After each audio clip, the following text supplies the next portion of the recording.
Chapter 1 Forced Divorce. Mr. Nangong, we're at the hospital. The driver opened the door and spoke respectfully, but where no one could see, one could see the deep sympathy in the corner of his eyes. Thank you, Master Zhang. Nangong Yufan politely thanked Master Zhang, then pushed open the car door and stepped out with his long legs. Looking at the other person's tall figure, he is definitely a top handsome guy from behind, but... Master Zhang shook his head, feeling a little helpless. What a pity. With a sigh, Master Zhang nodded to him without saying anything else, then stepped on the accelerator and left the hospital. Wife, I'm here to see you. Nangong Yufan was holding a candied strawberry haws in his hand, and a gentle smile appeared on his ugly face covered with scars. He took out his cell phone, clumsily took a photo of the candied strawberries and sent it out. Honey, look, I bought you your favorite goose candied haws, and it's strawberry flavored. I miss you and the baby in your belly so much. I'm so happy when I think about becoming a father. However, his message fell on deaf ears and he received no reply at all. His heart sank slightly, and the smile on Nangong Yufan's face gradually disappeared. But he did not give up and even held a glimmer of hope in his heart. Was it because the other party did not see the message on the phone? Wife, which ward are you staying in? But unfortunately, he still didn't receive the other party's message until 10 minutes later. With a bitter smile, although he already knew this would be the result, Nangong Yufan still felt extremely painful inside.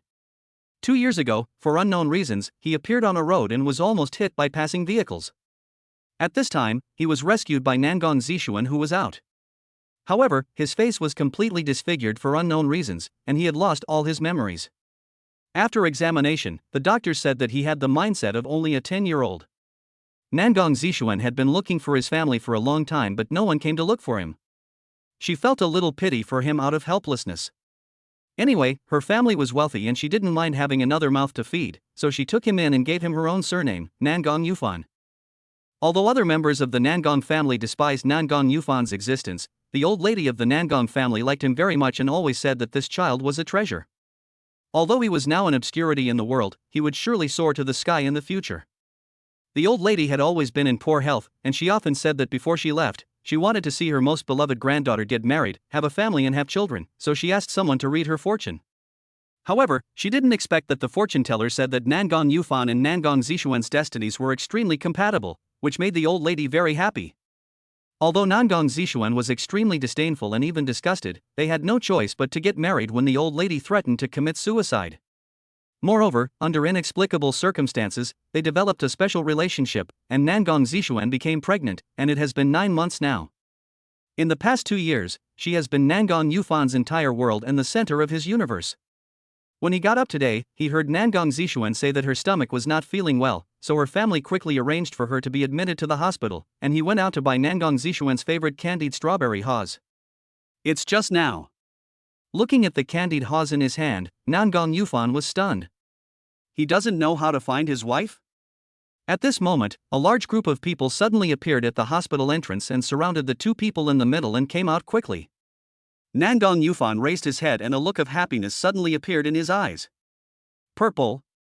But as soon as he opened his mouth, his eyes were attracted by the handsome man next to Nangong Zishuan. I saw the other person carefully supporting Nangong Zishuan, and his eyes were full of tender love when he looked at her.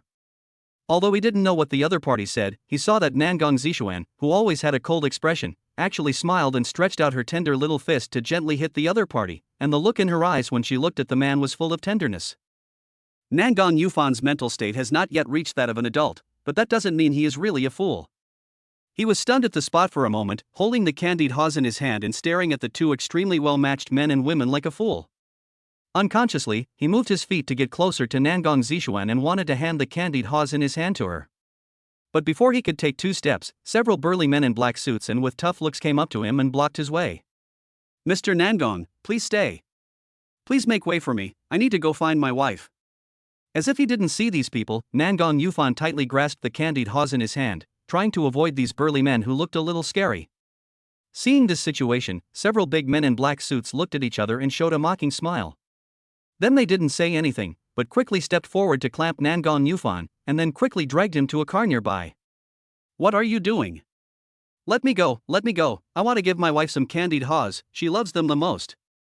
Although Nangong Yufan didn't know what the other party was going to do, he felt very scared instinctively, so he struggled desperately. It was a pity that these men were obviously martial artists, and they were all very tall and strong, so Nangong Yufan's struggle only made them panic for a few seconds, but they were soon dragged into the car, leaving only a string of candied haws on the spot. The car was driving very fast and Nangong Yufan's heart was beating even faster. At this moment, he was very scared in his heart. He didn't know what these people wanted to do, but he soon found out. Sign it. The car stopped in a very remote yard, and then the leader took out a piece of paper and handed it to him with a sinister look. Divorce agreement? Nangong Yufan didn't know what these words meant, but he knew that this would never be a good thing. I don't. Nangong Yufan desperately clenched his hands and didn't want to sign. It's not up to you. Miss Nangong personally asked us to sign this, right? The big man raised the corner of his mouth, revealing a disdainful smile. You, what did you say? Nangong Yufan, who was still trying desperately to dodge, suddenly stopped and looked at the man in front of him in disbelief. Seeing this, a gleam of joy flashed in the eyes of the leading man. I said, this is what Miss Nangong told us to do. I don't believe it. I don't believe Zishuan would do this to me. After hearing the other party's words, even with Nangong Yufan's current intelligence, he still felt a severe pain in his heart. She is my wife, and we are going to have a child. Chapter 2: The Cruel Truth. Ha ha. Upon hearing this, the big men burst into laughter, as if they had heard the funniest joke in the world. Just you? Ha ha. The leading burly man covered his stomach with one hand and pointed at Nangong Yufan with the other, laughing so hard that he almost couldn't straighten his back, and the other burly men had the same expression. Don't you see what you are? You are ugly and stupid. Do you know what a wife is? Do you know how to give birth to a child? Ha ha. I am dying of laughter. How can such a thing exist in this world? Boss, you think too highly of him. How can a fool like him know all this? What's more? One of the big men in black suits glanced at Nangong Yufan sarcastically, with a hint of disdain in his eyes, but also jealousy and envy. Although this guy's face is covered with scars of varying depths, if you look closely, you can still see that Nangong Yufan's face is actually very handsome. In addition, with his height of 1.88 meters and his figure like a sculptured model, he is still very sexually attractive. What's more, Miss Nangong and our Mr. Chin are a perfect match, and she got pregnant to save Mr. Chin with her umbilical cord blood. Does he deserve to have a child with Miss Nangong? Of course. The leading burly man glanced at his men, an inexplicable emotion in his eyes.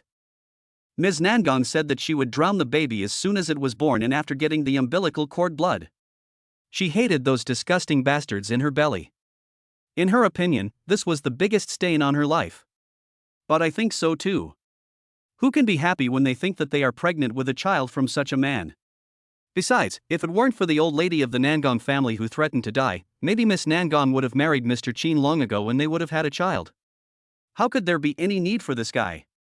Listening to the cold words of these people, Nangong Yufan felt his heart twitching constantly. The piercing pain became more and more severe, and bursts of stars appeared in front of his eyes. Even though his intelligence is only about that of a 10-year-old at this time, it does not hinder his normal cognition.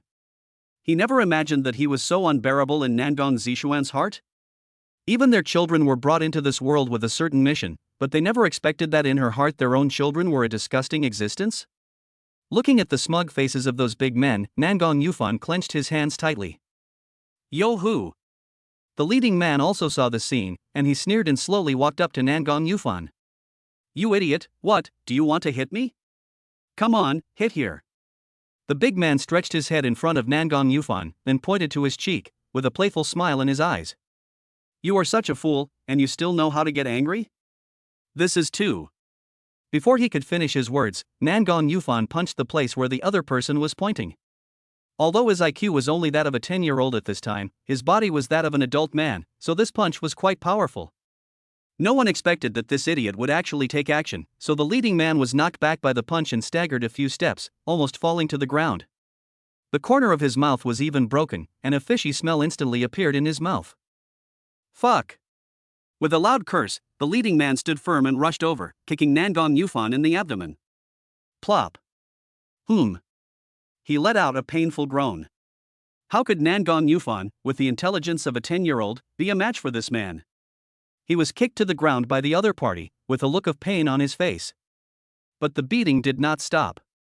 Several other burly men rushed over with gloomy faces and joined the beating. These people showed no mercy and kicked and hit him in vital parts.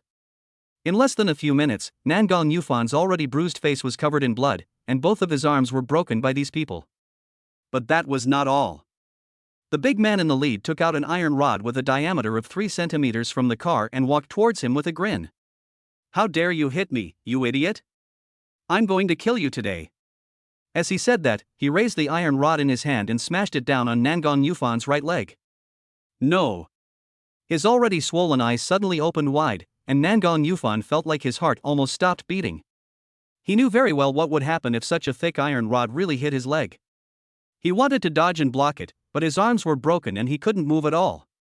He could only watch as the thick iron rod hit his right leg with a terrifying sound. Click! Ah!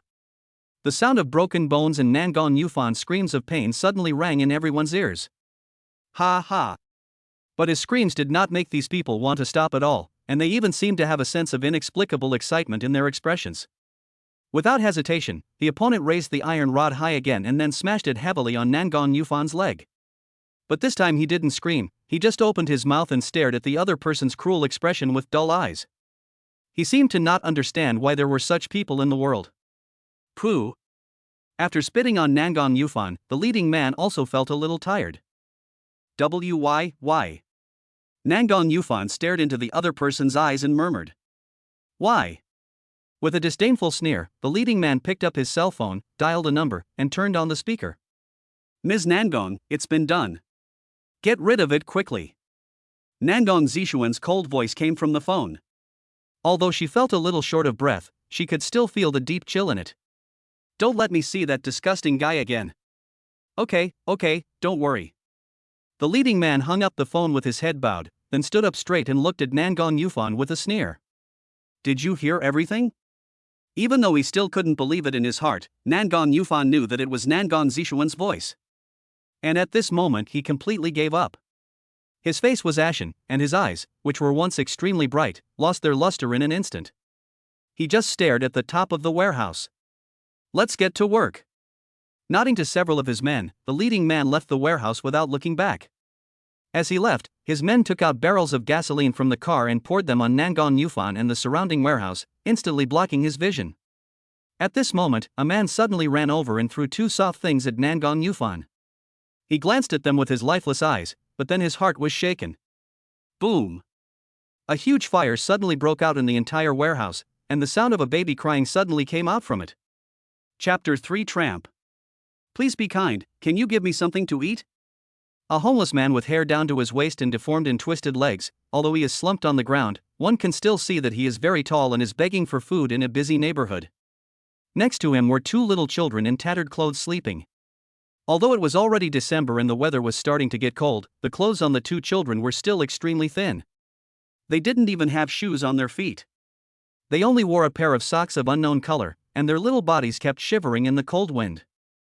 What is even more surprising is that next to this homeless man there is a kitten with completely black fur without a single color sleeping quietly beside him. People were coming and going on the bustling street, but no one paid much attention.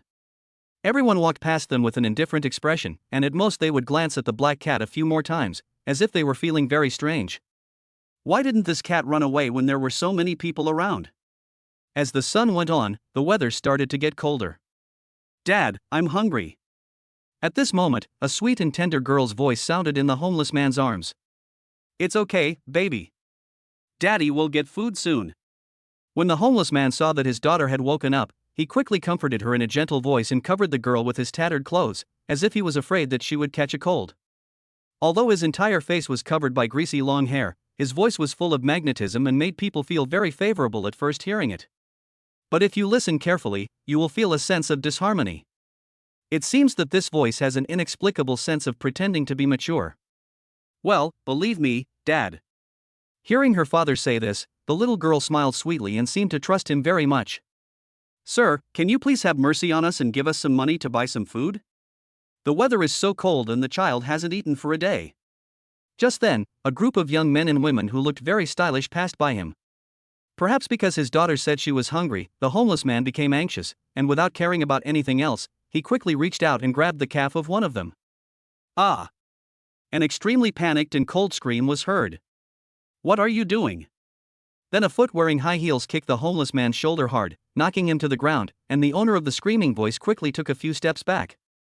However, no one noticed that there was a high step behind the homeless man who was kicked down, and the back of his head hit it, and blood gushed out instantly.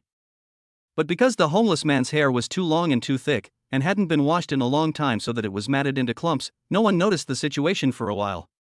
But the homeless man's action just now made the faces of those young men change immediately. After supporting the owner of the voice, the others gathered around him with angry expressions on their faces. Are you a fucking hooligan? I'm going to beat you to death.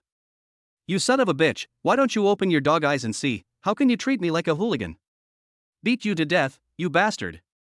The angry curses from this group of young people immediately woke up the black cat who was sleeping quietly.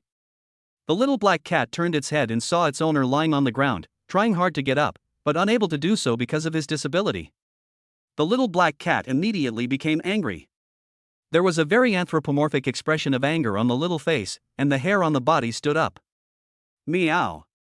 With a shrill meow, the little black cat rushed in front of its owner, arched its small body, and looked at the group of young men and women angrily. The two children who had been held in the man's arms also reacted at this time. They moved quickly to their father's side, then stretched out their little hands and used all their strength to try to lift their father up.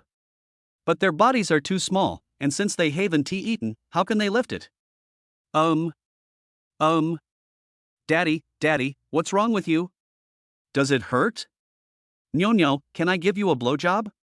The little girl in thin clothes burst into tears when she saw that she couldn't help her father up. Her tears instantly left 2 tear marks on her dark face. But she carefully crawled to her father, put his head between her hands, and then puffed up her little mouth and blew gently to her father, as if this could relieve his pain. As for the boy, he pursed his lips. Although his face was also black, his eyes were very determined. He was still trying to put his father's hand on his little shoulders, trying to help the homeless man up. The black kitten stared at the group of 2-legged beasts in front of it. Even though it knew that these people were much bigger than itself, it still did not retreat at all. Judging from its appearance, it seems that if this group of people take action again, it will also launch its own attack. The group of young men who were cursing were suddenly shocked by the scene before them, and their original intention of rolling up their sleeves to beat the gangster up was also stopped. Although they were very angry that their female companion was frightened by this homeless man, they were not cold-blooded animals after all, and they were deeply touched by the scene before them. Ace, what are you doing? Just at this moment, a pretty figure hurriedly came to the crowd and saw the scene in front of them. She was stunned for a moment, and then a surge of anger suddenly emerged in her heart. What are you doing? Are you bullying people again? Seeing this, the owner of the pretty figure hurried forward to help the 2 children lift up the homeless man. However, as soon as she took a small step forward, the black kitten let out a loud meow and blocked the other party's way, as if it was ready to attack at any time. Sister Qingran, be careful. Seeing this, the group of young people hurried forward to prevent the black kitten from attacking. When the girl named Sister Qingran saw this, she knew that she couldn't go forward for the time being, so she could only suppress her anxiety and stop. But she immediately turned around and looked at the group of people, anger and disappointment showing on her face. How could you bully such a pitiful person? I am so disappointed. No, Sister Qingran, we didn't bully him, it was this guy who was a hooligan. Shut up. How can you confuse right and wrong like this? How could such a poor person do such a thing? Really, Sister Qingran, we really don't have. Just wait for me. When I get back this time, I'll show you how I'm going to deal with you. It's unfair, Sister Qingran, it's not what you think. This group of young men seemed to be very afraid of the girl in front of them, and they all cried out in injustice when they heard this. Is what I saw wrong? Just wait and see me. Girl, don't blame them. I was the one who was careless just now. At this moment a gentle voice sounded. Chapter 4 Awakening I am Duga Tianchuan. Girl, don't blame them. I was too careless just now. Just then a gentle voice sounded, and the girl named Qingran stopped cursing immediately. Everyone's eyes turned to the homeless man. The happiest person at this moment was the little girl named Nyonyo. Dad, are you okay? Although the little man didn't say anything, his originally cold expression relaxed, and there was a hint of excitement in his eyes when he looked at his father. As for the little black cat standing in front of everyone, it seemed to have sensed something as well.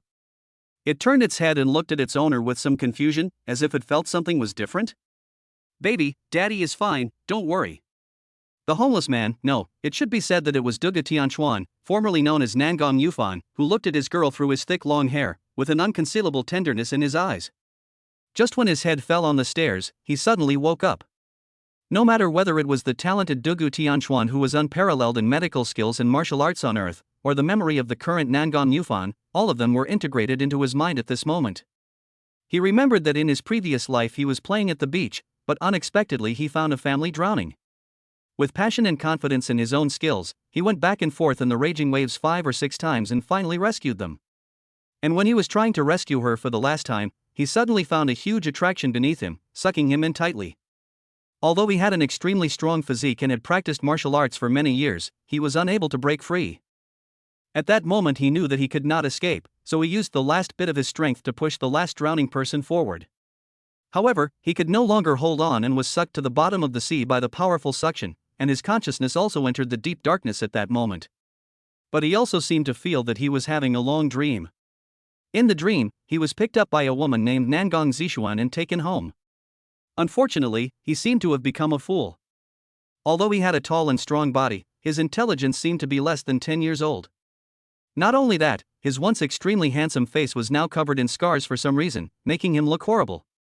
Later, he married a woman named Nangong Zishuan, and for some unknown reason he had sex with her after drinking a glass of drink.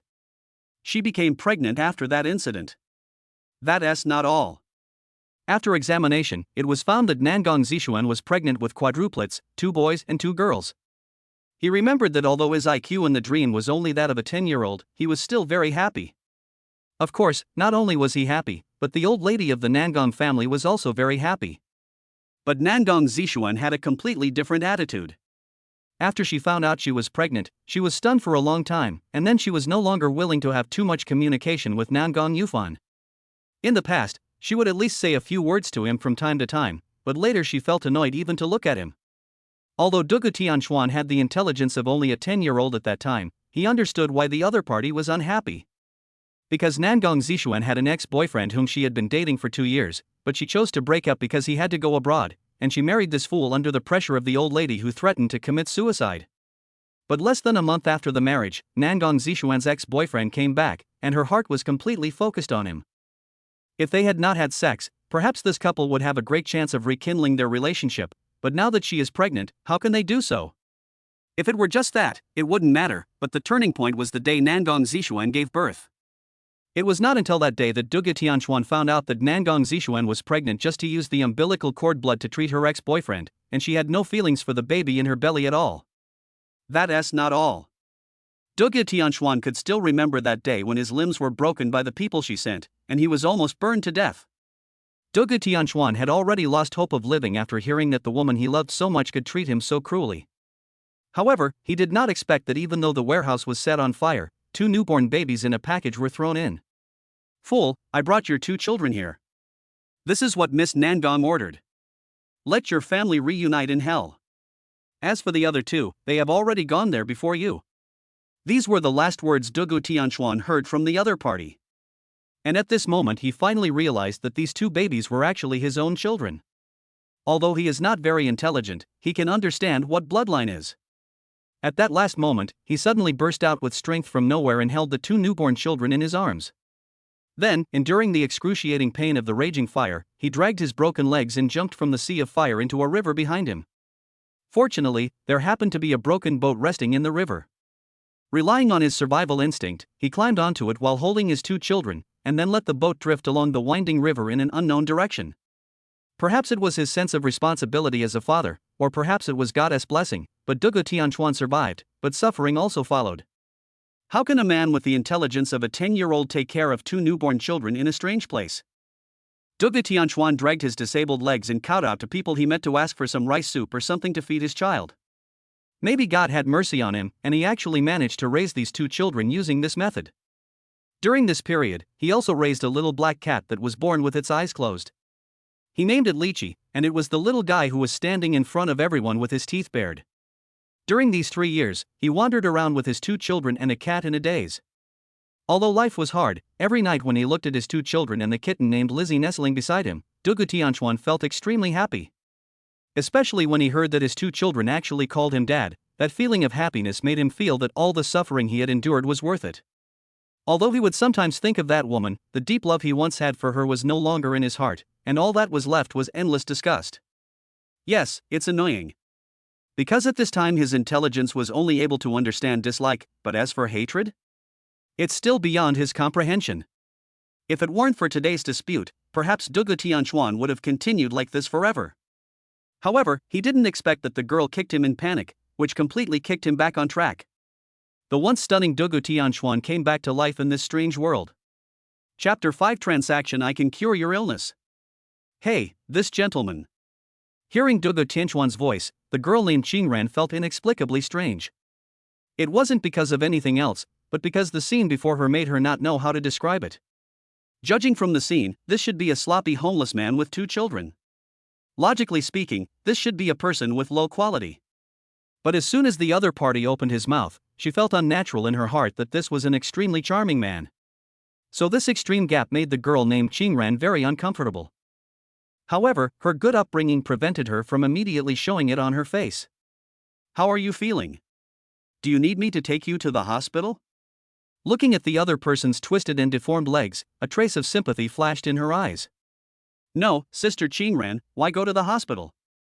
Just now, Leah just kicked him in a hurry, and he was the one who acted like a hooligan, so it's not our fault.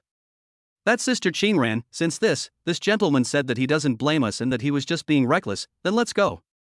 Uncle is still waiting for us to come over for dinner. Besides, today is your birthday, so don't waste time here. Several young people felt a little reluctant when they heard her words. Even though the psychological impact of the 2 children just now was indeed very great on them, they were not the ones responsible after all, so at most they felt that they should not hold the homeless man responsible. Why would they need to take him to the hospital? Shut up, everyone. Hearing what her friend said, Qingran was immediately furious and her face turned red with anger, which made her already beautiful face even more beautiful. She wanted to say something, but in the end she said nothing and just glared at everyone fiercely. This gentleman. My last name is Dugu Tianchuan, just my name will do. Dugu? Everyone was slightly stunned. This surname was very strange. My last name is Xiao Qingran. Xiao Qingran? Dugu Tianchuan murmured. At 30, 40, and 50, desires entangle me. At 70, 80, and 90, I am plagued by 100 diseases. At 50, 60, it's not so bad, I feel peaceful and calm. I have left behind my greed for fame and gain, but I am still before I become sick and frail. I still have the strength to explore mountains and rivers, and I still have the mood to listen to orchestral music. At my leisure, I open a new wine and take a few sips. When I am drunk, I recall an old poem and recite it. Mengde, please encourage me to write poems, don't despise him for his age. Then he looked up at the other person and smiled gently. It seems that this is a name given to you by a very prestigious old man in your family? Although it is very plain, it is full of the wisdom of time. Xiao Qingran was startled and felt a little surprised.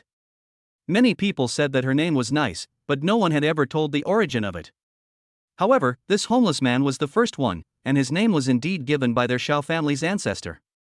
Although she felt that the other party's surname was quite unique, and Dugu Tianchuan's tone of voice did not sound like that of an uneducated vagrant, but rather quite refined, she did not expect that the other party was so knowledgeable. He could tell her origin just by relying on her name. This kind of literary accomplishment is not something that ordinary people can achieve, not to mention that he looks so down and out now. So how did he become what he is now? Her curiosity suddenly increased a lot, but she also knew that now was not the time to discuss this with the other party. After calming himself down, Xiao Qingran smiled calmly. Mr. Dugu is really knowledgeable. Mr. Dugu, don't take my friend's words to heart. I think you are not feeling well. How about I take you to the hospital? Hearing the other party's praise, Dugu Tianchuan's expression did not change at all, he just glanced at his legs lightly. When he woke up, he was already fully aware of his physical condition. It is no exaggeration to say that his body is now completely broken down for an ordinary person. It can even be said that he can only rely on a wheelchair to live for the rest of his life. After all, his legs were broken by an iron rod. He still remembers the pain, which breaks his heart. But he didn't feel much pain at that time, because the pain in his heart was more intense and more despairing than the physical pain. When Dugu Tianchuan thought of the pain he had endured, his heart ached, and his hatred for that woman and her lover grew stronger. This hatred. I would not be a human being if I don't take revenge. As for the current physical injuries, ordinary people may be helpless, but for him, who was once a world-renowned master of traditional Chinese medicine and a top martial arts master, it is only a matter of time. But his eyes flickered, but Dugu Tianchuan knew that he still needed to solve the most urgent matter, which was money. Whether it is for my own physical recovery or my children's lives, it requires money, and a lot of money. But now he can't even afford a steamed bun. How can he afford those expensive medicinal herbs? Miss Xiao. Looking up at the beautiful girl in front of him with a gentle and kind personality, Dugu Tianchuan's eyes hidden under his thick greasy long hair flashed quickly, and then he had an idea in his mind. You mean Mr. Dugu? Xiao Qingran was stunned for a moment, and quickly looked at the homeless man named Dugu Tianchuan. Although the strong smell coming from the other person made her feel very uncomfortable, she still maintained respect on her face, which made Dugu Tianchuan have a better impression of this girl. I want to make a deal with you. What? You stinky beggar, do you think I'm giving you face? Who do you think you are to make a deal with Sister Qingran? I kicked you. If you have any problem, come to me. Don't try to blackmail Sister Qingran. I'm telling you, do you have a conscience? Sister Qingran has been speaking up for you since she came here. She didn't insult you at all. Instead, she was thinking about sending you to the hospital. Not only are you ungrateful, but you're also trying to make a deal. How can you say that? What do you have that's worth making a deal with? Dugu Tianchuan's words immediately offended Xiao Qingran's friends, who all started to scold him. Even the onlookers around him frowned and looked at him with contempt. Perhaps in their eyes and hearts, Dugu Tianchuan was indeed a little too ungrateful. Although Xiao Qingran didn't say anything, her slightly frowned brows also showed her inner dissatisfaction. She originally had some good feelings towards this homeless man, but these words made her feel very uncomfortable. However, her years of family upbringing did not allow her to show it immediately. Her expression only changed slightly and then quickly returned to normal. I wonder what kind of deal Mr. Dugu wants to make with a weak woman like me. When Dugu Tianchuan saw the other person's look, he of course realized that he had been a little rude just now, but he had to do this now. Looking at the two children now locked in his arms and the kitten who was still bravely confronting the people in front of him, Dugu Tianchuan sighed softly. I can cure your illness. Chapter 6 Xiao Qingran's Anger. I can cure your illness. As soon as Dugu Tianchuan said this, the whole scene fell silent, and then burst into thunderous laughter.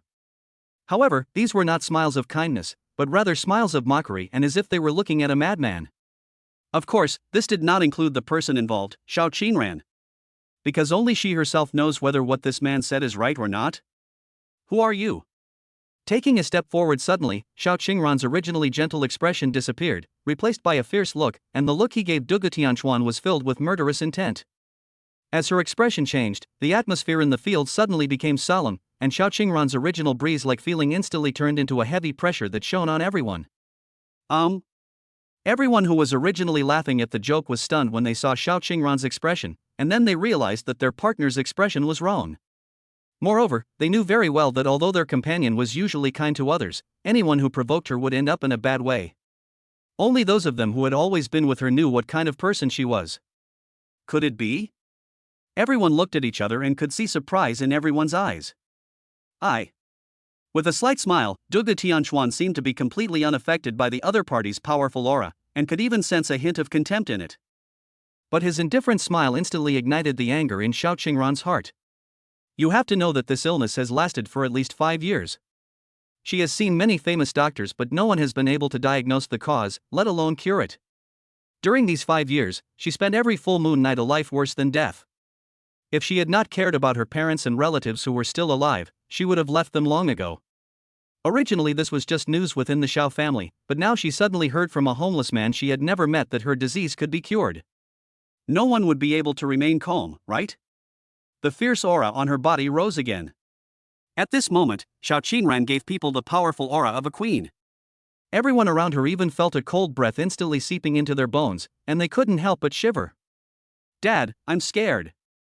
At this moment, the little girl in Dugu Tianchuan's arms seemed to be frightened. She shrank her body and spoke in a low voice. The boy unconsciously leaned towards Dugu Tianchuan, but his big eyes were fixed on the beautiful ant in front of him. As for the little black cat, its hair, which had originally flattened down, instantly stood up again.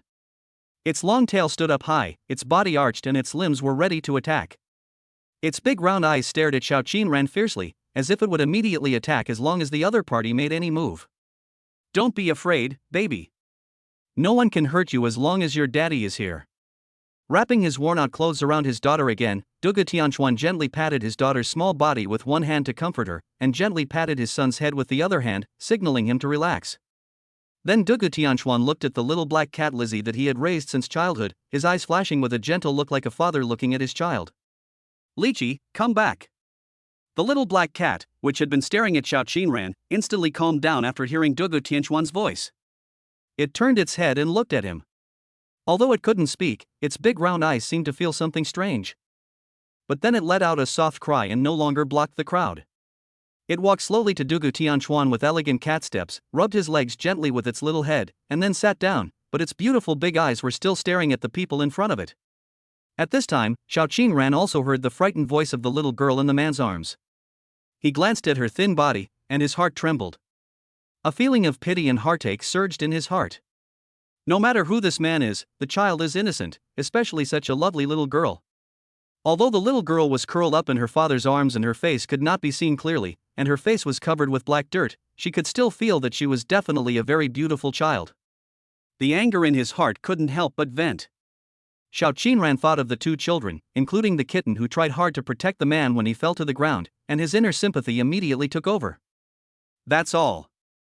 With a bitter smile to herself, Xiao Qinran's character and the upbringing she received since childhood prevented her from doing such disgusting and overbearing things. Moreover, the father and his two daughters in front of her were so pitiful. How could she vent her anger on these poor people? Forget it, forget it. Xiao Qinran gave a bitter smile, and the cold aura on his body disappeared instantly, returning to his original gentle appearance. I don't want to ask you how you knew this anymore, let's go. After taking a deep look at the homeless man who was gently coaxing his daughter, Xiao Qinran turned and left. Her friends also came to their senses after seeing this. They looked at each other and then didn't dare to say anything more. They followed her and left. Etc.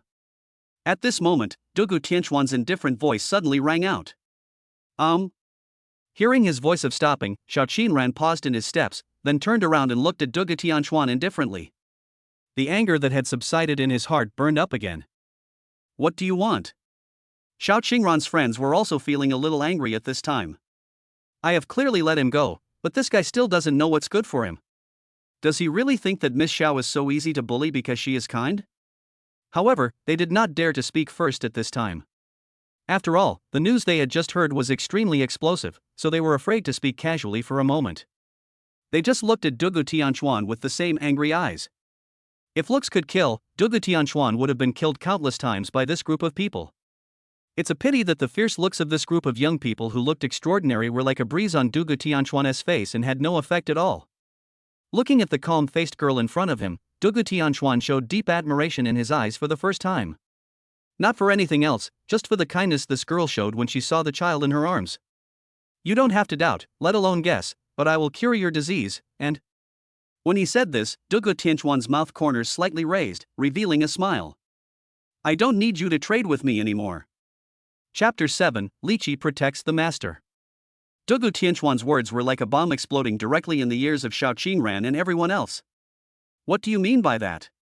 Xiao Qinran closed her beautiful eyes slightly, her face looking unhappy. Do you think it's fun to play tricks on me?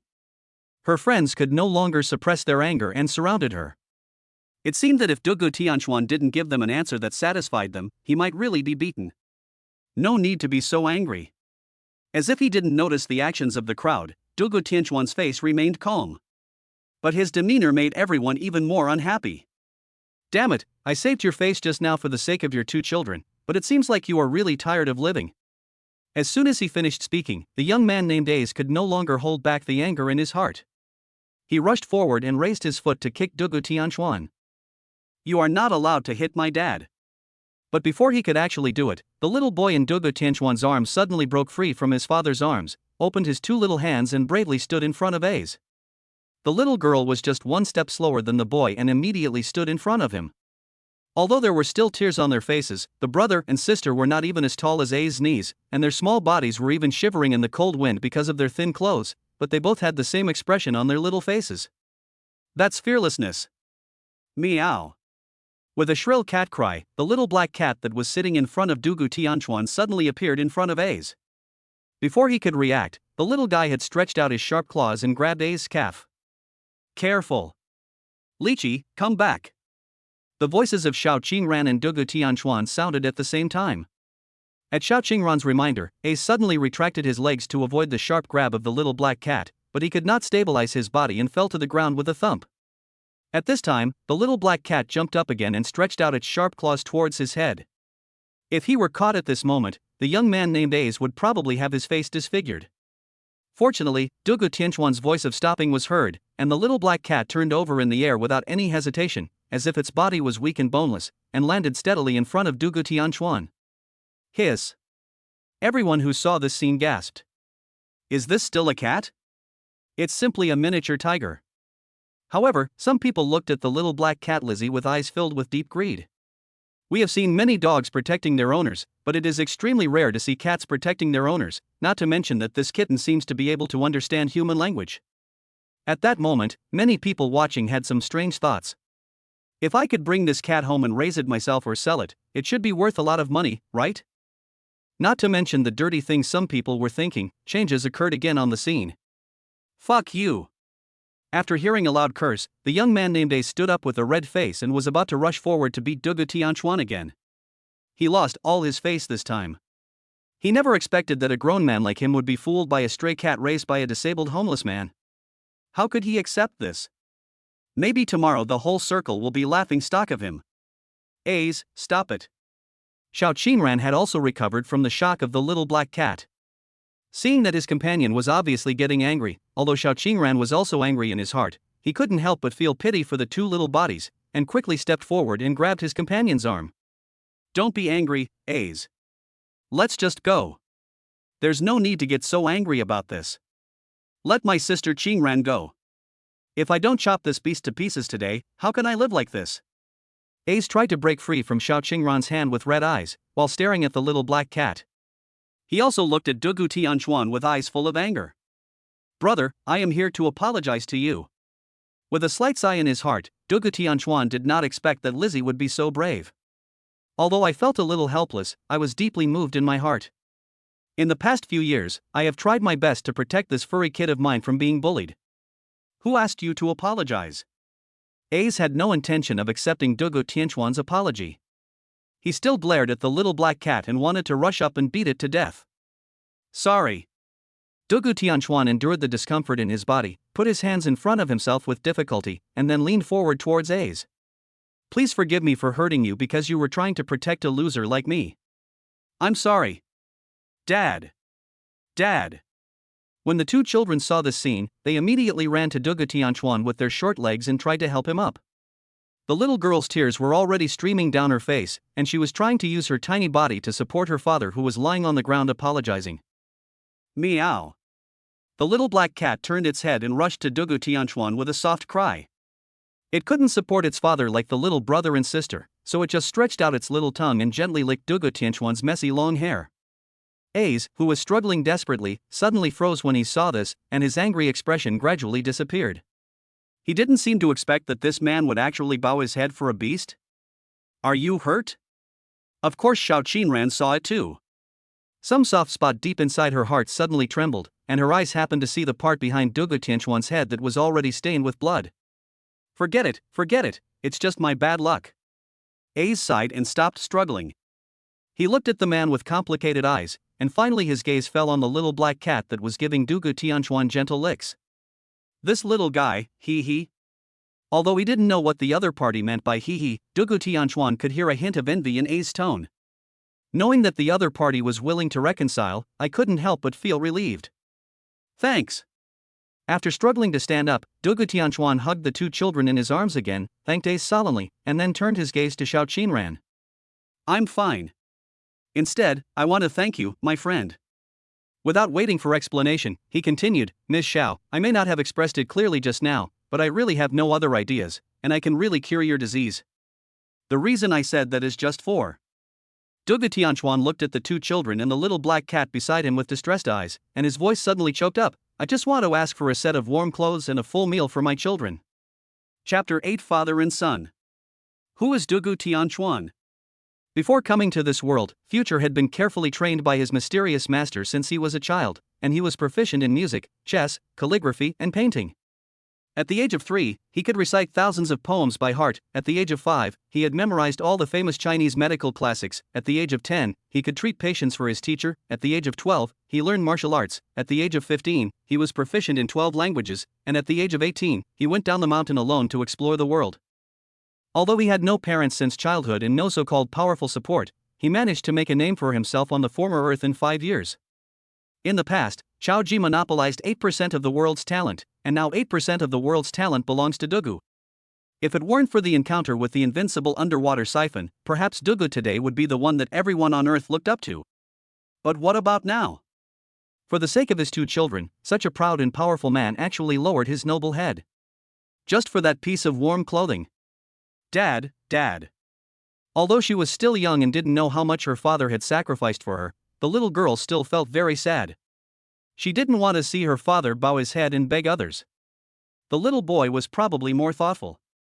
After seeing the blood on his father's head, he silently began to take off his clothes, which were already torn and thin, in order to bandage his father. Having experienced so much suffering, he knew in his heart that his father was very different from the fathers of other children. Sometimes when he was beaten or injured, he didn't know how to bandage himself, and sometimes he would even cry loudly, looking just like the other children he saw. Although he didn't know why due to his age, he knew that his father loved them very much, even more than other fathers he met sometimes.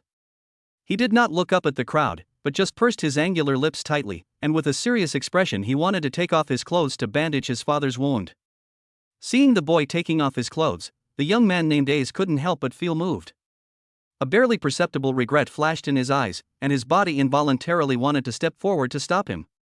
But before he could make a move, Xiao Qinran had already come to his side and held his hand. "Auntie, can you take your father to the hospital?"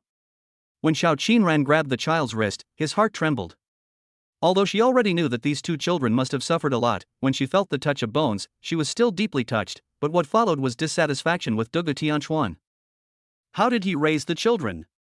Even if their legs are disabled, at least they still have their hands. How could these two sensible and pitiful children suffer so much harm? "Thank you, I'll take my father there myself." The boy shook his hand away with force, breaking free from Xiao Qingran's hand and still wanted to take off his clothes. "How can there be such a cruel father like you?" With a slight tremor in his heart, Xiao Qinran turned his gaze towards Dugu Tianchuan angrily. "How could you bear to give up such a cute and well-behaved child? Don't you dare talk about my dad like that." The little boy didn't seem to expect that this beautiful aunt would say that about his father. He was immediately shocked and immediately rushed to his father's side, stretching out his tender little hands and gently stroking his greasy long hair. Don't be afraid, Dad. Nyo and I are here, Lizzie is here too, we are all here with you, don't be afraid." As he spoke, he moved Dugu Tianchuan's head towards his small chest. Xiao Qinran was stunned. Not only her, but everyone who saw this scene was stunned. Didn't they expect this to happen? This is what happened. Why would you say that about my dad? He suddenly raised his head, and an extremely angry yet sad expression appeared on the little boy's dark face. You go. The little black cat Lizzie also got angry again at this time. Seeing its little master so angry, it seemed to feel the same way and immediately turned around again and looked at everyone fiercely. "Son, Daddy is fine. Dugu Tianchuan, who was an orphan since childhood, has never lacked love. Whether it is his mysterious teacher or his senior brothers and sisters, they all love him very much, but the kind of family affection that comes from blood is what he longs for very much." At this moment, on his son's little chest, he finally realized it. The love of his own son brought tears to his eyes. Raising his arms with some effort, Dugu Tianchuan gently held the little man in his arms and looked at Xiao Qinran through his messy hair. "I'm sorry, Miss Xiao. The child didn't yell at you on purpose. It's because I was only a 10-year-old due to some reasons in the past few years, so the child has always been afraid that I would get hurt." Oh. After hearing Dugu Tianchuan's explanation, not only did it not clear up everyone's doubts, but it made them even more confused. "So, Mr. Dugu, are you okay now?" Although Xiao Qingran really wanted to know how could the child come from since he only had the intelligence of a 10-year-old? But her upbringing taught her not to ask this question, so she could only change the subject. Yes. Dugu Tianchuan smiled with relief, and said with relief in his tone, thanks to that kick from Miss Leah, I was able to completely wake up from the chaos of these years, otherwise I don't know when I can recover. So in a way, Miss Leah is still my benefactor. He. This joke is a bit dry, but it is true, it just makes people wonder how to continue. Then congratulations, Mr. Dugu. Xiao Qingran nodded. What else could he say? I am very touched by what you just said. And this is just a small thing. I will ask someone to buy some warm clothes for the children to change into. Thank you very much. Dugu Tianchuan was deeply moved. This was indeed a very kind girl. And good people should not be tortured like this. Miss Xiao, I mean what I just said. I can really cure your illness. Real?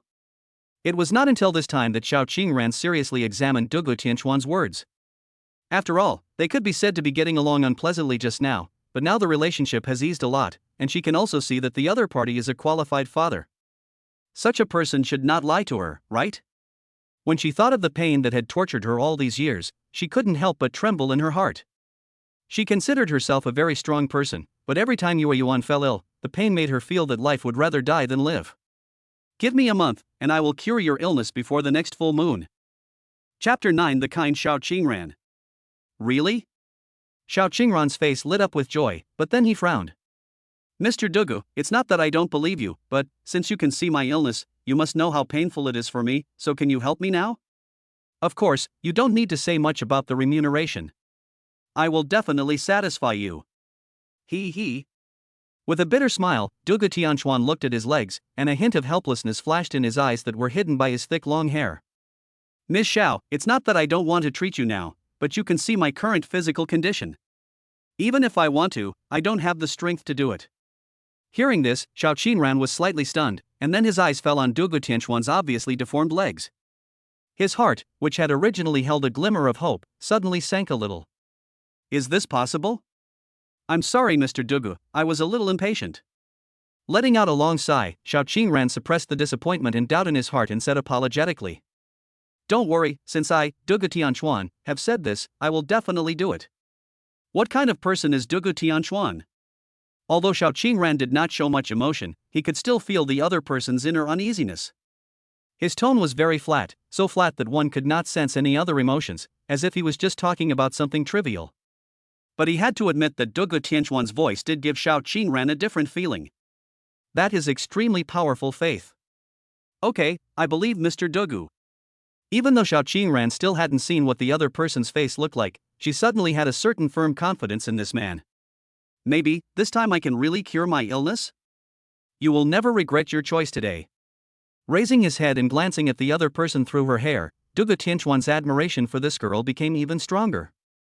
He did not despise himself because of his current desolation, nor did he insult himself because of his dirtiness, nor did he disbelieve in himself because of his disability. This girl is really well brought up. I trust you. When Dugu Tianchuan said this, Xiao Qingran's heart suddenly moved and he blurted out. She didn't know why, but she felt that the man's words were extremely convincing. It seemed that whatever he said would definitely come true. This feeling is really strange. You have to know that the man at this moment looked like a typical homeless man. Not to mention his twisted and deformed legs, even his face had not been fully presented to her yet. Dugu Tianchuan didn't say anything, but just looked at the other person deeply. Sister Qingran, would you like to reconsider this? After all, your body. That's right, Sister Qingran, I think this guy is a liar. If he is really that powerful, how could he be like this? I didn't understand this before. I happen to know a very good doctor here, who is also the youngest professor at the Western Cathedral Hospital. He will return to his country to visit his relatives in the next few days. I will ask him to come over and help you now. Just give him some money to buy the child 2 sets of clothes to keep warm, Sister Qingran. At most, you can give him a few hundred to buy him some food. As for the rest, I think we should find professionals to do it. Compared with Xiao Qingran's trust, her friends had a completely opposite attitude and asked her to refuse. But Dugu Tianchuan didn't say anything else, and it seemed as if he didn't even hear the words of persuasion from these people. He just hugged his two children and kept thinking. Now that I have woken up, the only thing left is to heal my body as soon as possible. Although he was confident, he was short of money. Not to mention that the money to buy those medicinal herbs was not a small amount. He didn't even have enough money to buy a steamed bun for his child. Alright, shut up. Although he knew that his friends were all doing this for his own good, Xiao Qinran felt that saying these words in front of others was extremely impolite and even uncultured. I'm sorry, Mr. Dugu. My friends don't have any bad intentions. They are just simply worried. It's okay, I understand. Pulling his mind back from his previous thoughts, Dugu Tianchuan replied calmly. However, his reaction blocked many of the subsequent words Xiao Qinran wanted to say. She could feel that this man really didn't care about what his friends said, and he was not just pretending not to care but actually feeling extremely uncomfortable inside. Miss, I have bought all the clothes you wanted. At this awkward moment, a panting voice was heard, and then a middle-aged man with graying hair ran over. Thank you for your hard work, Uncle Chen. Xiao Qinran smiled and nodded at the visitor, then took the box from the other person's hand. Mr. Dugu, please take a look at the clothes and see if they are suitable. I don't know what you and your child like, so I asked Uncle Chen to buy a few pieces at random. If you don't like them, I will ask Uncle Chen to buy new ones. That's enough, thank you very much. Dugu Tianchuan was really grateful to this kind girl, so how could he trouble her again? Thank you, Uncle Chen.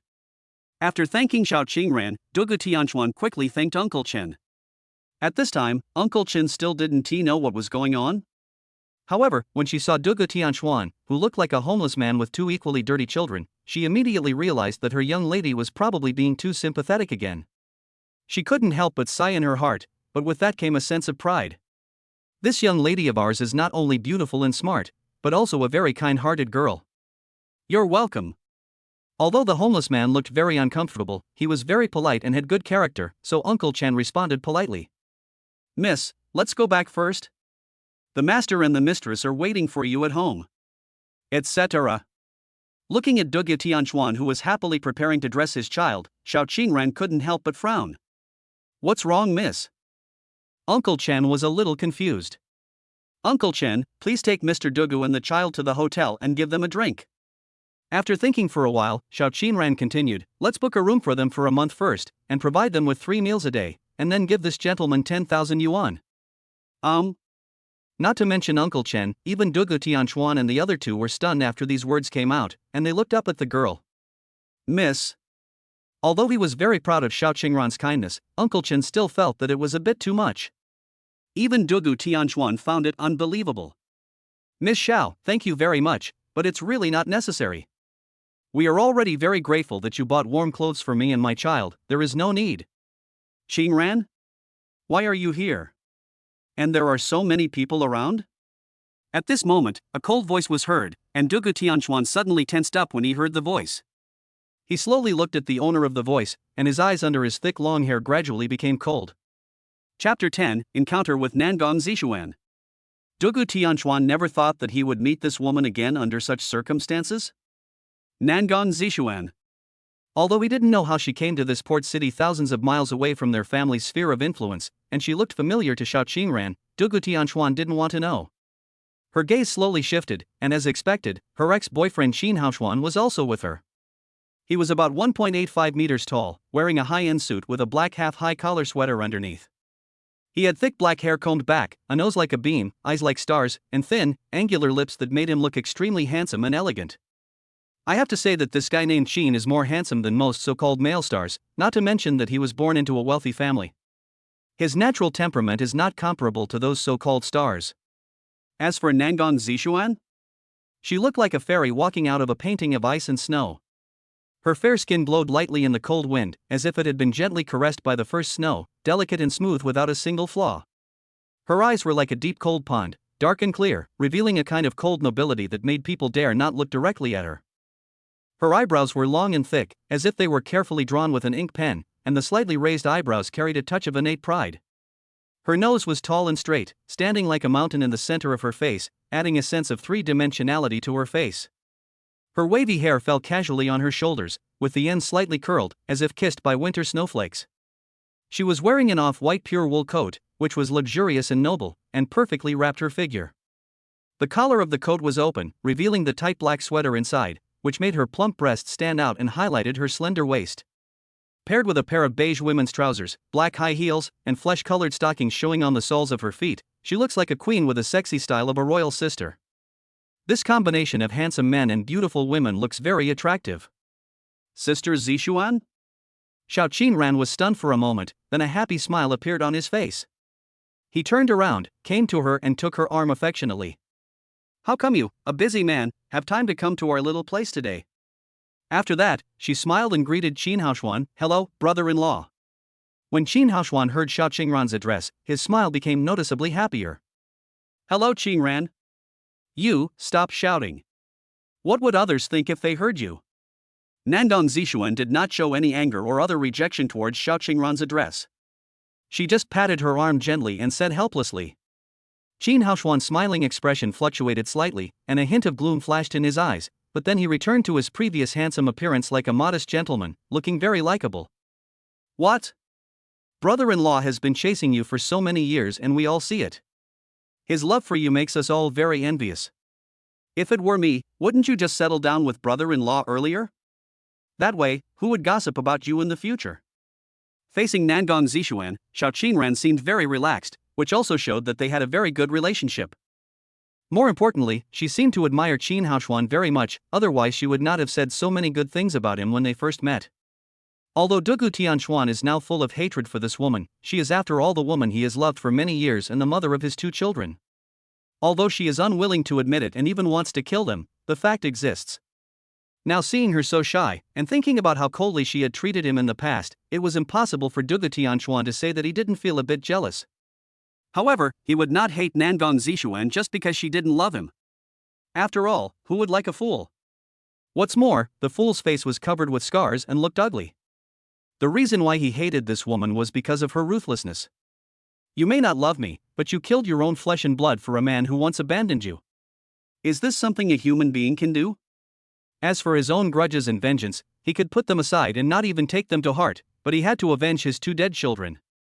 When Dugu Tianxuan thought about the fact that this woman once had 4 children of her own blood in her belly, but now there were only 2 left by his side, his anger grew stronger. If their father had not realized his responsibility, these 2 lovely children would have died in the fire long ago. But even so, my daughter's health has been greatly affected and she still often falls ill. If he hadn't taken his child to kneel down and beg people, his daughter would probably have been dead long ago. Regardless of the hatred in Dugu Tianxuan's heart, Nandong Zishuan and the others became happier and happier as they talked. By the way, Qingran, what's wrong with you? Why are there so many people around you? After glancing at the people around her, Nandong Zishuan's face turned cold again, but from beginning to end she never looked at Dugu Tianxuan and the others who were kneeling on the ground. It seemed that in her heart these people were not even worthy of her glance. Did something happen? Tell me and I'll see who dares to mess with you. No, no. Seeing her best friend's face turn cold, Xiao Qingran knew that she had misunderstood, and quickly stepped forward to explain softly in her ear. It's like this, Sister Zishuan, you know what's wrong with me. I just met a man who said he could cure my illness, and then there were some small misunderstandings between him and me, so there are so many people watching. What did you say? As Xiao Qingran's best friend, Nandong Zishuan certainly knew about her problem. For her best friend's sake, she had consulted many famous doctors, both Chinese and Western medicine. But what is despairing is that no one can give a reason, and even the most sophisticated instruments in the world say that there is nothing wrong with her body. But now someone suddenly says that they can cure Xiao Qingran's disease. How is this possible? Nandong Zishuan immediately thought that her best friend might have met a scammer. Is he there? Narrowing her eyes, Nandong Zishuan decided to meet this liar in person and let him know that there are some people who cannot be offended. Here, that gentleman. She pointed in the direction of Dugu Tianxuan, and Nandong Zishuan also looked in that direction for the first time. Chapter 11 Dissuading Xiao Qingran. Nandong Zishuan turned her cold gaze towards the center of the field, her eyes suddenly fixed. What did she see? A dirty and disgusting homeless man with hair hanging down to the ground, completely covering his face. Only a pair of bright eyes can be seen through the gaps in his hair. He curled up on the ground, and it was obvious that his legs were twisted and deformed. Although she was not an orthopedic surgeon, common sense told her that the homeless man's legs were disabled. In his arms were two equally dirty children, their faces covered in black dust and their hair equally messy, making it impossible to see the true appearance of the two children, let alone how old they were. But judging from their stature, the two children should be no more than 3 years old. At this time, they were holding a few brand new down jackets in their hands. Needless to say, they were definitely bought by Xiao Qingran.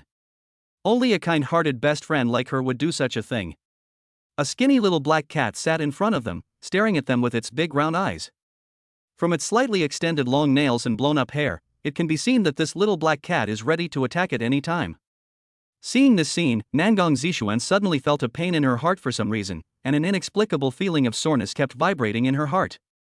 Especially when she saw the two children, she felt heartbroken, and what surprised her even more was that these two children seemed to have a great influence on her.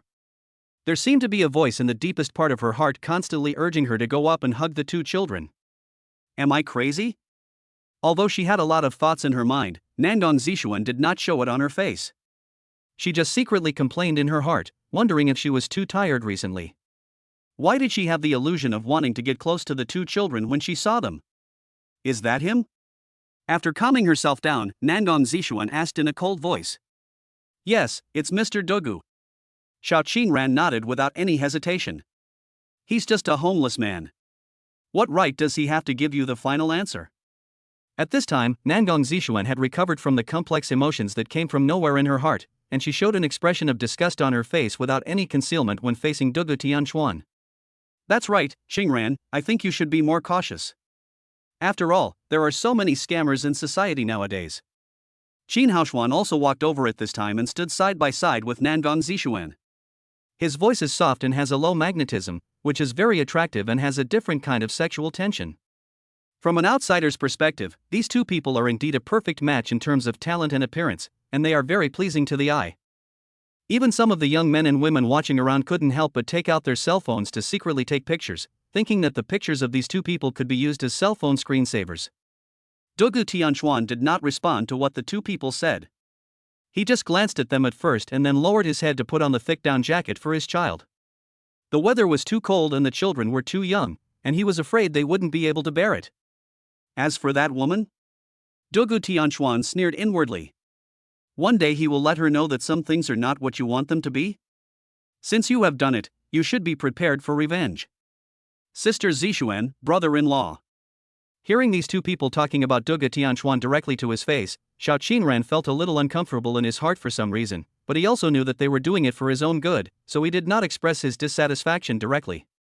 I believe this gentleman. You. Nangong Zixuan turned her head and looked at her best friend, with a hint of helplessness and doting in her eyes. It's just too kind. Don't you think about it? If this guy's medical skills are really that great, how could he become a crippled person with crippled legs? And if he is really that great, how could he wander the streets with his two children without even a decent set of warm clothes? Nangong Zixuan gently tapped Xiao Qingran's head with a look of anger, and her eyes were full of helplessness. In my opinion, what he said to you is just a trick. These people are very good at understanding people's hearts, and their crooked methods are endless, so I think you'd better be cautious. It's Xiao Qingran. Turning his head, Qin Haoshuan also looked at Xiao Qingran and persuaded, your sister Zixuan is also doing this for your own good, and what she said is very realistic. If they just want some clothes and food, I think it's okay. After all, the two children are still very pitiful. Having said that, Qin Haoshuan glanced at those people. For some reason, when he first saw these people, especially the two children, he disliked them very much. This emotion came very suddenly and was very inexplicable. He just doesn't like these people, for no reason at all. After glancing at them coldly, Qin Haoshuan no longer paid attention to them. But now it involves your own health, so I think it's better to be cautious. It just so happens that I have a friend here, Ning Wak, the youngest professor at the Holy Church Hospital, and he is also known as the most talented doctor in today's medical field. He has returned to China to visit his relatives recently, and I have made an appointment to meet him. How about this, let's make an appointment in the next 2 days and I will take him to your place for a checkup. Believe me, if he can't be cured, there is no possibility for others. Dugu Tianchuan did not express anything while listening to the advice of these two people, nor did he feel angry because their words concerned him. He just sneered in his heart. If you want to do it, do it. If you don't want to do it, forget it. He, Dugu Tianchuan, is not such a cheap person. As for the other party's kindness of giving him the warm clothes, he would repay it in other ways, but never at the cost of his self-esteem. And Xiao Qingran's originally determined expression now seemed to be slightly relaxed. In fact, she herself didn't believe it in her heart, but who made that homeless man the first person to tell her that he was sick when he saw her? When he heard her name later, he blurted out an ancient poem, which was also the real source of the name her grandfather gave her. This shows that she is also a very profound person. But now? She was extremely anxious. Nangong Zishuan and Qin Haoshuan were right about one thing: being cheated of some money is a small matter, but if your body suffers irreversible damage as a result, that is no longer a small matter. The myriad thoughts in her mind finally made her make up her mind. Looking up at Dugu Tianchuan apologetically, Xiao Qinran showed a little embarrassment on his face. Mr. Dugu. Chapter 12: Qin Haoshuan's insult. He slowly put the down jackets in his hand on the two of them, then held the little black cat Lizzie in his arms. Dugu Tianchuan chuckled and looked up at the conflicted girl. It's okay, I understand. Dugu Tianchuan shook his head and chuckled gently. After all, this is a matter related to your own health. I think it is normal for you to have these concerns. Originally thought that Dugu Tianchuan would be angry, and was even prepared for him to get angry, but Xiao Qinran didn't expect the result to be so calm. Xiao Qinran suddenly felt a little guilty, and a hint of shame appeared on his face. I'm so sorry. There's really no need to worry so much, Miss Xiao. Dugu Tianchuan waved his hand to stop the other party from continuing with that embarrassing apology. On the contrary, I really appreciate your kindness, otherwise my child would still have to suffer from the cold. Looking down at the two children in his arms, Dugu Tianchuan showed a look of guilt on his face. I am sorry for them and made them suffer with me all these years. And Miss Xiao, you. Looking up at the girl seriously, Dugu Tianchuan said solemnly, Miss Xiao, you have given me, an incompetent father, some dignity.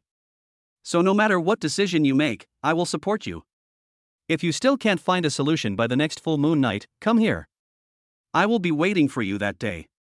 I will be on standby whenever you need me. Dugu Tianchuan looked serious, yet gave people an inexplicable sense of trust. Thank you, Mr. Dugu. His heart sank, but Xiao Qinran immediately felt a warm current flowing from the deepest part of his heart. Originally, she just did it out of pity for the child and the man, but she didn't expect Dugu Tianchuan to make such a promise. Although they had never met before, and the other party was now extremely miserable and destitute, and did not look like a super powerful person at all, Xiao Qinran still felt very moved in his heart. Because she felt Dugu Tianchuan's gratitude from his solemn expression and extremely firm tone. No matter what I said just now still counts. So, you take the child to the hotel to rest first, and then I will ask Uncle Chen to get you some money. No need, Miss Xiao. With a slight smile, Dugu Tianchuan directly rejected Xiao Qingran's feelings. But this is what I agreed before. You're welcome. Seeing that the other party actually rejected him, Xiao Qinran suddenly felt a sense of loss in his heart for some reason, and hurried forward to persuade him again. But before she could say anything, Qin Haoshuan, who had been standing next to her, suddenly chuckled, instantly attracting everyone's attention. Even Nangong Zishuan, who had been watching coldly, couldn't help but look over. Taking a step forward, Qin Haoshuan came to the front of the crowd and faced Dugu Tianchuan. It was not known whether it was because of the pungent smell on Dugu Tianchuan or his appearance that Qin Haoshuan disliked him, but when he walked out and stood in front of Dugu Tianchuan, Qin Haoshuan reached out and covered his nose. When he made this move, not to mention Nangong Zishuan, even Xiao Qinran, who had always affectionately called him brother-in-law, couldn't help but frown and his face darkened. But unfortunately, his action did not cause Dugu Tianchuan's expression to change at all. Of course, even if his expression changed, these people wouldn't be able to see it. After all, his entire face was covered by his thick, long, and dirty hair. I didn't expect you to be such a talent. With a disdainful sneer, Qin Haoshuan made no secret of his dislike for Dugu Tianchuan. Dugu Tianchuan did not reply, but just looked at the other party quietly. You played the hard to get tactic so smoothly. It seems that you are not a simple person. I underestimated you. Perhaps irritated by Dugu Tianchuan's calm expression, Qin Haoshuan's words became increasingly unpleasant. Brother-in-law. Xiao Qinran was a little unhappy and quickly stepped forward to try to persuade them. Qinran, don't be fooled by this social slicker. Turning his head to look at Xiao Qinran, Qin Haoshuan smiled gently, but had no intention of giving up. These people know how to manipulate people's hearts the best. Even though he is giving in step by step now, you don't know what he is thinking in his heart.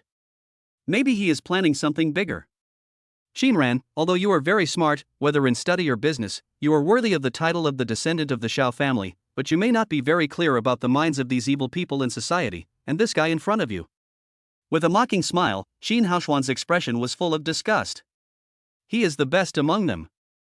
I even suspect that his legs were broken by those who were fooled. Hao Xian.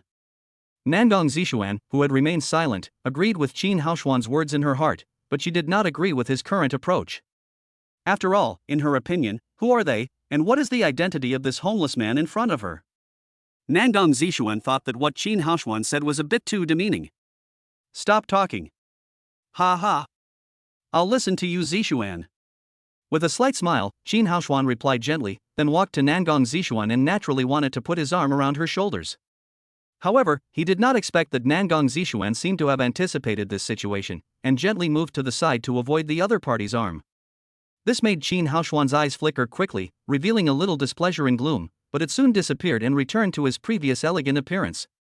No one saw it except Dugu Tianchuan. Dugu Tianchuan smiled sneerfully in his heart, but ignored the other party and turned his gaze to Xiao Qingran again. Miss Xiao, thank you very much for your kindness.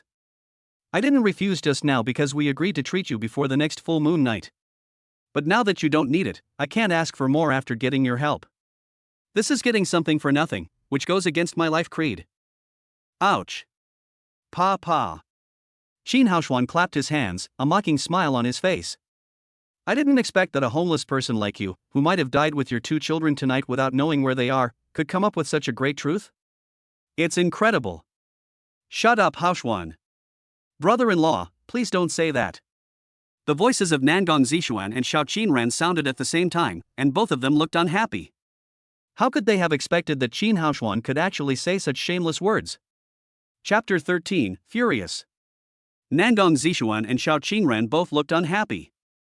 They believed that they had known Qin Haoshuan for many years. He had always given people the impression of being gentle and elegant. Even though he was a little arrogant, he would never speak so harshly as he did now.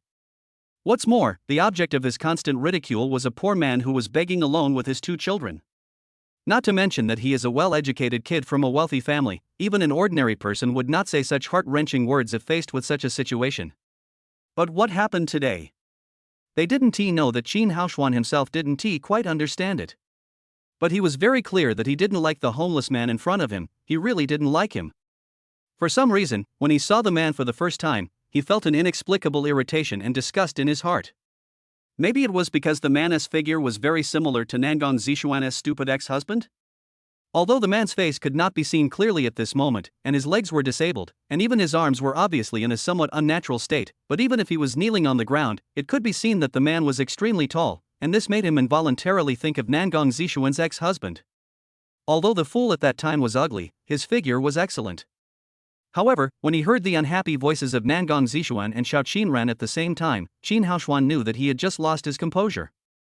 Qin Haoshuan slightly restrained the sarcastic expression on his face and replaced it with a gentle look, then shook his head and smiled bitterly.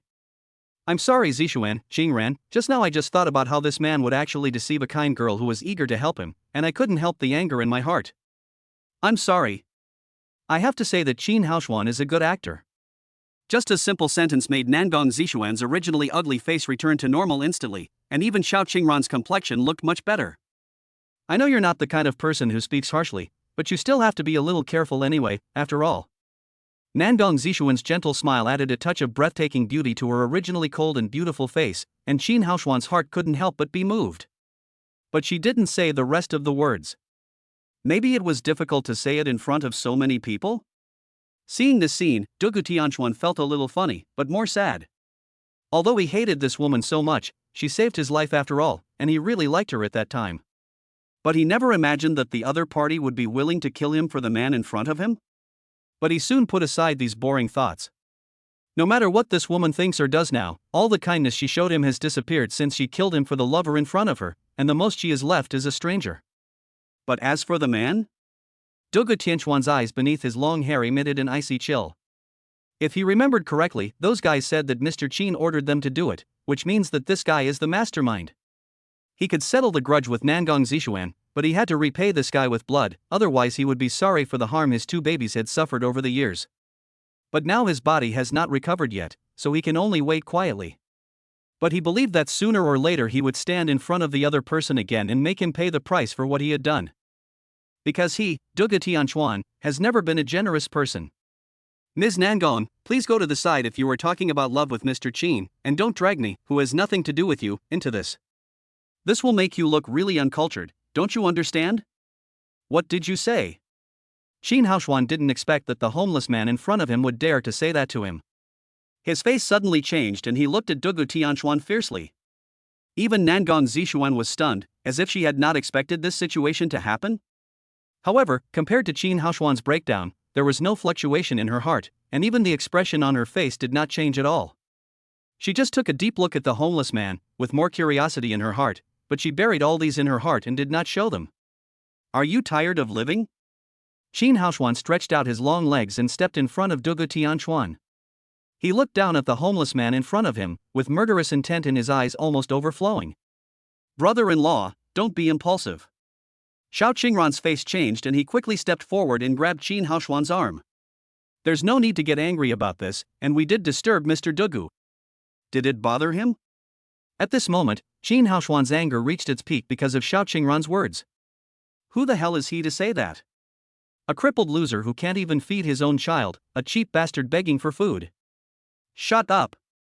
A cold voice suddenly sounded. Nangong Zishuan's face had become extremely cold at this time, and her eyes were full of chilling coldness, and there was an imperceptible disappointment in the deepest part. Qingran, I can't stay with you for long today. I have some things to do now. I'll contact you after I finish my work. Let's sit together as sisters. Nangong Zishuan apologized to Xiao Qingran, then shouted coldly, let's go. After she finished speaking, Nangong Zishuan looked at Dugu Tianchuan deeply and then left without looking back. Seeing that Nangong Zishuan had left, Qin Haoshuan had to leave even though he still wanted to teach the homeless man a severe lesson. But before leaving, he stretched out his index finger and pointed at Dugu Tianchuan. Although he didn't say anything else, the expression on his face was clear, which was, you kid, just wait for me. Xiao Qingran was also sighing inwardly at this moment. She knew that her best friend was really angry, and was dissatisfied with both Qin Haoshuan and Dugu Tianchuan. It was just that Nangong Zishuan's personality and upbringing made her choose to ignore Dugu Tianchuan. Mr. Dugu, you. Seeing that the two had walked away, Xiao Qingran slowly came to Dugu Tianchuan with a helpless look on his face. He. Dugu Tianchuan smiled calmly and did not look at the two people. You're still laughing? Seeing that the other party was still so calm, Xiao Qingran was the first to become dissatisfied. Do you know who those two people are? If they want to embarrass you. I know these two people, and I know their identities and origins. Dugu Tianchuan waved his hand to interrupt Xiao Qingran's words, his voice still calm. Thank you for your concern, Miss Xiao. I still keep my word. I, Dugu Tianchuan, am very grateful for your timely help, but I cannot get something for nothing. As for the rest, I will find a way. As his voice fell, Dugu Tianchuan's sight fell on a few young people who were setting up outdoor singing equipment not far away. Chapter 14: Borrowing music equipment to earn food money. The sky was gradually getting dark, and the onlookers began to feel cold. Wherever Dugu Tianchuan looked, he saw two boys around 20 years old and a girl of about the same age arranging some musical instruments. It seemed that they were music lovers who were out on a roadshow. Xiao Qingran also noticed the direction Dugu Tianchuan was looking at, and his heart couldn't help but move. Mr. Dugu, do you like singing too? Uncle Chan on the side couldn't help but frown when he saw his young lady's appearance. Although I didn't know what happened before, I could hear the words that followed very clearly. In his opinion, although he didn't like the way Qin Haoshuan spoke just now, he also agreed with some of his views, that is, this homeless man was obviously a liar, and he just took advantage of his lady's eagerness to see a doctor. Now seeing his young lady being so accommodating to this homeless guy made him even more unhappy. Miss, we should go. This. To be honest, Xiao Qingran didn't know why she suddenly felt guilty when facing this man. Maybe it's because he regretted what he had agreed to do? Mr. Dugu, please consider what I just said. After all, you still have children. Thank you for your kindness, Miss Xiao. Dugu Tianchuan looked at the group of young people with a smile in his eyes. I am well now, and I believe I can take good care of the child with my own hands, but I am still very grateful for your care for me. He smiled and shook his head to reject Xiao Qingran's kindness. Although Dugu Tianchuan also wanted to heal himself as soon as possible, the habits he developed over the years in his previous life also told him that he should not waste other people's kindness in this way. He was already very grateful to be able to buy a piece of clothing for his child. At this time, asking others to provide him with food and accommodation and ask for money was not something he could do. You are. Seeing that Dugu Tianchuan was still holding on to that thing, Xiao Qingran felt a little speechless. Miss.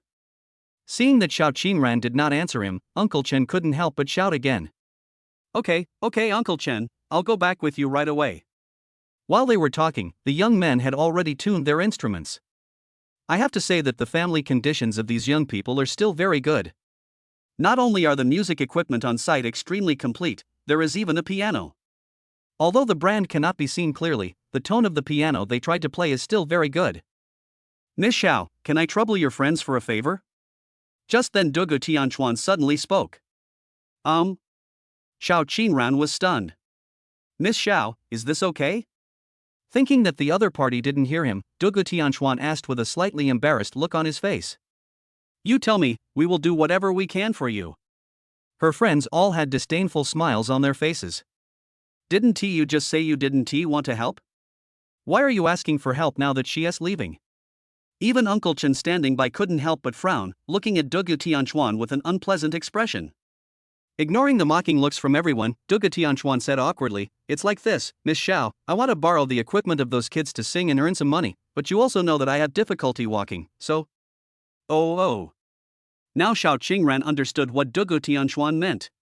Uncle Chen's eyes changed, and he looked at Dugu Tianchuan with an even colder look. At this moment, the other party has already undergone different changes in his mind. It's not that he had a good impression of him.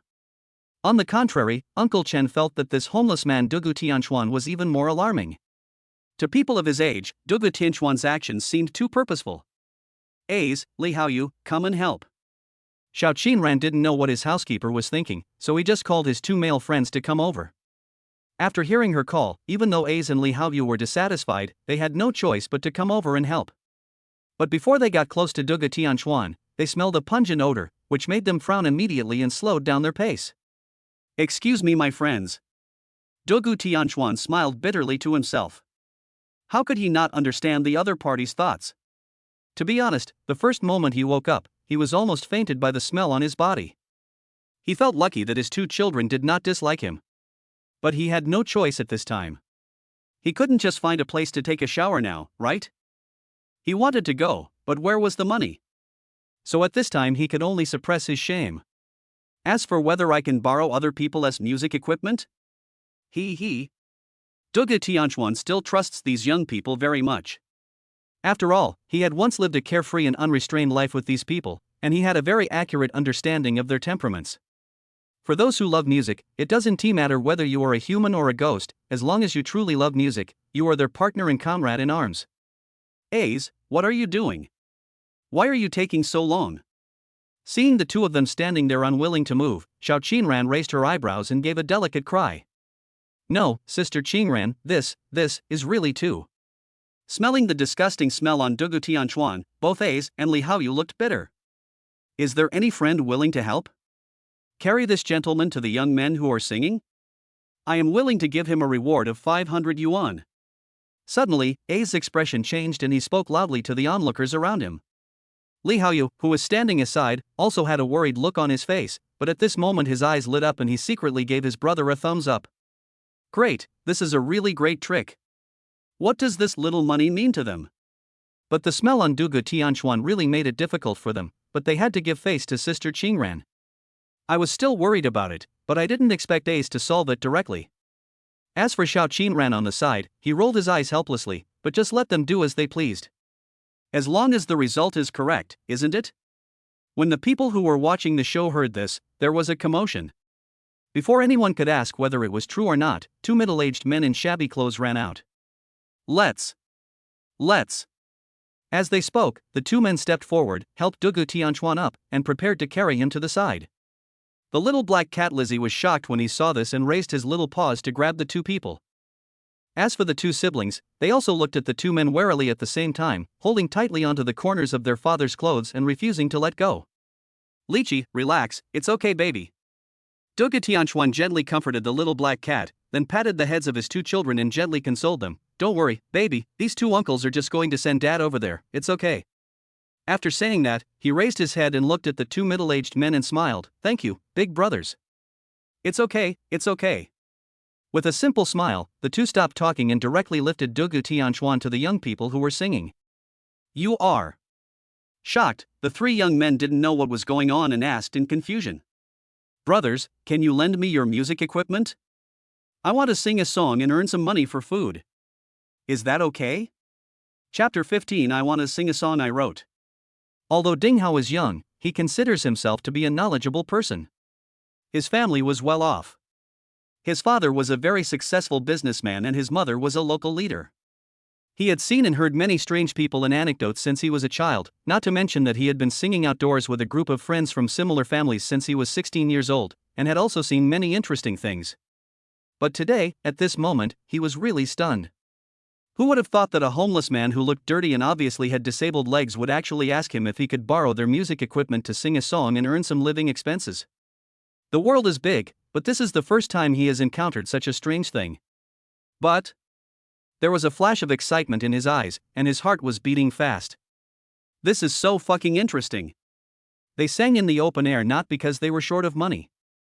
On the contrary, their families were the kind of wealthy people who could afford food, drink, and entertainment for 3 generations as long as their younger generations did not commit suicide by starting their own business. The reason they do this is, firstly, their passion for singing, and secondly, they want to deepen the joy of life. After all, they have a clear positioning of themselves. They are not born to be businessmen and do not like the kind of life in the business world where people smile on the surface but are stabbed in the back. In this case, they might as well pursue their hobbies. Look, today I saw such an interesting scene. He glanced at his other 2 companions and saw that they had the same expression as him. When they saw his eyes, they nodded involuntarily, and the excitement in their eyes was no less than that of Ding Hao. At this time, Xiao Qingran's interest was also aroused. She never expected that this homeless man would actually say he wanted to sing to earn some living expenses. Is this a way to sell your skills? As for the other friends, their curiosity was also aroused and they all followed curiously. But they didn't say that they were optimistic about Dugu Tianchuan, they just wanted to come and watch the fun. After all, they would never believe that a disabled homeless man could sing. Hey, Ace, what do you think? Touching Ace's shoulder, Li Haoyu asked in a low voice. Do you think this is reliable? Reliable? Reliable in what sense? Glancing sideways at his friend, Ace raised the corner of his mouth in disdain. It's just a shameless guy who wants to gain sympathy from others by relying on his disability and raising 2 children, and then wants others to give him some money. Do you think such a person can sing? He is just a liar who is good at understanding people's psychology. Now I think what Qin Haoshuan said just now is right. This guy's leg might have been broken by someone who saw through his scam. After hearing Ace's analysis, Li Haoyu couldn't help but take a closer look at Dugu Tianchuan who had been put on the ground. Although the other party was very tall, there was no sign that he could sing. That's true. Li Haoyu looked at it for a long time but couldn't see any difference. Finally, he felt that his friend was right. This guy must be trying to take advantage of people's sympathy to cheat some living expenses, and then gain Xiao Qingran's favor, laying the foundation for cheating more money in the future. Thinking of this, Li Haoyu looked at Dugu Tianchuan with disdain. Hello, sir. With excitement in his heart, Ding Hao finally calmed himself down and came to Dugu Tianchuan. Unlike other people who discriminated against Dugu Tianchuan's attire at this time, he did not frown because of the unpleasant smell on Dugu Tianchuan. Instead, there was a kind of fanatical excitement in his expression. Hello. Dugu Tianchuan also greeted with a smile. Although it was the first time they met, he still had a very good impression of this big boy.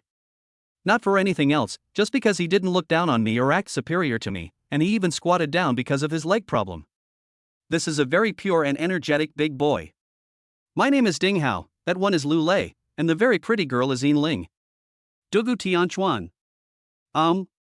When the surname Dugu appeared, Ding Hao was obviously stunned. This surname is very rare. But he soon returned to his normal state. I wonder if you, Mr. Dugu. That's it. Dugu Tianchuan lowered his head and looked at the little ones in his arms, a hint of tenderness appeared in his eyes. Ding Hao certainly noticed this, but did not ask any more questions. As you can see, I am physically disabled and my children are too young. In order to feed them, I saw that you were preparing for an outdoor performance. I have loved singing since I was a child, so I thought of borrowing your equipment to sing and perform to see if I could earn some money for the children to eat. Dugu Tianchuan looked very calm when he said this, and he didn't feel embarrassed or ashamed because the matter was not something that could be made public. Unexpectedly, his words made Ding Hao and the others look at him even more eagerly. This is definitely a man of steel. Haven't you seen that nowadays there are a lot of middle-aged men and women with intact limbs begging for food on many streets, but what about this man? Anyone with a discerning eye could see that he was disabled, not to mention that he had 2 children with him. But even in such a desperate situation, he did not beg from others directly. Instead, he was willing to earn money to feed his children by singing. Such a man of integrity is really rare. Ding Hao has privately decided that no matter how this man sings, even if it's shit, he will give him some money as a tip. Not for anything else, just for the other person's backbone and the love of parents for their children. There were more and more people watching around, and Dugu Tianchuan's voice was not small, so many people heard what he said. Even some people who couldn't hear it at the periphery knew the reason through other people's narration. In an instant, those people looked at Dugu Tianchuan with eyes filled with sympathy. They also have their own children. Would they be willing to do this and be criticized just to feed their children? I don't know, and it's hard to say. After all, the incident didn't happen to me. But at the same time, many people had the same idea as Ding Hao, that is, no matter how this man sings, just give him a small tip as charity. Okay, what's the problem? Ding Hao smiled cheerfully. Mr. Dugu, what song do you want to sing? We will play the accompaniment for you now. Thanks. Hearing that the other party agreed without hesitation, Dugu Tianchuan was deeply moved. As for what song to rap? How could he know any songs from this world? There were so many excellent songs on earth in the previous life, and any one of them would be a masterpiece. I want to sing a song I wrote, is that okay? Chapter 16 Steady Happiness is dedicated to everyone. As soon as Dugu Tianchuan finished speaking, the originally noisy square became as if a video had been paused, and everyone looked at him in disbelief. Puff. But soon, an uncontrollable laugh came out. Although the laughter was very light, it still rang clearly in everyone's ears in this area where there was no sound of human voice except the sound of the wind. As soon as this news came out, it quickly triggered a chain reaction. Ha ha. There was laughter. At first some people were too embarrassed to chuckle and just covered their mouths, but in the end they burst into laughter.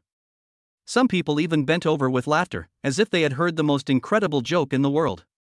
Even Xiao Qinran, who stayed for a while, had her delicate eyebrows twitching up and down, and her beautiful face turned red. She also wanted to laugh, but when she thought of Dugu Tianchuan's pitiful and miserable situation, she finally held back and did not laugh like those people. The only person who remained calm in the entire audience was Dugu Tianchuan himself. Of course, he couldn't laugh either. After all, he was the one who came up with this seemingly ridiculous reason, and he himself was the object of ridicule. But now he doesn't take all of this to heart and can understand it. After all, it's okay for a dirty and down-and-out homeless man to come out and sing to earn some money for food, but the problem is that he has to sing songs he wrote himself. Who can resist that? Ding Hao and his companions were stunned at first, and then they couldn't help laughing secretly. Because they were young, they couldn't control their expressions. However, they were kind-hearted and well-educated, and knew that it was wrong to laugh at people in person at this time. They could only try their best to remain calm with their faces turning red. Sir, have you really decided to sing your own original song? Well, yes, I'm sure. Then there will be no accompaniment, maybe you will have to sing a cappella. It's okay, I can borrow your piano and play it myself. What? His eyes widened suddenly, and Ding Hao thought there was something wrong with his hearing. You play the piano yourself? After hearing this, the others seemed to have their brains frozen and stared at the homeless man in a daze. This is fucking outrageous. It's outrageous to open the door, it's outrageous to the extreme. A homeless man says he can sing. Okay, let us assume that you are born with a singing voice. But then you say you want to sing your own original songs? This is quite funny, and many people even laughed out loud. That's fine too. Anyway, we'll just accept that the song you created is shit. It's your original work anyway, right? But now?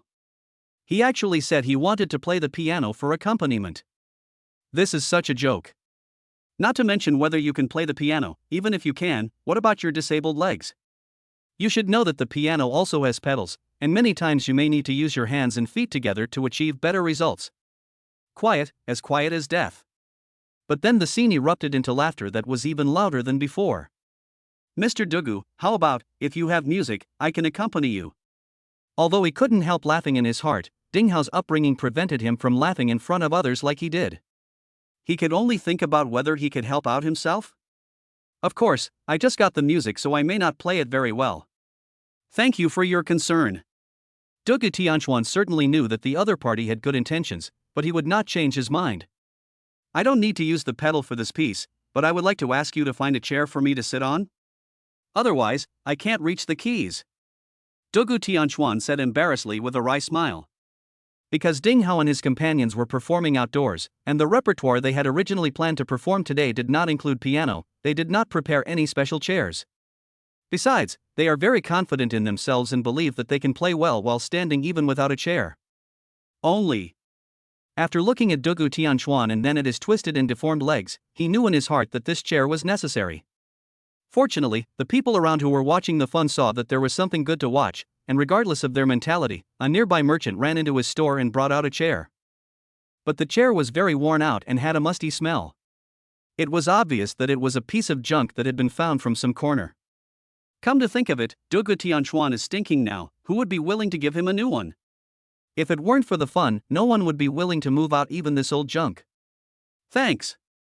No matter what others thought, Dugu Tianchuan still said thank you. With the help of Ding Hao and his young man named Lu Lei, he sat down on the chair with great effort, while his two children stood on his left and right. Although they didn't know what their father would do, they felt at ease as long as he was by their side. As for the little black cat, it let out a soft cry, then nimbly jumped to the top of the piano, glanced around with disdain, and sat on it. Seeing this scene, the crowd watching the excitement suddenly quieted down.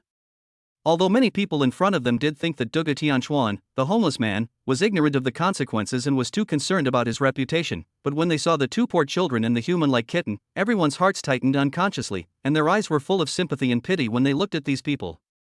Because of his disabled legs, Dugu Tianchuan could only sit on it awkwardly. Looking at the familiar equipment in front of him, his eyes were full of nostalgia. This was once one of his favorite instruments. Before the accident, he had won the title of master with his piano. But now, although he spoke with certainty, he was still somewhat uneasy inside. One is that they haven't talked for a long time, and the other is that his arms were severely injured at the time, which would definitely affect his piano playing. But there is no way now.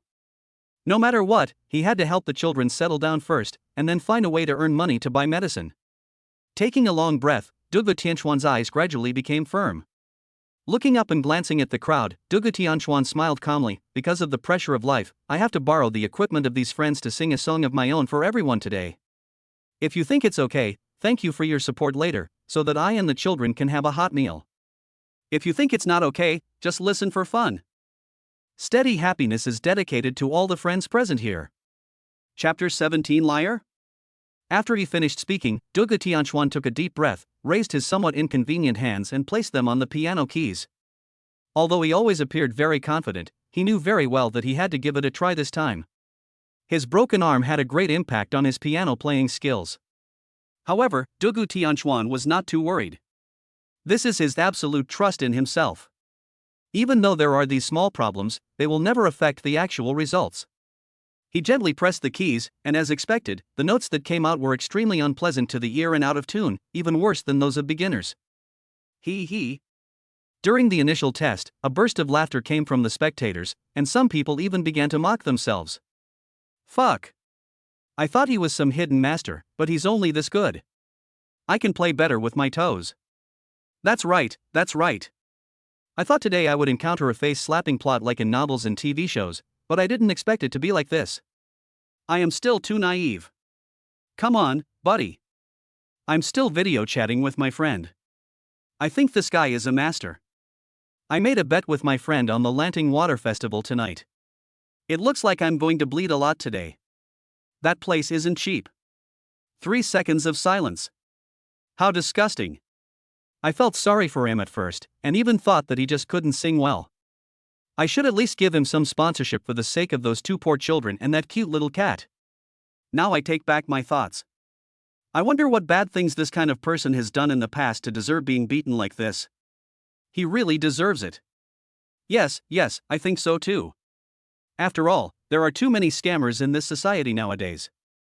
Look at his legs. I wonder if there is nothing wrong with them. He is just trying to cheat people out of money? Who knows? Maybe. Is there any true love left in this society? Hey, do you think we should call the police? I'm afraid those 2 children are not his. Maybe they are a criminal gang, and these children were abducted? Yes, it's very likely. No, I'm going to call the police now. If I encounter something like this, I can't let it go. I must let the police catch this liar. There was constant laughter and discussion. Although the voices were not loud, they could still be heard clearly by everyone. Ding Hao and his friends looked at each other and shook their heads slowly, with disappointment and helplessness in their eyes. I thought this was a master like the sweeping monk, but I didn't expect him to be a fool. It seems like what the previous person said, the other party is a charlatan who wants to cheat people out of money? Although they can understand that the other has some health problems, playing the piano has nothing to do with his leg injury, right? What's more, didn't he himself say that this song doesn't require the use of footsteps? Why is that not the case when he starts playing it? As for the song that Dugu Tianchuan wanted to sing, they had even less hope. He can't even play the piano yet he's still pretending to be cool, and you still expect him to be able to sing?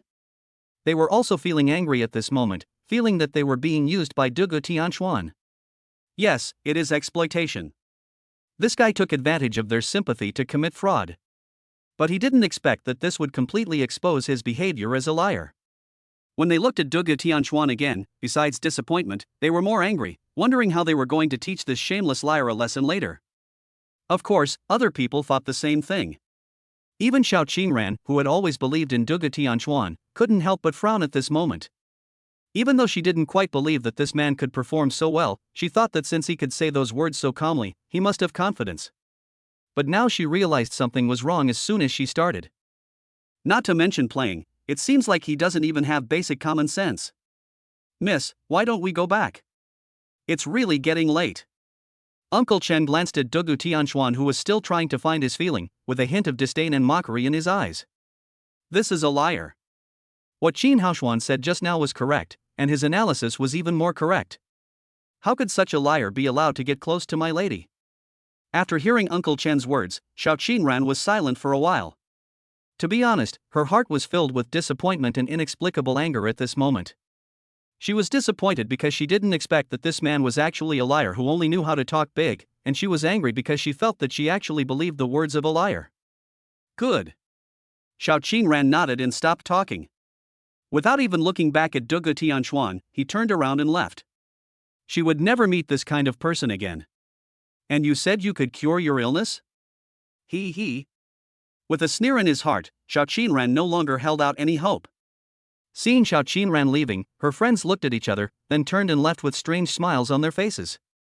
Dugu Tianchuan didn't know about this situation. He knew that his broken arms would definitely affect his playing, but he didn't expect it to be more serious than he expected. Just a little force caused a piercing pain. Because he had just woken up, he didn't have a clear understanding of his injuries. It was not until this time that he realized how serious his injuries were. After understanding this, his hatred for Nangong Zishuan and Qin Haoshuan deepened. I will not be a human being if I don't avenge this. Dugu Tianchuan is not a kind-hearted person, nor is he a person who repays evil with kindness, otherwise he would not have reached that position so many years ago in his previous life. Many people in the world have their own beliefs. Dugu Tianchuan is no exception. It's just that what he believed in was neither Buddhism, which advocates practicing in this life for the sake of the next life, nor those Western sects, which are extremely hypocritical. He believes in Taoism, and what he values is the clarity of the Taoist heart. To put it bluntly, what does it mean to have a clear mind of Tao? I will take revenge today and never let myself be wronged. He will keep silent until he has restored his body to the peak state of his previous life. But once he recovers, those who once bullied him will know whether Dugu Tianchuan is an easy guy to bully. Dugu Tianchuan didn't care about what the people present thought of him at this moment. Even though his arms do affect his performance now, it is not a big problem. Taking a deep breath and calming his mind, Dugu Tianchuan stopped trying to play. Just as everyone was talking, a melodious piano sound was heard. In an instant, the originally bustling square became quiet, and everyone looked at the man in disbelief. Xiao Qingran, who had already walked more than 10 meters with everyone, also heard it. She suddenly turned around and looked over with her beautiful eyes wide open. Chapter 18, the show begins. Xiao Qingran suddenly stopped, a look of disbelief in her beautiful eyes. Ding Hao and a group of people had the same expression. Just now I thought this guy was a pure charlatan, but in the blink of an eye, my attitude changed. Unlike some onlookers, although they are not piano masters, their family education since childhood and more than 10 years of piano training have enabled them to distinguish them very clearly. This is definitely a piano master. Although there are still some flaws, they can also see that it is caused by the homeless man's arm problem, not that his level is not good enough. Duge Tianchuan didn't know what these people were thinking, nor did he want to care about what they were thinking. When he found a hint of the feeling from his previous life, he completely entered into the world of piano and music, and this song from Chen Gishan's previous life also appeared in this world for the first time. One day I realized I no longer had the right to feel sorry for myself. Only the tireless shoulders are left, carrying simple satisfaction. The moment Dugu Tianchuan opened his mouth, the originally noisy square seemed to have stopped, and everyone looked at the man who looked very sloppy and dirty in disbelief. Compared with other onlookers, Ding Hao and others are more professional. Although the song sung by the man named Dugu Tianchuan still had major flaws at this time, they knew that this was the result of not training for a long time. They believe that as long as they give each other some time, things will definitely be much better than they are now. After all, this man's voice is really great. They discovered this as soon as they opened their mouths. Of course, these were not what shocked them. What surprised them most was the lyrics that the other party sang. Yes, they had never heard anyone else sing this song, and they had never even heard a similar tune, which also proved that it was indeed the other party's original creation. But that wasn't what surprised them the most. The melody of this song and the lyrics at the beginning are so beautiful. One day I started to feel happiness from ordinary days. I saw the clear distance. The happiness I want. Starting from the second sentence, Dugu Tianchuan gradually found the feeling he once had. Although he could feel the major flaws in his skills, he also knew that this could not be improved right away. And just at this moment the song enters the climax of the chorus. I want stable happiness. Can withstand the cruelty of doomsday. In the restless night. Have a home. I want stable happiness. Can touch with both hands. Every time I reach into your arms. With your temperature. It was not until this time that Duge Tianchuan found some of the old feelings, and he became more immersed in the song. In his previous life, he particularly liked singing and playing musical instruments. Especially at the end of a tiring day at work, a good song could completely relax his mind. He is also extremely talented in this area. She has a very good voice, and after receiving training from famous teachers, she would definitely be the best in the whole field if she were to participate in those so-called singing competitions. It's a pity that his main occupation is a doctor, and a Taoist doctor at that, and singing is just a little hobby of his. However, he used the pen name Xian Ting Fengyu to write many classic songs for many music giants, making him a big name in the entertainment industry. But no one had ever seen him. Because he only contacted those people through the internet and phone calls and never met them, Xian Ting Fengyu was a mysterious figure on Earth in his previous life. But unexpectedly, one day he would use this hobby to make money. It's really a matter of time and fate. One day I realized I no longer had the right to feel sorry for myself. Only the tireless shoulders are left, carrying simple satisfaction. One day I started to feel happiness from ordinary days. I saw the clear distance. The happiness I want. The second part of the song starts again. Dugu Tianchuan's voice is low, deep, and has an inexplicable magnetism. At this moment, everyone present had fallen into silence, and even fanaticism could be seen in the eyes of some people. What was originally just a clownish drama to them has now changed so much. Ding Hao and his companions had even more fanatical eyes. They surrounded Dugu Tianchuan tightly, looking at him with eyes full of admiration. No one knows the value of this song better than them. Although the other party's performance is not perfect in some aspects due to physical reasons, we can already feel how excellent this song is just from what we have now. It is no exaggeration to say that as long as this song undergoes a certain amount of publicity and packaging, it will have no problem winning this year's Golden Melody Award. On the other side, Xiao Qingran and her friends were also stunned, staring blankly at the man who was playing the piano and singing. Although they are not people in the so-called music circle, they can still tell the quality of a song from the bad. This is definitely a very nice classic song. In particular, the lyrics of this song are excellent, depicting the hearts of many young men and women. Looking at the man whose face was still unclear, even though he still exuded a disgusting smell and his legs were deformed and drooping on the chair, his whole body exuded a noble aura, just like those long famous artists. His eyes kept flickering, and Xiao Qinran was thinking quickly in his heart. It seems that this homeless man did not lie. He can play the piano and sing, and he is very good at both. So, did he not lie to her about what he just said? She wasn't sure, but there were some ripples in her heart. I want stable happiness. Can withstand the cruelty of doomsday. In the restless night. Have a home. I want stable happiness. Can touch with both hands. Every time I reach into your arms. With your temperature. I want stable happiness. Can withstand the pain of loss. One person's journey. You won't be lonely. I want stable happiness. Can use life as length. Wherever I am. Will never get lost. I want stable happiness. This is the happiness I want. As the last sentence finished, Dugu Tianchuan also put down his arms, and his breathing became a little difficult. Even though one song wouldn't be so serious, you have to know that his health was already very poor, and he had to endure a lot of suffering while raising his 2 children over the years. At this point, being able to sing a song completely without any major deviations was already an overachievement for him. At this moment, as his voice fell, there was silence at first, but then there was a mountain of applause and cheers. Chapter 19 Reward. A mountain of warm applause suddenly broke out. The little black cat Lizzie was startled and quickly jumped into Dugu Tianchuan's arms.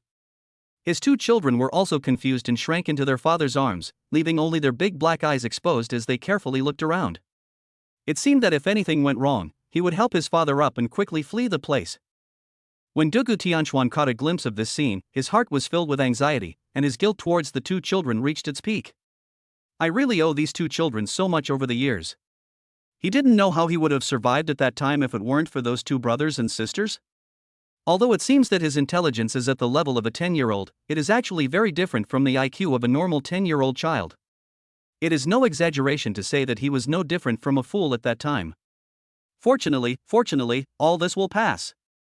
Mr. Dugu. At this time, Ding Hao walked over with admiration in his eyes.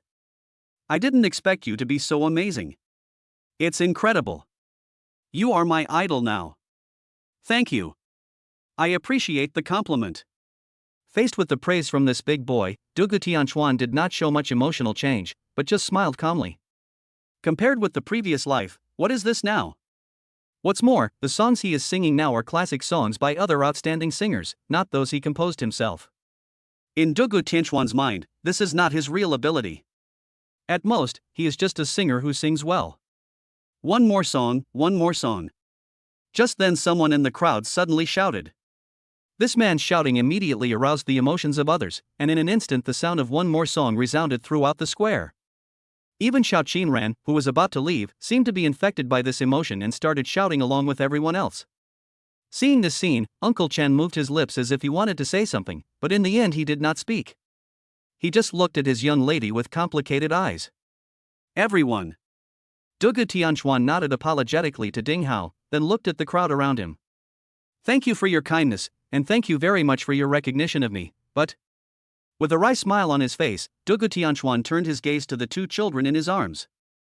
I'm really sorry, the weather is too cold and the child hasn't eaten for a long time, so... He didn't say the rest of the words, but everyone immediately knew what he wanted to express. Indeed, the weather had begun to get colder, and seeing the 2 little bodies shivering in their father's arms despite wearing a brand new coat, everyone felt a touch of sympathy. Well, sir, I like your songs very much. I wonder if you will come tomorrow. 1 yuan, 5 yuan, 10 yuan, 50 yuan, 100 yuan. There were bills of all kinds, and soon a pile of banknotes filled up in front of Dugu Tianchuan. Although he didn't know how much, he knew it was definitely enough to cover his and their accommodation and food expenses for the next few days. Thank you, thank you. With his head lowered and his back bent, he tried hard to sincerely thank everyone who gave him a tip. The 2 little ones who had been huddled in his arms finally came out of their panic. After experiencing the initial panic, they followed their father and bowed to express their gratitude to those who gave them rewards. Seeing this scene, those who were originally hesitant and reluctant to spend money felt a little bit of pity in their hearts and stepped forward to hand out their tips. After all, ordinary people are very kind-hearted, especially towards those who are not as good as them. Uncle Chun, do you have any cash on you? Xiao Qinran looked at the father and his two daughters, and for some reason he felt a great sense of emotion in his heart. Yes, how much do you need? After a glance, Uncle Chen knew what his lady meant.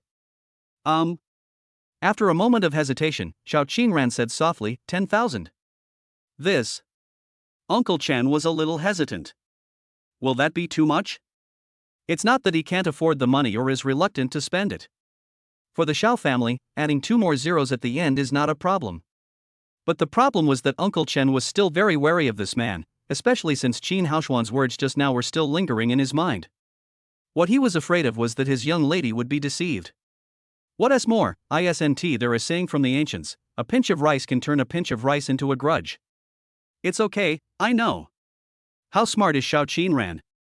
She understood as soon as Uncle Chen said that, but she didn't care too much about it.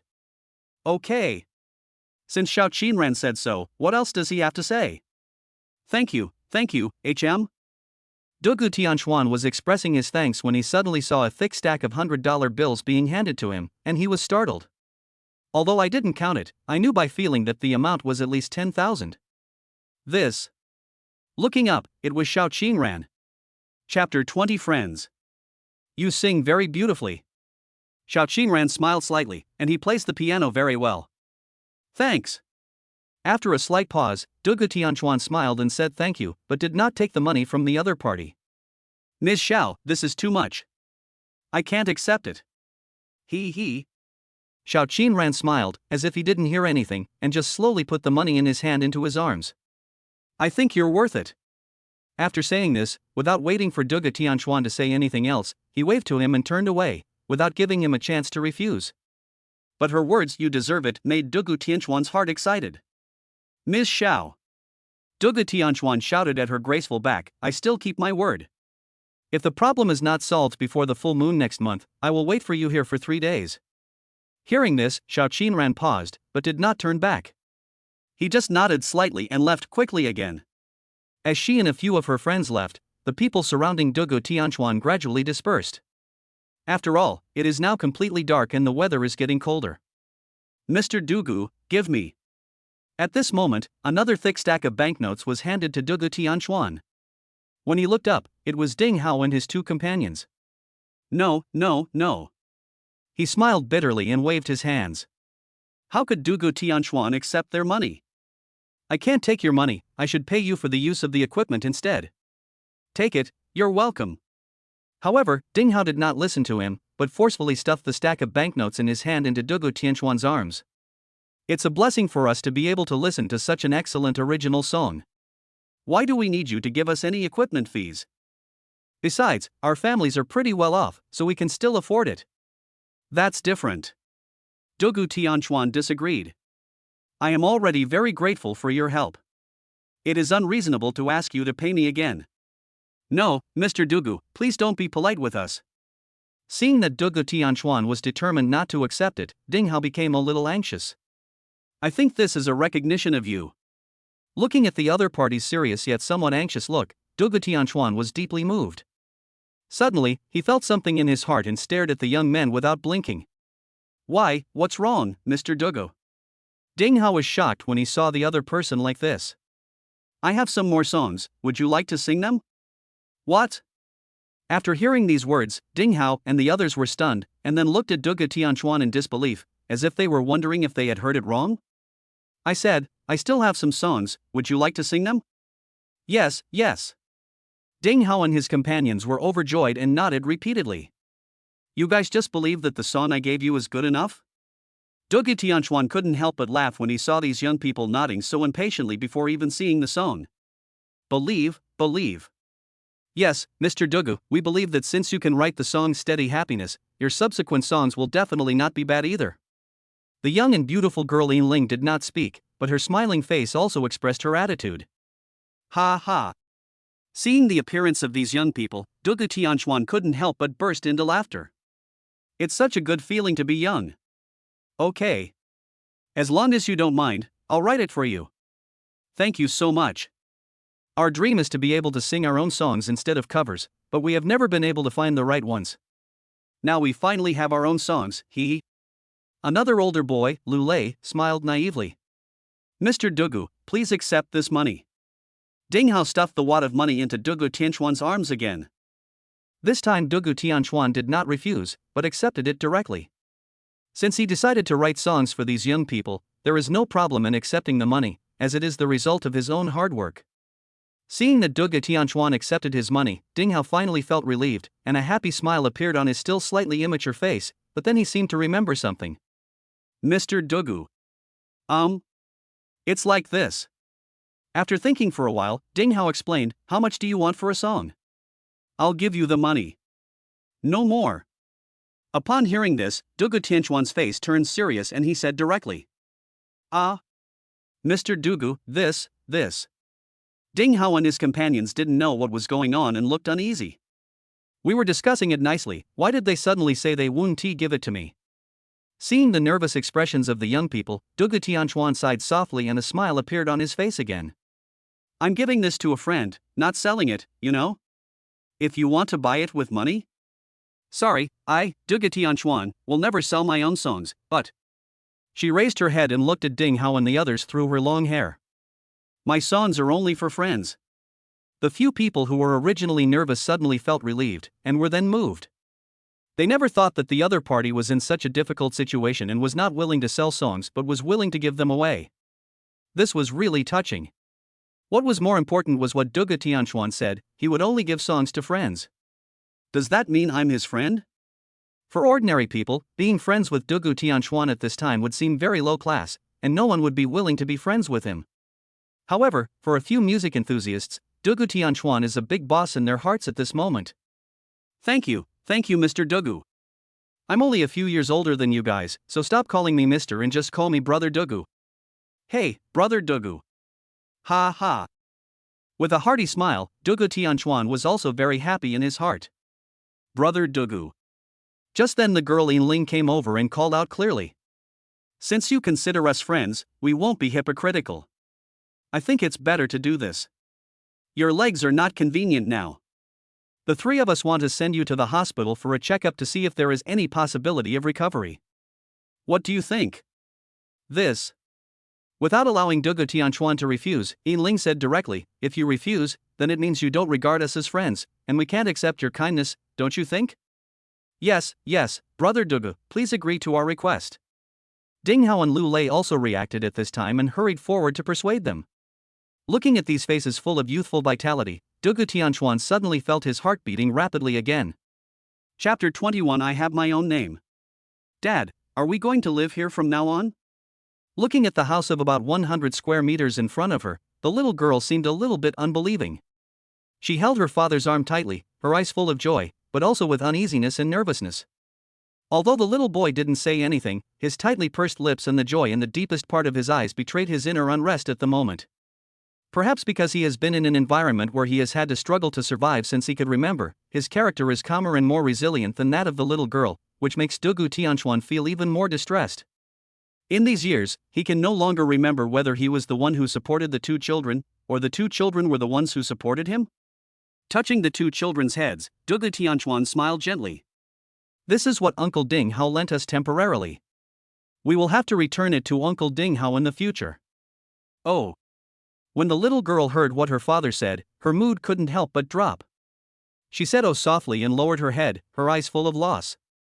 Even the boy who had always behaved like a little adult showed a hint of disappointment in his eyes, but it was soon replaced by determination. He came to his sister and stroked her head gently, imitating his father's behavior. Nyo, don't be sad. When I grow up, I will buy you a big house. It's your own big house, okay? Although the 3-year-old child's voice is still childish, his words are full of determination. Well, okay, I believe my brother. The little girl became very happy upon hearing her brother's words and she grabbed the boy's arm and almost hung herself on him. Seeing his sister happy, a smile appeared on the little boy's stern face. Lizzie, the little black cat that had been wandering around since coming to this home, also came over and rubbed its little head against the brother and sister's legs. At this moment, Dugu Tianchuan's inner sorrow and pain instantly spread throughout his body. The biggest thought in his mind at this moment was to get better quickly. Only by recovering soon can he give his two lovely children a warm and safe home. The reason why they lived in this house was that when they arrived at the hotel they found out that Dugu Tianchuan did not have an ID card. If he wants to apply for it, he can only go to the police station to apply. But Dugu Tianchuan was unwilling and unable to do so.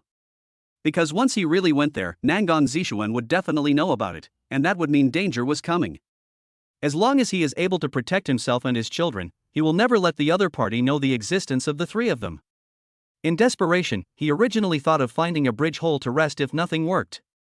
Anyway, he had some money on him, enough for food and daily necessities for the time being, but he didn't expect Ding Hao to be unwilling to do so. The reason he gave was that Dugu Tianchuan was in poor health, and he had two children to take care of, and it was not safe for him to have so much cash on him. It just so happened that he had a small house for him to live in first. Dugu Tianchuan did not refuse this time, but he kept the kindness shown to Ding Hao and others in his heart. Without any delay, he directly gave a song to the three people in this house, and the melody was written on the spot. Until now, he still remembers the astonishment and disbelief of the three young people when they received the lyrics in melody. Amid the worshipful eyes of several people, Dugu Tianchuan once again made a request. He would give them at least 3 more songs, but the requirement was that Ding Hao could provide a month's food for the 3 of them. After all, he didn't have an ID card now, so he couldn't even order takeout. But the most important thing is some Chinese medicinal materials, which is the top priority. After hearing Dugu Tianchuan's conditions, Ding Hao agreed without hesitation. Not for anything else, just for the song I just got. Based on their own musical attainments, it can be concluded that this is definitely another classic song. Looking at the 3 little ones in front of him, Dugu Tianchuan's heart was gradually filled with satisfaction and happiness. My dears. What's the matter, Dad? Niao raised her head and looked at her father cutely, with a hint of worry on her face.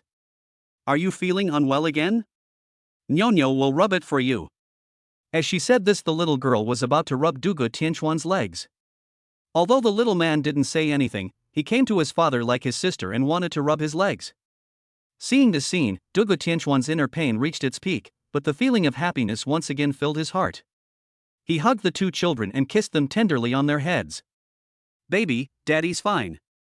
What did you call me for, Dad? Niao asked curiously.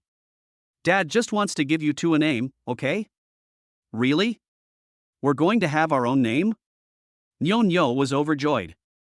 You have to know that the brother and sister have never known their own names since they can remember, so how could Dugu Tianchuan know these at that time? Whenever they heard other children's parents calling their names affectionately, the brother and sister could not hide their envy and expectation in their eyes, but they also knew that their father was a little different from other fathers, so they could only hide that envy in the deepest part of their hearts. Well, Daddy is well now, so I'm going to give my 2 babies nice names. Dugu Tianchuan was also very happy as he looked at his daughter lovingly. Great, I finally have my own name. Of course, my baby must have his own name. In the future, he will go to school and become a doctor and a professor, right? Yeah, I want to be a doctor, I want to be a professor.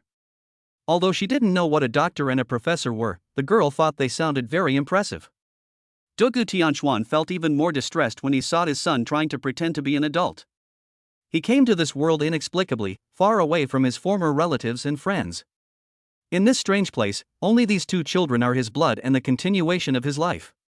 But his eyes dimmed slightly, and a hint of darkness and obscurity rose from the deepest part of his eyes. If that incident hadn't happened, he would be surrounded by 4 lovely and beautiful children now, right? Dad, what's wrong with you? Niao saw that her father suddenly fell silent and thought that he was not feeling well again, so she asked nervously. It's okay, Dad just thought of something. After kissing the child's dirty face, Dugu Tianchuan regained his composure. Niao, your name will be Dugu Shiyan from now on, son. Looking at this little man who had always protected him and his sister, Dugu Tianchuan's eyes were filled with heartache. Your name is Dugu Jinyan. Chapter 22 Bathing. Son. Looking at the boy who was so young but behaved like a little adult, Dugu Tianchuan gently touched his son's little head. The reason why I call you Jinyan is that Dad hopes that as a big brother, you will be careful in what you say and do and be a responsible person. Yeah, I will, Dad. Nodding vigorously, Dugu Jinyan replied solemnly. Brother, we finally have a name. No one will call us wild kids anymore. Dugu Shirshian hugged her brother and shouted happily. Although Dugu Jinyan did not appear as happy as his sister, the joy in his eyes was obvious. Okay, darlings, Daddy will take you to take a bath. Let's take a shower, let's take a shower. Accompanied by his daughter's sweet cries, Dugu Tianchuan went into the bathroom with the children in a wheelchair. This wheelchair was also bought by Ding Hao on the way here.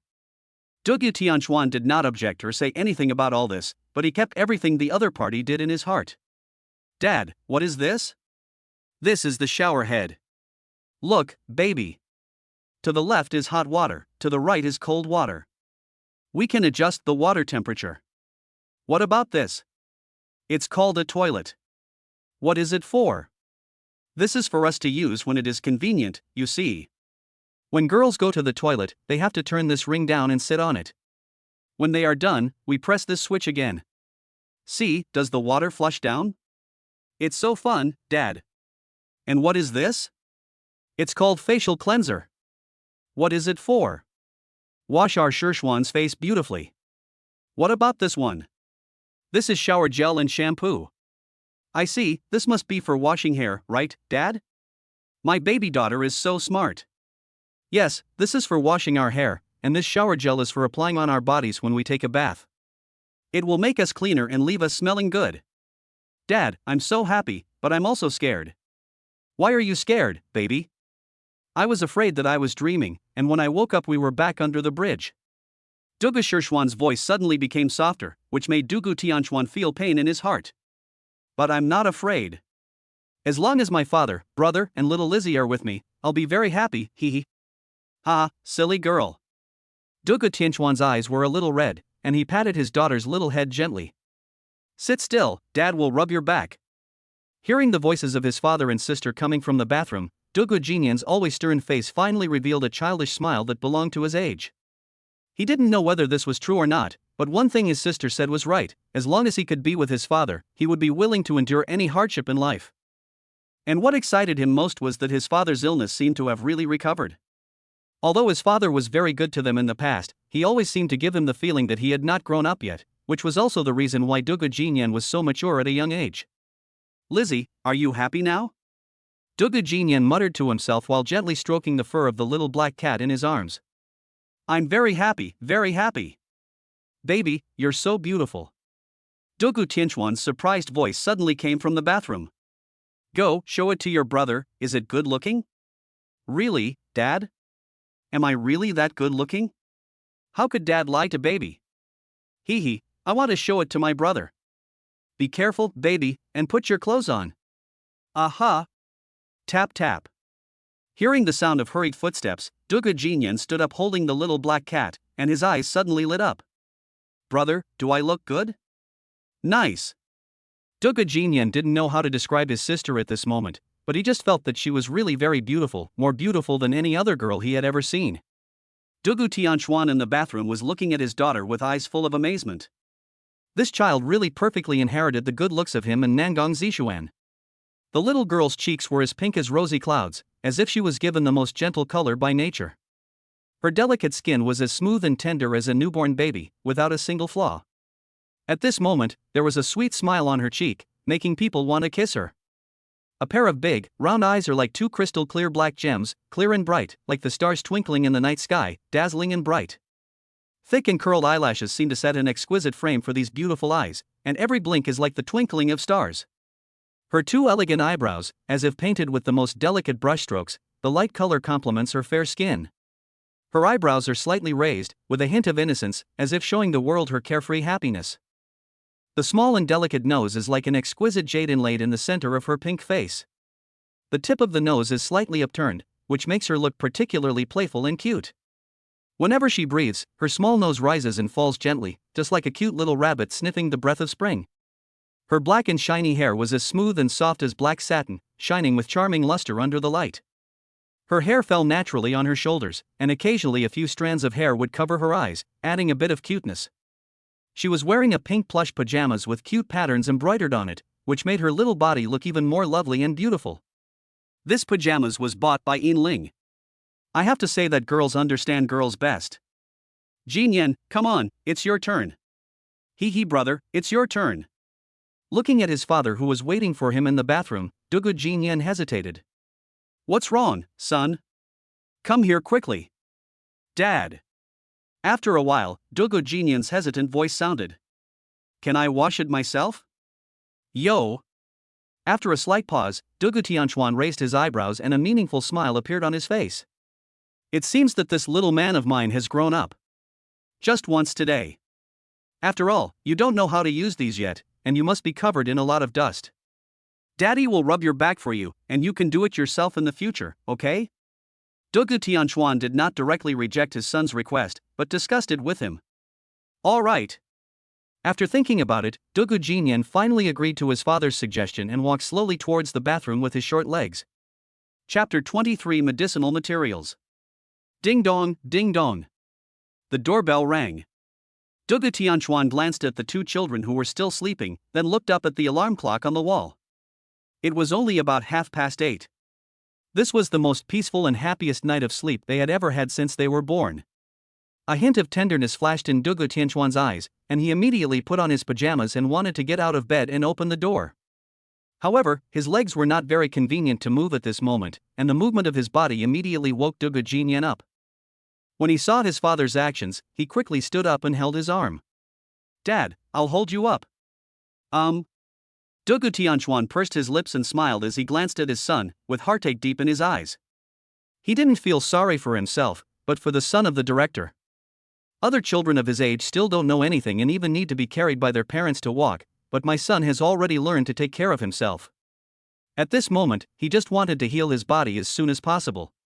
It is for both myself and my two well-behaved and sensible children. The actions of the father and son woke the little girl up immediately. She rubbed her still blurry eyes and went forward to help without saying a word.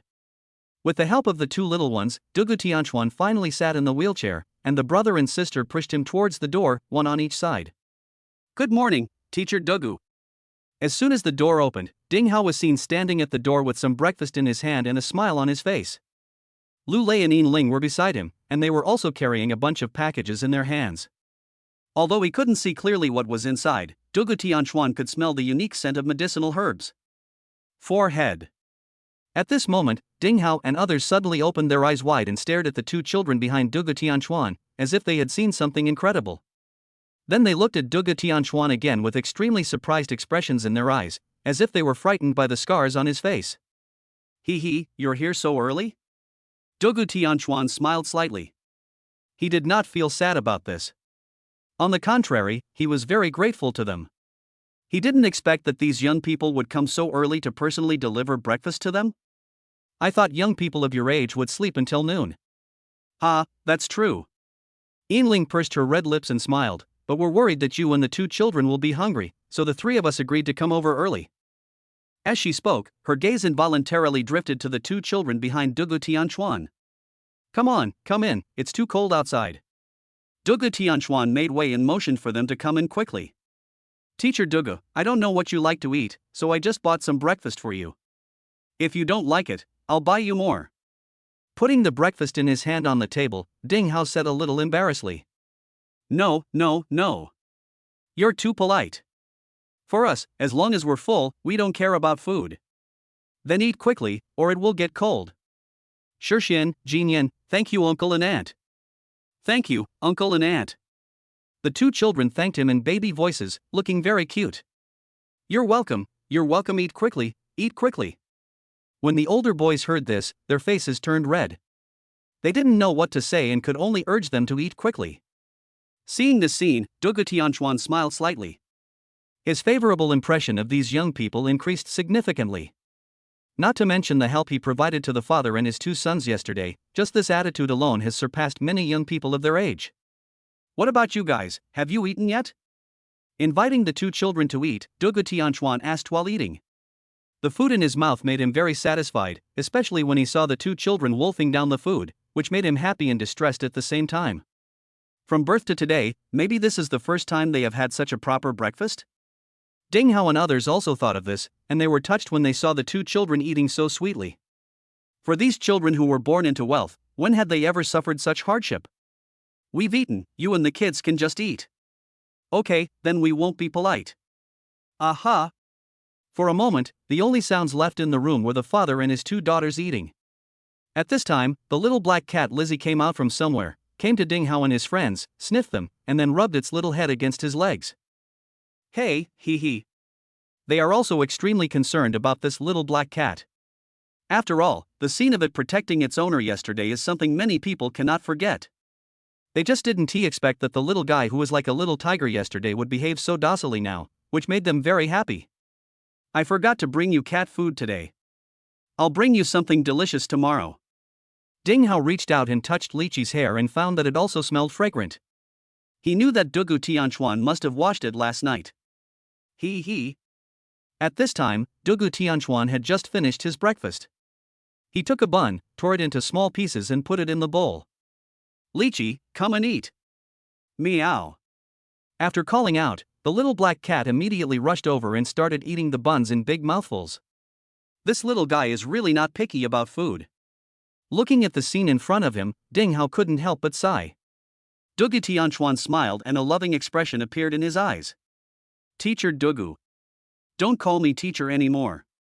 We are all about the same age. Didn't I tell you yesterday that if you don't mind, you can call me brother? Hey hey. Scratching his hair, Ding Hao smiled sheepishly. Okay, brother Dugu, the two children are called Shixian and Jinyan? Well, I was in a daze before, and I finally woke up yesterday and remembered that the children didn't have names yet, so I gave them names. Thinking about it, I feel so sorry for these two children all these years. Don't think like that. After all, this is a good thing, right? If you can wake up, the child will definitely get better in the future. Ha, that's right, I am still very confident. I think they look alike. Are they twins? There was curiosity in the eyes of several people. Feeling a slight pain in his heart, Dugu Tianchuan quickly suppressed his sadness and smiled gently. Well, they're twins. He's so pretty and handsome. Yin Ling exclaimed, I have seen a lot of children, but I have never seen many who are prettier and more handsome than them. It shows that their mother must be a great beauty. Ahem. Ding Hao poked Yin Ling's arm and changed the subject. Brother Dugu, what do you think of these medicinal herbs I brought you? Are they what you need? Chapter 24. The herbs have been delivered. Dugu Tianchuan's eyes flickered, concealing his inner excitement. He pushed his wheelchair over to the pile of Chinese medicinal materials and looked at them carefully. Gentian, Asparagus cochinchiensis, Codonopsis palaciula, Radix Codonopsis palaciuli, Black snake gall, Lithospermum officinale, Rosemary, Poria cocos, sea sand. The more he looked at it, the more excited he became. These were the materials on the list of Chinese medicines that he wrote to Ding Hao yesterday for purchase. He didn't expect that the other party had prepared them all so quickly. Not only that, the quality of these Chinese medicinal materials was better than he had imagined. Brother Dugu, are these herbs okay? Watching Dugu Tianchuan checking carefully, Ding Hao felt a little uneasy, wondering if the other party was satisfied. It's no wonder he's feeling uneasy. When Ding Hao got the lyrics and music last night, he was completely stunned. I originally thought that what Dugu Tianchuan said about classics was just a joke, but I didn't expect that this song is really as he said. It will definitely be a hit song that will shock the music world. This kind of talent is like a totem to Ding Hao and others who are determined to become famous in singing. He can't help but pay more attention to Dugu Tianchuan's expression, because maybe he will have to rely on him to become famous in the future. Of course, for them, being famous or not doesn't have much real meaning. After all, none of them come from wealthy families, and they are just playing for their own interests. Good, the quality is very good. Dugu Tianchuan let out a long sigh, his tone full of happiness. Thank you, Haozi. Hey, you're so polite. Seeing that the medicinal herbs he brought were recognized by Dugu Tianchuan, Ding Hao finally breathed a sigh of relief. Did you buy these herbs yourself? How can I buy these? It just so happens that Lei Zi's childhood friend's family runs this herbal medicine store, so I asked his childhood friend to help me get it. When Lu Lei heard Ding Hao mention him, he couldn't help but smile shyly. Thank you for your trouble, Lei Zi. No, brother Dugu, it's just a simple matter, it's not a big deal. Lu Lei waved his hand politely. Can you make it yourself? If it's inconvenient, I'll ask my childhood friend to fry it for you and send it to you. After hesitating for a moment, Lu Lei said softly. It's okay, I can do this myself, no problem. Dugu Tianchuan smiled and shook his head to reject his kindness. Although his legs and feet are not convenient now, he still has no problem decocting the medicine. The most important thing is that he will never let outsiders know the formula ratio. Okay. Lu Lei is also a smart man. He quickly realized that what he had just asked was a bit inappropriate, so he quickly changed the subject. Brother Dugu, do you still know Chinese medicine? Hearing his words, Ding Hao and Yin Ling couldn't help but turn around to look.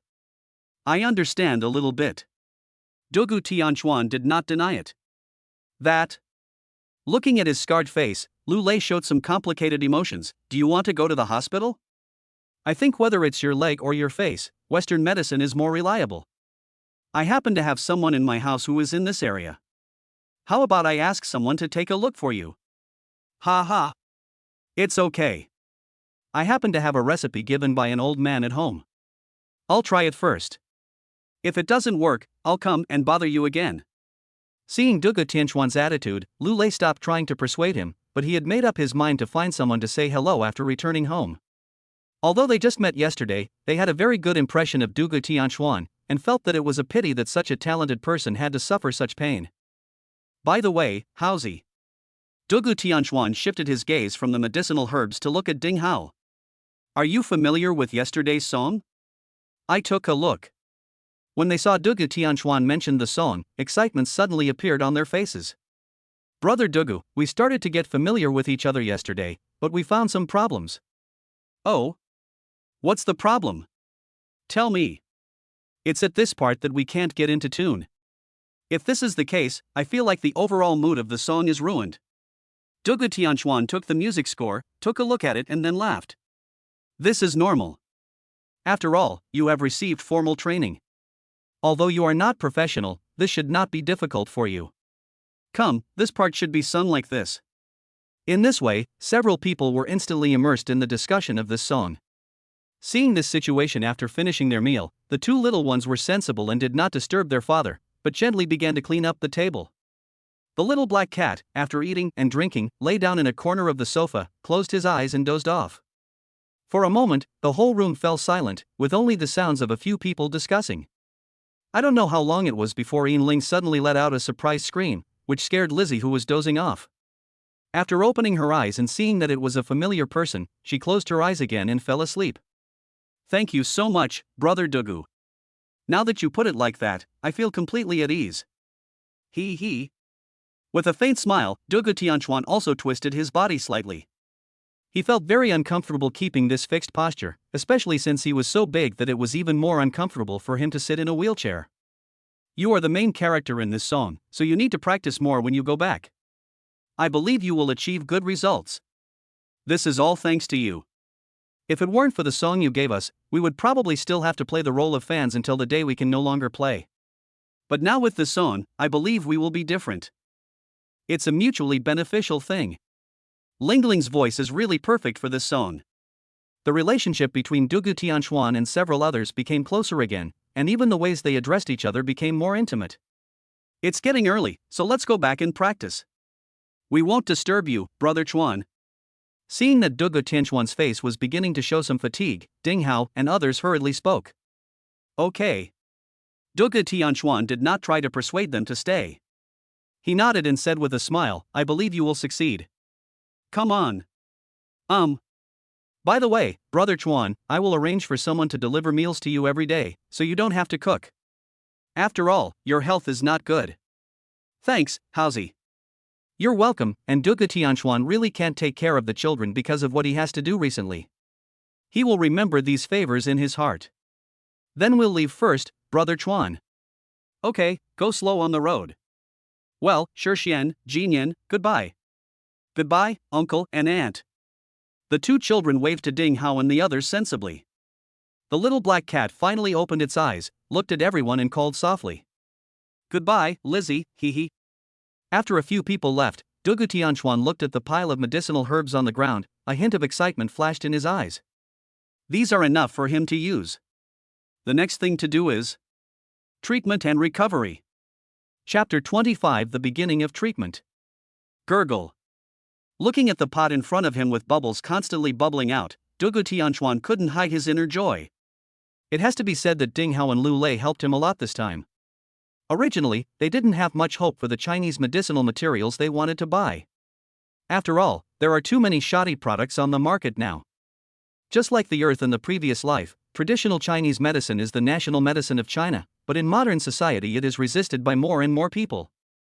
The reason for this includes not only certain capital operations but also the fact that the effect of traditional Chinese medicine is indeed not that ideal. But does this mean that traditional Chinese medicine is bad? In fact, this is a one-sided idea. In Dugu Tianquan's opinion, the main problem lies with the medicinal materials. In the past, medicinal herbs were truly naturally grown and their medicinal properties were very strong, but what about now? Not only are many Chinese medicinal materials artificially cultivated, but many unscrupulous merchants even use inferior products to pass off as good ones. In this way, the prescription remains the same but the effect is extremely poor, and a medical accident may even occur if one is not careful. But the quality of the medicinal materials brought by Ding Hao and his companions this time was quite good. Regardless of how much value it has, the most important thing is the effect. Dugu Tianquan had checked the scars on his face when he woke up. They were all old scars, covering more than 90% of his face. For others this may be something they are helpless about, but for Dugu Tianquan it is not a big problem. He is confident that he can remove all the scars within a month. Of course, the efficacy of the medicine cannot achieve such a perfect effect, and it needs to be combined with some other door-blocking techniques. In addition, leg injuries are actually the most difficult to treat. But it's a bit of an exaggeration to say it's difficult. It should be said that it's the most painful. But there was a gleam of determination in his eyes. Dugu Tianquan would never let himself become like this. Be careful with your words. Well, what's up, Dad? Hearing their father's shout, the two little guys who were immersed in the cartoon turned their heads at the same time and looked at Dugu Tianquan in confusion. Seeing that the two children's eyes were gradually showing a bit of the vitality that children of their age should have, Dugu Tianquan felt even more grateful to Ding Hao and the others. If it weren't for them, perhaps I wouldn't have been able to start self-treatment so quickly, and my children wouldn't have been exposed to the things they should have at their age so quickly. Dad will have something to do soon, and he may not come out of the room until very late. Jin Yan, as a brother, can you take good care of your sister before Dad comes out? Yeah, I can, Dad. Looking at his sister beside him, Dugu Jinyan nodded solemnly and confidently. This matter is not difficult for him. After all, in the past few years, no, it cannot be called these few years, it should be said that the moment he was able to walk and help with work, he had begun to take on the responsibility of taking care of his father and sister. Although he didn't understand why his father was different from other fathers at that time, he knew that he had to shoulder the responsibility of being the man of the family. So now he didn't feel much pressure about Dugu Tianquan's orders. What's more, they no longer need to beg for food like before.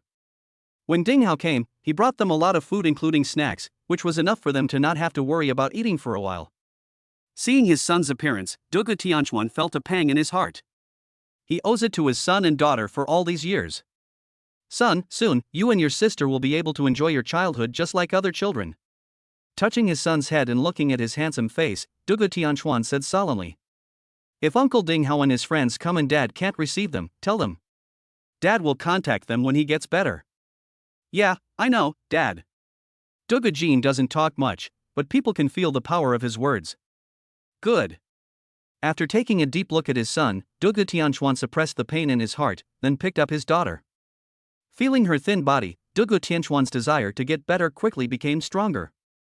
Pa! He kissed his daughter deeply, then put the child down, picked up the little black cat, and rubbed its soft fur hard. Then he put the little black cat down, picked up the herbs in the pot, and moved his wheelchair into his room without looking back. The children will have to suffer for a while, but soon, very soon they will have the childhood that belongs to them like other children. The door was locked. Dugu Tianquan looked at the boiled herbs in front of him, a fierce look flashing in his eyes. Suddenly, a sharp fruit knife appeared in his hand, which he had just brought from the dining table.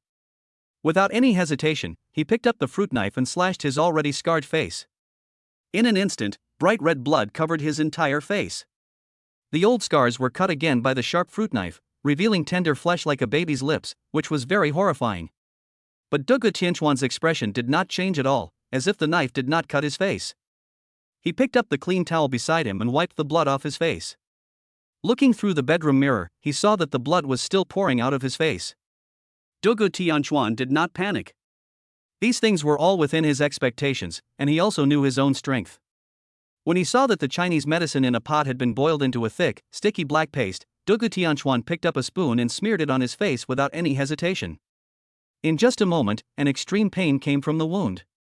There were some injuries caused by the extremely high temperature of the plaster just out of the pot, as well as those caused by the wound, but Dugu Tianchuan didn't even frown, he just applied the plaster evenly through the mirror. He had already moved the entire induction cooker into the bedroom, and the Chinese medicine in the other pot was also ready. This time he didn't drink it directly, but served it out and put it aside to cool. He didn't drink it until it cooled down before he picked it up and drank it in one gulp. Call. Dugu Tianchuan could ignore the pain, but the bitter taste was unbearable for him. He let out a long breath and looked at his legs. His eyes were filled with a cold and cruel light. He casually picked up the hammer that Ding Hao had prepared and raised it high. Chapter 26, Ruthless. A cruel look flashed in Dugu Tianchuan's eyes. If those few cuts on the face were considered cruel in the eyes of ordinary people, what he was going to do next would probably be even more terrifying. He raised the hammer in his hand and smashed it hard on the deformed parts of his legs. Click! The sound of breaking bones rang out in this small room. At the same time, Dugu Tianchuan's face turned pale and a trace of pain flashed in his eyes, but there was no change in his expression. This time, he actually broke the bones in his legs again. Without hesitation, Dugu Tianchuan endured the pain in his leg and hit the other leg hard again. Click! The sound of broken leg bones rang out again, and Dugu Tianchuan's forehead and body were instantly covered in sweat. This kind of pain is not something that most people can endure, but it is a necessary step in treatment and cannot be avoided. So even though he knows it will be extremely painful, Dugu Tianchuan has to accept it. Bang! Unable to hold the hammer in his hand any longer, Dugu Tianchuan leaned on the wheelchair with his arms and gasped heavily. Although his heart could endure this kind of pain, the physical pain was an instinctive stress response, not to mention that his body was extremely weak at the moment. After resting for about 3 minutes, Dugu Tianchuan finally recovered a little. He pushed his wheelchair to the bedside and used his last bit of strength to move his body onto the bed and lie down.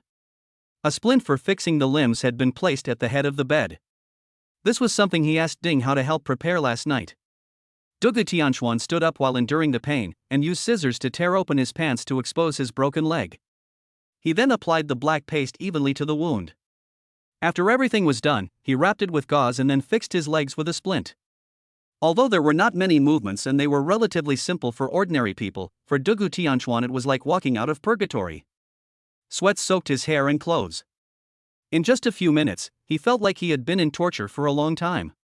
Only after everything was done did he collapse heavily on the bed, gasping for breath.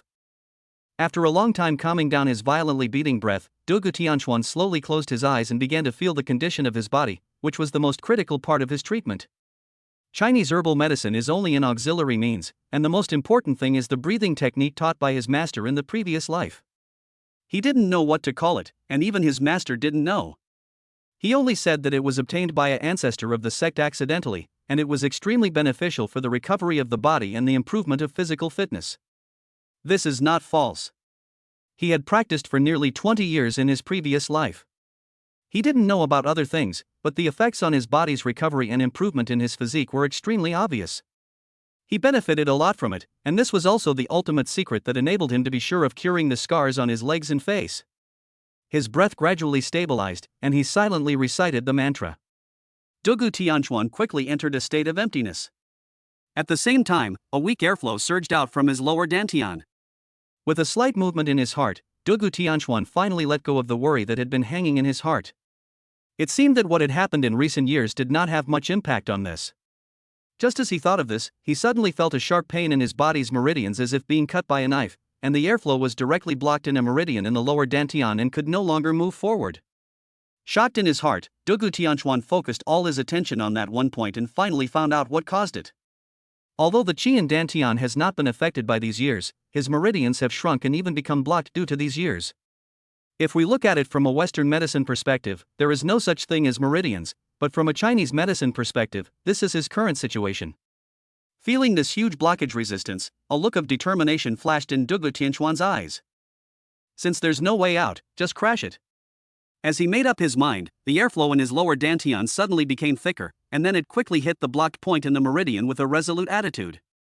Dugu Tianchuan's face changed and turned pale in an instant, and blood spurted out of his mouth, staining his chest and the bed sheets bright red. At this moment, he only felt that his body was being cut into pieces by a knife. What's more, the knife was soaked in salt water. Faced with this kind of pain, anyone with a weaker willpower would probably faint and never want to do this again. But Dugu Tianquan didn't care. He didn't show much pain in his expression. On the contrary, he showed a little joy. Even though that was extremely painful, it did work. The airflow that had been blocked by the blocked meridians finally moved forward a little bit. Although there is not much, and if measured with the naked eye, you may not find any signs of movement, but this is great news for Dugu Tianquan. This shows that the direction just now was correct. However, he also discovered a problem, that is, although the direction was correct, the method might be too rough. Perhaps because he stopped practicing for too long, the meridians in his body became very fragile. Even though the fierce blow just now did open up some blockage, it was still a heavy burden on the meridians. In just a moment, he felt as if his meridians were about to break. In desperation, Dugu Tianquan could only suppress the urge to rush forward, and mobilized his energy to slowly nourish and regulate that section of the meridian. This is a slow process and also a test of the body's tolerance to pain. If we just rush forward in one go, it will be extremely painful, but at least it won't last too long. But now it's different. On the one hand, you have to slowly use the energy inside the body to regulate the meridians, and on the other hand, you have to rush forward to clear the blockage. This is like taking a rusty and dull knife dipped in salt water and slowly cutting the most sensitive and softest part of the human body. Who can endure this kind of pain? This is not the most important thing. The most important thing is that once this matter starts, it cannot be stopped, which means that Dugu Tianquan must stay awake until his meridians are completely opened. The sweat on his body had soaked his clothes and the quilt on the bed. Dugu Tianquan's face was pale and there were stars in front of his eyes. It seemed that he could faint at any time. With a determined light flashing in his eyes, Dugu Tianquan gritted his teeth and held on tightly. He believed that he could do it. Chapter 27. This is poison. Still can't find any problems? Xiao Qinran looked at the doctor in front of her calmly, without a trace of emotion on her beautiful face. This is the third internationally renowned medical expert she has consulted this month. But unfortunately, these people were still like the doctors before them and could not find any problems at all. I'm sorry, Miss Xiao. A doctor in his 50s opposite shook his head with a bitter look on his face. Maybe I'm not very skilled, so I can't find any problems for now. Okay, I understand. Thank you, Professor Zhang. Xiao Qinran was not disappointed when he heard this, and still thanked him politely. You are so kind. Professor Zhang waved his hands embarrassedly. They say that the top 3 famous doctors in the country can't even find the cause? I think they are all a bunch of liars. Just then, a harsh middle-aged woman's voice came quickly along with the ticking sound of high heels. Xiaoran, come on, Mom has found a very good doctor for you. He will definitely be able to cure you. Mom, why are you here? When Xiao Qinran turned around and saw the graceful and elegant woman in front of him, who was about 50 years old, he was suddenly shocked. You're my daughter, shouldn't I worry about you? Hoof. Madam Xiao, since you think I'm not capable enough, please leave now and don't waste your precious time. Professor Zhang, who had an embarrassed expression on his face, suddenly changed his expression when he heard the harsh words from Xiao Qingran's mother. He pointed his index finger at the door of his office and asked them to leave. I'm sorry, Professor Zhang, that's not what my mother meant.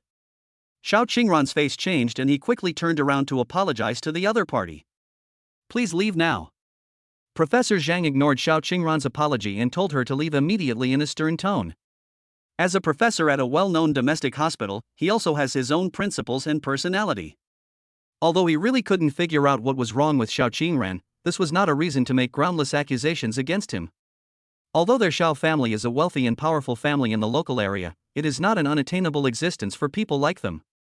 Moreover, with his current status, he would not even show up unless someone found him. Do you really think you can do whatever you want just because you have a little money? Do you know who I am? Mrs. Xiao had probably never met someone like Teacher Zhang before.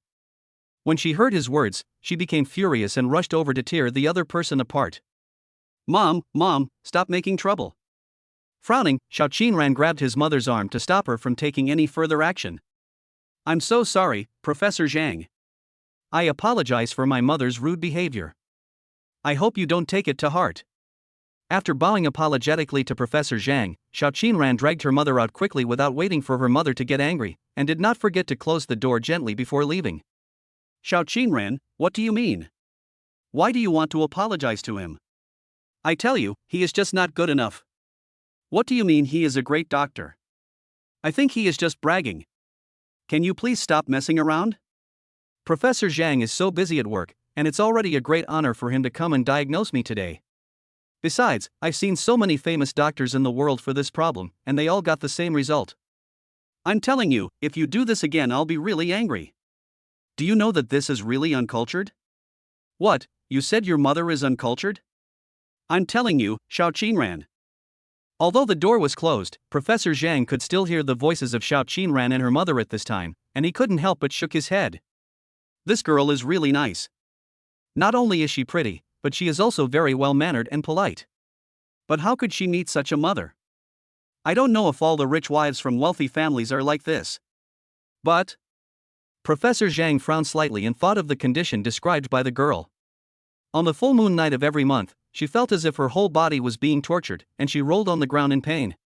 But once that night passed, the pain went away, as if it had never happened. She had been studying for many years and had consulted many doctors, but no one could give a specific cause. And from the films taken, it seems that the girl is in extremely good health. So how could she have such a problem? Is it a mental problem caused by a psychological illness? I can't figure it out. The more Professor Zhang thought about it, the more uncomfortable he felt, so he simply took out his cell phone and dialed a number. Teacher, how are you doing recently? Are you feeling well? Hey. Look at what you're saying. Can't I call you if nothing's wrong? Professor Zhang, who had a serious and imposing face, was talking to someone on the phone, with a mischievous look on his face, like a student meeting a teacher. I still can't hide it from you. There is something I want to communicate with you. Just now a girl came to check on me and said, You mean, some kind of ancient poison? Professor Zhang had a look of astonishment on his face, and seemed to be extremely surprised. You, don't say it, you mean the poison in those novels and TV dramas, right? No, I'm not questioning your opinion, it's just, it feels incredible. Yes, I still have to learn this from you. The teacher on Professor Zhang's phone seemed a little unhappy. He was so scared that he didn't dare to sit down completely on the chair. He only sat halfway and nodded and bowed with a flattering look on his face. I will always be a primary school student in your place.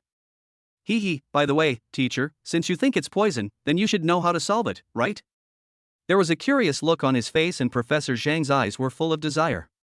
As a doctor who saves lives and heals the wounded, in addition to relieving patients' pain, their favorite thing to do is to explore the unknown things, and Xiao Qingran's condition is something completely new to them. What? I don't know what was said on the phone, but Professor Zhang had a look of shock on his face. So what you mean is that only the person who poisoned the person can solve this problem? If we can't find the person himself, does that mean there's no hope of saving him? Professor Zhang's face showed some helplessness, regret, and shock. She had a very good impression of Xiao Qingran, and he was introduced by a friend. Although she was helpless, she still placed her hopes on her teacher. Now the teacher actually said that only the person who poisoned the food can solve it. It's not that he doesn't trust his teacher. He admired and respected his mentor very much and believed in his professional ability. He just felt a little sorry for the girl. Then, is there really no other way? After a long while, Professor Zhang whispered, a top Chinese medicine practitioner? Chapter 28 Famous Doctor. Xiao Qingran was unaware of these circumstances and was helplessly listening to his mother scolding him non-stop. But she had no choice. She knew that her mother loved her.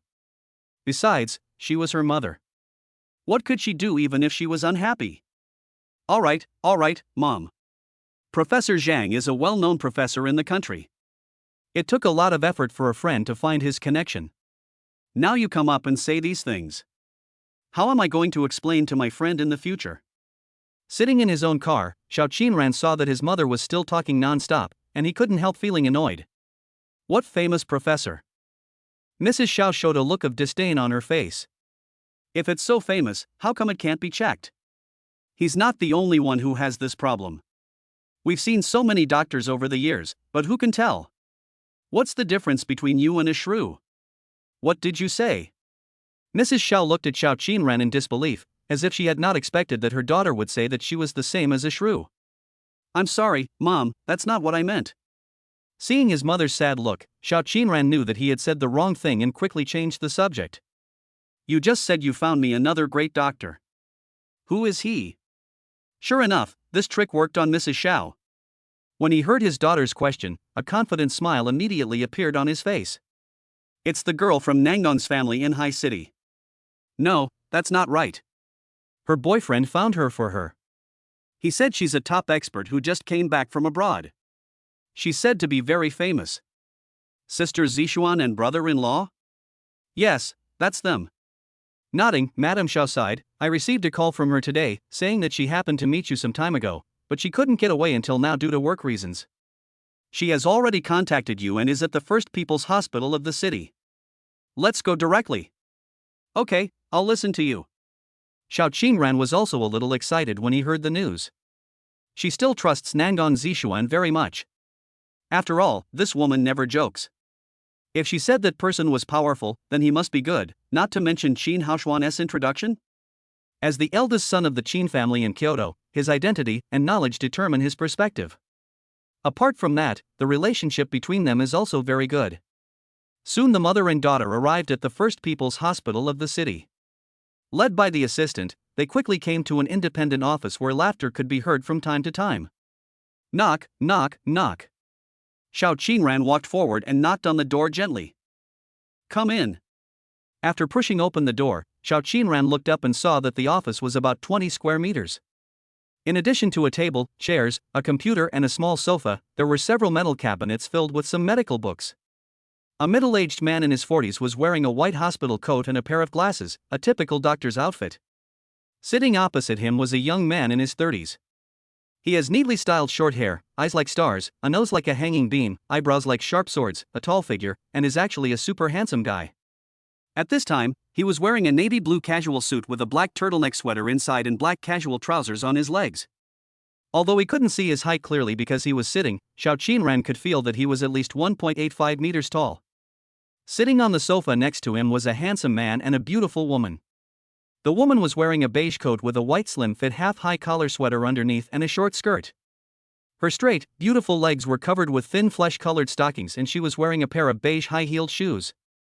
Her long hair fell on her shoulders, making her look like a blooming rose. The other man was equally tall and handsome, and a well-fitting high-end suit made him look even more handsome. They were none other than Nangong Zishuan and Qin Haoshuan. Seeing Xiao Qinran coming, they immediately stood up with smiles on their faces and came to greet him. Aunt. Nangong Zishuan greeted Madame Xiao and then turned her attention to Xiao Qinran. Qinran, I'm sorry I only have time to meet you today. It's okay. I'm so grateful that you and your brother-in-law can think about me in your spare time. How can I be angry? He smiled and waved to Nangong Zishuan, and habitually took Nangong Zishuan's arm. Xiao Qinran looked at the other two with curiosity. Following her gaze, Qin Haoshuan smiled slightly. I have to say that this guy is extremely attractive. If other girls saw him, they would definitely be unable to move their feet at the first moment. Auntie, Qinran, let me introduce you to. This is Director Wu from the First People's Hospital, a leading figure in the field of neurology in China. The middle-aged man who looked to be around 50 years old stood up and nodded to Xiao Qinran, then extended his right hand and shook hands with Mrs. Xiao. Hello, Mrs. Xiao, I am Wu Kongming. Hello, Director Wu. Mrs. Xiao also politely shook hands with the other party. At this moment, she no longer looked angry, and to outsiders, she looked like a graceful and elegant lady. I heard from my old Xiao that you are very good. I have always wanted to visit you but could never find a chance. I didn't expect to have the honor of meeting you today. It seems that there is hope for this girl in my family. No, Mr. Xiao, thank you for the compliment. When Director Wu heard Mrs. Xiao's words, a hint of joy flashed in his eyes. After all, Mr. Xiao of the Xiao Group is no ordinary person. He is a well-known super-rich man not only in their city, but also in the whole of China. However, after hearing what Mrs. Xiao said, Director Wu was stunned at first, and then burst into laughter. But you guessed wrong today.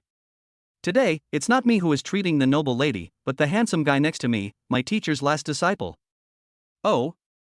Mrs. Xiao was stunned when she heard this. She looked at her daughter and then turned her gaze to the young man sitting opposite Director Wu. The other person also stood up at this time. It was not until this time that Xiao Qinran realized that this man was extremely tall and very strong. It seemed that he must exercise regularly. This is. Looking at the other party with some doubt, Mrs. Xiao then turned her gaze to Qin Haoshuan. He. With a chuckle, Qin Haoshuan came to the other person and put his arm around his shoulders. It seemed that the two of them were very familiar with each other. An Xiao, Xinran, let me introduce you, this is. Chapter 29 Mental Illness?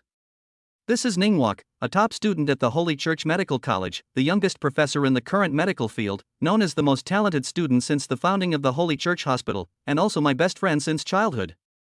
Qin Haoshuan put his arm around Ningwak's shoulders and introduced him proudly. Madame Xiao and Xiao Qinran did not know who Ningwak was. After all, they were not from the medical field, but they were very familiar with the Holy Hall Medical College. No, it should be said that there is no one in this world who does not know the name of the Holy Temple Medical College. It is the place with the most advanced medical skills today, and it is also the place with the most medical masters in the world. It is the Holy Temple in the minds of all medical personnel. Now this handsome young man is actually a professor from that sacred place, and he is still so young. What does this prove? This shows that the other party is really powerful. After looking at each other, both Mrs. Xiao and Xiao Qinran showed shock and joy in their eyes. Mrs. Xiao, Miss Xiao, hello. Ningwak smiled helplessly and shook his head, then stepped forward and said gently, don't listen to Haoshuan's propaganda. I'm just an ordinary doctor. How can I be as good as he says? Besides, medicine is an endless knowledge track. I have only taken a small step further than the average person, but there is still a long way to go.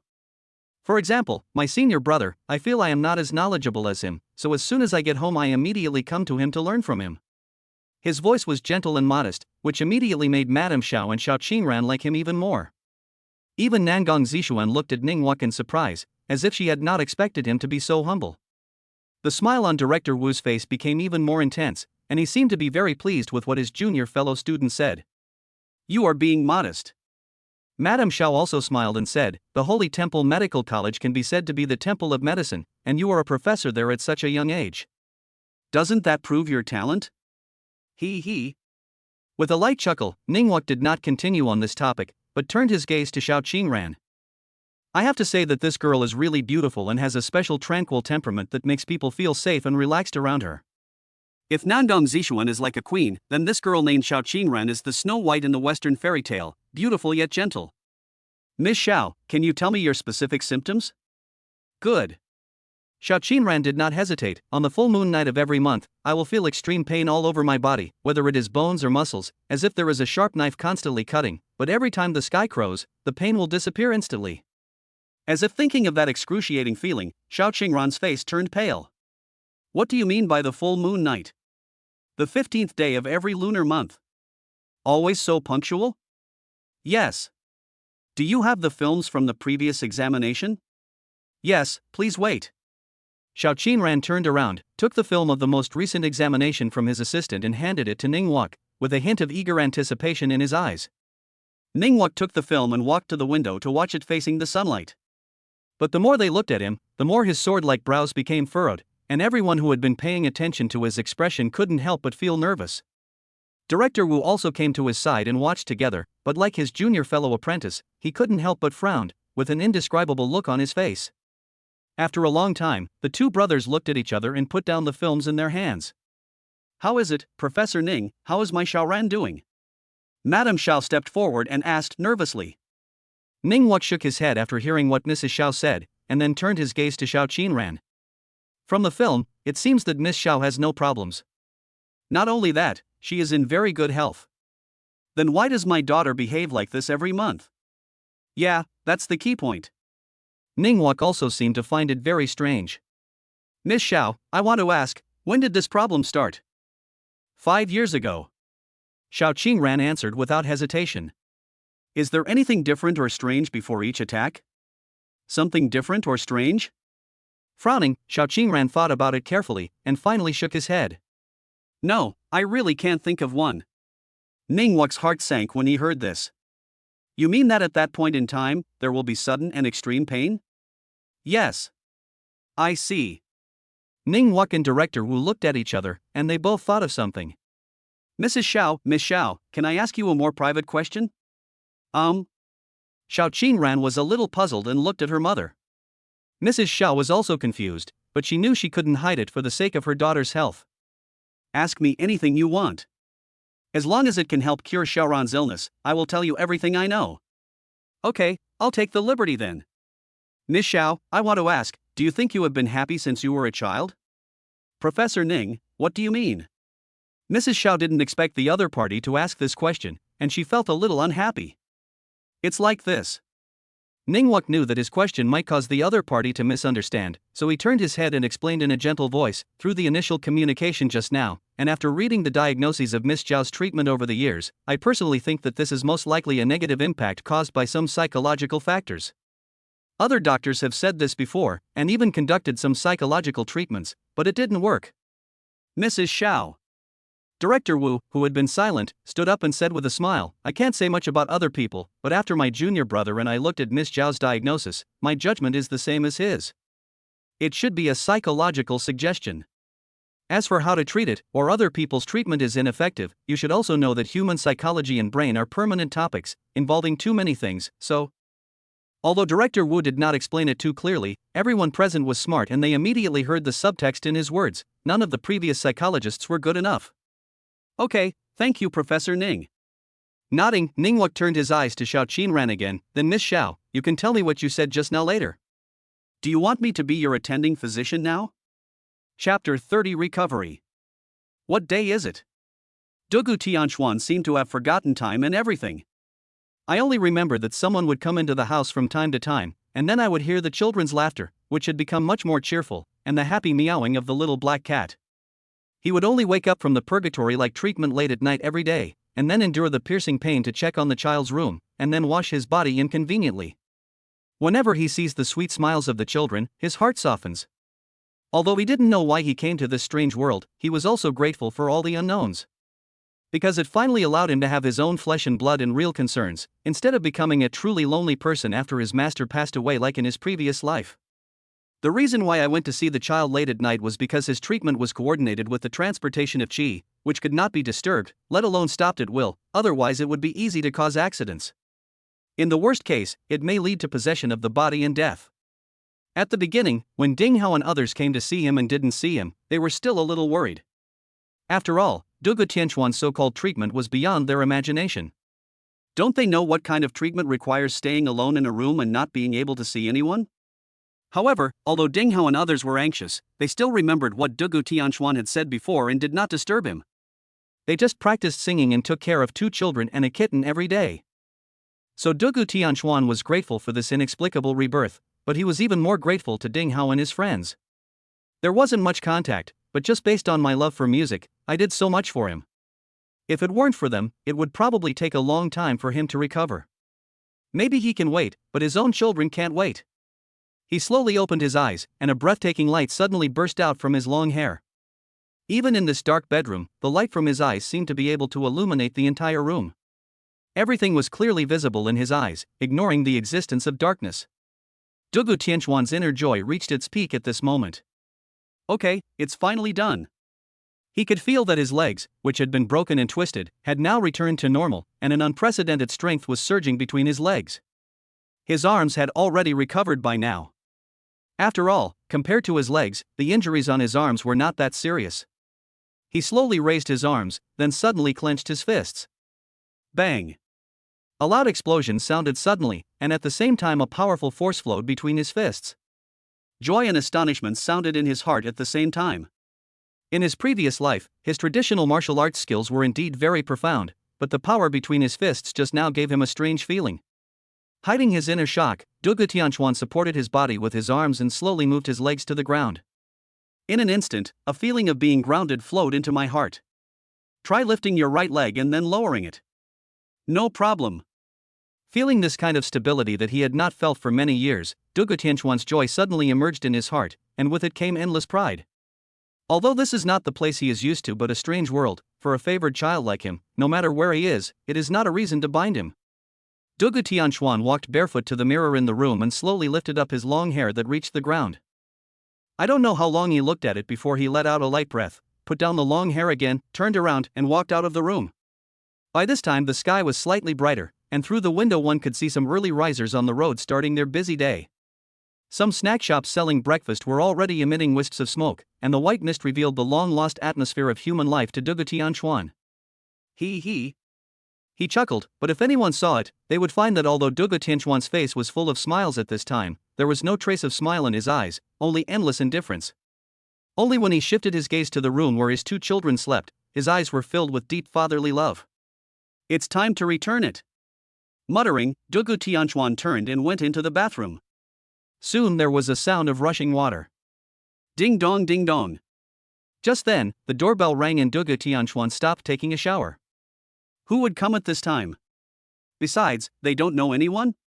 But he quickly realized that it must be one of Ding Hao and his friends, and only they would come. Only. I opened the curtains and looked outside. It was only 6 o'clock at most. It was still dark at this time in winter. How come they were here? Sure enough, the doorbell stopped ringing after only 2 rings, and then the sound of unlocking was heard. "Howsy, did we come too early today?" Lu Lei's somewhat doubtful voice came. "What do you know?" Hearing Lu Lei's words, Yin Ling's voice sounded somewhat sarcastic. "Today is December 24th, Christmas Eve, which is equivalent to New Year's Eve here. We should come here early and secretly get some gifts for the 2 children and hide them. Will they be very happy when they wake up tomorrow and see them?" "You are so stupid." "Oops, I totally forgot." Lu Lei smiled embarrassedly and said, "I never pay attention to these foreigners' stuff. I forgot about it. Okay, let's hide the presents before the children wake up. By the way, Howsy, when will the Christmas tree arrive?" "It will be delivered at 10 o'clock this morning.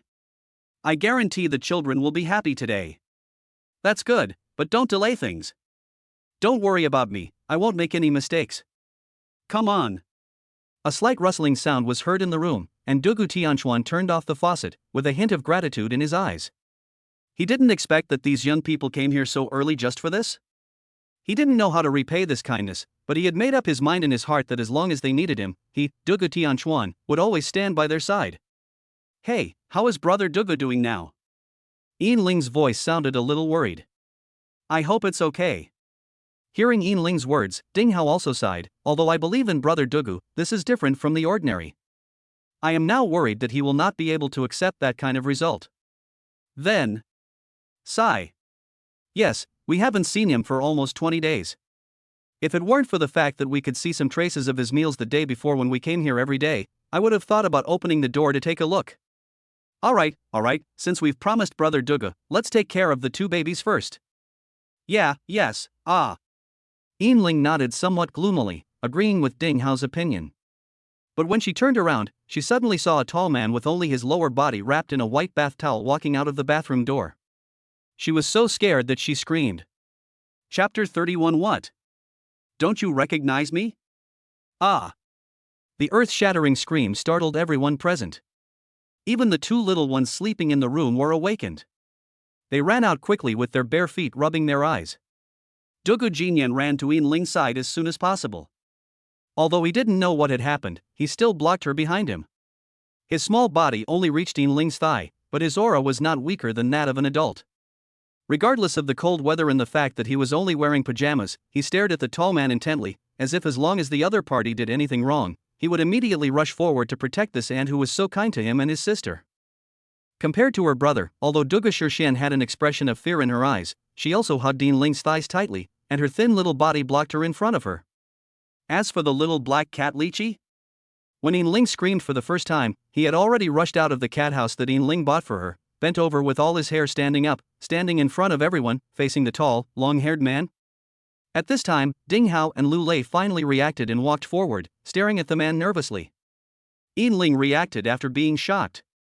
Looking at the 3 little ones standing in front of him, he felt so touched that he couldn't express it in words, and his eyes instantly became red.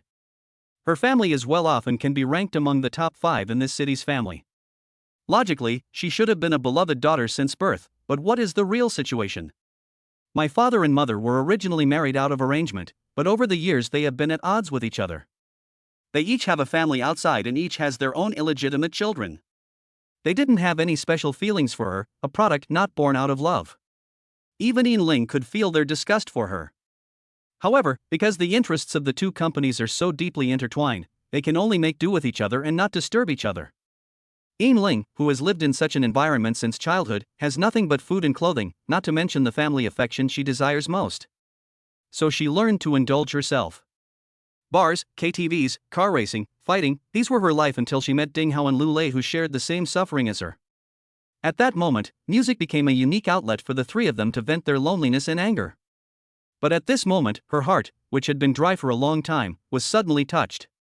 Two small and thin bodies stood firmly in front of him. Although their bodies were shaking with fear, they still bravely faced the enemies that might pose a threat to them. Even the usually aloof little black cat did the same thing, using its skinny body, where you could almost see the bones, to protect itself. Who are you?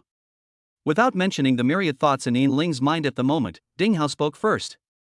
Although this person feels very much like Duge Tianquan, especially the long hair covering his face, which is exactly the same as his, but Duge Tianquan cannot walk.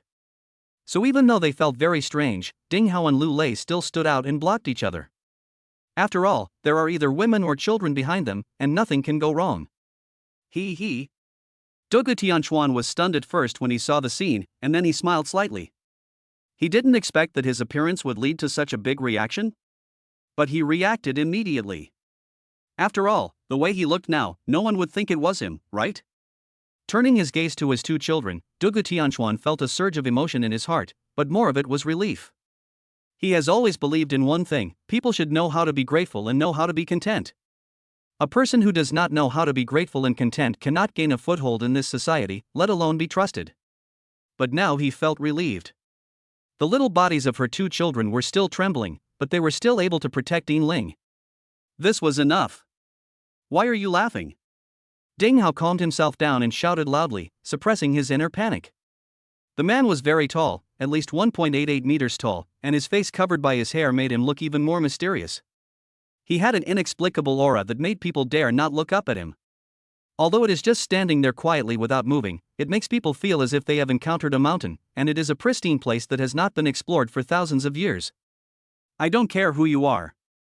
I'm warning you now. Leave this room quickly, or don't blame us for being rude. Yes, leave quickly, or I will call the police. Lu Lei had now calmed down from his panic and took out his cell phone as if to call the police. However, he did not actually call the number. After all, he did not know whether doing so would irritate the other party and cause big problems.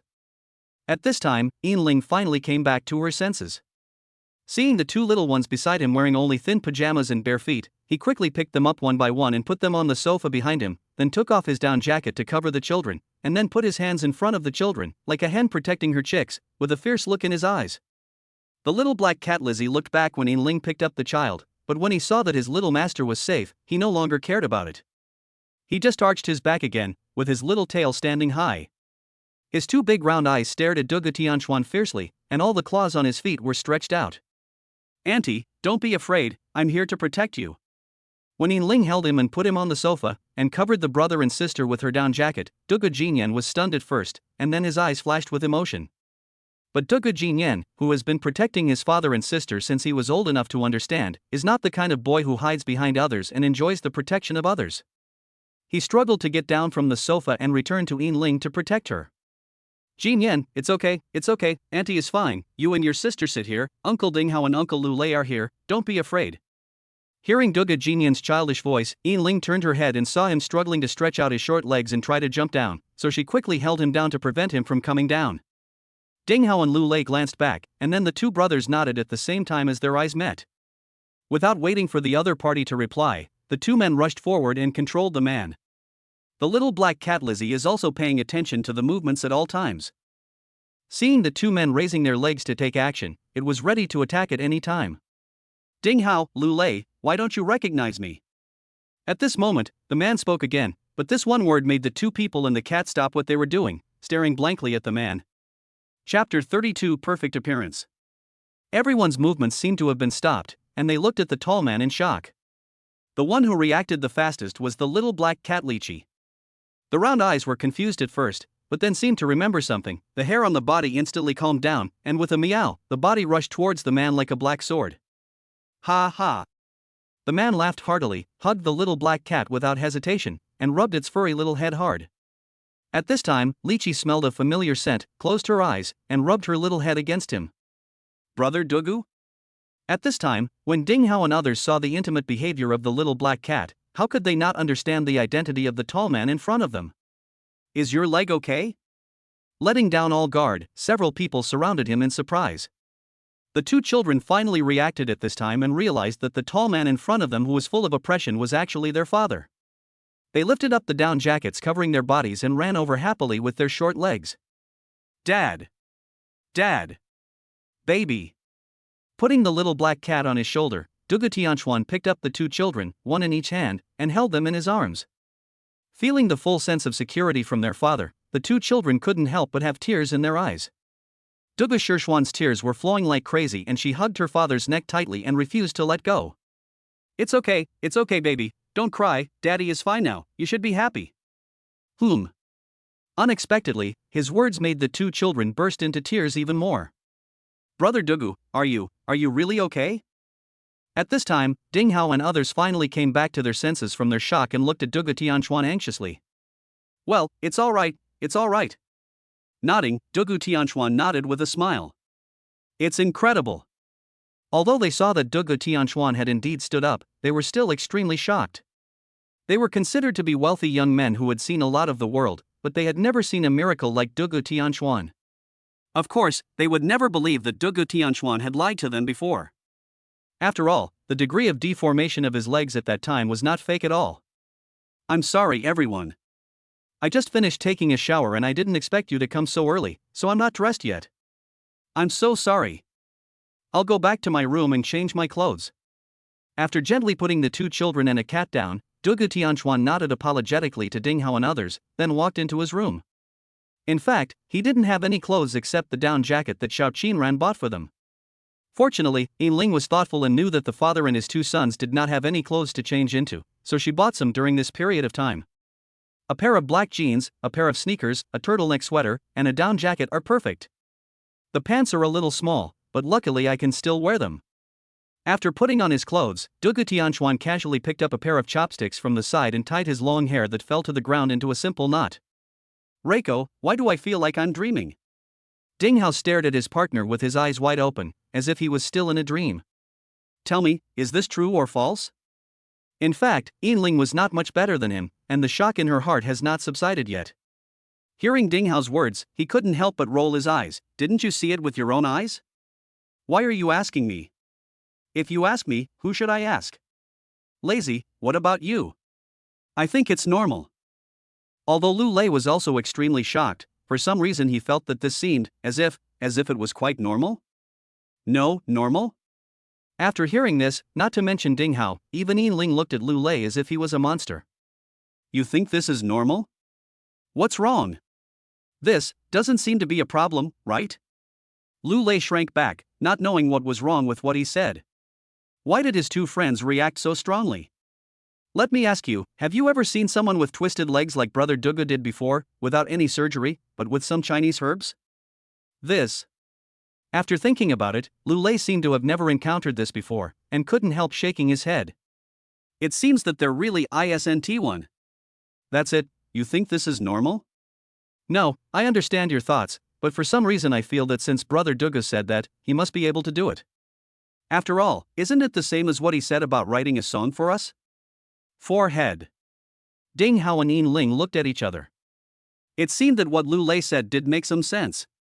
But this doesn't seem to be the same as Brother Dugu being able to heal his injured leg. All right. Yinling felt a little impatient and interrupted their conversation. Isn't it a good thing that Brother Dugu is in good health? Why think so much about it? That's true. Ding Hao and Lu Lei thought the same. At this moment, Dugu Tianchuan pushed open the door, and the people who were chatting turned their heads and looked. In an instant, several people were stunned, and there was a flash of surprise in their eyes. Dugu Tianchuan was seen standing there quietly. His tall and straight body, at least 1.88 meters tall, was like a towering mountain, exuding an awe-inspiring aura. His eyebrows were like two sharp swords, and his eyes were as sharp and deep as an eagle spreading its wings.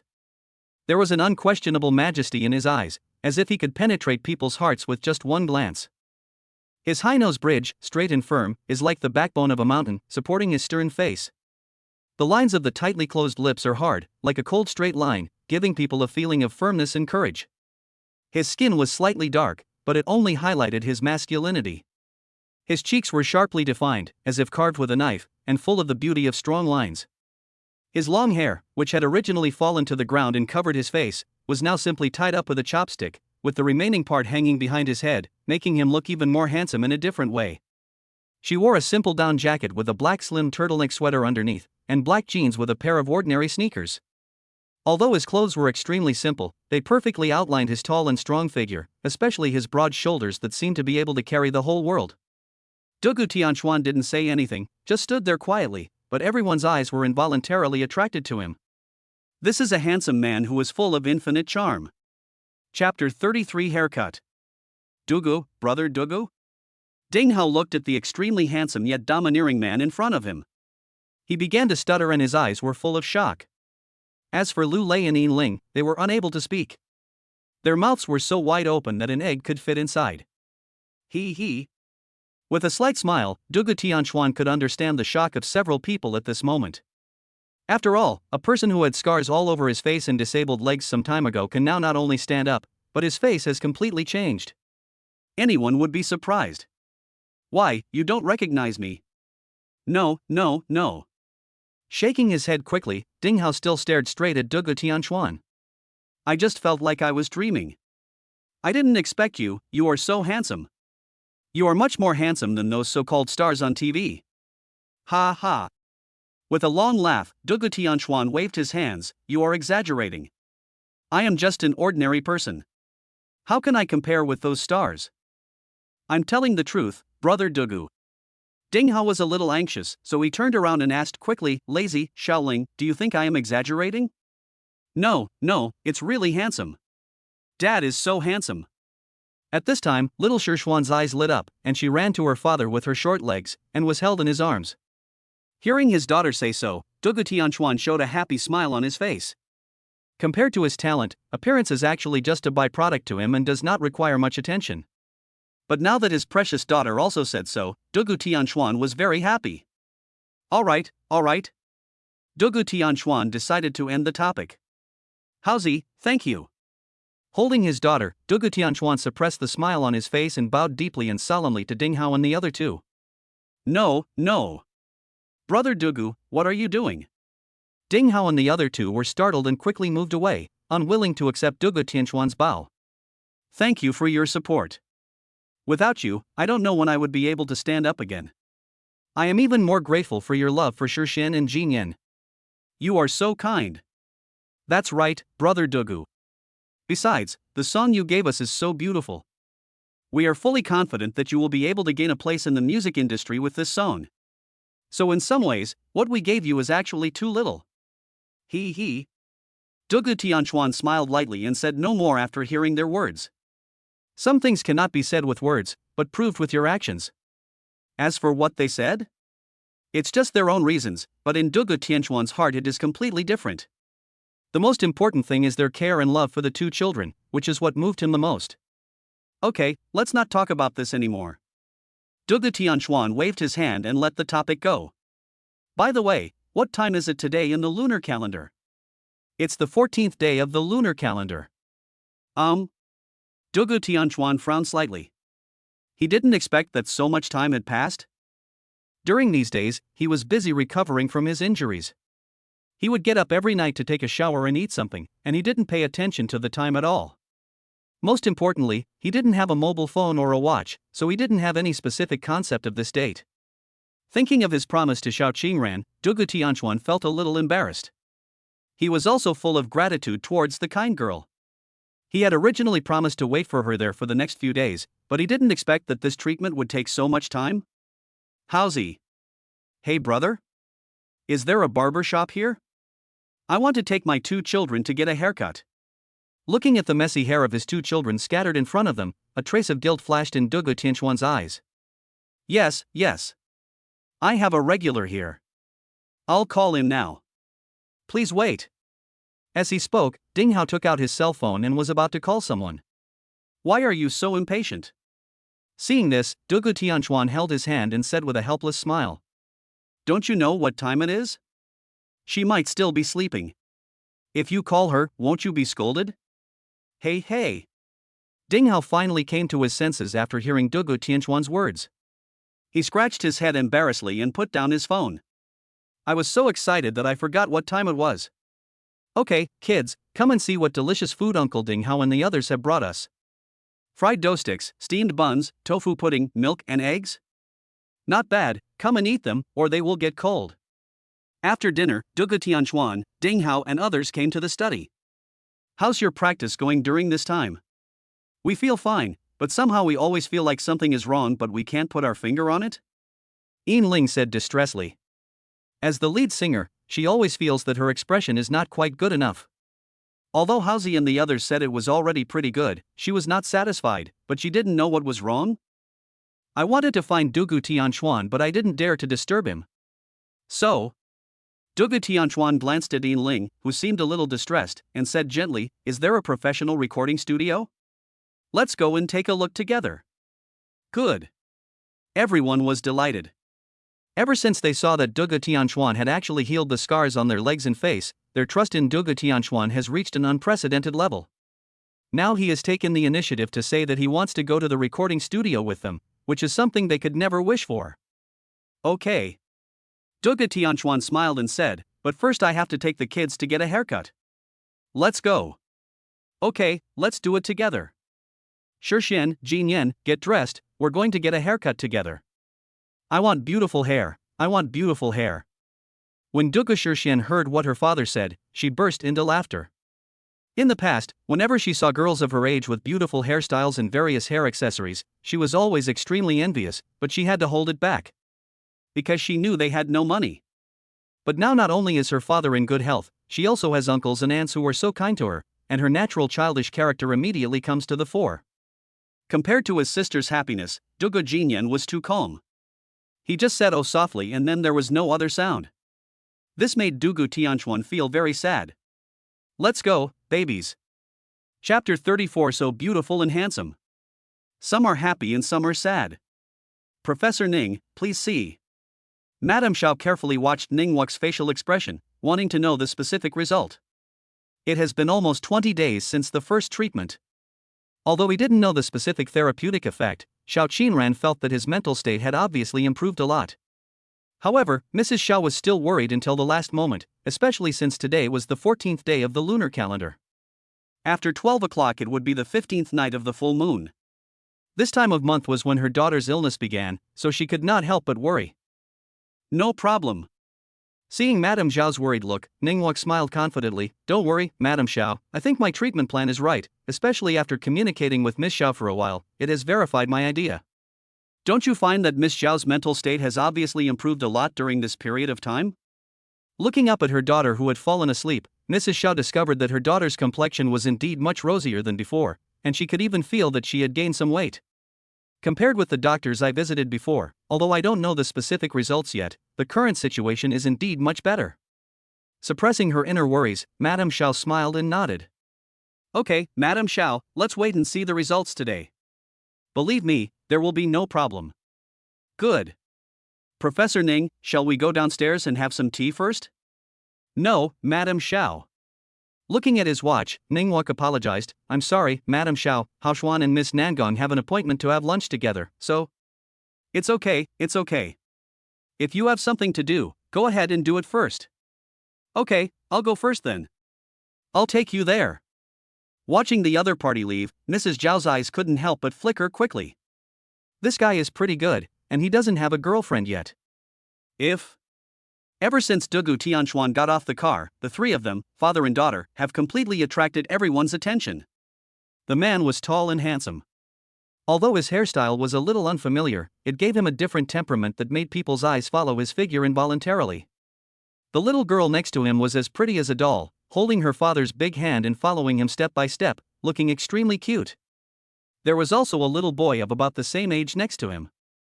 Although he was still young, he looked very handsome. If you looked closely, you could find that he looked somewhat similar to the little girl next to him. However, compared to the lively appearance of the little girl, the little boy was relatively calm. His handsome face was stern, and his angular lips were tightly closed. He looked like a little adult. Isn't this Mr. Ding? Why are you here so early today? As soon as I arrived at the door of the barber shop, a thin young man came out quickly. Bring my brother here for a haircut. Ding Hao smiled and shook hands with the other person, seeming to be very familiar with him. Director Yan, you have to use all your skills to make my brother and nephews and nieces look beautiful, otherwise I won't let you. It's necessary. Are you still worried about me? Upon hearing that the other party was the brother of this rich second generation, Director Yan's smile became even brighter. Welcome, welcome. Dugu Tianchuan, his daughter, and his 2 children were warmly welcomed into the studio and arranged for them to sit down. Sir, what kind of hairstyle would you like?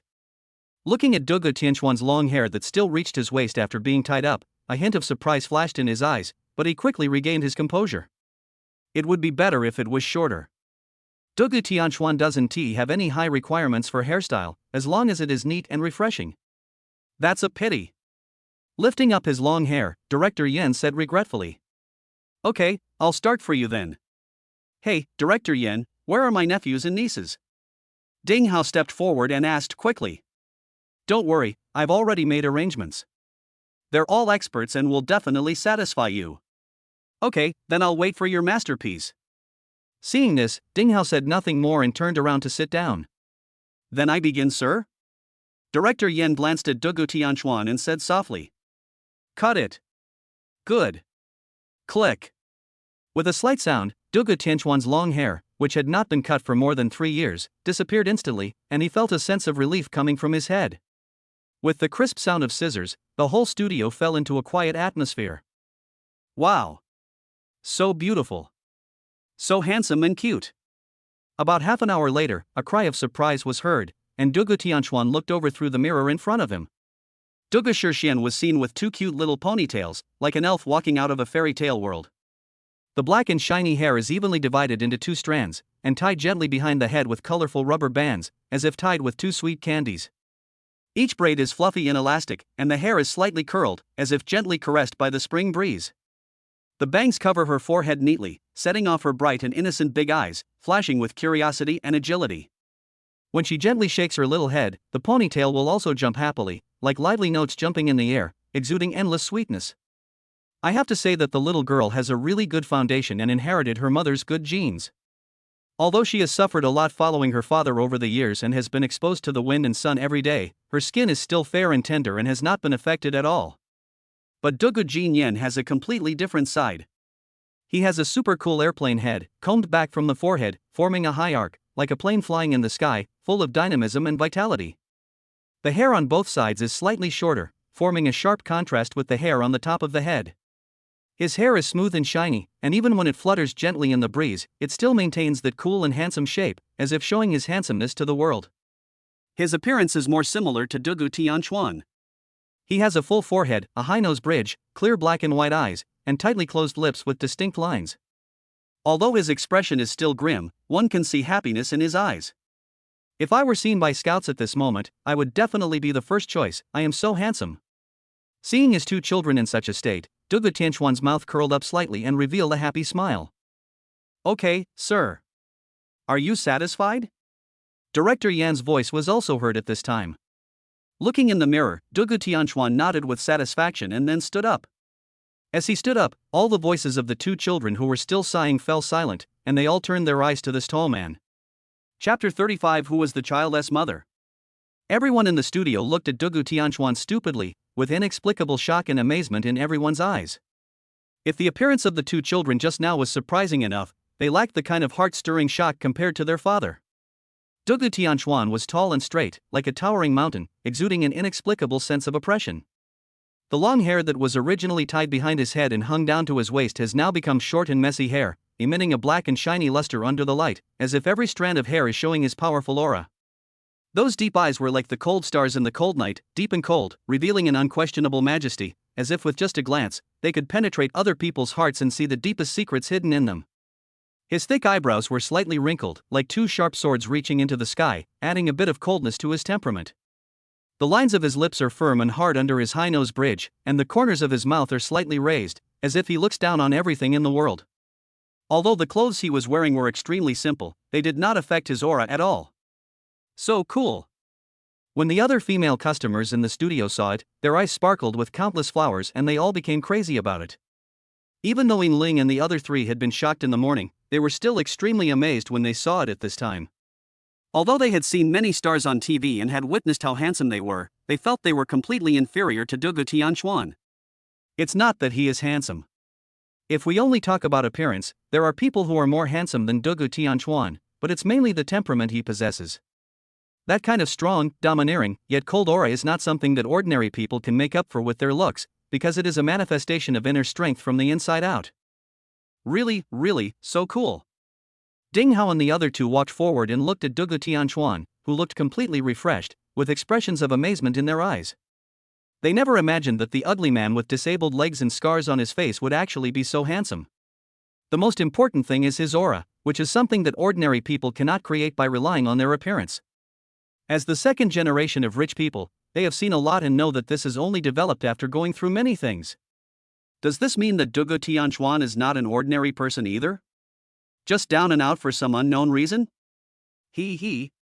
With the corners of his mouth slightly raised, it was not the first time that Dugu Tianquan had encountered such a situation. He had more fangirls in his previous life, so he just laughed it off. Thanks. He smiled, nodded, and thanked Director Yen. How much? Although he knew that the price would not be cheap considering the other party's level and customer base, Dugu Tianquan was not too worried. The 10,000 yuan that Xiao Qinran gave him before had not been used yet, but together with other rewards, it was enough. Put it on my account. Unexpectedly, Ding Hao stopped him as soon as he finished speaking. What money did Brother Dugu give me? I still have more than 100,000 yuan on my card. Let's go eat something and then go to the recording studio. Looking at the carefree and generous appearance of the big boy in front of him, Dugu Tianquan looked at him deeply and did not refuse. Good. Let's go. Hearing that Dugu Tianquan did not give in, Ding Hao was not unhappy at all. On the contrary, he felt extremely happy. He felt that this was an important manifestation of the further development of his relationship with Dugu Tianquan. Moreover, the most important thing for him at this moment was to quickly correct the remaining flaws in the song. Today I'm taking you to a very famous specialty restaurant here. This place is very difficult to book, not to mention today is Christmas Eve. It took a lot of connections to get a reservation. So it seems like I'm in for a treat? With a slight smile, Dugu Tianquan thought of the Christmas gifts that several people had prepared for the children, and his eyes became even gentler. Hey. Ding Hao smiled foolishly, and then the few of them got into two cars and headed straight for their destination. I have to say that not only the environment is very good, but the taste is also worthy of Ding Hao's claim that he had to use a lot of connections to book a private room. Both adults and children enjoyed the delicious food. Because it was noon and they had to go to the recording studio in the afternoon, the few of them did not drink. Bang! At this moment, the drink cup next to Shixian was knocked over by her without her noticing, and the drink inside spilled out, splashing all over Yin Ling. I'm sorry, Aunt Yin. Dugu Shixian's face suddenly became panicked upon seeing this, her beautiful big eyes instantly turned red, and she jumped off the chair nervously and was about to wipe the drink off Yin Ling's body. It's okay, Shixian, Auntie can do it herself. The adults present noticed the fear and panic on Shixian's face, and they all felt a pain in their hearts, especially Dugu Tianquan, whose eyes darkened even more. They all understood that Shixian's fear and panic came from her past experience. Brother Dugu, I'm going to the bathroom. Yin Ling stood up and touched Dugu Shixian's little head with a smile, and said gently, Don't worry, baby, Auntie is fine, you just have to eat your food obediently, otherwise your brother will eat up all the delicious food later. Seeing that Yin Ling was not angry, the panic expression on Dugu Shixian's little face gradually disappeared. When she saw her brother just took a look and then buried his head in eating, the little girl suddenly became anxious and immediately jumped back onto the chair and started moving her chopsticks quickly. Everyone looked at each other and finally breathed a sigh of relief. He. With a chuckle, Yin Ling said hello to everyone and then left the room. By the way, Brother Dugu, what are your plans for Shixian and Jinyan? Just then Lu Lei suddenly asked. To be honest, I also have a headache now. Shaking his head with a wry smile, Dugu Tianquan had actually thought about this problem when he woke up. I don't have a household registration now, and I don't even have an ID card. I don't know what to do in this situation. That is indeed a problem. Ding Hao and Lu Lei also understood Dugu Tianquan's dilemma. After all, before this, he had the mental faculties of less than 10 years old and was disabled. He probably didn't even know who he was, so how could he get an ID card? Brother Dugu, I want to ask you a question. Is it convenient? After glancing at the two children, Ding Hao looked at Dugu Tianchuan and a hint of hesitation flashed in his eyes. He. With a slight smile, what kind of person is Dugu Tianchuan? Just from Ding Hao's words, I immediately understood what he wanted to ask. But he didn't care. It's okay, just ask. Then. I wonder who the child's mother is. Chapter 36 White Lies. Then I wonder who the child's mother is? When Ding Hao said this, everyone was stunned, then put down their chopsticks and looked at Dugu Tianchuan. The brother and sister Dugu Shirshan and Dugu Jinyan also put down their bowls and chopsticks at the same time, raised their little heads and looked straight at their father. Although neither of them spoke, their eyes revealed full of desire. Seeing this scene, Dugu Tianchuan felt sad. When the child was young, when they saw other children had mothers, he would clamor for his mother. Although his intelligence was less than 10 years old at that time, he understood what was good and bad. Is a woman who wants to kill her own child for her own love worthy of being a mother? Not worthy.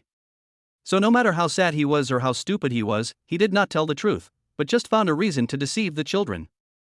As time went by and due to the pressure of life, the children stopped asking, but Dugu Tianchuan could tell from the envious looks they gave other children that Dugu Shirshan and Jinyan longed for maternal love in their hearts. When he met the children's eyes again at this time, Dugu Tianchuan's heart trembled, and his hatred for that woman rose instantly. If it weren't for her, how could her child have been left like a wild child, unloved, during the 3 years she was stupid? Thinking of how she was so high-spirited and together with that white moonlight some time ago, and thinking of the constant calls of brother-in-law by others, Dugu Tianchuan's eyes gradually darkened. Her own child is struggling on the edge of survival, but she is traveling around with her lover. How can such a person be qualified to be a mother? What's more, she gave birth to the child just to save her lover's life. How could she have any feelings for her own flesh and blood? Maybe in her heart, these 2 children, no, it should be 4 children, maybe they are just blood bags. If it's inconvenient, forget it. I'm just asking casually. Suddenly, Ding Hao felt a gust of cold wind blowing around him. When he saw Dugu Tianchuan's eyes that were like an icy blade, he immediately realized that he had said the wrong thing. Yeah, why do you care so much? Haozi, do you want to be a father too? Lu Lei noticed that the atmosphere was a little strange, so he quickly laughed it off and tried to change the subject. The siblings Dugu Shirshan and Dugu Jinyan also noticed that their father's face looked a little strange. A hint of disappointment flashed in their eyes. They lowered their heads and stared at the table of delicious food in front of them in a daze. Dugu Tianchuan glanced at his 2 children and saw their depressed expressions. He sighed secretly, calmed down the hatred in his heart, and a slight smile appeared on his face again. Nothing bad to say. The few of them had already given up hope, but they did not expect Dugu Tianchuan to suddenly say this, and they were stunned. When the brother and sister heard what their father said, they raised their little heads abruptly and looked at him in surprise, their eyes almost overflowing with anticipation. Their mother died of complications during childbirth, and I was unable to remember the specific details at that time due to some special reasons, so. Dugu Tianchuan looked at them apologetically, and a sad expression appeared on his face at the right time. I'm so sorry. It's okay. After hearing Dugu Tianchuan's words, Ding Hao and the others quickly waved their hands and said it was okay, but they felt secretly embarrassed in their hearts. At this point, they had already imagined a large part of the story for Dugu Tianchuan. Because his wife died during childbirth, Dugu Tianchuan was so sad that he became a little stupid, and wandered around with his 2 newborn children. As for the scars on his body, they were probably caused by him being hurt by certain people while wandering with his children because of his stupidity. When they thought of a stupid man begging and wandering around with 2 newborn children, they couldn't help but feel sad and felt heartbroken for the 2 children. Thinking of how miserable they were when they first met them, they could understand Dugu Tianchuan's mood at this moment. Don't be too sad. Fortunately, you have recovered and you have 2 cute and sensible little babies by your side. I'm sure your sister-in-law will be very happy in heaven. Yes, brother Dugu, let's look forward, the future will get better and better. Thank you, I'm fine. After all, it's been 3 years, and the children still need me. After forcing a smile to comfort Ding Hao and the other man, Dugu Tianchuan turned his attention to his own children. When Dugu Shirshan heard that her mother had passed away, her eyes suddenly turned red and she burst into tears, her tears flowing uncontrollably. Although Dugu Jinyan looked much more stable, he was still a 3-year-old child after all. This time he couldn't help but shed tears along with his sister. But compared to his sister, he didn't cry out loud, but he was more pitiful. Dugu Tianchuan felt distressed upon seeing this scene, but he also knew that this was something they had to go through, so he hardened his heart and threw out this fact. The reason he didn't tell the real truth was because he didn't want his two children to get hurt. If he told the truth, saying that your mother gave birth to you just to save her lover's life, and that your mother didn't like you at all, and even less liked your father. I wanted to burn you to death right after you were born. If I hadn't had a bit of spirit left in me and desperately brought you out, you might have been burned to death. How do you think the children would react if they heard this? He didn't need to think too much. As long as the true situation of the matter was known to the children, it would definitely have a great impact on their emotions. If it is extreme, it may even affect children's lives. So deep down, Dugu Tianchuan wanted to kill that couple right now, but for the sake of his children's mental health, he could only suppress his nausea and say that the children's mother had died of childbirth complications. He would feel sick, but he could keep the children healthy, and that was enough for Dugu Tianchuan. Baby, cry if you want to. It's okay. Mommy loves you very much. She has been looking forward to your birth. After a pause, Dugu Tianchuan rebuilt himself mentally, and continued to speak while suppressing his nausea. You still have your father, Lichi, and uncles and aunts who love you, right? Dugu Shirshan didn't say anything, but just sobbed with her mouth open, while Dugu Jinyan was much more steady. After wiping the tears from his face and seeing that his father's face was full of sorrow, the little guy prepared to comfort Dugu Tianchuan. After all, he should be very sad and upset now. But before he could step forward, he heard Yin Ling's angry scolding and the teasing voices of some strange men outside. Dugu Tianchuan's expression changed instantly, and before Ding Hao and the others could react, he shouted, "Haozi, the two of you stay in there and watch the child. Don't come out. I'll go check it out." As soon as he finished speaking, he rushed out of the room like a cheetah. Chapter 37 Insult. Dugu Tianchuan rushed out of the house like an arrow. Yin Ling's angry scolding and the strange man's teasing became clearer and clearer. He didn't know what was happening, but the anger in his heart was instantly ignited like a volcano that had been dormant for 100 years.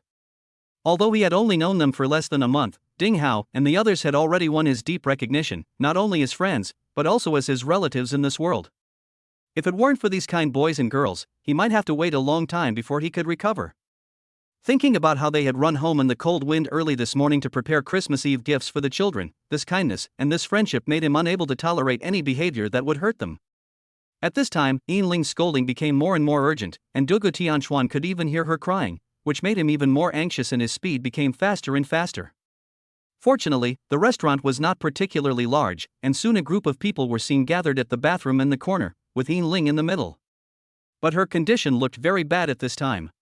Several men around her reached out and kept pulling her, and some even wanted to take advantage of her. Although Yin Ling dodged or blocked them all, Dugu Tianchuan could see that her usually cute little face was full of tears and fear. "Go away, I'm calling the police." Yin Ling stretched out her hands to block the men's dirty hands and screamed in despair. Ha ha. Unexpectedly, her words not only failed to scare the men but instead caused a burst of crazy laughter. "Beauty, do you know who is in front of you? If you knew, you probably wouldn't say such childish words. Come on, we didn't ask you to do anything. You just accompanied our Master Chun for a drink. Why are you acting like a gangster to us? Come here the fuck, don't be shameless." A young man with a red face shouted impatiently, then stretched out his hand and was about to slap Yin Ling in the face. Judging from the other person's figure, if Yin Ling was really slapped, she would suffer a lot. At this time, Yin Ling was busy dodging those dirty hands, so how could she have the energy to dodge them? By the time she realized it, it was already impossible for her to dodge. She could only tremble and close her eyes, waiting for the slap to fall. Court death. A hint of ruthlessness flashed in Dugu Tianchuan's eyes. Without any hesitation, his body rushed forward like a sharp sword. Plop. Whom? The sound of a human body falling to the ground and wailing could be heard at the same time. At this time, everyone realized that a tall, handsome man with a frosty face had appeared beside them, and their companion was kicked to the ground by the other party and kept howling. The sudden scene stunned not only the men but even Yin Ling for a moment. But soon her wrists were pulled behind her by a pair of warm big hands. "Brother Dugu." Yin Ling shouted in surprise. "It's okay, Xiaoling, I'm here." Reaching out his hand and pushing Yin Ling's body behind him, Dugu Tianchuan looked at the group of scum in front of him with a gloomy face. Damn it. The other party finally reacted and became furious. Who the hell are you? How dare you hit our brothers? Do you want to quit your job? Fuck, you bastard, are you blind? I'm going to kill you. Who are you? Just then, a young man in the lead pushed the crowd away and walked out slowly. He looked to be about 25 or 26 years old, about 1.7 meters tall, weighing at least 200 kilograms, with sparse hair, small eyes, a flat nose, and a pair of sausage-like lips, which made him very comical. But as soon as he showed up, the shouting and scolding stopped immediately. It seemed that he was the leader of the other side. Don't worry about who I am, please leave now and don't harass my sister. His eyes flashed, and Dugu Tianchuan said in a deep voice. Your sister? The short, fat and wretched man glanced at Yin-Ling, who was hiding behind Dugu Tianchuan, and a fierce gleam flashed in his eyes. The corners of his mouth slightly raised, with a sneer on his face. I think it's my lover's sister? Roll. Dugu Tianchuan didn't want to talk nonsense with the other party, so he shouted angrily and was about to leave with Yin-Ling. Snort. With a cold snort, 3 young men nearby immediately stood up to block the way of Dugu Tianchuan and the other man. Boy, don't you see where you are? Do you want to be a hero and save the damsel in distress? The short and fat man in the lead looked Dugu Tianchuan up and down with a hint of jealousy in his eyes, but when he saw his ordinary clothes, his expression immediately turned into disdain. Do you think you are worthy? I'll ask you one last time, will you move aside? Faced with the other party's humiliation, Dugu Tianchuan did not get angry, but just looked at the group of people coldly. To him, these words had no practical meaning other than wasting breath. Oh? With a disdainful smile, the short and fat man mocked, what if I don't get out of your way? Besides. He glanced at his companion who had just been helped up, and his expression gradually became ferocious. You beat up my friend and you just want to walk away, is there such a good thing? As he spoke, his companions took another step forward at the right time and surrounded Dugu Tianchuan and the other man with unfriendly looks. How much? I'll compensate you. Yin-Ling, who had been hiding behind Dugu Tianchuan, was shocked.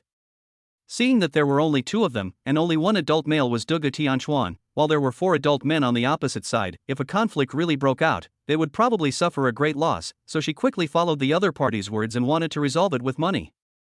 Money? As soon as Yin-Ling finished speaking, not only the short and fat man, but also the other men around him couldn't help laughing, and the eyes they looked at Yin-Ling were full of sarcasm. Little sister, ask our brothers to see who is short of money? That's right. How about this? Let your so-called brother kneel down and apologize to us. Then you can drink with our Master Chen. If you are willing, we can give you money. How about that? Ha ha. How about it, little beauty? Just tell me the amount, and I'll give it to you right now, how about that? But the condition is that you have to keep our Master Chen company. Well, as long as you serve our Master Chen well today, I will give you another 100,000 yuan. How about that? This is completely treating Yin-Ling as a peripheral. The little girl was angry, anxious, and scared at this time, and she couldn't hold back her tears anymore and they fell. Court death. Seeing Yin-Ling shaking with fear, Dugu Tianchuan suddenly felt angry. Chapter 38. A true man can be flexible and adaptable. Dugu Tianchuan has never been a good-tempered person. In his previous life, he was an orphan, and even though he was loved by his master, it could not change his fate of being called a bastard. Other children have the protection of their parents and the love of their relatives and friends, but he can only rely on himself. So I have been on the road of fighting since I was old enough to understand. Even when the master's parents found out about it, they just smiled and patted his head. They didn't blame him for it. Instead, they increased the intensity of his training after returning home. After coming into this world, he was in a stupid state, but it didn't mean that he didn't know how to retaliate when being hurt by others. It was just that it was inconvenient due to physical reasons. Now that his body has recovered, although there is still a long way to go before his peak, it doesn't mean that he can't handle these scumbags in front of him. What's more, he is a person who protects his own people by nature. Ever since he woke up, he has always remembered the kindness that Yin-Ling and others have shown him and his children, and he even regards them as his true friends. How could he bear it when Yin-Ling, whom he had always treated as his sister, was teased and insulted like this? A sharp gleam flashed in his eyes, and Dugu Tianchuan shook his body and suddenly appeared in front of the guy who had been pointing fingers. The other party was suddenly startled, and when he wanted to retreat, he found it was too late. Dugu Tianchuan clenched his right fist and struck hard at his left lower jaw. Plop. The other party didn't react at all. His body fell stiffly and hit the ground heavily. But Dugu Tianchuan did not stop. After knocking the other person down with one punch, he quickly kicked sideways, kicking the other young man 2 meters away. His back hit the wall behind him hard. The other person covered his lower abdomen and rolled his eyes in pain. Sweat beads on his head kept dripping down like rain. He wanted to shout out in pain, but found that the pain was even worse when he opened his mouth. Dugu Tianchuan's 2 moves could be said to be as fast as lightning. It seems like a long time, but in fact it was just a blink of an eye. In an instant, the only ones left in front of him were the blushing Chen Xiao and another man with a shocked look on his face. Slowly retracting his right leg, Dugu Tianchuan looked at Chen Xiao with an indifferent expression. Although he did not show any emotion on his face, he secretly sighed in his heart that the past 3 years had really taken a huge toll on his body. After just a few moves, I felt my body was exhausted and my heart was beating rapidly.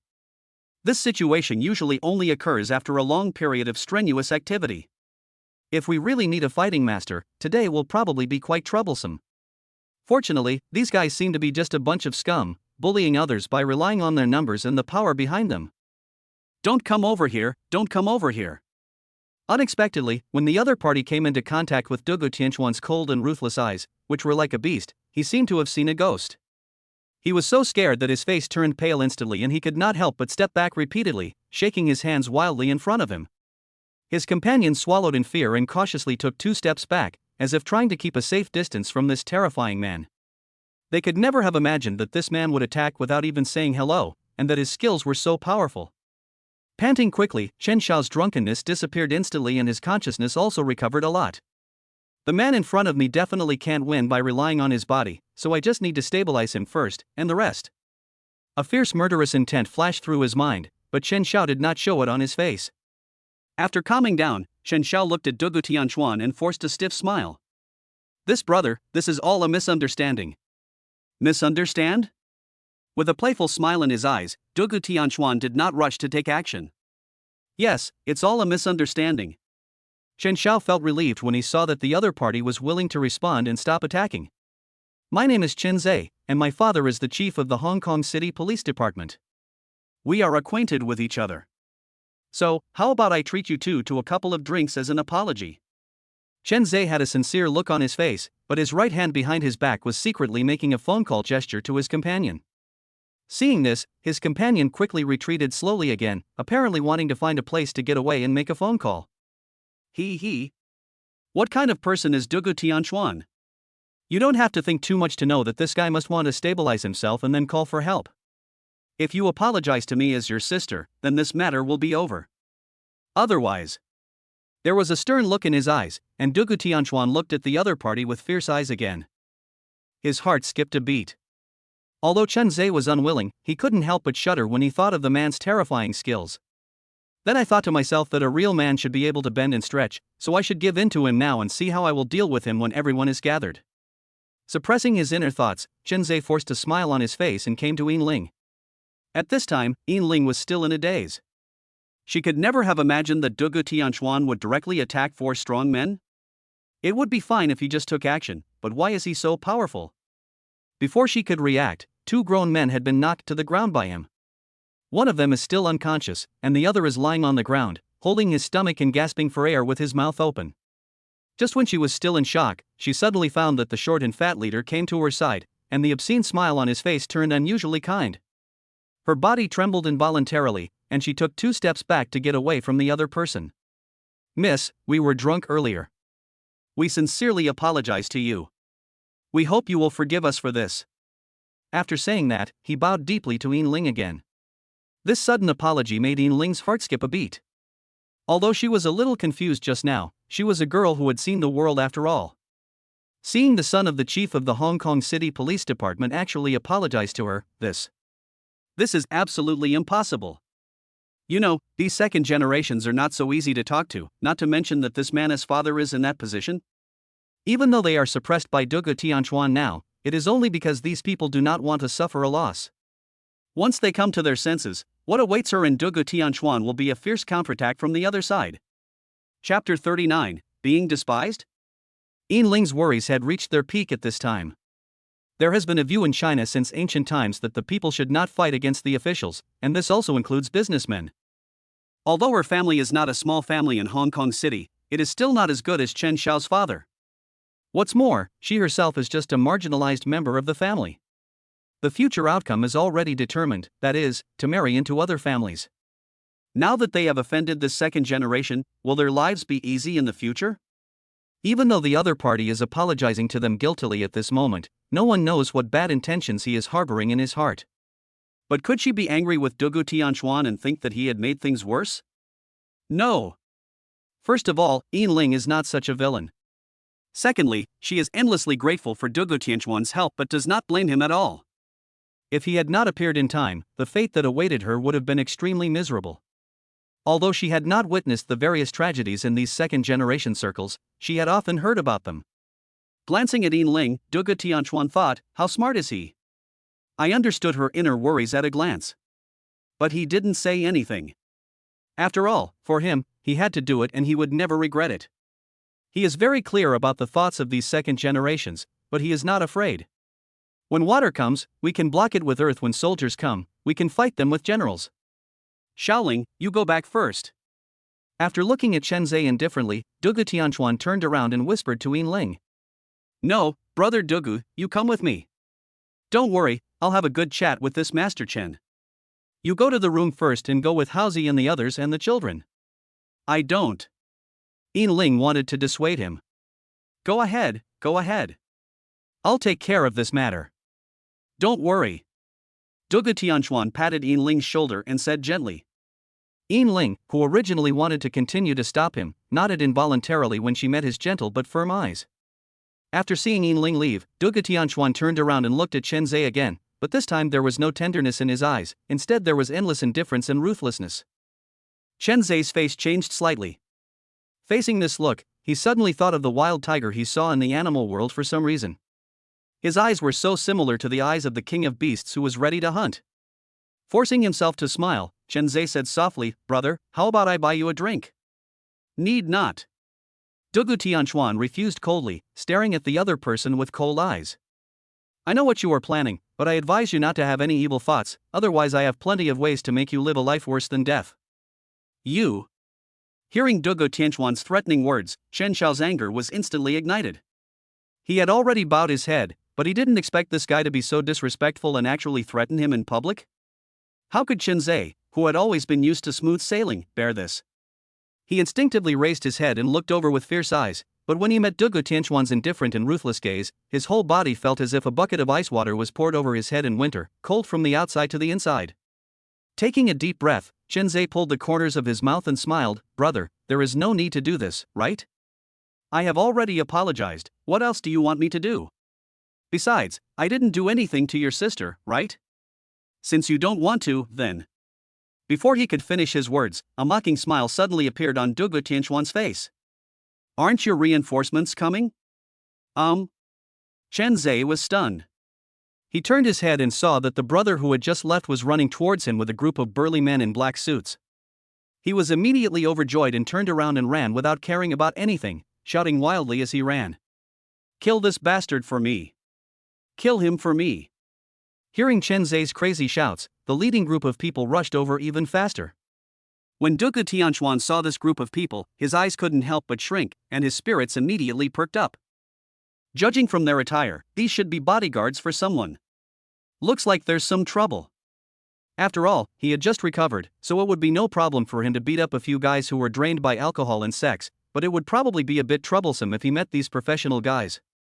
If it were at his peak, he would have the confidence to escape unscathed even if 10 more people came, but now things are different. Shwa! A big man in a black suit who came up to him first kicked him with a whip-like kick with an angry look on his face. From the opponent's kick, we can tell that he is definitely a master. Dugu Tianchuan didn't dare to take it head-on and cautiously took a step back to avoid the powerful kick. The big man seemed to have not expected that Dugu Tianchuan could actually dodge his kick, and his expression was slightly stunned. However, the opponent also had rich practical experience. Although he was surprised, it did not hinder his skills. He took a step forward and attacked Dugu Tianchuan again. He is extremely strong and very fast. In just a blink of an eye, he kicked several times, and his fist smashed towards Dugu Tianchuan's head like a storm. Dugu Tianchuan had nowhere to hide. This is a restaurant after all, and the space is only as big as the bathroom, so it is impossible to dodge. With no other choice, he had to raise his arms at 90 degrees to cover his face. Boom boom boom. Dugu Tianchuan felt a pain in his arm and was forced to retreat continuously by the force until he reached the wall where he could no longer retreat. At this time, Chen Zhe had been protected by his own people. Seeing Dugu Tianchuan being beaten without any chance to fight back, he was overjoyed. A fierce light flashed in his eyes and he shouted, "Beat him, and I will deal with him if he dies." Hearing Chen Zhe's words, the big man in black showed a gloomy smile on his face. He suddenly approached Dugu Tianchuan and kicked him in the head with a high whip kick, trying to knock him down in one fell swoop. Although Dugu Tianchuan seemed to have been beaten without any ability to fight back at this time, he was not actually seriously injured. It was just because his body had just recovered and was still very weak. He was not strong enough to compete with this man, but it did not mean that he was inferior to the other party. At this moment, he saw the big man in the black suit actually kicking him from such a distance. The corners of his mouth hidden under his arms slightly raised, revealing a sneer. "It seems that I am being looked down upon. You should know that this situation usually only occurs when there is a huge difference in strength. Is the other party too confident?" A sharp light flashed in his eyes, and Dugu Tianchuan moved. Chapter 40 Critical Situation. When people are in good times, they must remain cautious and even more fearful. Because this is the lesson learned through blood by many people throughout history. The big man in the black suit who was punching and kicking Dugu Tianchuan forgot the teachings of his ancestors at this moment. If his opponent's level was not good enough, then there would be no problem with his kick, but the problem was Dugu Tianchuan, right? It's just that his body has just recovered and has not yet reached its best physical condition, but the experience from his previous life will not be lost. Seeing that his fierce kick was about to hit the opponent's head, the big man in the black suit raised the corner of his mouth slightly and revealed a smile, as if he had already seen the scene of Dugu Tianchuan being kicked and fainted. But unexpected events often catch people off guard. Seeing the big man in black being so arrogant and opening his empty door, Dugu Tianchuan's eyes flashed with a gleam of light. The right leg quickly moves forward half a step and inserts diagonally between the opponent's legs, then twists the body and punches. Dugu Tianchuan punched him hard in the thigh. A heart-wrenching feeling instantly spread throughout his heart, and he opened his mouth and screamed. This guy is considered an expert. After suffering such a severe blow, he knew that he had lost the initiative, so he quickly lowered his kicking leg and tried to retreat. Unfortunately, although the idea was good, Dugu Tianchuan did not give him this opportunity. His right fist hit the base of his thigh. When he retracted his legs and prepared to retreat, Dugu Tianchuan retracted his fist again and punched him hard in the liver. The liver is a very fragile part of the human body. Not to mention him, even those professional boxers who train every day will feel pain for a long time if hit in this part, and that's not the end. The big man in black was hit hard in the liver and the pain made him bend over involuntarily, and Dugu Tianchuan threw a beautiful uppercut, hitting him directly in the jaw. This move was actually very famous in the previous life. It was the secret weapon of the greatest boxing champion in the United States. First, punch the opponent in the liver, then uppercut him while the opponent bends over, and then you can turn around and walk away. Beautiful, chic, yet extremely lethal. Plop. The punch was so powerful that it knocked the black-clad man flying and he fell heavily to the ground with a loud noise. As for people? Fortunately, I didn't feel too much pain. Because he fell into coma the moment Dugu Tianchuan hit him in the jaw. The big men who had rushed over with him were also stunned. Seeing that their companion had the upper hand and the tall man was in a passive defensive state, they did not rush forward.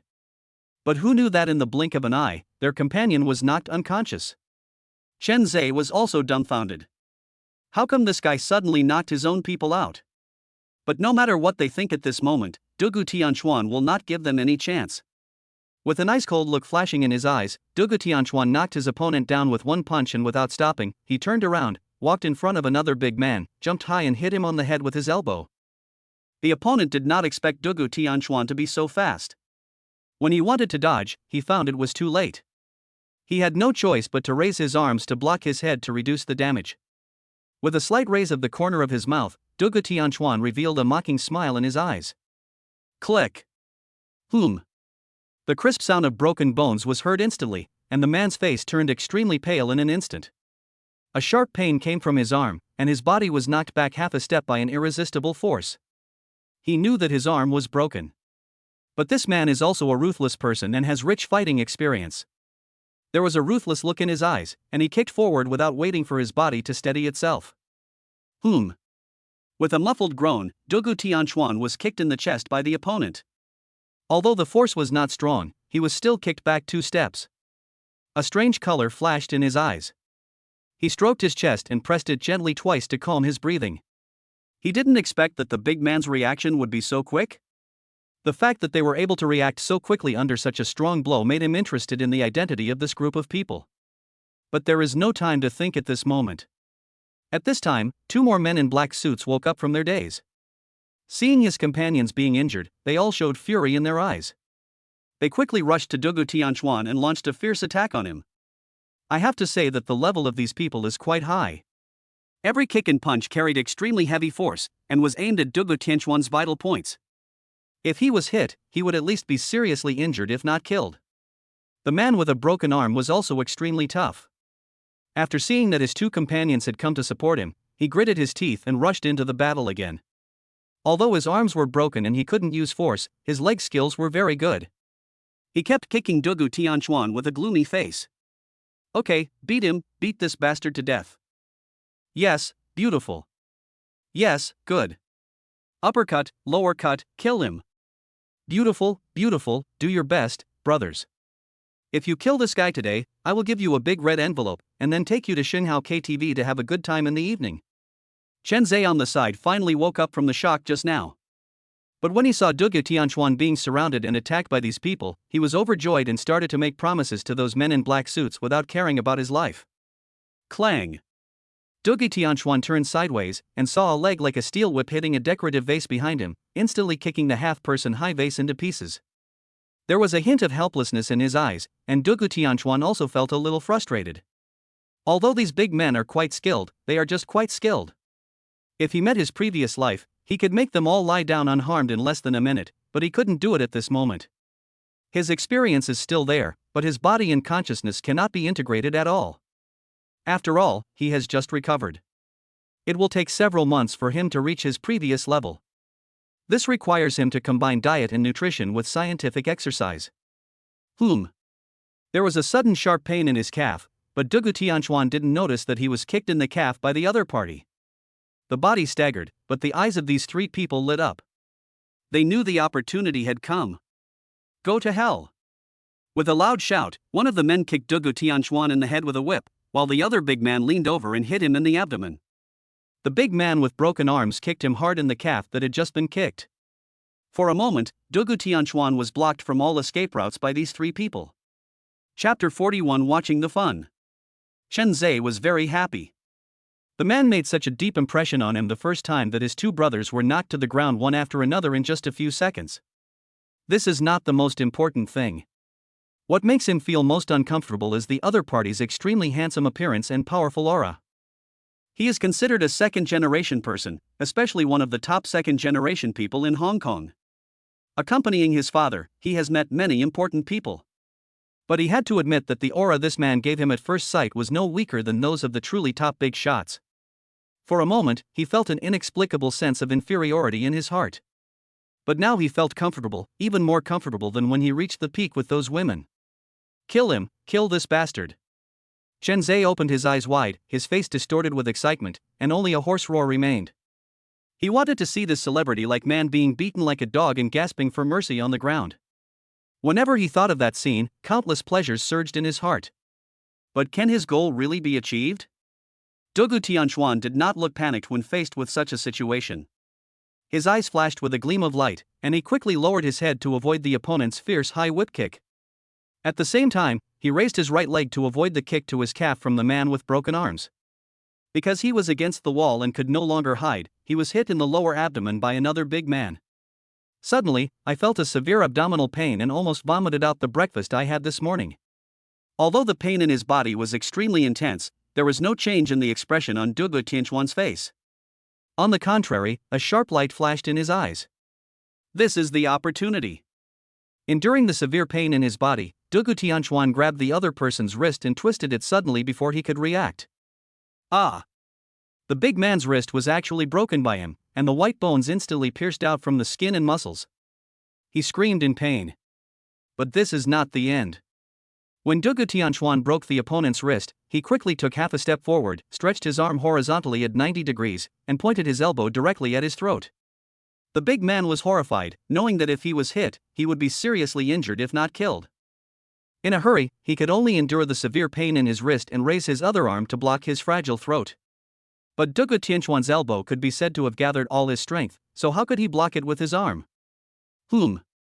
The scream suddenly disappeared, replaced by painful groans. The other person's eyes rolled back, and he covered his throat and kept backing away. Dugu Tianchuan looked indifferent. Kill him while he is ill. This is a classic saying left by our ancestors. Although cruel, it tells the ups and downs of life. Just as he was about to step forward and knock the man to the ground, a sharp gust of wind suddenly sounded from behind his head. Although he didn't see it, Dugu Tianchuan could tell from the sound of the wind that he couldn't take the blow head-on. Without thinking, he suddenly bent down, turned around and dived down, stretched out his hands to hug the legs of the man in front of him, and then exerted force, flipped the man over and slammed him heavily against the wall behind him. As the opponent was thrown out, his body rushed forward like a cheetah. Bend your knees and press down. Dugu Tianchuan's knee hit the other person's body hard. The man instantly let out a painful roar and opened his mouth wide to take a rapid breath. Snort! A cold light flashed in his eyes, and Dugu Tianchuan hit him in the neck with his elbow without waiting for him to make any other moves. The man didn't even make a sound, he just tilted his head and fell asleep instantly. At the same time, Dugu Tianchuan's ears shook violently, and then he leaned back like an iron bridge, with his upper body almost overlapping with his thighs. Whoosh! An iron leg with a sharp sound of wind swept past Dugu Tianchuan's face, causing a slight pain on his face. From this, he could tell how powerful the opponent's kick was. Dugu Tianchuan did not give the other party a chance to attack again. She flipped her body backwards and clamped the man's calves with her legs in a scissor shape, then exerted force. Click! Ah! Plop! The crisp sound of breaking bones, along with the man falling to the ground and his miserable howls, instantly rang out in this small space. Noisy! With a cold snort, Dugu Tianchuan suddenly punched him in the face, instantly sending him into a dream. Call! After letting out a long sigh, Dugu Tianchuan finally had time to look up and glance at the people around him. They were making a lot of noise, and many diners who came to eat were looking in from a distance. Some of them even had wine glasses in their hands and excited smiles on their faces, as if they had seen something extremely happy. Dugu Tianchuan did not see much panic expression on these people's faces, even the women or children did not seem afraid. Even some brave women kept throwing flirtatious glances at him the moment he looked up. After all, Dugu Tianchuan's face was so handsome, and he was full of sexual tension as he had just beaten those guys to the ground. At this moment, not to mention the women, even some men's eyes lit up when they saw him. The hotel waiter was also looking around not far away, with a look of shock and nervousness on his face. It seemed that he wanted to come up and dissuade them but was afraid of being implicated.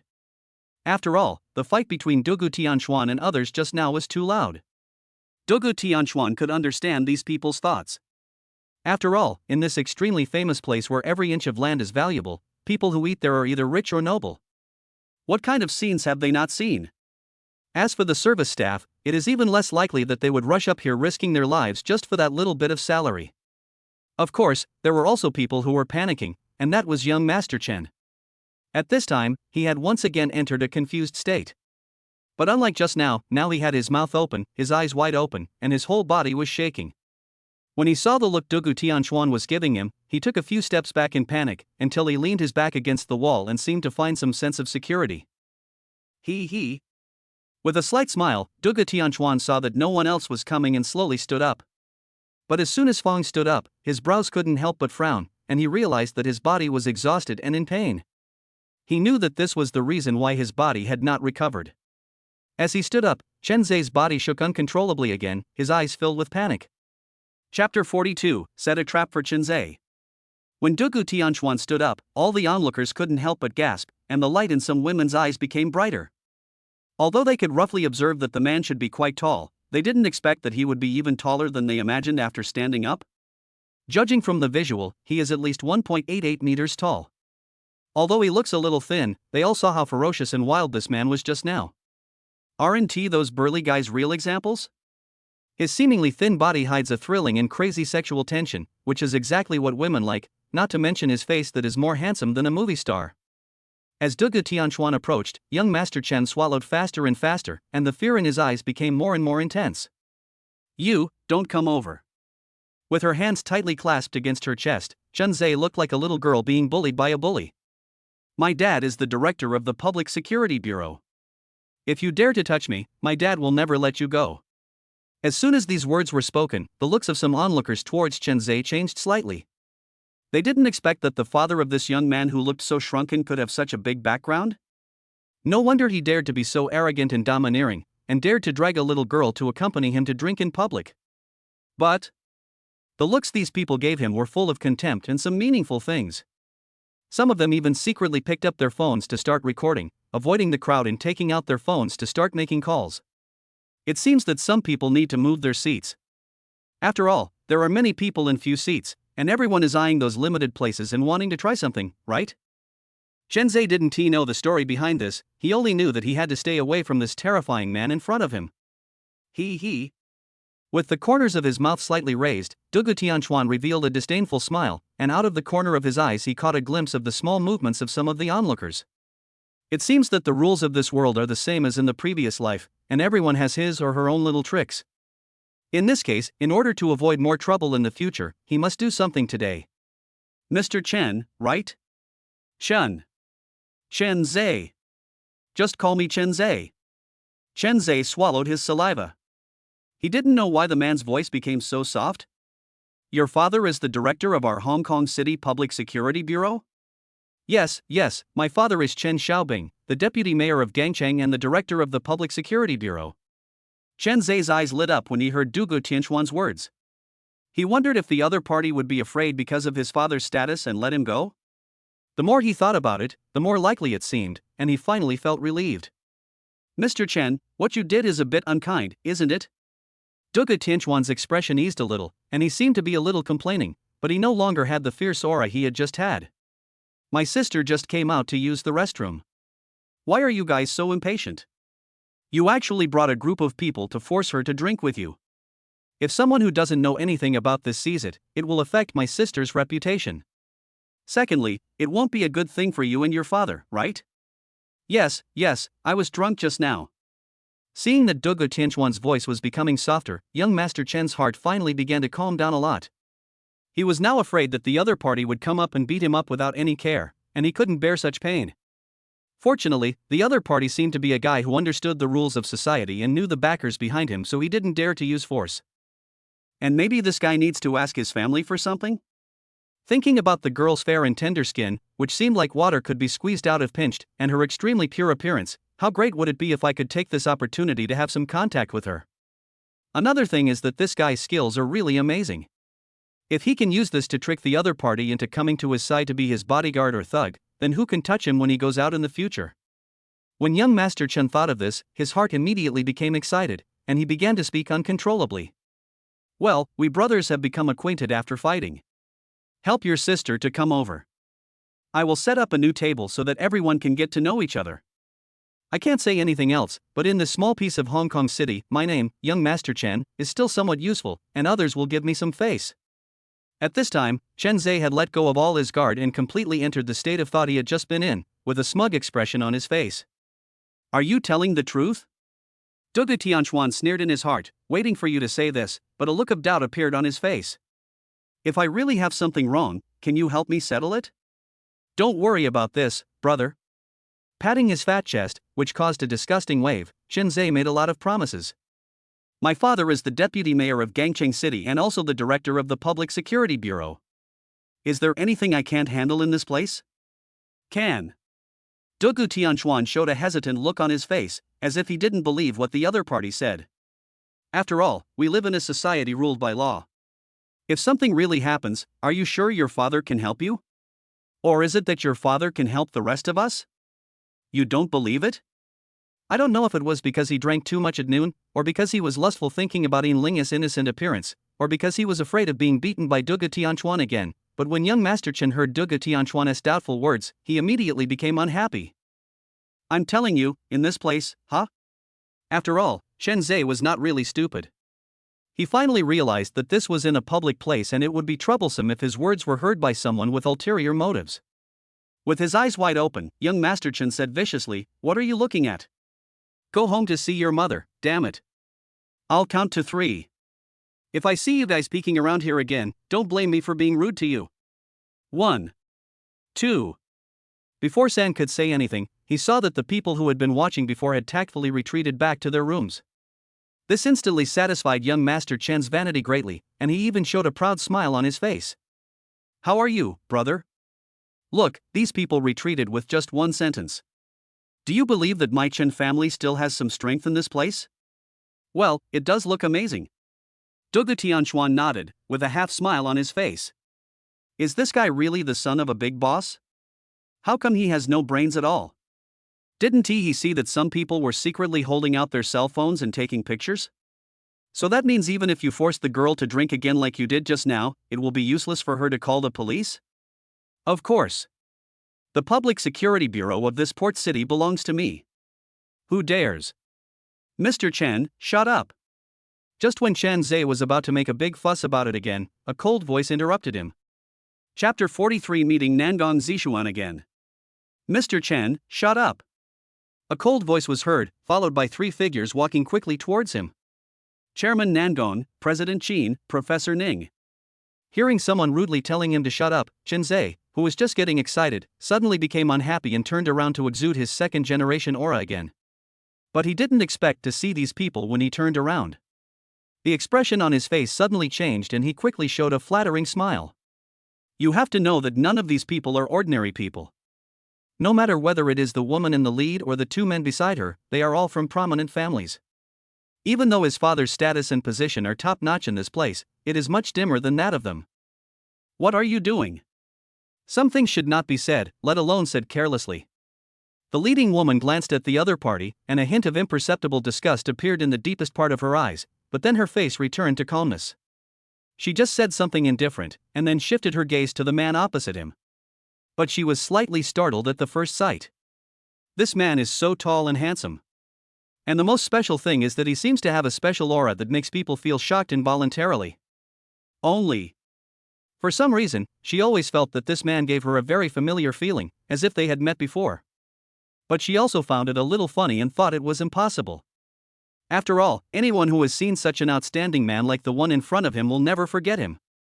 Dugu Tianchuan didn't know what the other person was thinking at the moment, but he never expected to meet this woman in this place? That's right, this person is the chairman of Nangong Group, Nangong Zishuan, his ex-wife and the biological mother of his 2 children. Nangong Zishuan. After calming down the inexplicable feeling of familiarity in her mind, Nangong Zishuan took a step forward, looked him over, and then stretched out her fair and tender little hand. What is this gentleman's name? Seeing Nangong Zishuan take the initiative to step forward and greet this handsome man, Qin Haoshuan's eyes couldn't help but flash a hint of fierceness, but he immediately hid it and looked at Dugu Tianchuan with eyes full of hostility. He knew Nangong Zishuan. A typical career-oriented woman has an inexplicable aversion to men. Over the years, there were only a handful of men who could take the initiative to ask her to step forward and say hello, but he didn't expect that Nangong Zishuan would take the initiative to extend her hand to say hello to this man today when they only met for the first time. Isn't this a bit abnormal? Qin Haoshuan looked at Dugu Tianchuan's extremely handsome face calmly, with countless thoughts running through his mind, but none of them showed on his face. As for the man next to him, it was Ningwak, Xiao Qingran's attending physician at the time. Compared to Qin Haoshuan's expressionless face, his face was filled with endless curiosity as he looked around at Dugu Tianchuan opposite him. After taking an indifferent look at the small hand as white and tender as jade, Dugu Tianchuan's heart, which he thought had been calm for a long time, began to beat rapidly, but was immediately suppressed by him. He used to like holding her hands, following her, and calling her wife, although he didn't know what the word wife meant at that time. But he just likes her and wants to be with her all the time. Even though Nangong Zishuan was extremely annoying, sometimes she was left with no choice but to hold his hand. He remembered that was always his happiest moment. But now, things have changed dramatically. The jade hands that once fascinated him now make him feel nauseous. He could even smell another rotten smell on his hands. Dugu Tianchuan suppressed his inner nausea and didn't want to have any contact with this woman. Of course, he is just unwilling to do so now. Once he has fully recovered and has his own strength and status, he will appear in front of the other party openly. After glancing at Nangong Zishuan, Dugu Tianchuan quickly shifted his gaze to Chen Zhe. As for Qin Haoshuan and Ning Wuk who came with Nangong Zishuan, he didn't even glance at them, as if these two people didn't exist at all. His action immediately made Nangong Zishuan and others look ugly. How could they have imagined that this man could be so arrogant? Neither Nangong Zishuan nor Qin Haoshuan seemed to notice the bodyguards in black suits who were still lying on the ground unconscious or wailing, and they didn't even glance at them. Chairman Nangong, I don't know what you meant just now. Facing the stunningly beautiful Nangong Zishuan, Chen Zhe did not have a trace of desire to peek in his eyes, he just asked cautiously. Call. Nangong Zishuan let out a sigh of relief and concealed the depression and anger in her heart. She no longer looked at Dugu Tianchuan, but looked at Chen Zhe. Mr. Chen, there are some things you can't say carelessly, especially in your current position. You can't express your opinions casually, otherwise it may be inconvenient for your father. Nangong Zishuan didn't finish her words, but Chen Zhe reacted at this time. His wretched fat face suddenly turned pale, beads of sweat the size of beans flowed down in an instant, and his small eyes looked at her in panic. Nangong, Chairman Nangong, look, how should this matter be resolved? Nangong Zishuan looked at the pig with some disgust, and felt very annoyed. She came to this city to build relationships for a project with an investment of nearly 10 billion yuan, and Chen Zhe happened to be a good candidate. But halfway through the meal, his companion rushed into the room and said that Qin Xiao had a conflict with someone and wanted to find someone for help. Nangong Zishuan then asked several of her bodyguards to come and check it out, but she didn't expect that after a few minutes her people hadn't returned yet, so she and Qin Haoshuan and others rushed over to see what had happened. Unexpectedly, she heard him talking nonsense before she saw him, which made her anxious. Does he know that there are some things that can only be done in private but can never be said publicly? These are the rules of the game. When seeing the miserable condition of her bodyguards, Nangong Zishuan knew that they had encountered a master. Others may not know, but as a boss, she is very clear about the abilities of these people. But I never expected that it would become like this in just a few minutes.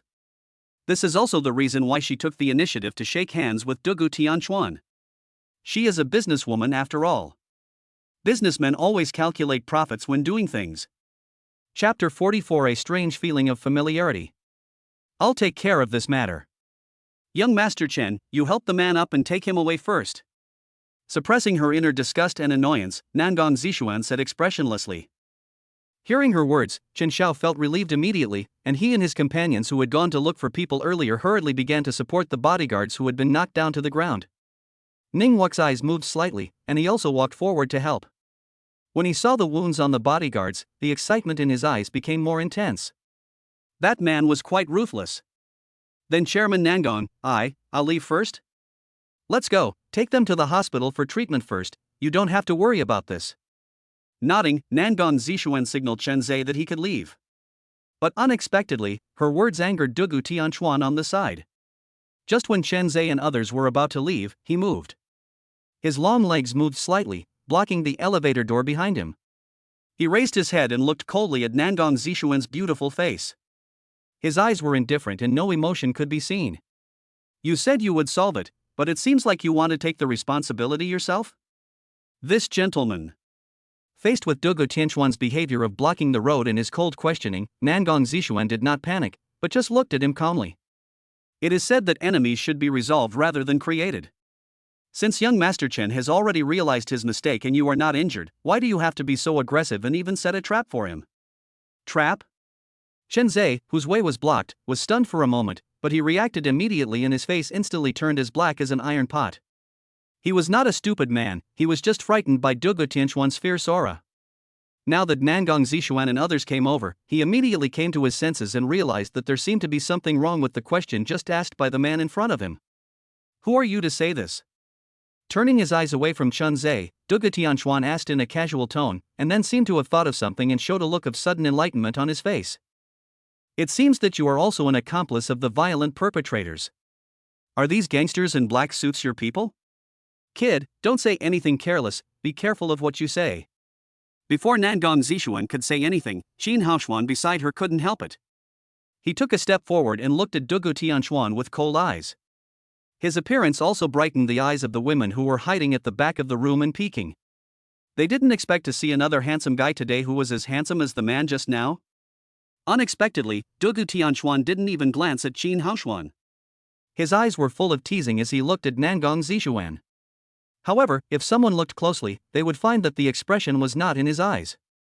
Miss, since you are also an accomplice of the perpetrator, it seems that you have to give me an explanation. You're looking for death. Qin Haoshuan didn't expect that the other party would ignore him. This made him, who always thought he was a rare talent, furious. He raised his arm to give Dugu Tianchuan a big slap in the face. Hao Xian. Plop. Before Nangong Zishuan could finish her words of stop, a fierce light flashed in Dugu Tianchuan's eyes, and he kicked Qin Haoshuan in the abdomen, sending him flying 2 or 3 meters away. He fell heavily to the ground with a painful groan. Noisy! With a light shout, Dugu Tianchuan seemed to have just kicked away a fly, and even wiped it on the ground in disgust. Haoshuan. Seeing Qin Haoshuan being kicked away by the other party, Nangong Zishuan ignored her anger and ran over to carefully help him up. Ningwuk on the side also noticed this situation at this time. A hint of murderous intent flashed in his eyes. He crossed his hands together, flexed his wrists, and slowly walked towards Dugu Tianchuan. Are you okay, Haoshuan? A look of heartache appeared on Nangong Zishuan's face. Fine. If looks could kill, Dugu Tianchuan would have been killed countless times. I didn't expect this guy to suddenly attack me. I was caught off guard and he succeeded. It's just a small matter, not a big deal. Although his lower abdomen was in so much pain that it was about to cramp, Qin Haoshuan looked as if nothing was wrong. Instead, he showed a gentle smile on his face and comforted Nangong Zishuan. Looking at the affectionate scene in front of him, even though Dugu Tianchuan hated this woman to the core, he suddenly felt pain in his heart. This was what he had always dreamed of, but never got. Nangong Zishuan always had a cold face and an impatient tone when she was with him. Although Dugu Tianchuan could understand her feelings, after all, it was unfair for her to be forced by her grandmother to break up with her ex-boyfriend and marry such an ugly and stupid man, but he could not forgive her for wanting to kill him in his own flesh and blood. Nangong Zishuan was relieved after hearing Qin Haoshuan's words. She checked carefully again and saw that there was really no big problem. Then she looked at the man with a cold face. It seems that this matter cannot be resolved peacefully? When Ningwuk heard Nangong Zishuan speak, he paused and stopped moving forward. He just looked at Dugu Tianchuan with a cold face. How do you think we should deal with this, Miss Nangong? Your friend tried to force my sister to drink with him, and then you asked your men to vent his anger on him. Do you want to leave without giving me an explanation for this? Besides, Dugu Tianchuan looked at Qin Haoshuan and his face suddenly turned cold. You, my lover, want to beat me up? Why? You powerful people don't treat us ordinary people as human beings, right? Or do you think we should be treated like dogs, to be beaten, insulted, and bullied by you at will? You. Hearing Dugu Tianchuan's angry rebuke, Qin Haoshuan couldn't help it. He wanted to step forward but was grabbed by Nangong Zishuan's arm. He had no choice but to stop and just look at the other party with a gloomy face. Ningwuk on the side seemed to have heard something interesting, and his originally nonchalant expression revealed a meaningful smile. This gentleman. Suppressing the anger in her heart, Nangong Zishuan walked up to Dugu Tianchuan and looked up at him. In fact, she was not short, she was about 1.72 meters tall, and with high heels she was at least 1.78 meters tall, but compared to the man in front of her, she was still at least 10 centimeters shorter. These are not the most important things, but she always feels that the other person is somewhat familiar, especially the other person's height and the smell on his body make her seem very familiar, but she can't remember where she has seen the other person before. The main thing was that the word lover from the other party caused her extremely angry mood to fluctuate a little. You have to know that most people don't know that she is married. Only a few people closest to her know some details. Outsiders even think that Qin Haoshuan is her boyfriend. How could they say such a thing? Could it be that this person really knew her? Chapter 45 Threat. Nangong Zishuan was somewhat confused at this moment. She stared at the man in front of her, trying to find out what that familiar feeling was about him. It's just a pity that no matter how hard she looked, she couldn't find it. After all, how could a man with such outstanding appearance not be remembered? Nangong Zishuan suppressed the turbulent emotions in her heart and regained her composure once again, but this time there was a hint of contempt and ridicule in her eyes. I don't know how such an excellent person like you can be so irritable and rude, and even do something like spreading obscene rumors about a woman. It's really a waste of such an excellent appearance of yours. Spreading rumors? Dugu Tianchuan was stunned for a moment, and then he seemed to have heard a huge joke and couldn't help laughing. He laughed so hard that his waist doubled over. Seeing the other person like this, Nangong Zishuan's beautiful eyebrows frowned slightly, and she carefully took a small step back, then looked at the man as if he was a fool. You said that I spread rumors? It took Dugu Tianchuan a long time to regain his composure, but the words he said were filled with endless sarcasm. Ms. Nangong, some things are not what you say. You know the truth in your heart. And I, Dugu Tianchuan, don't bother to lie to people like you, because... Dugu Tianchuan's star-like eyes glanced at her and Qin Haoshuan beside her with disdain, and the corners of his mouth rose slightly, because you are not worthy. You. Nangong Zishuan was really angry at the man in front of her. For some reason, the self-control that he had always been proud of seemed to have disappeared from him. But she was, after all, a big shot who had been in the business world for many years. She realized that her emotions seemed to have been controlled by the other party, so she quickly adjusted her mentality and just stared coldly at the man in front of her. I have a clear conscience. What a clear conscience. Patting his hands, Dugu Tianchuan smiled coldly. I have once again witnessed the shamelessness of you people. It really opens my eyes. You fucking. At this time, Qin Haoshuan couldn't bear it anymore. He cursed angrily and wanted to rush up and fight with Dugu Tianchuan again. Haoshuan. Nangong Zishuan's heart skipped a beat and she quickly grabbed the other person's arm to stop him from rushing forward. Let me go, Zishuan, I want to show this guy how powerful I am. We live in a society ruled by law now. Besides, who are we? Why would we get angry with such a low-class guy? Glancing at Dugu Tianchuan from the side, Nangong Zishuan's eyes were the same as his just now, both full of disdain. You are the only one who is qualified to talk about a society ruled by law? Dugu Tianchuan's expression turned cold, and he looked at the couple with icy eyes. I don't have time to talk nonsense with you. Tell me, how do you want to solve this problem? Boy, do you believe that I will call the police and have you arrested right now? Faced with Nangong Zishuan's dissuasion, even though Qin Haoshuan wanted to cut Dugu Tianchuan into pieces, he calmed down a little at this time. He looked the other person up and down, his eyes full of contempt. All the clothes on his body combined are probably not as expensive as one of his meals. Apart from that face, he is probably destined to be a poor loser. I believe that by then you will know that it's not that we are unworthy, but that you are unworthy. This may be the only time in your life that someone like you can talk to us so closely. Hearing Qin Haoshuan's words, Nangong Zishuan and Ningwuk on the side couldn't help but frown, as if they really disliked such words, but it was only for a moment, and soon their expressions returned to normal. In fact, in a sense, what Qin Haoshuan said was true. Although they didn't know the man's background, judging from the clothes he was wearing, he was probably not from a powerful family. It's just because of his face, figure and strong aura that people ignore these details. Call the police? Dugu Tianchuan seemed not to hear the other party's insulting words, but instead showed a meaningful smile on his face. Okay, then I'll see why the son of the deputy mayor of Gangcheng City has private contact with you guys. It's a good opportunity for the people of the country to judge whether children from ordinary families like us can only be playthings for you powerful people, and can only be toyed with by you people at will, and not even allowed to resist. You. After these words were spoken, not to mention Qin Haoshuan, even Nangong Zishuan's expression changed. Didn't they expect this man to be so eloquent? Not only that, the other party also caught them in one go. Although their family background is very powerful, in today's society it sometimes becomes a shackle that restricts their behavior. What's more, a senior official of a city is involved.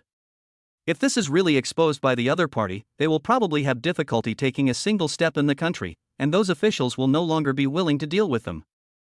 In fact, this is still considered a light punishment. I'm just afraid that if this incident makes those people ruthlessly punish them, it will become a big deal. Ningwuk is not in the country, but most of his family's businesses are in the country, so he also knows these unspoken rules. Hearing Dugu Tianchuan's words, his eyes couldn't help but flash. He turned his gaze back to the man, his eyes full of curiosity about him. Originally, he thought that the other party was just a good fighter, so he didn't care too much. It was only because Dugu Tianchuan's appearance was so outstanding that he aroused some interest in him. But this time he didn't think so. From what he just said, he understood that this man must know Nangong Zishuan and Qin Haoshuan, but he didn't expect that after knowing the status of the man in front of him in the country, he not only did not back down, but on the contrary became more aggressive. This was surprising.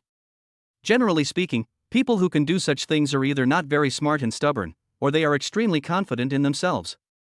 And does this man look like that kind of fool? Not like. This also shows that he is extremely confident in himself. Nandong Zishuan didn't know what others were thinking at this moment, but she couldn't get rid of the depression in her heart. She didn't expect that just having a meal would cause such a big trouble. If she had known this would happen, she would never have had any contact with this playboy who was always causing trouble but could not accomplish anything, and she would not have agreed to let her bodyguard come. But now that the thing has happened, the only thing left to do is to think about how to solve it. Thinking of this, Nandong Zishuan calmed down, looked at Dugu Tianchuan and opened her red lips slightly. Chapter 46, Equally Matched. Sir, the incident has already happened and Master Chen has apologized. So why don't we all take a step back? Looking at Dugu Tianchuan's handsome face, Nandong Zishuan smiled and said, otherwise, you name a number. As long as it's within a reasonable range, we won't refuse. Or, how about we leave your contact information and let the Nandong family owe you a favor? As soon as these words were spoken, those who were secretly watching suddenly let out a burst of envious voices. In their dragon country, the Nandong family can be said to be one of the top business families, with assets exceeding 1 trillion. That's not all. According to gossip, their family has the support of the top bosses in Dragon Country. Now the person in charge of the Nandong family actually said that he owed him a favor. You can imagine how heavy that favor is. For a moment, everyone's eyes turned to Dugu Tianchuan, waiting for his answer, to see whether he wanted money or favors. He. After glancing at everyone, Dugu Tianchuan sneered. It seems that this is the characteristic of you powerful people. Maybe in the eyes of you big shots, money can settle everything, but unfortunately. Dugu Tianchuan's voice suddenly turned cold. I don't need money, and I don't need your Nandong family's favors. I just need your sincere apology instead of just a perfunctory one. Don't be ungrateful. After hearing Dugu Tianchuan's words, Qin Haoshuan couldn't bear it anymore. He stepped forward and pointed at his nose and angrily accused him. Mr. Chen has apologized, and Zishuan has shown her sincerity. Why do you want to confuse right and wrong with just your mouth? Facing the index finger pointing at his nose, a cold light flashed in Dugu Tianchuan's eyes. Before Qin Haoshuan could react, his right hand grabbed his index finger like lightning and tried to bend it back. You dare! Ning Wak, who had been paying attention to Dugu Tianchuan, suddenly moved.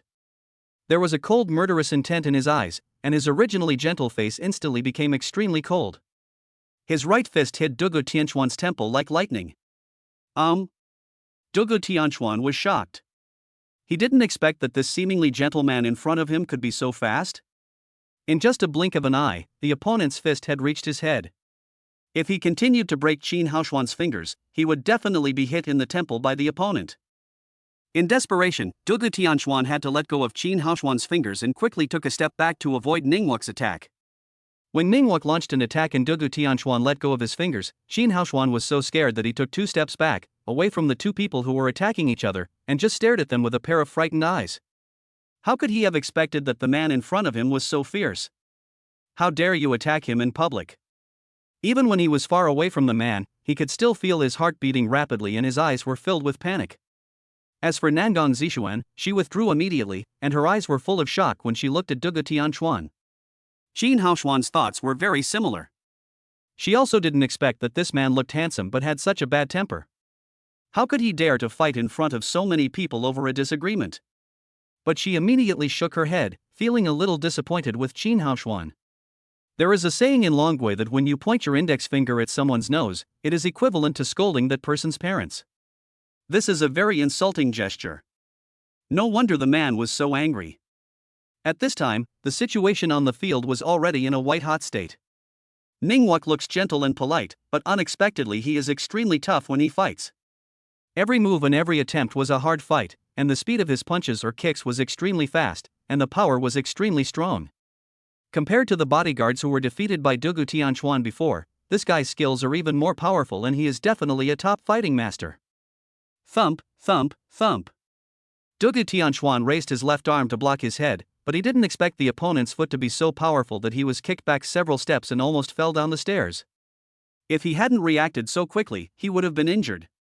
But even so, he felt as if his forearm was hit by an iron rod and it was very painful.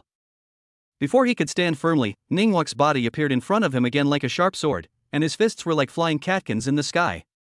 In desperation, Dugu Tianchuan could only use his arms to protect his head to block the opponent's fierce attack and prevent serious injuries from being hit on the head. Hey! With a gleam of light in his eyes, Ningguang grabbed the back of Dugu Tianquan's head and pulled it down suddenly. Then he raised his knees and pushed them fiercely into Dugu Tianquan's face. Judging from the force, if Dugu Tianquan was really hit, he would probably have to go to South Korea for plastic surgery. At this time, Dugu Tianquan was also angered by the opponent's attack. Although he had just recovered, he was still furious at being beaten so badly by such a man. Snort! Dugu Tianquan's body suddenly became weak and boneless. With a quick swing, he got rid of Ningguang's restraint, then crossed his arms and quickly blocked the opponent's knees. Dugu Tianquan felt a sharp pain in his arms and couldn't help but groan. However, Dugu Tianquan took this opportunity to flip over and, using the power of his waist, flew over Ningguang's head like a big bird. Before his body could land on the ground and stand firmly, a whip kick was thrown towards Ningguang's head. At this moment, Ningguang put all his strength into the previous attack, but he didn't expect Dugu Tianquan to have such ability. Not only did he dodge it, but he could also fight back. He was unable to react for a moment. By the time he realized something was wrong, Dugu Tianquan's kick was almost reaching his head. Hearing the anxious voices of Nangong Zixuan and Qin Haoshuan behind him shouting "Be careful," Ningguang was panicked but not panicked. He suddenly moved his body like an iron bridge and managed to avoid Dugu Tianquan's fierce kick at the last moment. Boom!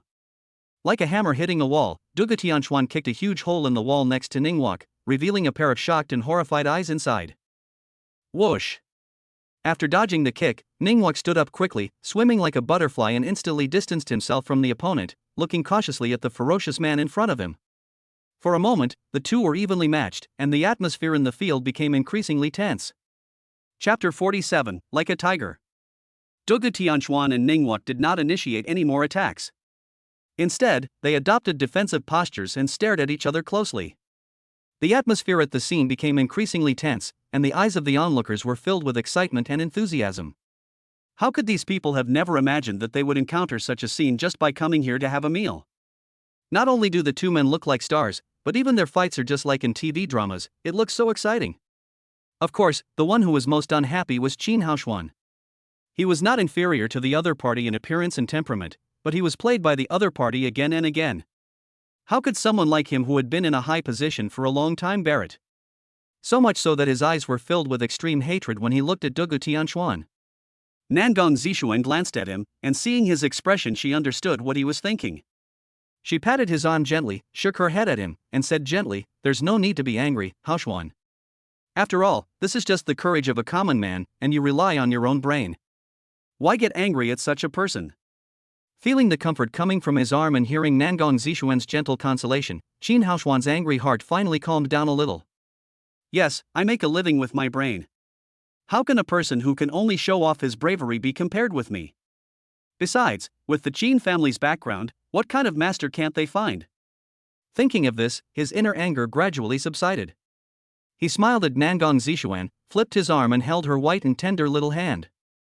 "Thank you, Zixuan. No, it's okay. What's our relationship and why are you being so polite?" After a slight pause in her heart, Nangong Zixuan pretended to casually pull her hand out and replied with a smile. Seeing her actions, a hint of gloom appeared in the deepest part of Qin Haoshuan's eyes, but it disappeared immediately. He just smiled and nodded, turning his gaze back to the two people in the field. At this time, Chen Zhe was overjoyed to see that Professor Ning was so vigorous. If it weren't for what Nangong Zixuan had just said, he would have rushed up and attacked that hateful man Dugu Tianquan. After all, when has young Master Chen ever suffered such injustice in all these years? Although Dugu Tianquan focused all his attention on Ningguang in front of him, he still listened to every word of the conversation between Nangong Zixuan and Qin Haoshuan. When he heard Nangong Zixuan's words, "What is our relationship?" even though he hated this woman to the core, he still felt a pain in his heart, but then came endless anger. He, Dugu Tianquan, is also a man, and an extremely outstanding man. Even though the woman behind him didn't like him and even wanted to kill him, he could understand it.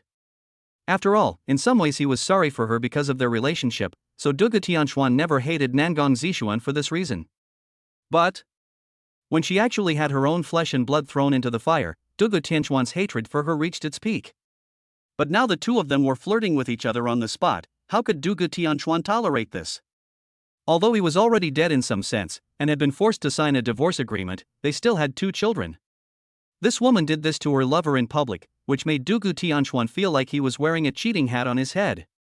For a moment, Dugu Tianchuan's anger reached its peak, and his eyes were full of murderous intent as he looked at Ningguang opposite him. Dugu Tianchuan slowly moved his left foot forward and assumed an attacking stance. Ningguang's heart also tensed up, and he watched his movements closely. Although he seemed to have the advantage just now, Ningguang always felt that something was wrong in his heart, as if the opponent's strength, speed and his combat reaction awareness were completely on a different level. Shua! Before Ningguang could figure it out, Dugu Tianchuan made a move. His right leg swung towards Ningguang's head like a steel whip. Grass! His eyes suddenly narrowed and Ningguang cursed angrily. How the hell did this guy suddenly become so fast? Didn't he just try his best? Although this thought popped up in his mind, the reality did not give him any chance to find the answer, because Dugu Tianchuan's swift and powerful kick had already reached his head. It was too late to dodge at this time, and Ningguang had no choice but to hastily raise his arms to block his head. Bang! A huge force came from his arm, and his body could no longer stabilize and he took a few steps back in an instant. But before he could stand firm, Dugu Tianchuan attacked again. Bang! Bang! Bang! The walls around him and some decorations became victims in an instant under Dugu Tianchuan's attack. Damn it! These three words were the only ones that came to Ningguang's mind.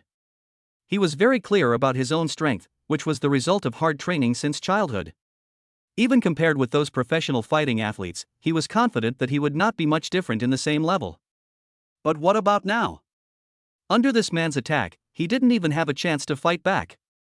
What shocked him even more was that the fighting techniques used by the other party did not seem to be the modern fighting techniques that he knew or was familiar with. Instead, they were more like the ancient martial arts of the Dragon Kingdom seen in movies or TV dramas. But, how is this possible? Everyone knows that Dragon Country's martial arts sound great, but once they get on the field, they are all just show-offs, and they can't even last a minute under the attacks of amateur fighters. But what he encountered now completely overturned Ningguang's imagination. Good. Seeing that the gentleman in front of him had not shown any signs of defeat even though he had given his all, Dugu Tianchuan couldn't help but feel admiration in his heart. Even though his current strength was less than 1/10 of his peak in his previous life, he was still not someone that an ordinary fighter could resist. But no matter how much he admired her, his subordinates would never show any mercy. Since he is a friend of Nangong Zishuan and Qin Haoshuan, then let's collect some interest from him first. With a cold gleam in his eyes, Dugu Tianchuan suddenly moved his body closer quickly, inserted his right leg between Ningguang's legs, raised his right elbow at 90 degrees, exhaled and shouted, then rushed towards Ningguang. This sudden attack disrupted Ningguang's rhythm, especially when he heard the sound like muffled thunder coming from the opponent's mouth and nose. Ningguang's years of practical experience told him to hide quickly. But at this time he could no longer dodge. After all, there was a wall behind him and the space was too small. He had no choice but to put his arms in front of himself and curled up in them to avoid the next attack. But unfortunately, he had no idea what he would encounter next. Chapter 48: Fulfilling the Promise. Ningguang quickly regretted his reaction. He originally thought that even if he couldn't fight back, he could at least block the opponent's fierce attack. But the moment they actually came into contact, Ningguang's face changed completely. A heavy force like a mountain pressing down on his head directly hit his arms. If his body had not been much stronger than that of an average person after being tempered for a long time, his arms would probably have been broken by this blow. But it's far from over. Suddenly Ningguang discovered that the opponent's strength had increased to another level. In just a blink of an eye, he felt as if his body was hit by a speeding heavy truck. Puff! Ningguang felt a tightness in his chest and could no longer control himself. He spat out a mouthful of blood, and was knocked away by this extremely powerful force. He hit the wall behind him heavily. His face turned pale in an instant, and he fell to the ground limply without the strength to get up. This sudden change surprised everyone present. They looked in disbelief at the tall man who had now calmed down and was slowly adjusting his breathing. Dugu Tianchuan did not pursue. It's not that he didn't want to, but at this moment he felt a pain in his body, and even had an illusion that his body was about to collapse. The breath inside began to run wild, and golden stars began to appear in front of his eyes. His body unconsciously felt shaky. With a sigh in his heart, Dugu Tianchuan knew that this was because his body had just recovered and could not withstand such a powerful instant burst of power. If he were to attack again by force, his body might be the first to collapse completely before he could even start. What would then be waiting for him would be a strong counterattack from young Master Chen and others. Although his body was shaking wildly at this moment, he did not show any discomfort on the surface. He just stared at the other party coldly, as if waiting for the other party's response. Professor Ning. Perfect. Nangong Zishuan and Qin Haoshuan were also shocked at this time. In particular, the shock in Qin Haoshuan's heart could no longer be expressed in words. Others may not know, but as Ning Wuke's childhood friend, he is very clear about his brother's strength. Although he studied medicine and was well-mannered, his inner toughness was actually in direct contrast to his outward appearance. Ning Wuke has loved fighting and outdoor survival activities since he was a child. And because his family conditions are extremely good, he has been trained hand in hand by the world's top fighting masters since he started to get involved in this field. Not only that, sometimes when he was tired he would go to those underground black boxing rings to fight, and it can be said that he has never lost over the years. In the words of one of his teachers, as long as Ning Wuke doesn't meet a top professional master, he will be invincible in amateur fights or even ordinary professional competitions at the same level. But now, such an absolute master was beaten like this by the man in front of him? How could Qin Haoshuan not be shocked and horrified? Wu Kei, are you okay? Ignoring the terrifying man in front of him, Qin Haoshuan walked around Dugu Tianxuan and came to Ning Wuke and carefully helped him up. Fine. Shaking his head with a wry smile, Ning Wuke patted Qin Haoshuan's arm, then nodded to Nangong Zishuan to express his gratitude, and then turned his gaze to Dugu Tianxuan. Awesome. I am ashamed of myself. You are strong too. Seeing that the other party did not show any hatred or other emotions, Dugu Tianxuan was stunned, but then he responded. It's not that he has a good impression of this man. After all, in his concept, anyone who is a friend of Nangong Zishuan and Qin Haoshuan is his enemy, and will be the main obstacle to his revenge in the future. It's just that he also disdains to elevate himself by belittling others. And this man is indeed extremely powerful. It would not be difficult to defeat him in a wider area, but it would be a bit difficult to injure the opponent as hard as he is doing now. Since I lost, this matter ends here, and we will fulfill our promise according to your request. Haoshuan. Professor Ning. Upon hearing this, Nangong Zishuan and Qin Haoshuan were both stunned, but then they frowned and looked dissatisfied. After all, they didn't promise Dugu Tianxuan anything, and Ning Wuke just took the initiative to step forward to fight the man, so how could he bring up the previous issue again? It's settled. Unexpectedly, Ning Wuke didn't give them any time to react. He just reaffirmed what he had said before, and then turned his eyes to Qin Haoshuan. Haoshuan, how about you just give me some face for this matter? You. Qin Haoshuan was stunned when he saw his childhood friend's earnest request. No matter how dissatisfied he was at this moment, considering the years of relationship between him and the other party and the strength behind him, he could only nod helplessly in the end. Good. After letting out a long sigh, Qin Haoshuan nodded, agreeing to his request. Sorry. Facing Dugu Tianxuan, Qin Haoshuan suppressed the murderous intent in his heart and spoke calmly. He.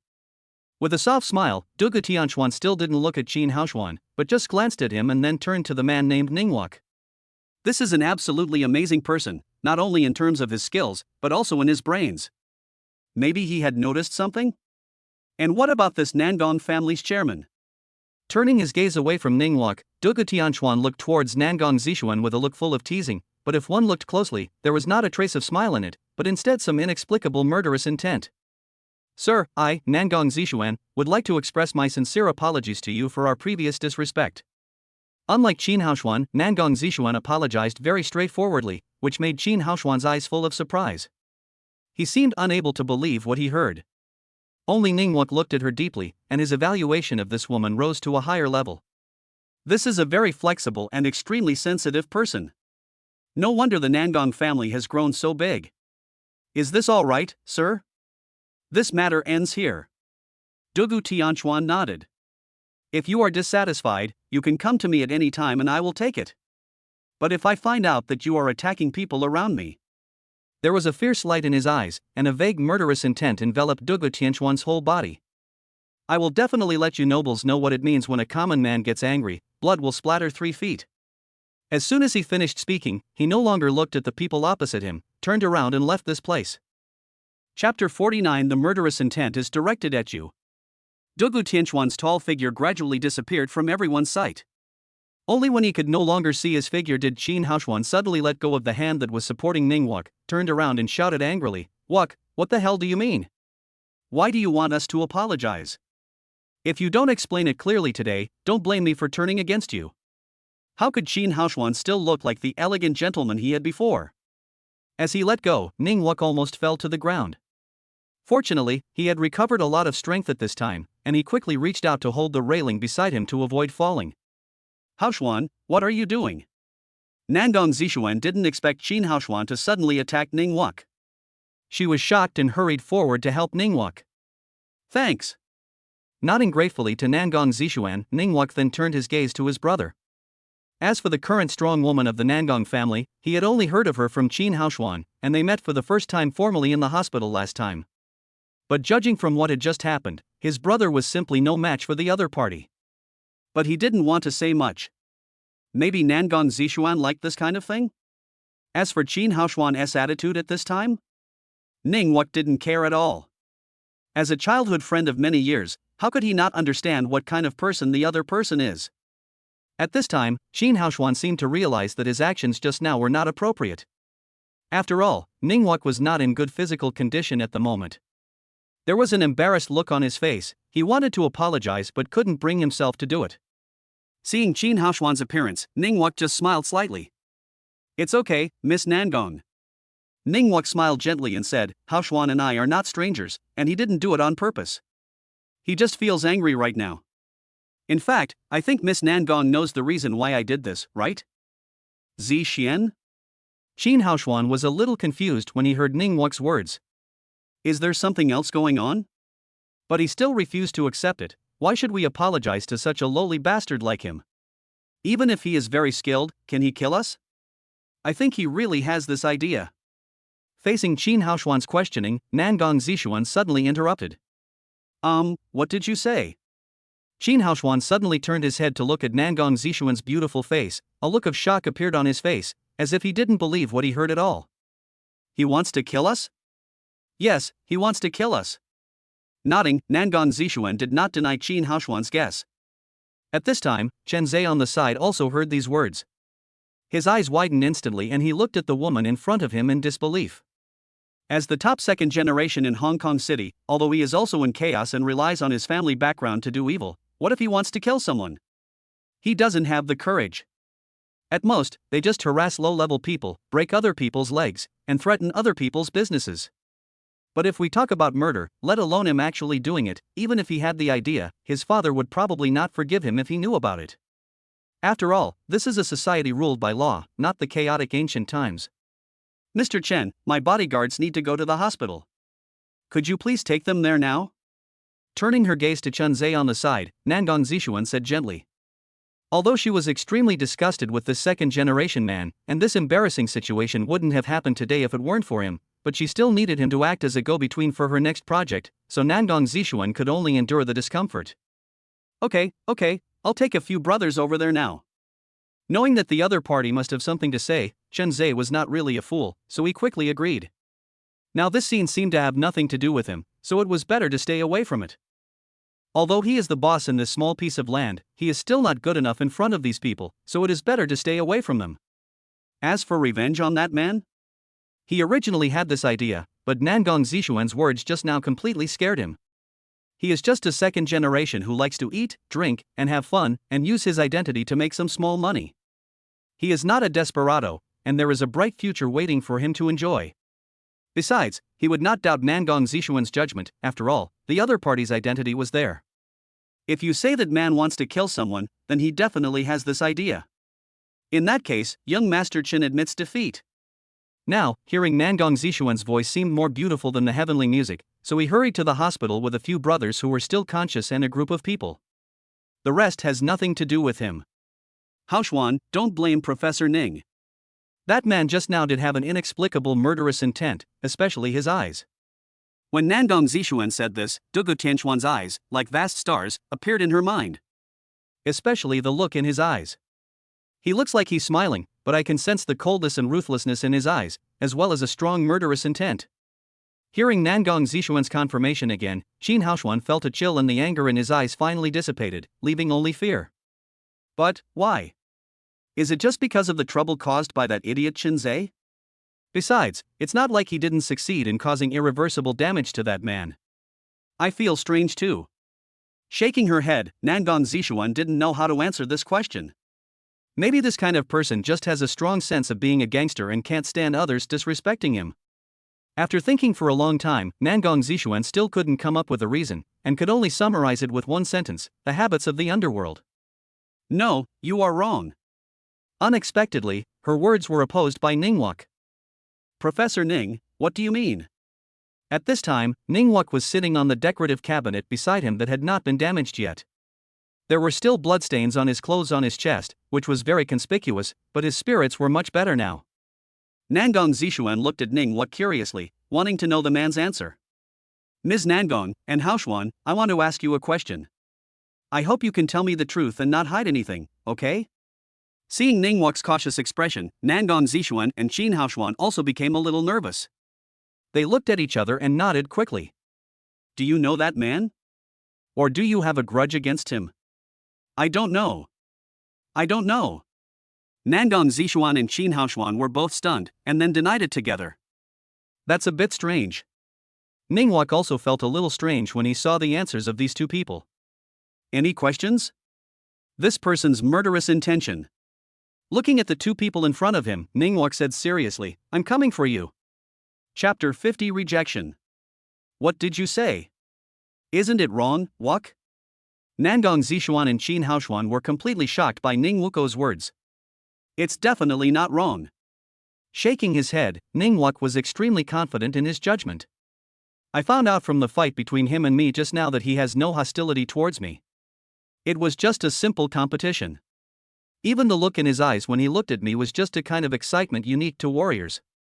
But when he looked at the two of you, his eyes were extremely cold and ruthless, and full of murderous intent. Hearing what the other party said, Nangong Zishuan and Qin Haoshuan were completely stunned. They trust Ningwuk's judgment. Not to mention that the other party is Qin Haoshuan's childhood friend. The fact that he is a professor at the Holy Temple Medical College at the age of less than 30 is enough to illustrate his intelligence and talent. Now such an outstanding person says that the other party has murderous intentions towards them, but how is this possible? Professor Ning, I'm not questioning whether your judgment is correct or not. I'm just very curious. If it weren't for this project, Haoshuan and I would rarely come to this city. How could we have offended such a person? Nangong Zishuan finally couldn't hold back her inner doubts and asked. Yes, Haoshuan, did you see it wrong? Qin Haoshuan also felt very depressed. How could he possibly know such a lunatic? I have never seen this person before. Besides, if I had met such a person, I would definitely have an impression of him. That's strange. Ningwuk was also very puzzled after hearing what the two said, but he would never doubt that he had seen it wrong. Oh, I remembered something. At this moment, Nangong Zishuan suddenly frowned and spoke with a complicated expression. What's up? Qin Haoshuan and Ningwuk were shocked and looked at Nangong Zishuan. I don't know why, but when I first saw this man, I always felt an inexplicable sense of familiarity, as if he looked very much like someone, but I don't know where this feeling came from. Have you ever seen it? No, absolutely not. Shaking her head, Nangong Zishuan said affirmatively. Who do you think he looks like? Qin Haoshuan stared at Nangong Zishuan's face, as if he wanted to know something urgently. Picture. After saying one word, Nangong Zishuan stopped talking, shook her head and smiled bitterly. That's impossible, I must have seen it wrong. Even though she said this, the man's appearance reappeared in her mind. What she didn't say was that this man looked very much like her dead husband. Of course, it's just the body shape that is similar. But she quickly denied her guess. After all, the man at that time had a face full of scars and looked like an ugly monster. But what about this man? That face is comparable to the world's top male stars, and even his aura is extremely powerful. It is obvious at first glance that he is not an ordinary person. The man at that time had an IQ of less than 10 years old and was a complete fool. However, everything that man showed just now showed that he had a very high IQ. If she had not arrived earlier, this man would have gotten hold of the handle on Master Chen and his father and put them in a passive position. As her thoughts wandered, more and more details of the life between her and that fool appeared in Nangong Zishuan's mind. At the beginning, she accidentally saved the unconscious man on the street. It was just a casual thing. Who knew that her grandmother liked him so much that she even found a fortune teller to let them be together? The fortune teller said that his fate was very compatible with hers, and as long as they could be together, her family's business would definitely be further promoted. But how ridiculous is this?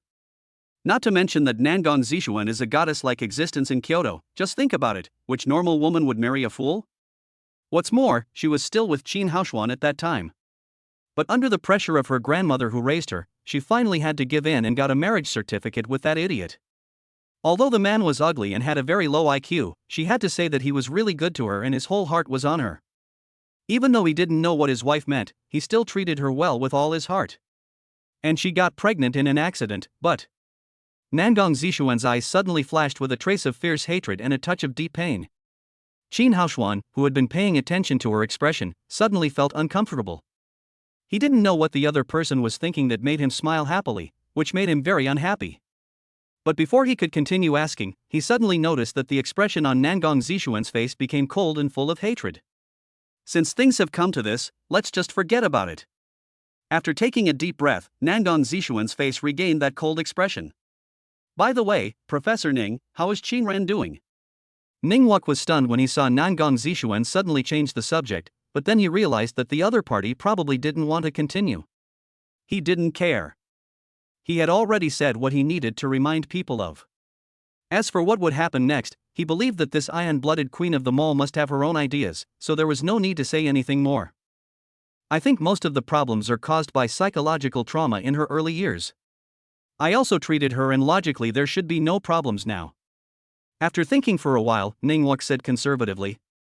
As a doctor, although he was extremely confident in his medical skills, he did not dare to be 100% sure that there was no problem. After all, the other party's case was really very special. Okay, let's go back. Qin Haoshuan interrupted their conversation and said impatiently. Okay, let's go back first. After looking at each other, Ningwuk and Nangong Zishuan agreed with Qin Haoshuan's opinion. After settling all compensation and fees with the store, the three of them left in a car. Zishuan, will there be time later? Qin Haoshuan suddenly asked after looking at the woman sitting next to him. People at their level own houses almost everywhere in the country. Why don't you sit over there and chat? There was a strong sense of urgency in Qin Haoshuan's eyes. Ningwuk, who was sitting in the passenger seat, smiled slightly when he heard this, then turned his gaze to the window. No, I feel a little tired today and want to go back and rest. Besides, there is a reception in the evening, so I won't go there for now. I'll go there when I have time later. Frowning slightly, Nangong Zishuan directly rejected the other party's invitation. As an adult woman, she certainly understood the other party's invitation to go up and sit down. Very quickly, it's been a long time. Don't mention this anymore. I'm very tired now. Let's talk about it later. Before he could finish speaking, Nangong Zishuan interrupted Qin Haoshuan's topic. Seeing that Nangong Zishuan rejected his proposal so firmly, Qin Haoshuan's face turned pale, a gloomy look flashed in his eyes, and then he stopped proposing and turned his gaze to the window. The whole car fell into silence in an instant. Chapter 51 Looking for a Killer. Nangong Zishuan took off her high heels, revealing her small feet wrapped in flesh-colored stockings. She looked extremely sexy, making people want to hold her in their arms and love her dearly. He threw his body heavily onto the sofa without any image and buried himself deeply in it. How could she not understand what Qin Haoshuan's proposal just now meant? But, with a deep sigh, Nangong Zishuan took out her cell phone and made a call. Soon the call was connected, and a cheerful, baby-like voice came from the line. Mommy, I'm missing you so much. Hearing the cheerful voice on the phone, Nangong Zishuan showed a happy smile on her face. My dear son, Mommy misses you too. When can you go home? Soon I'll be able to go home after things are done with Mom. Snort. The cheerful child's voice on the phone clearly didn't believe it. You always say this, but you never do it once. Nangong Zishuan showed an embarrassed expression on her face. By the way, Yujin, what did your sister do? Her? When the boy named Yujin heard his mother mention his sister, his voice immediately became low. Just standing right next to you and listening to me talking on the phone. Then tell your sister that you love her. Once this is over, I will go back to be with my dear babies, okay? If an outsider saw Nangong Zishuan being so gentle at this moment, he would definitely be shocked. After all, who in the entire dragon country doesn't know that the chairman of Nangong Group is an extremely cold-blooded and ruthless iron-blooded woman? In the business world, we fight for every inch and never give our opponents any chance to resist. But who would have thought that she was so gentle in private? I just don't know why her gentle eyes at this moment were mixed with a hint of pity and helplessness. After hanging up the phone, Nangong Zixuan picked up the pillow beside her and placed it on her face. After a long time, she slowly put it down. At this moment, the gentleness on his face was no longer there, but instead it was filled with coldness. Minister's son. Chairman. A calm, middle-aged male voice came from the phone. Some minor problems have just occurred in Gangcheng City. Xiao Lu and others are now in the hospital. Please arrange for someone to take care of them. Good. Are you all right? I'm fine, don't worry.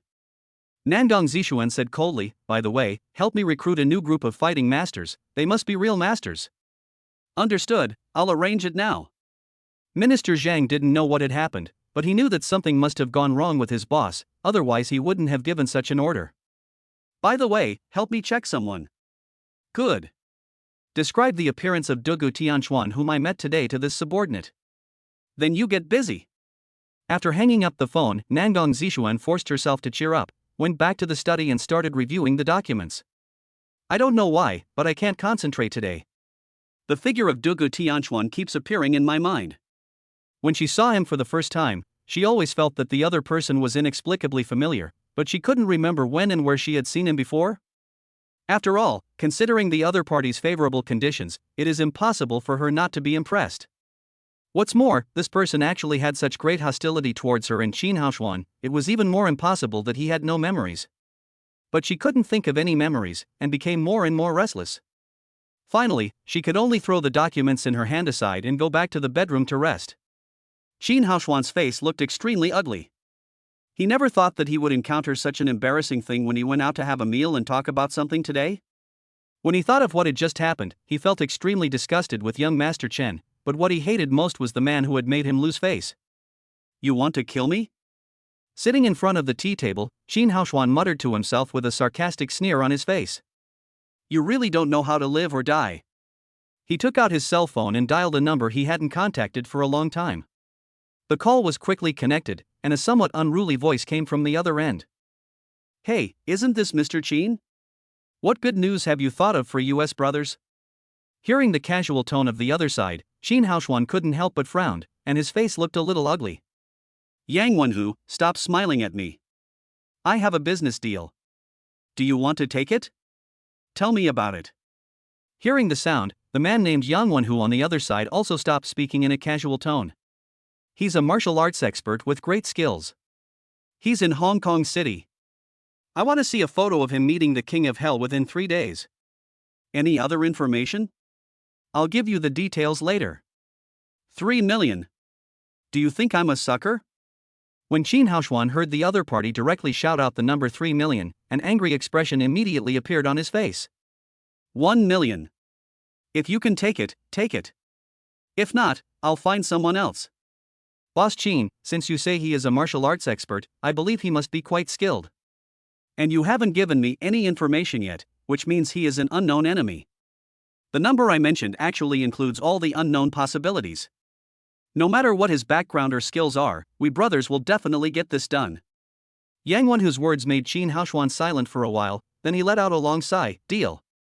Okay, old rules, 50% deposit, I want to see it before 12 o'clock tonight. No problem, I'll give you an address and you can pick up a box from his place in 2 hours. The boss is generous. Upon hearing this, the man named Yang Wenhu's voice suddenly became much happier. The work must be completed beautifully, otherwise not only will you not get the remaining money, but you will also have to return the deposit I gave you. Qin Haoshuan said gloomily, don't even think about doing something behind my back or trying to trick me. You know the strength of our Qin family. I know. The man opposite interrupted Qin Haoshuan's flexing of muscles without any hesitation. Boss Qin, we have cooperated many times before, right? You should have seen my character. As long as we get the deposit and the mission, we will continue to work until the end as long as no one dies. So please don't doubt our professional ethics. Okay, I'll wait for your good news. As long as you send me the specific information of your target, you will get the result you want soon. After hanging up the phone, Qin Haoshuan showed a cold smile on his face, then picked up the cup of tea beside him and drank it slowly. Fight with their Qin family? I really don't know how to write the word death. Chapter 52. It's 12 o'clock.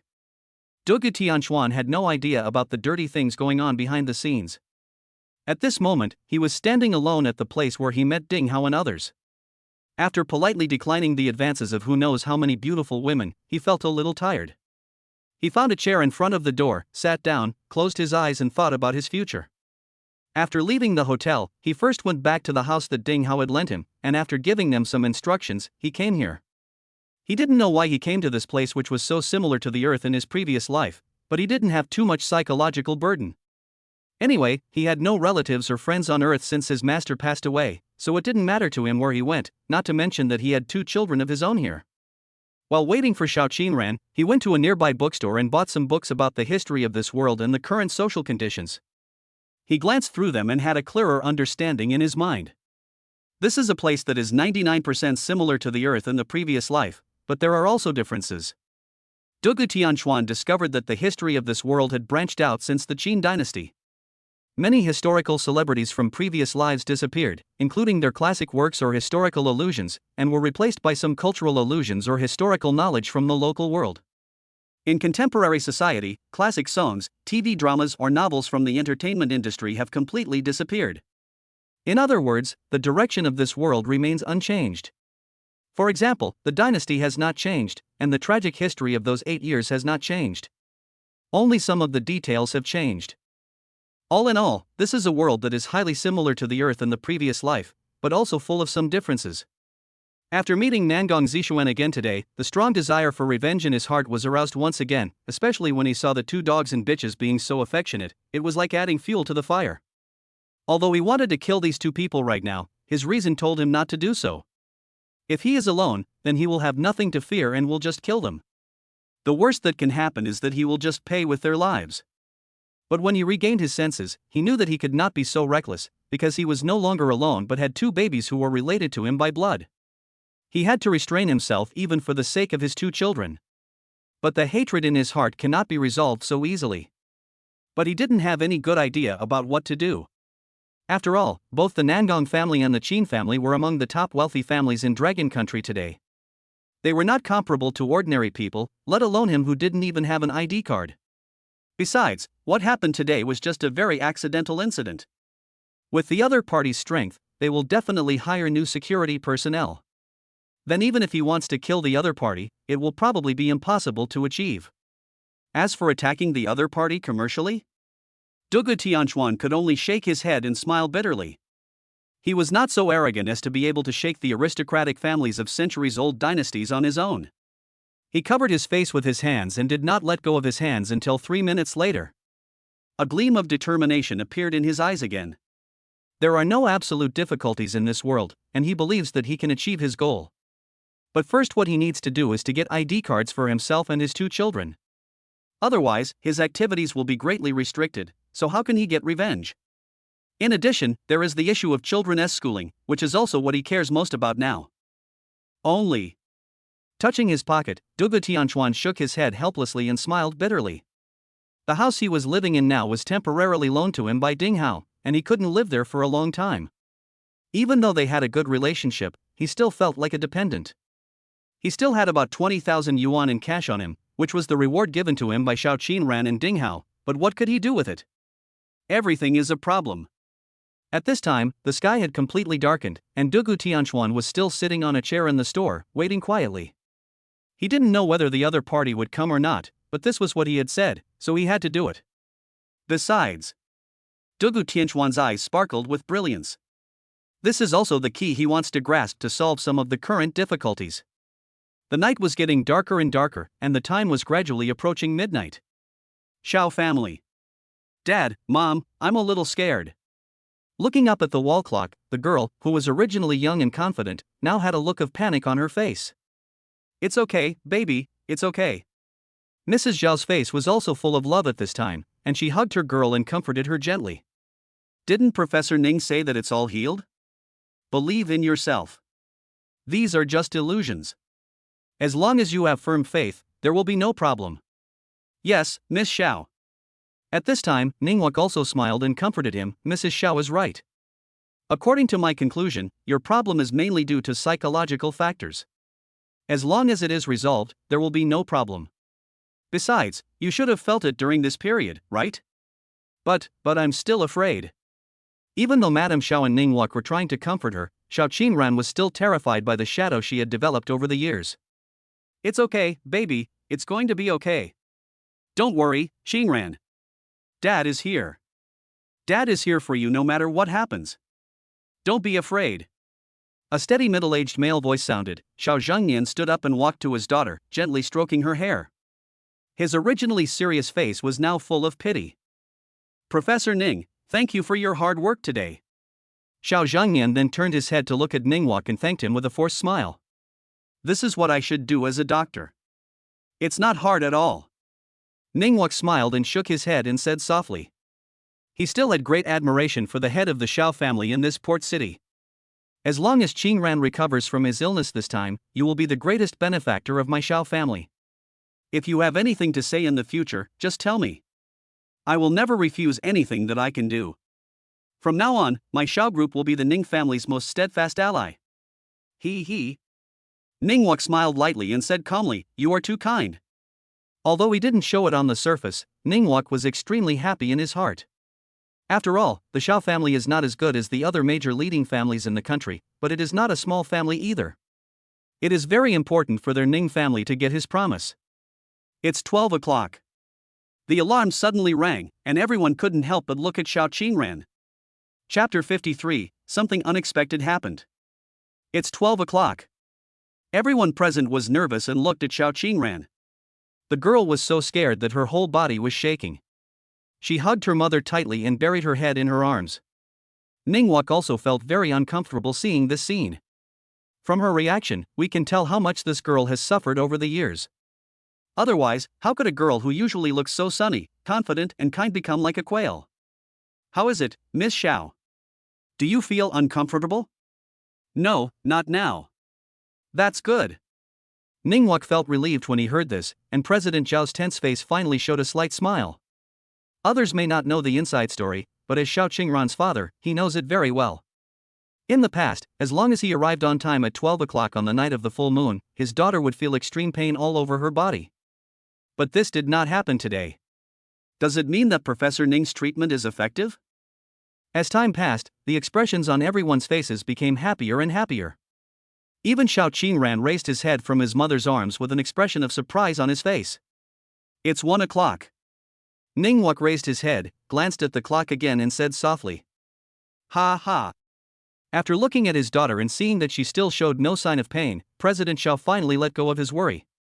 He couldn't help but laugh out loud, and looked at Ningguang with eyes full of admiration. You are worthy of being the youngest genius professor of the Holy Temple Medical College. I didn't expect that my daughter's illness, which has troubled her for many years, would be cured immediately after coming to you. It's amazing, amazing. You are so kind. Although Ningguang had put aside some of his worries at this time, he still felt a little uneasy in his heart. He was more than 70% sure that the other party's illness was caused by psychological factors, but he didn't dare to make a final confirmation. After all, the Xiao family was not a small family. Didn't they really find other psychologists for treatment over the years? Although he is very confident, he is not conceited. It is true that my level is world-class, but I have not yet reached the pinnacle to surpass other experts and scholars. Professor Ning, you are too modest. At this time, Madame Xiao also smiled and said, this hasn't happened for many years. In the past, my Qingran would have that problem at 12 o'clock. Now it's past 1 o'clock and he still hasn't. It shows that you are still very skilled. Mrs. Zhao's face was all smiles, and her eyes as she looked at Ningguang were full of kindness and an inexplicable light, which made Ningguang feel a little flustered. Even Xiao Qingran was looking at him gratefully at this time, with an imperceptible blush on her pretty face. Hey, old Xiao, you don't know. The expert I took Qingran to see in the first hospital called me a while ago and said that my Qingran was poisoned. He described it so vividly that he even brought up his teacher. Don't you think this is funny? Professor Zhang? Mr. Xiao, who was originally smiling, was suddenly stunned when he heard his wife's words. Yes, I think his name is Professor Zhang. Madame Xiao answered repeatedly, with a look of ridicule on her face, you claim to be one of the top 3 experts and professors in the country, I think. Mom! Shut up! Mrs. Xiao, be careful with your words. Unexpectedly, before he could finish his words, Xiao Qingran, President Xiao and Ningguang spoke up at the same time to stop him. No, what are you doing? Mrs. Zhao's face looked a little unhappy when she was suddenly interrupted by these people. Ningguang had no choice but to target her husband. No, Lao Xiao, what do you mean? I tell you, if you don't give me one today. Shut up, you hear me? At this time, Mr. Zhao's face looked extremely ugly, and he almost burst into anger as he stared at his wife. I'm telling you, Yan Shuning, shut up. Professor Zhang is such a person. With his status, how could you make up such a story? Do you know that with his status, the number of people who want to see him every year can reach the moon? Seeing her husband angry, Mrs. Xiao was a little scared, but she couldn't lose face in front of Ningguang and her daughter. No matter how powerful you are, you still can't cure my daughter's illness? Although she didn't dare to say bad things about Professor Zhang anymore, Mrs. Xiao still muttered a few words in dissatisfaction. Mom, how can you say that to someone? Xiao Qingran couldn't stand it anymore, and said unhappily with a stern face, my illness is very peculiar to begin with. It's already very good that Professor Zhang can take time out of his busy schedule to treat me. You can't say bad things about him behind his back. Hey, you little bitch, you say that about your mother? I'm doing this for your own good. Alright. Mr. Xiao rubbed his brows and felt a little tired. Why has the once gentle, kind and sensible wife become like this now? Moreover, he had dealt with Professor Zhang before and knew him well, and he was more familiar with his medical skills. What he said now must have a basis, but... Mrs. Xiao. At this moment, Ningguang suddenly spoke with a serious expression. Professor Zhang told you that Miss Zhao's illness was caused by poisoning? Hearing Ningguang's words, President Xiao turned his gaze to him, his eyes full of uneasiness. Yes, that's what he said. Nodding, Madame Xiao said affirmatively, but then shook her head and said, no, he didn't say that, he said his teacher said that. Teacher? Shocked in the heart, President Xiao and Ningguang looked at each other and saw the uneasiness in each other's eyes. Professor Zhang is almost 60 years old, so his teacher must be over 80 years old? Can he still treat patients at such an old age? I think it's nonsense. Perhaps it was her nature. Mrs. Xiao couldn't help but start nagging again. Shut up. Mr. Xiao couldn't bear it anymore this time and yelled at his wife. You. Without looking at his wife again, President Xiao suppressed his inner anxiety and looked at Ningguang. Professor Ning, look. I can't tell for now. Shaking his head, Ningguang's face was now filled with solemnity.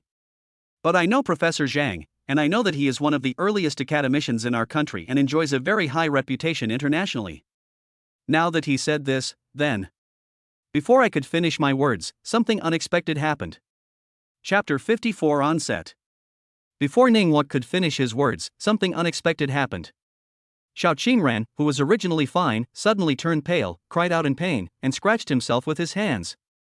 Mom, it hurts. Ah! As if she could no longer bear the pain, Xiao Qingran pushed away her mother's embrace and fell to the ground. Her body twitched violently, as if she was hit by something. Her eyes instantly became terrified, and her wide eyes were full of bloodshot, as if she had seen the most terrifying scene in the world. Then, an indescribable pain swept over her, and her body felt like it was being bitten by countless insects. She let out a shrill scream, and the sound instantly pierced the silent night sky, making people shudder. Because of the excessive pain, Xiao Qingran rolled on the ground frantically, her body twisted beyond recognition, her joints making crackling sounds, as if her bones were about to break. Her nails dug deep into her palms, blood flowed from her fingertips, staining the ground red. The skin exposed outside her clothes turned red, the blood vessels on the back of her hands and neck were wriggling under her skin like earthworms, white foam kept coming out of her mouth, her eyes were staring at the ceiling, and she was mumbling some unclear words. Her face was as pale as paper, and her bloodless lips were trembling slightly. Her eyes were half open and half closed, revealing extreme pain and confusion. Suddenly her body began to tremble as if she had been electrocuted. She hugged her stomach tightly with her hands and her legs began to kick uncontrollably, rolling on the ground. Her body collided with the ground with a dull sound, and each one was terrifying. Her forehead hit the ground heavily, leaving a trail of blood, but she seemed to no longer feel the pain, and she just kept moaning in pain. Ningguang was stunned by this scene. Although he had been practicing medicine for many years and had seen many different kinds of patients, he had never seen one like Xiao Qingran at this moment. Compared to his hesitation, President Xiao and Xiao Qingran's mother were much calmer and rushed over immediately. President Xiao even hugged his daughter tightly in his arms and did not let her move, allowing his daughter to scratch her face with her hands, and soon many blood marks appeared. However, despite the pain and scars on his face, President Zhao's expression remained unchanged, as if he were an expressionless stone statue. But if someone looks closely, they can see the love and sadness, as well as the deep helplessness hidden in the deepest part of his eyes. Mrs. Xiao held Xiao Qingran's legs to prevent her from kicking and moving around. It's a pity that she is just an elderly woman. What's more, Xiao Qingran seemed to be possessed by a devil at this moment. Her strength suddenly increased a lot. How could Mrs. Xiao hold her? Her petite body was knocked all over the place by her daughter's fierce kick, and the makeup on her face was smudged by tears, but she still hugged her daughter tightly to prevent her from moving and hurting herself. Even though Mr. Xiao and Mrs. Xiao hugged their daughter tightly, her body was still struggling desperately like a madman, trying to get rid of anyone who could get close to her. Her heart-wrenching screams echoed in the room, miserable and terrifying. It was not until this time that Ningguang reacted. With a tense face, he quickly walked up to Xiao Qingran and half knelt down, then reached out his hand to control her wildly shaking head. Seeing him coming, Mr. Zhao's eyes narrowed slightly, but he didn't say anything. He just watched his movements quietly. He didn't mean to blame Ningguang for this situation. Although the other party had just said with certainty that there was no major problem, Mr. Xiao knew that there were all kinds of emergencies in the world, and he also knew that no one in the world dared to make an absolute guarantee about anything. Besides, how many well-known doctors had the couple consulted for Xiao Qingran's illness, and how many famous hospitals had they visited in the world? But what is the final result? Even though Ningguang was extremely talented and was indeed an extremely powerful medical expert, President Xiao did not place all his hopes on him. After all, as relatives, they knew his daughter's illness best. When Ningguang controlled Xiao Qingran's shaking head, he couldn't help but be shocked. I saw that the originally extremely beautiful pair of eyes had no whites at all, and were completely dark, as if they were from a demon, filled with a terrifying and weird aura. Taking a deep breath, he calmed his complicated emotions and forced open her cherry-like mouth. However, the originally sexy and attractive lips were now purple and black, and the mouth was full of white foam. However, Ningguang simply wiped away the dirt with his hand, picked up a few chopsticks from the table beside him and stuffed them in. This is done to prevent Xiao Qingran from biting off his tongue due to biting too hard. After doing this, he looked carefully at Xiao Qingran's neck and the back of his hands exposed outside his clothes, but the more he looked, the more frightened he became. At this time, the bulging blue veins were towering high, completely beyond the scope of human comprehension. What made him even more trembling was that he seemed to see something constantly wriggling under these bulging blue veins, not knowing whether it was an illusion. Boss Xiao, have you noticed these things before? Restraining the shock in his heart, Ningguang turned his head and looked at President Xiao with a serious expression. Nodding, Mr. Xiao said with a heavy face, at that time, we also thought it was some unknown insect eggs, but we couldn't find anything when we checked. It seems that it doesn't exist at other times except when it appears at this moment. No matter how advanced the equipment is, it can't be found. Ningguang's heart trembled suddenly when he heard this. Although he was indeed capable and had seen many strange cases, this was the first time he had seen someone like Xiao Qingran. It's not the look of illness she had at the moment, but the inexplicably wriggling bulge on her body. The Xiao family is not an ordinary family. The ones who examine their children must have the most advanced equipment and the best doctors. But if they can't even find out this, what can they do? President Xiao seemed to have thought of this as well. His face became more silent, but the despair in his eyes became more and more intense. As for Madame Xiao? At this moment, apart from hugging his daughter's legs tightly, his eyes were dull, as if he didn't even hear the conversation between Ningguang and the others. I suggest that you take Miss Xiao back to the hospital right now. I will examine her again. Maybe. Ningguang gritted his teeth and decided to give her a comprehensive checkup himself. But before he could finish his words, he heard a steady male voice coming from outside the door. Chapter 55 Dugu Tianchuan is questioned. Knock, knock, knock. Excuse me, is this Miss Xiao Qingran's home? The knock on the door was followed by a gentle and deep male voice. Mr. Xiao and others who were in a stalemate with the crazy twisting and wailing at this time were stunned. After looking at each other, they saw the surprise in each other's eyes. You have to know that people who are close to their family know that his family has something to do on the night of the full moon, so they will never come to disturb him on this day. What's more, even the security guards and servants live in another house next door on this day and will not come near. But now someone has come to my door, what is going on? Xiao Zhengyan's eyes darkened instantly, and without even raising his head, he said coldly, "I have something going on at home tonight, so it's not convenient for me to entertain you. Please make yourself at home." There was an intercom between the room and outside the door, so Xiao Zhengyan was not worried at all that the other party might not hear him. "Mr. Xiao, right? Hello, I'm Dugu Tianchuan, a friend of Miss Xiao, and I'm here tonight." Dugu Tianchuan? Hearing this, Xiao Zhengyan frowned slightly. After thinking for a long time, he could not think of any big family with the surname Dugu in the country. Since he was not a powerful person, Xiao Zhengyan's suppressed anger suddenly erupted. "Roll. Didn't you hear what I just said? Don't let anyone throw you out." Well. At this time, Dugu Tianchuan, who was outside the door, was stunned when he heard the other party's words, then smiled helplessly and shook his head. He had been waiting there, but he didn't see anyone from the other side until very late. Most people would have left at this point, but Dugu Tianchuan was unwilling to do so because his master had taught him since he was a child that one must keep his promises and be thorough. Judging from previous events, this girl was a gentle and kind person, and in some ways she had done Dugu Tianchuan a favor.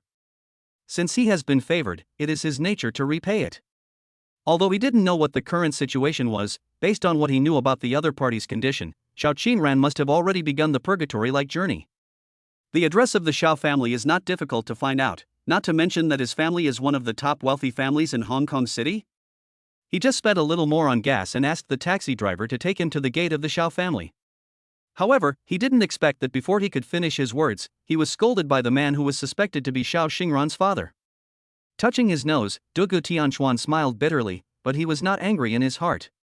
He knew that Xiao Qinran must have fallen ill at this time, otherwise how could a person in charge of such a large group not be able to control his emotions? No matter who it is, no matter what their status is, as long as it involves their own children, they will probably lose control of their emotions. So he can understand and will not be unhappy about it. "Mr. Xiao. Get the fuck out of here, don't you understand what I'm saying?" It's a pity that Dugu Tianchuan was blocked by Xiao Zhengyan's angry curse just as he opened his mouth. "If you don't leave now, don't blame me for making you and your family's life a living hell." Dugu Tianchuan's face darkened. Even though he could understand the other person's feelings at the moment, it was not a reason to be scolded like that. However, when he thought of Xiao Qingran's kindness and gentleness, and her kindness to him, Dugu Tianchuan still suppressed his inner anger. "I can cure Miss Xiao's illness. Why don't you get the hell out of here? I'm telling you, what did you say?" Xiao Zhengyan's cursing suddenly stopped. "I said I can cure Miss Xiao's illness." Bang! Following a burst of hurried footsteps and heavy breathing, the door was suddenly opened, and a middle-aged man's face, full of bloom and majesty, appeared in front of Dugu Tianchuan. It was none other than Xiao Zhengyan. At this time, Ningguang had taken his place, and he came over and opened the door. But when he saw the extremely handsome appearance of the man in front of him, Xiao Zhengyan was also shocked, but he quickly regained his composure. "What did you just mean?" Taking a deep breath, Xiao Zhengyan calmed down his complicated emotions and looked coldly at Dugu Tianchuan. "That's what I just said." Through the other person's shoulders, Dugu Tianchuan could see two people hugging someone in the hall. Although he couldn't see the face clearly, Dugu Tianchuan knew that it must be Xiao Qingran. But what puzzled him was that the back of one of the men seemed very familiar. "Are you sure?" Xiao Zhengyan did not let Dugu Tianchuan into the house immediately, but looked up and down at the young man in front of him with a scrutinizing look. It must be said that the other party's appearance was extremely superior, especially the indescribable aura on his body. Just standing here could attract everyone's attention involuntarily, so that Xiao Zhengyan's voice was unconsciously gentler than before. He. With a slight smile, Dugu Tianchuan nodded and said, "Sure." The voice was not loud, but full of confidence. "You're a doctor?" No. Xiao Zhengyan's voice suddenly turned cold. "How dare you say you can cure my daughter's illness if you are not a doctor?" At this moment, he looked at Dugu Tianchuan with eyes full of endless coldness, and his body was instantly filled with cold momentum. "Boy, do you know who I am? If I find out that you are playing tricks on me and our Xiao family, I will definitely make you regret living in this world. I can wait and see." Faced with the other party's undisguised cold aura, Dugu Tianchuan did not feel any fear or panic, but the smile on his face gradually disappeared, and the look in his eyes when he looked at Xiao Zhengyan gradually became colder. "The reason I came here is because of Miss Qingran. I don't want such a kind and gentle girl to suffer from this kind of pain. If it's just you." After looking him up and down, Dugu Tianchuan raised the corner of his mouth slightly and revealed a disdainful smile. You are not qualified yet. You're looking for death. Who is Xiao Zhengyan, and when has he ever been looked down upon like this? Hearing Dugu Tianchuan's words, he immediately became furious. If you keep on complaining here, then your daughter's illness will have to wait another year. As soon as he finished speaking, Xiao Qingran's screams of pain became louder again.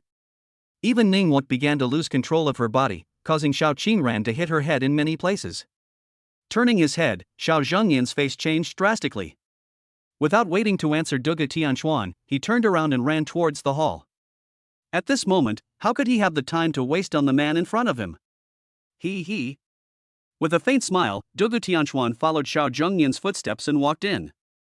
Chapter 56 Soul Devouring Blood Poison. Xiao Zhengyan rushed in, not caring that there was a strange man following him. He ran to his daughter and knelt down to hold down Xiao Qingran's struggling body. At this moment, his face was full of heartache and helplessness. Where was the domineering look he had just shown when talking to Dugu Tianchuan? Dugu Tianchuan, who followed closely, sighed inwardly upon seeing this. How pitiful are the parents in the world. No matter how powerful you are, or how wealthy you are, you will always be kind, gentle and helpless in front of your children. But then Dugu Tianchuan met the young man who raised his head and looked at him, and both of them were stunned. Is it you? Is it you? He. Dugu Tianchuan shook his head and smiled, not taking the other party seriously. Although he had such a fierce friction with them today, he did not have any bad impression of this man. The same is true for Ningwuk. He also didn't expect that the person who came was the extraordinary guy today? Professor Ning, do you know each other? Seeing the expressions of the two, Xiao Zhengyan raised his head and looked between the two after stabilizing Xiao Qingran's body. I don't know. Ningwuk shook his head and denied it. Then you guys. Not good.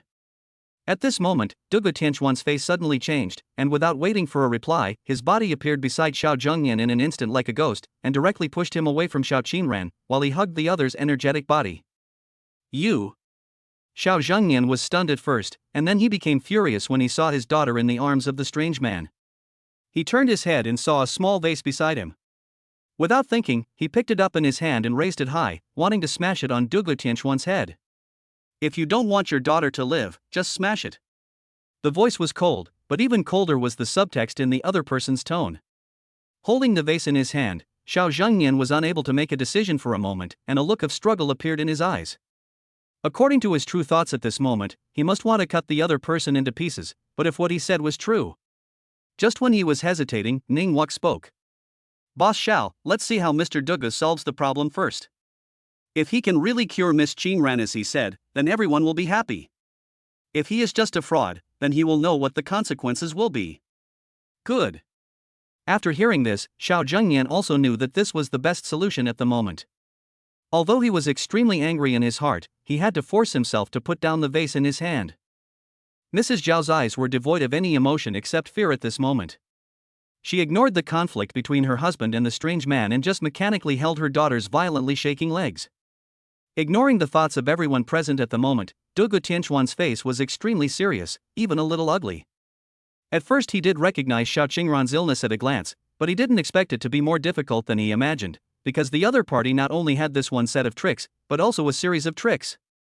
Taking a deep breath, Dugu Tianchuan calmed himself down and concentrated all his energy. Tear. The sound of clothes being torn suddenly rang out in the hall, and Xiao Qingran's fair and tender skin was instantly exposed to everyone's eyes. What are you doing? Seeing this scene, Xiao Zhengyan became very anxious, his eyes turned red, and he raised the vase that he had already put down high again. Mrs. Xiao seemed to be awakened by Dugu Tianchuan's action of tearing clothes. You rascal, what do you want to do? It seemed that if she was not unable to free her hands, she would rush up and tear Dugu Tianchuan apart. Mr. Xiao, wait.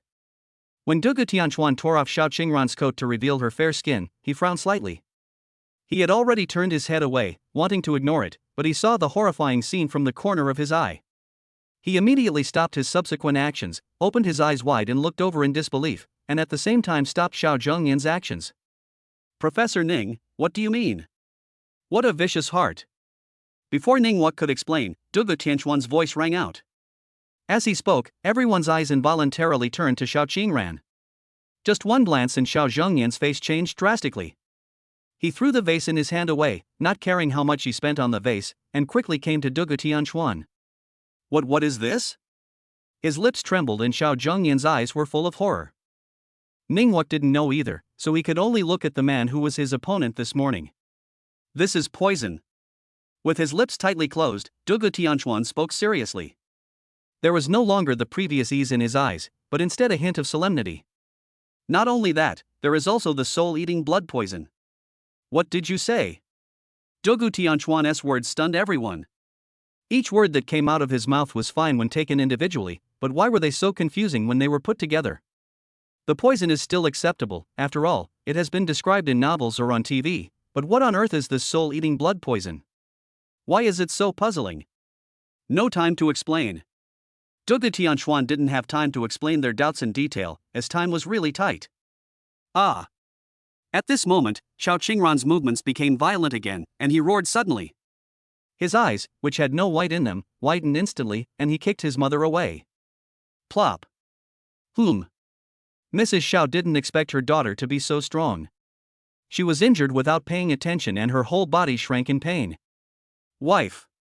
Mrs. Xiao! Seeing this scene, Xiao Zhengyan didn't care about his daughter. He rushed to Mrs. Xiao and carefully helped her up, his eyes full of heartache. Dugu Tianquan's heart moved. I didn't realize this man is so good to his wife. Snort. But now is not a good time to think about these things. Dugu Tianquan snorted coldly, and with his hands as fast as lightning, he quickly pointed at Xiao Qingran's neck, and instantly the blue veins that were originally wriggling rapidly stopped. Chapter 57, Driven Away. Xiao Qingran's body, which had been struggling frantically, miraculously calmed down under Dugu Tianquan's finger. But this brief calm did not calm Xiao Zhengyan's heart, because no one knew what would happen in the next moment. Only. Looking at the calm stranger, some hope suddenly arose in his heart. He knew when his daughter was ill. Even several adult men were sometimes unable to control the power that came from nowhere. In the past, they would simply lock her tightly to her bed with an iron chain. The reason why he didn't do so this time was because of his trust in Ningguang, but he didn't expect the result to be the same as before. However, this mysterious man only needed to point a finger at his daughter and she calmed down. This ability is not something that ordinary people can do. Although Ningguang was a little shocked, but not as much as Xiao Zhengyan. After all, he can do this, or many people with a certain level of medical skills can do it, but none of them can do it as calmly as he does. At this time, Dugu Tianquan did not have the energy to guess what these people were thinking. Looking at Xiao Qingran, who had temporarily fallen into a coma, Dugu Tianquan's eyes were filled with solemnity. Boss Xiao, let's lift Miss Qingran onto the bed first. Good. Without any hesitation, Xiao Zhengyan agreed. Although he didn't know who this man was, Xiao Zhengyan was able to judge from his years of business experience that the other party was indeed not an enemy. Soon Xiao Qingran was carried to his bedroom and lay quietly on the bed. Although she was still asleep, the pain in her body had not diminished, as could be seen from Xiao Qingran's painful face and twisted body. Dugu, Mr. Dugu. After hesitating for a while, Xiao Zhengyan finally couldn't hold back the doubts in his heart and asked. At the same time, his tone was no longer as irritable as before, but instead had a touch of respect. I don't know what this goo poison and the soul-devouring blood poison you just mentioned are?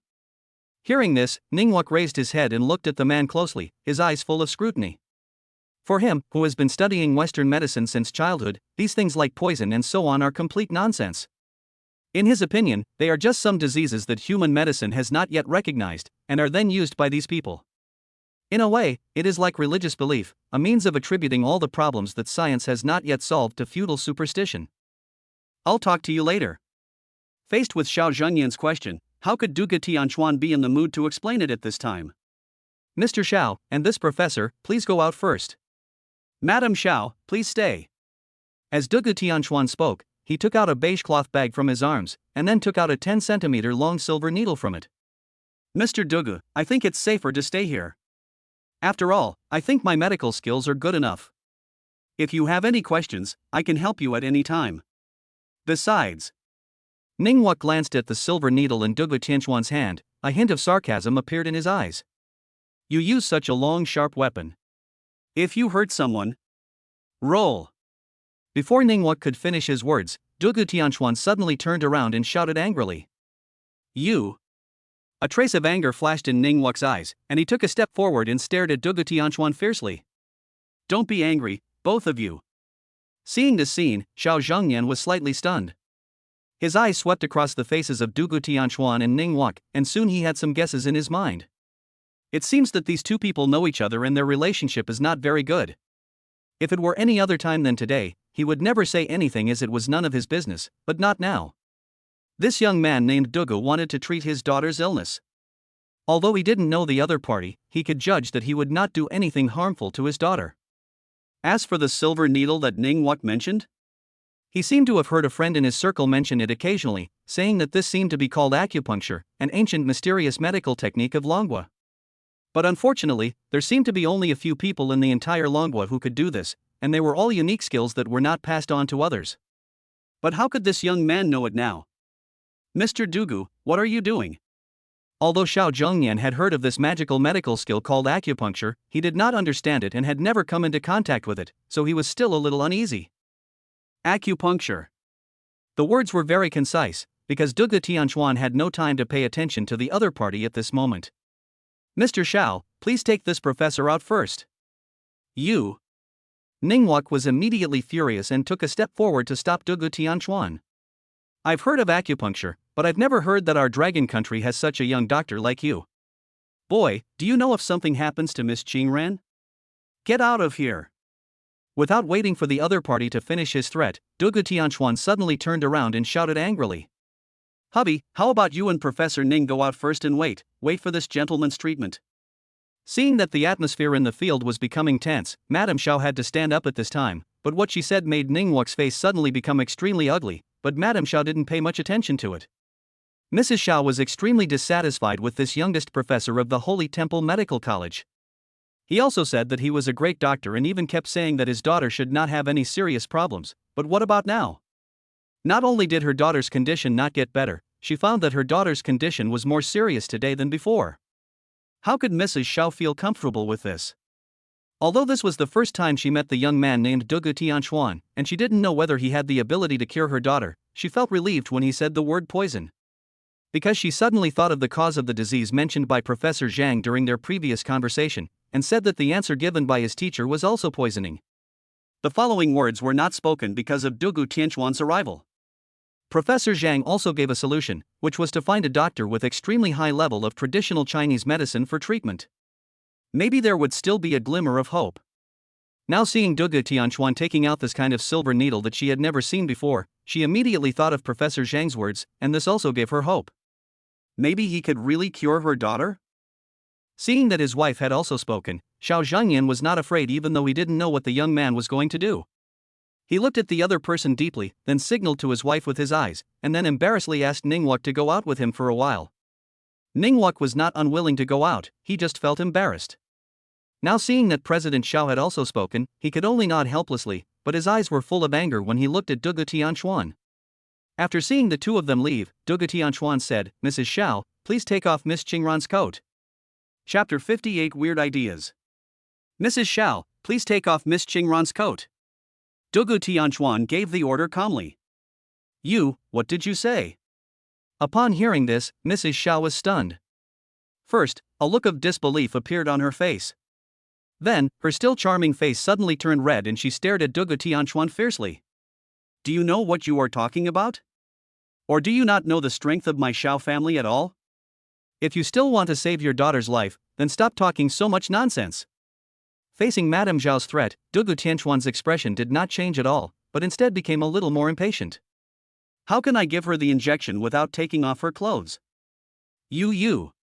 Madame Xiao looked at the silver needle in Dugu Tianchuan's hand and didn't know what to say for a moment. The expression on her face kept changing, as if she was thinking about something. At this time, she finally understood why Dugu Tianchuan wanted to drive her husband and Ningwak out. After all, Xiao Qingran was a girl, and it would be very inappropriate for her body to be seen in front of a strange man.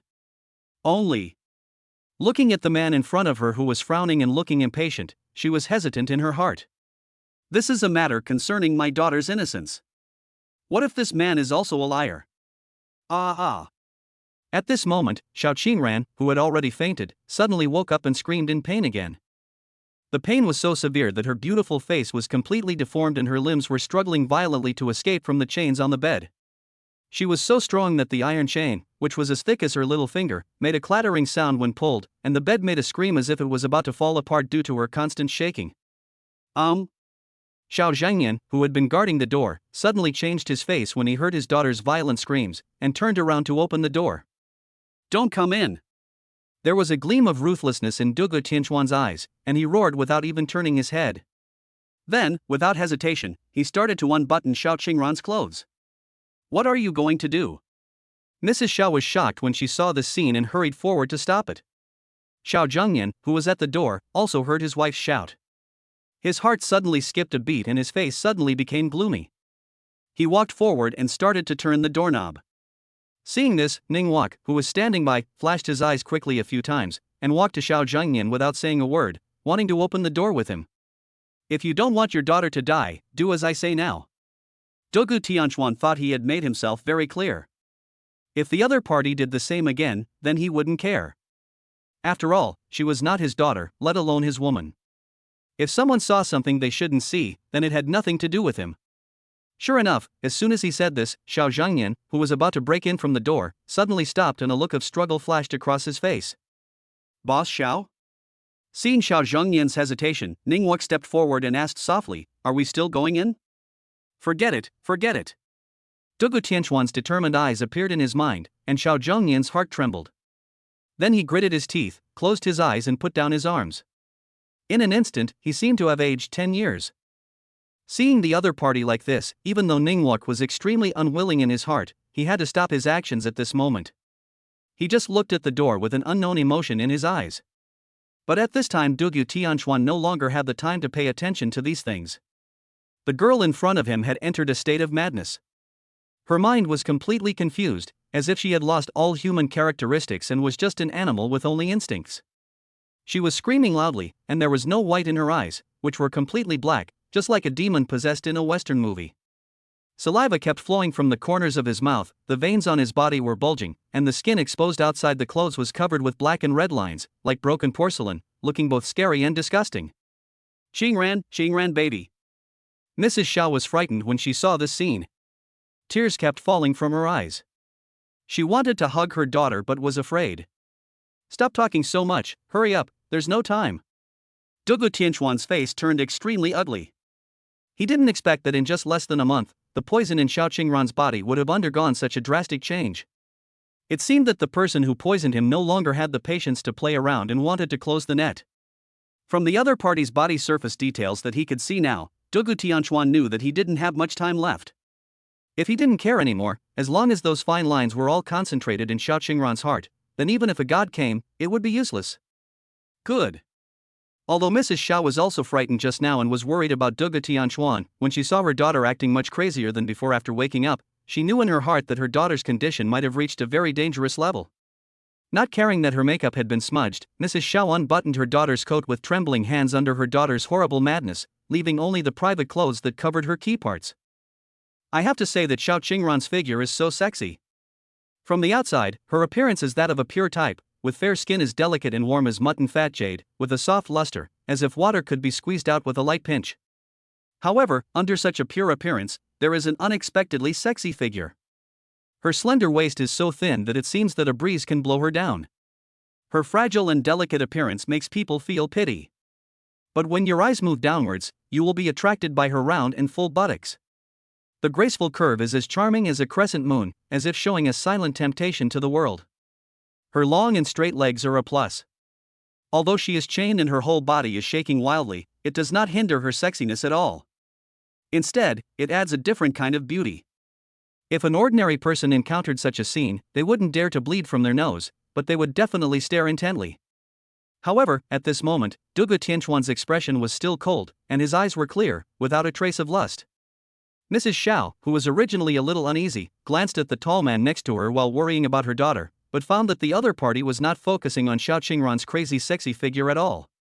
Instead, his eyes were full of solemnity. She couldn't help but feel relieved, but then a strange idea arose in her mind. Could this man be a fake? Otherwise, how could a man see his daughter so sexy without any other thoughts? Different from Mrs. Zhao's wild thoughts, Dugu Tianchuan felt endless anger in his heart at this time. Chapter 59 Acupuncture. Dugu Tianchuan was very angry.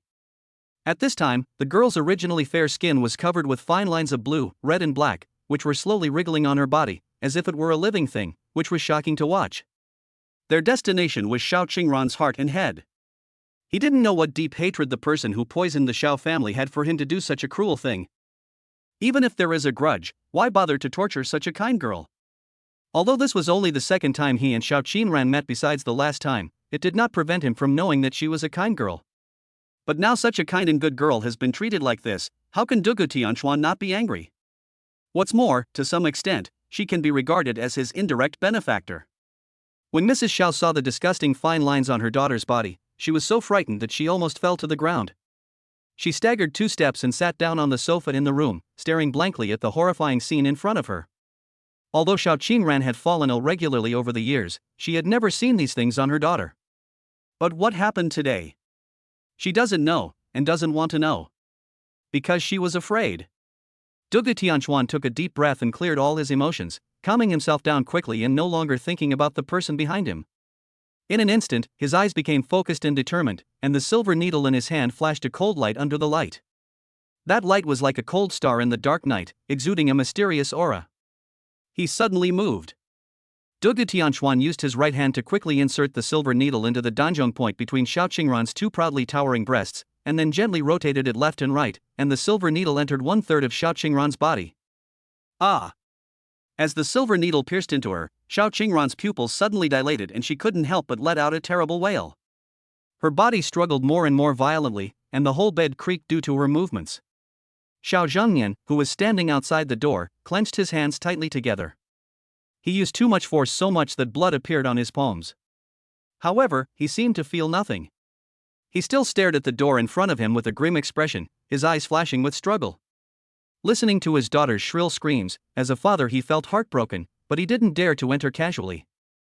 How could he have the decisiveness of the person in charge of the Xiao family at this moment? All I have is a father's worry. Ningguang stood by with an expressionless face. He did not offer any professional advice, and he was not able to offer any effective suggestions on the matter. To be honest, he was filled with frustration at this moment. Originally, he thought that this matter would be resolved quickly on his side. After all, he judged based on the other party's condition that it was caused by psychological factors. Besides, didn't Xiao Qingran say some time ago that he felt his spirits and night sleep were much better?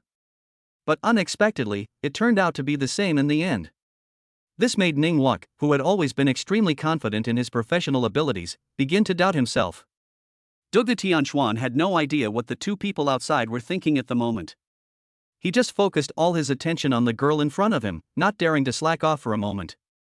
When he heard Xiao Qingran's shrill wail, his expression did not show the slightest bit of emotion. With a wave of his right hand, a silver needle instantly appeared in his hand again, and without any hesitation, it directly pierced into the guanyuan 0.3 inches below Xiao Qingran's navel. Ah, Ru! Xiao Qingran screamed at the top of his lungs again, his terrifying eyes fixed on Dugu Tianchuan with deep hatred. Facing Xiao Qingran's hatred that came from nowhere, Dugu Tianchuan showed no expression on his face, and still quickly took out another silver needle from the needle bag. Xiao Zhangnian, who was waiting outside, heard his daughter wailing again and his body trembled suddenly. He clenched and unclenched his fists, then clenched and unclenched them again. Madame Xiao was completely stunned. She had never thought that a person's roar could be so earth-shattering. What's more, he never expected that his daughter would be in such a situation. After all, even though the pain was unbearable before, Xiao Qingran just gritted her teeth and never cried out. Besides, looking at her daughter's vicious eyes, Mrs. Zhao's body trembled unconsciously a few times. Is this still my kind and lovely daughter? Dugu Tianchuan didn't have time to think so much. His eyes were fixed on the fine lines on Xiao Qingran's body, his eyes full of solemnity. At this time, the things under the fine lines seemed to sense some kind of threat and began to move quickly, trying to rush towards Xiao Qingran's head and heart. But unfortunately, Dugu Tianchuan will never give them any chance. His hands were as fast as lightning, like a butterfly flying through flowers, almost forming a phantom in the air, and those silver needles quickly pierced into Xiao Qingran's body. Every time a needle was inserted, a slight pop sound could be heard as the silver needle penetrated the skin, as if it was the horn of a battle between the silver needle and the poison. Xiao Qingran's body, which had been struggling violently at the beginning, gradually calmed down as the silver needle pierced his body. The viciousness in his eyes also began to slowly fade away, and his eyes began to become clear, no longer looking like that just now. Dugu Tianquan's forehead gradually became covered with fine beads of sweat, which slid down his cheeks and dripped onto the ground, creating tiny splashes of water. His eyes became more focused, like a falcon locking onto its prey, staring closely at the black, blue, and red fine lines on Xiao Qingran's body. He knew that this was the most mentally exhausting part. If he was not careful, not only would he fail to save Xiao Qingran, but the poison might also make it even more rampant. The poison seemed to know that they were in danger and began to move rapidly and continuously in her body, but unfortunately, the space they could move in was getting smaller and smaller. Mrs. Xiao didn't know if it was an illusion, but she seemed to hear some faint screams. Dugu boy, listen to me carefully. If you can't cure my daughter, I will never forgive you. Although the sound of his daughter's screams had disappeared, Xiao Zhangyan was almost at the end of his rope. He couldn't help but roar angrily outside the door. The sound was like a huge bell, shaking the doorframe slightly, and was full of threats and distrust. Facing the threat from Xiao Zhangyan outside the door, Dugu Tianquan seemed not to hear it and continued to concentrate on giving acupuncture to Xiao Qingran. At this time, his physical strength was almost at its limit. After all, he had just woken up today, and his body was already very weak after all these years of tossing and turning. It was completely incomparable to the well-tempered body he had in his previous life on Earth. The sweat on his head kept dripping down his resolute face, and the inside of his winter down jacket was already soaked, sticking to his body, making him feel very uncomfortable. But Dugu Tianquan didn't have the energy to pay attention to these things now, as things had already reached the most important stage of coming to an end. Chapter 60, A Temporary End. Dugu Tianquan didn't have any energy to pay attention to other things at this time. Everyone thinks acupuncture is just taking a needle, inserting it, and then. Alright. But only by truly delving into the world of acupuncture can you discover how profound the mysteries contained therein are. The human body is a treasure that has yet to be discovered, but it is also an extremely fragile glass product. Any carelessness may cause irreparable damage. The poison in Xiao Qingran's body was definitely not put in by an ordinary person, but by a master. What's more, there is another extremely insidious poison hidden in his body, which requires him to give it his all. If he were on Earth in the past, he might not need to be so cautious, but he can't do that now. There has been a long period of blank period in terms of both physical condition and technique, and he needs to adapt to it again. Dugu Tianquan carefully adjusted the angle and depth of the silver needle, and each adjustment was extremely subtle, as if he was carving the most precious work of art in the world. He could feel the flow of the poison in Xiao Qingran's body, which was like a dark river, flowing slowly under the guidance of his silver needle, sometimes turbulent, sometimes calm. Suddenly, he discovered that the poison in one of the acupuncture points was particularly stubborn. As soon as the silver needle was inserted, it seemed to be bounced back by a powerful force. That force was like a surging wave, impacting the silver needle and causing it to shake slightly. Dugu Tianquan frowned, thinking that something was wrong. But he did not retreat at all. He gritted his teeth, concentrated all his energy on his fingers, and thrust the silver needle into the acupuncture point again. This time, he felt a strong resistance, as if an invisible hand was stopping his movements. Those hands were like steel, hard and powerful. Snort! Dugu Tianquan couldn't help but let out a low groan. The blue veins on his arms and neck bulged at the same time, like winding little snakes, and the blood under the blue veins seemed to be surging wildly.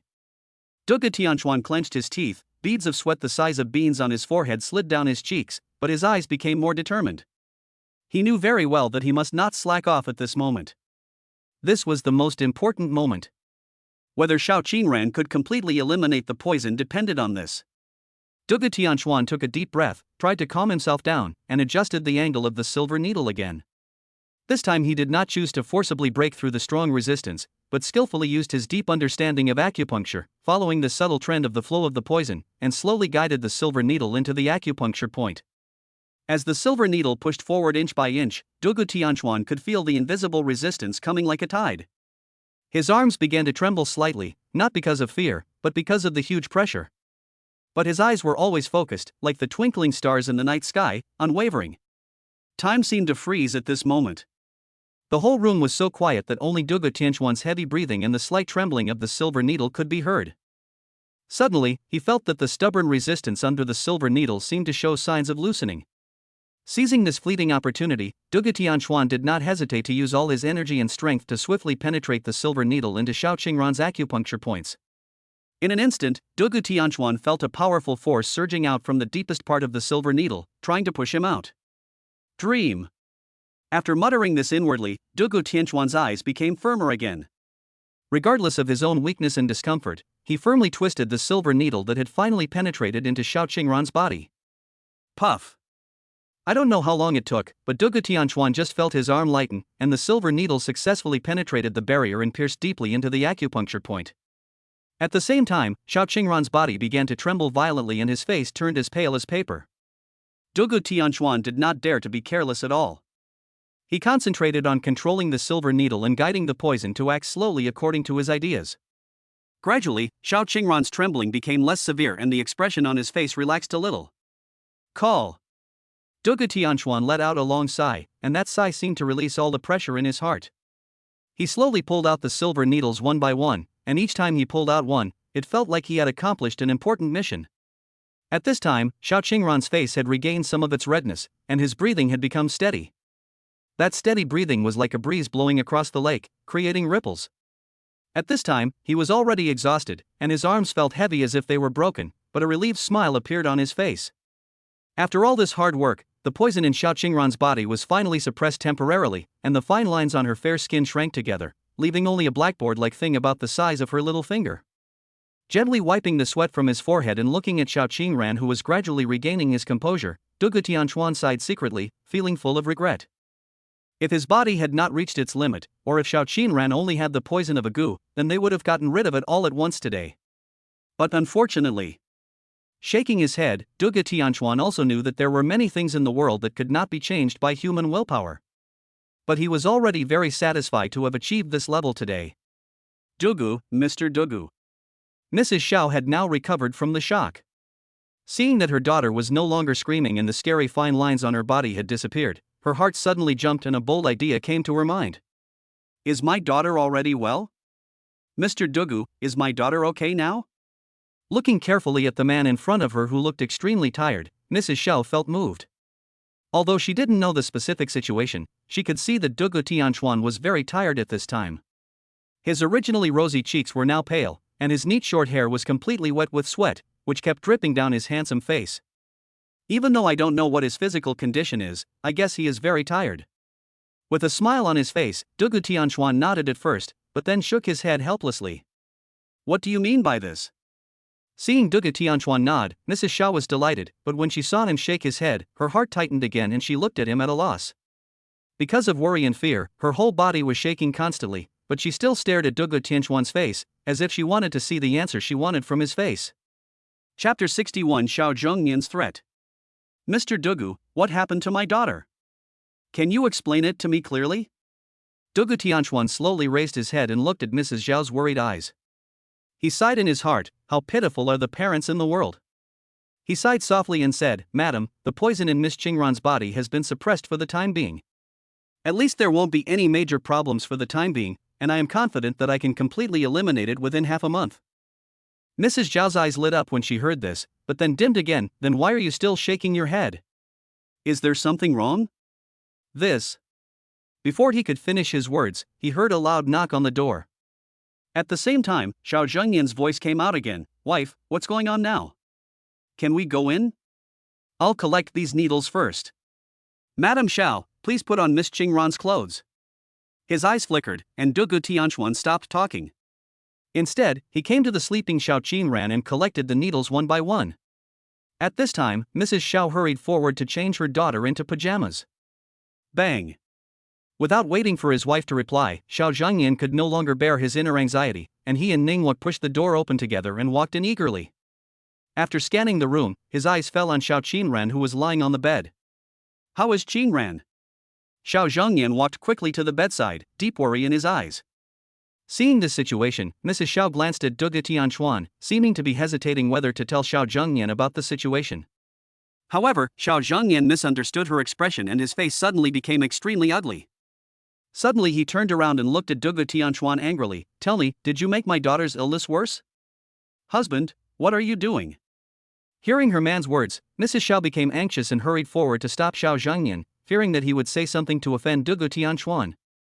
At this time, Mrs. Xiao already regarded Dugu Tianquan as her daughter's only savior.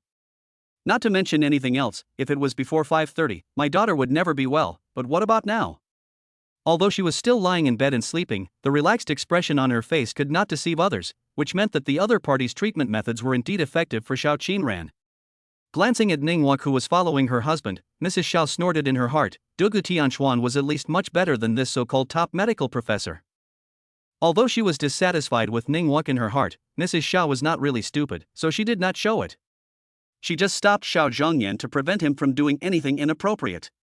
Husband, calm down. Mr. Dugu was just trying his best to rescue Qingran, and he said his daughter's illness has been temporarily suppressed. You can't make groundless accusations like this. Mrs. Xiao anxiously stood in front of Dugu Tianquan and looked at her husband, her eyes full of pleading. Xiao Zhengyan was in no mood to listen to his wife's words at this moment. He pushed Madame Xiao away, pointed at Dugu Tianquan angrily and said, "Do your best to rescue? What the hell? Look at our daughter. She's still unconscious. Tell me, boy. You said the condition was temporarily suppressed. Why hasn't she woken up yet? Is there something wrong with your treatment?" Husband. When Mrs. Xiao heard Xiao Zhengyan's words, she was shocked. Her well-maintained face turned pale in an instant. She glanced quickly at Dugu Tianquan, her eyes full of pleading. Get out of my way. At this time, Xiao Zhengyan's temper also flared up, especially when he saw his daughter lying on the bed with a pale face and no movement, which made him worried and angry at the same time. I'm telling you, kid, if anything happens to my daughter, I'll make sure you know what it means to live a life worse than death. Ningguang couldn't help but frown when he heard this. Although he didn't have much affection for the man in front of him named Dugu Tianquan, he came with good intentions to treat Xiao Qingran. If we exclude the premise that the other party is a liar who just wants to defraud some money, then what Xiao Zhengyan said is too speechless. After all, he is also a doctor. Although he thinks he is quite skilled, he dare not guarantee that he can cure any disease. But if he was to be threatened by the patient's family just because of this, even though he could understand Xiao Zhengyan's anxiety as a father, he could not accept his threat to Dugu Tianquan. Because in a way, this is also a threat to him and to all medical staff. Dugu Tianquan frowned slightly. Although he felt a little unhappy, he could also understand Xiao Zhengyan's mood at the moment.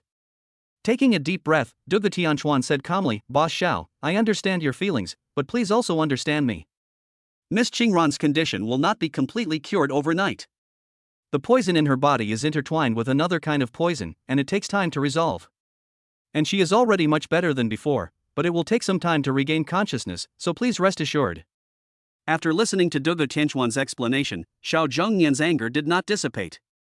He snorted coldly and said, You said it was easy. How long does it take to regain consciousness? You are clearly stalling. If you can't cure my daughter, I will never let you go. Dugu Tianquan's eyes flashed with displeasure, but he remained calm. Boss Xiao, a doctor is like a parent. I naturally hope that Miss Qingran can recover soon. But recovery requires a process, which is not something I can control at will. Since I promised to cure your daughter, I will definitely do it, but please give me some time. Ningguang looked at Xiao Zhengyan, who was still angry and sighed inwardly. Boss Xiao, Mr. Dugu's medical skills may be unique. We should give him some trust instead of arguing here. Moreover, from what I have observed, Miss Qingran should be in a deep sleep at this time, and her condition is much better than before. So I think we should wait and see the situation. What do you think? Hearing Ningguang's words, Dugu Tianquan turned his gaze to him, and his heart was slightly moved. He didn't expect that this professor would speak for him. He immediately felt a liking for this man and nodded to him to express his gratitude. Ningguang also smiled calmly but did not move. The reason why he advised Xiao Zhengyan in this way was because he was also a doctor, but it did not mean that he had too much affection for Dugu Tianquan. Mrs. Xiao on the side was so anxious that tears welled up in her eyes. She pulled Xiao Zhengyan's sleeve and said in tears, Husband, just believe Mr. Dugu. I feel that our daughter's condition is really much better than before. Xiao Zhengyan looked at his wife's crying face, and the anger in his heart subsided a little. He took a deep breath, turned around and said to Dugu Tianquan, Okay, I'll wait and see what the result is. But if anything happens to my daughter, you'll be prepared to bear my wrath. Chapter 62 Xiao Qingran's shock. When Xiao Zhengyan saw his wife's tearful face, his heart trembled. He then turned his gaze to his daughter on the bed, only to see that she was sleeping soundly. Although her face was still extremely pale, she no longer felt the pain she had felt before. Pain? Xiao Zhengyan was slightly stunned and came to his daughter and observed her carefully. Yes, there really was no expression of pain. At this moment, Xiao Qingran really seemed to be sleeping soundly. At this time Ning Wuk also came up.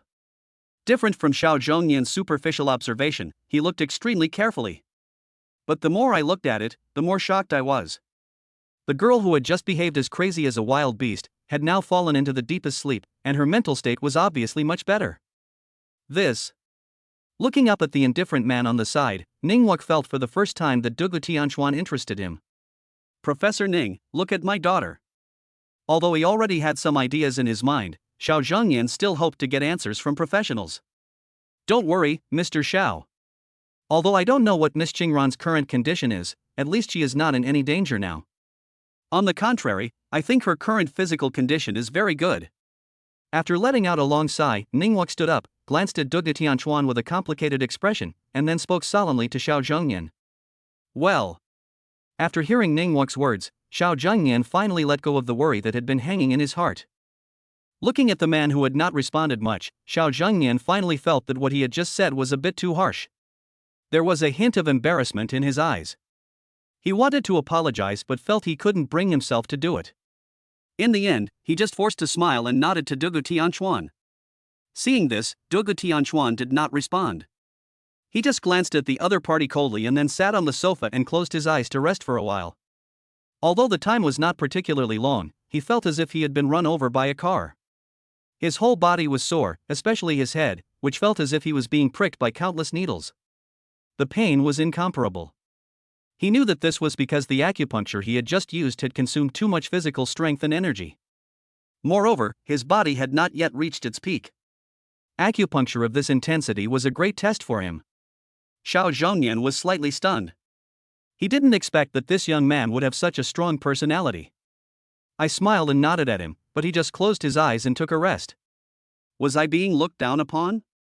Although he felt a little unhappy, he also knew that it was because what he had just done was indeed inappropriate, and it was reasonable for others to be angry. And if the other party can really cure his daughter's illness, he would be willing to kneel down and apologize. Time passed slowly in the tense atmosphere. Xiao Zhengyan and Mrs. Xiao sat on chairs beside the bed. Their eyes never left their daughter's face, their hearts filled with both expectation and worry.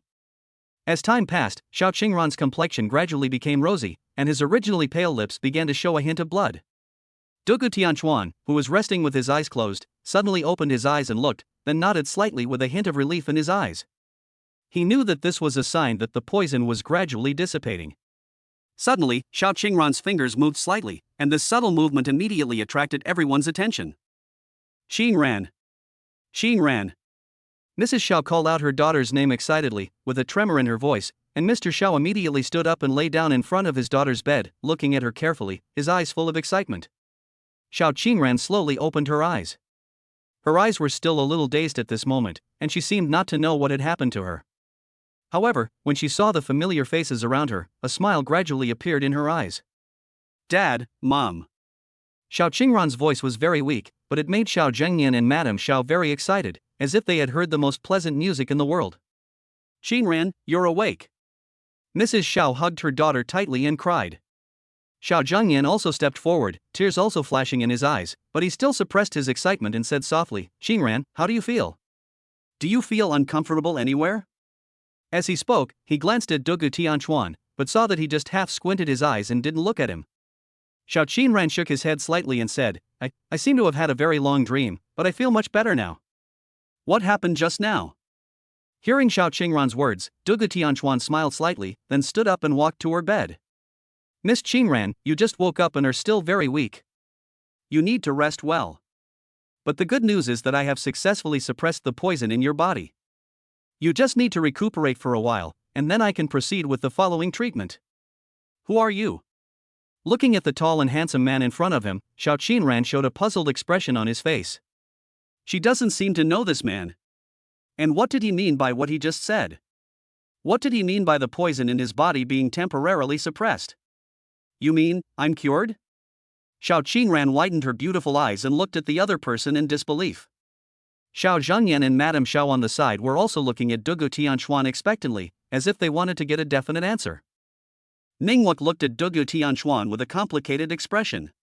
Although Xiao Qingran's specific condition is still unknown, based on his professional knowledge, it can be seen that Xiao Qingran is in very good condition at this moment, except that he looks a little weak.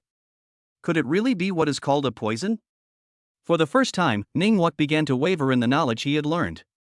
He once thought that there was no disease in the world that could not be cured by Western medicine. At most, the corresponding medical technology had not yet reached that level. As long as time was given and advanced scientific theories were utilized, many difficult and complicated diseases would be overcome. But today completely overturned his idea. Is the poison this man was talking about real? He doesn't understand or comprehend. I told you I can cure your illness. Dugu Tianquan smiled slightly, but what he said made Xiao Qingran's eyes widen immediately. You are. Seeing that the other party seemed to have remembered who he was, Dugu Tianquan smiled and nodded. Yes, it's me. Xiao Qingran was really stunned. How could she have imagined that the man who looked like a homeless man at that time could be so handsome? But his eyes fell on his legs, and Xiao Qingran showed a puzzled look. Chapter 63 Discussion of the Condition. Xiao Qingran's gaze fell on Dugu Tianquan's intact legs. The legs were straight and slender, a far cry from the shriveled and deformed ones in her memory. Countless doubts suddenly arose in her heart, as if she was shrouded in a fog. Those puzzles entangled her thoughts like fine silk threads. She slowly raised her head and looked at the man in front of her who seemed to have been reborn. His deep and bright eyes were now gleaming with an elusive light. His face had clear contours, as if it had been carefully carved, revealing a cold and mysterious temperament. At this time, Xiao Zhengyan and others who were standing nearby couldn't help but feel strange after witnessing the scene. They seemed to realize that Dugu Tianquan and Xiao Qingran seemed to have known each other for a long time, otherwise they would not have said what they just said. Your legs? Xiao Qingran's voice broke the silence. There was a hint of surprise and confusion in her eyes, and she stared at Dugu Tianquan's legs closely. It's cured. Dugu Tianquan slightly raised the corners of his mouth, revealing a faint smile. That smile seems casual, but it seems to hide countless unknown stories. He was not willing to talk about it too much and just responded lightly, as if it was just a trivial matter. Qingran, do you know this Mr. Dugu? Xiao Zhengyan walked to his daughter with steady steps, and asked softly with concern and confusion in his eyes. Well. Hearing his father's words, Xiao Qingran's expression suddenly froze, as if something was suddenly stuck in his throat, and he didn't know how to answer for a moment.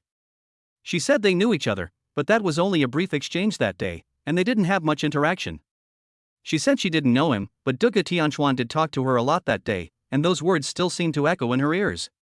But at that time, he was just a dirty homeless man with disabled legs, and he was completely different from the tall and handsome man in front of her. Xiao Qingran once again looked at the man in front of her who made her feel extremely confused, and countless unsolvable mysteries flashed through her mind. She just couldn't understand why the other person's originally disabled legs could be miraculously healed in less than a month.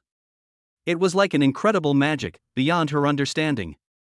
If she said it was fake, she would never believe it. After all, the condition of Dugu Tianquan's legs was so obvious at the time, and the distortion was shocking. Such injuries could never be faked. Xiao Qingran is still very confident in his observation and judgment. Mr. Xiao. Dugu Tianquan walked forward slowly. Although his steps seemed a little tired, they were firm and powerful. He stretched out his hand and gently stopped Xiao Zhengyan from asking further questions. At this moment, he really felt very tired, not only physically, but also mentally. After all, the short treatment just now seemed easy, but in fact it took all his energy. He just wanted to find a quiet place to have a good rest. However, before resting, he felt that he had something important to say to Xiao Zhengyan. After all, although Xiao Qingran's condition seemed to have improved on the surface, the poison was only temporarily suppressed. But don't forget that there is a more troublesome soul-eating blood poison lurking in her body, which can put her life in danger at any time. You said Mr. Dugu. When Xiao Zhengyan heard Dugu Tianquan's voice, he immediately came to his senses and turned his head to look at him respectfully. At this moment, the previous wariness and contempt in his eyes had disappeared without a trace, replaced by a trace of deep respect and awe. My daughter had consulted many famous doctors and tried many treatments for this disease, but no one could really cure her disease. However, this young man did it. This ability is not possessed by ordinary people.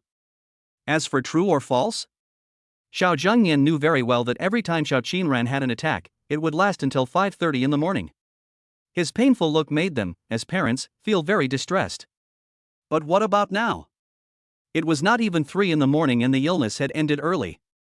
Looking at my daughter's appearance at this moment, her face is calm, her breathing is even, and there is no sign of pain at all.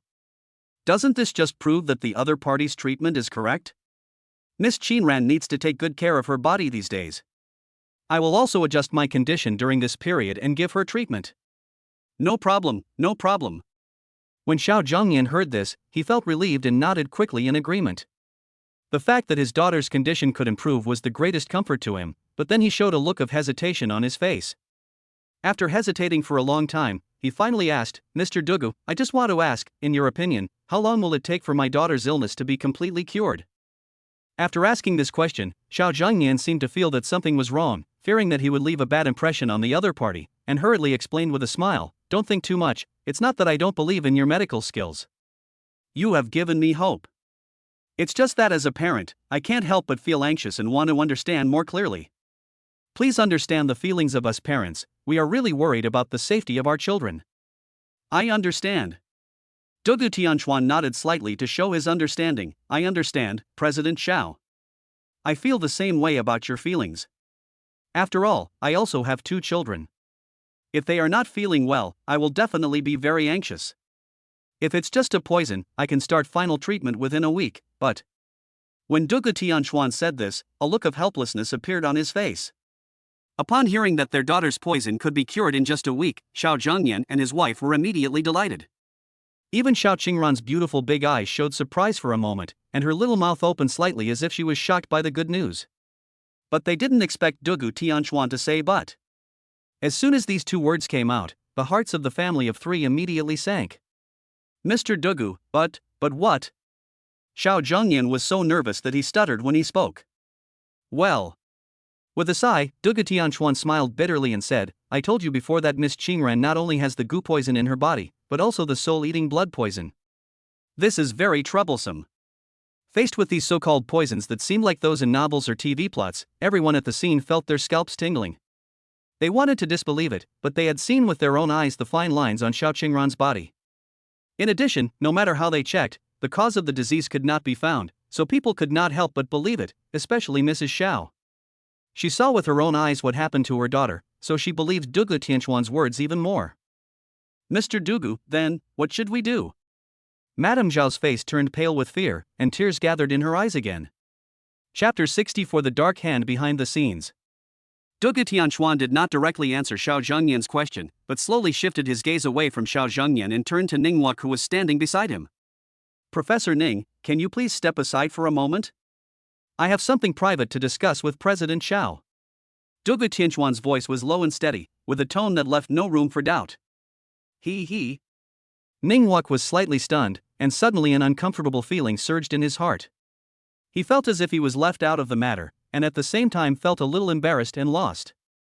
After all, he was the one who took over the treatment of Xiao Qingran's illness, and he even said that he had cured it, but he didn't expect such a big change to happen, and if this man hadn't appeared, things might have been very bad. However, he was not too dissatisfied with Dugu Tianchuan's words. After all, the other party had fought with them because of some things before. In a word, they were still enemies, so there was no need for the other party to treat him well. Thinking of this, Ning Wuk quickly got rid of the discomfort in his heart and chuckled to try to hide his inner emotions. No problem, it's time for me to leave. After he finished speaking, Ning Wuk turned his gaze to Xiao Zhengyan's family of 3, with an apologetic expression on his face. I'm so sorry, Mr. Xiao. Ning Wuk spoke with a hint of apology in his tone. Miss Qingran, I'm sorry that I couldn't help you this time. You are so kind. Facing Ning Wuk's apology, Xiao Zhengyan quickly smiled and said politely, no matter what, I still thank you very much for your help during this period. Although Xiao Zhengyan was indeed dissatisfied with Ning Wuk in his heart and he spoke so confidently at the time, what was the result? However, even though he was unhappy in his heart, he couldn't show it easily. After all, the other party had really worked hard for so many days.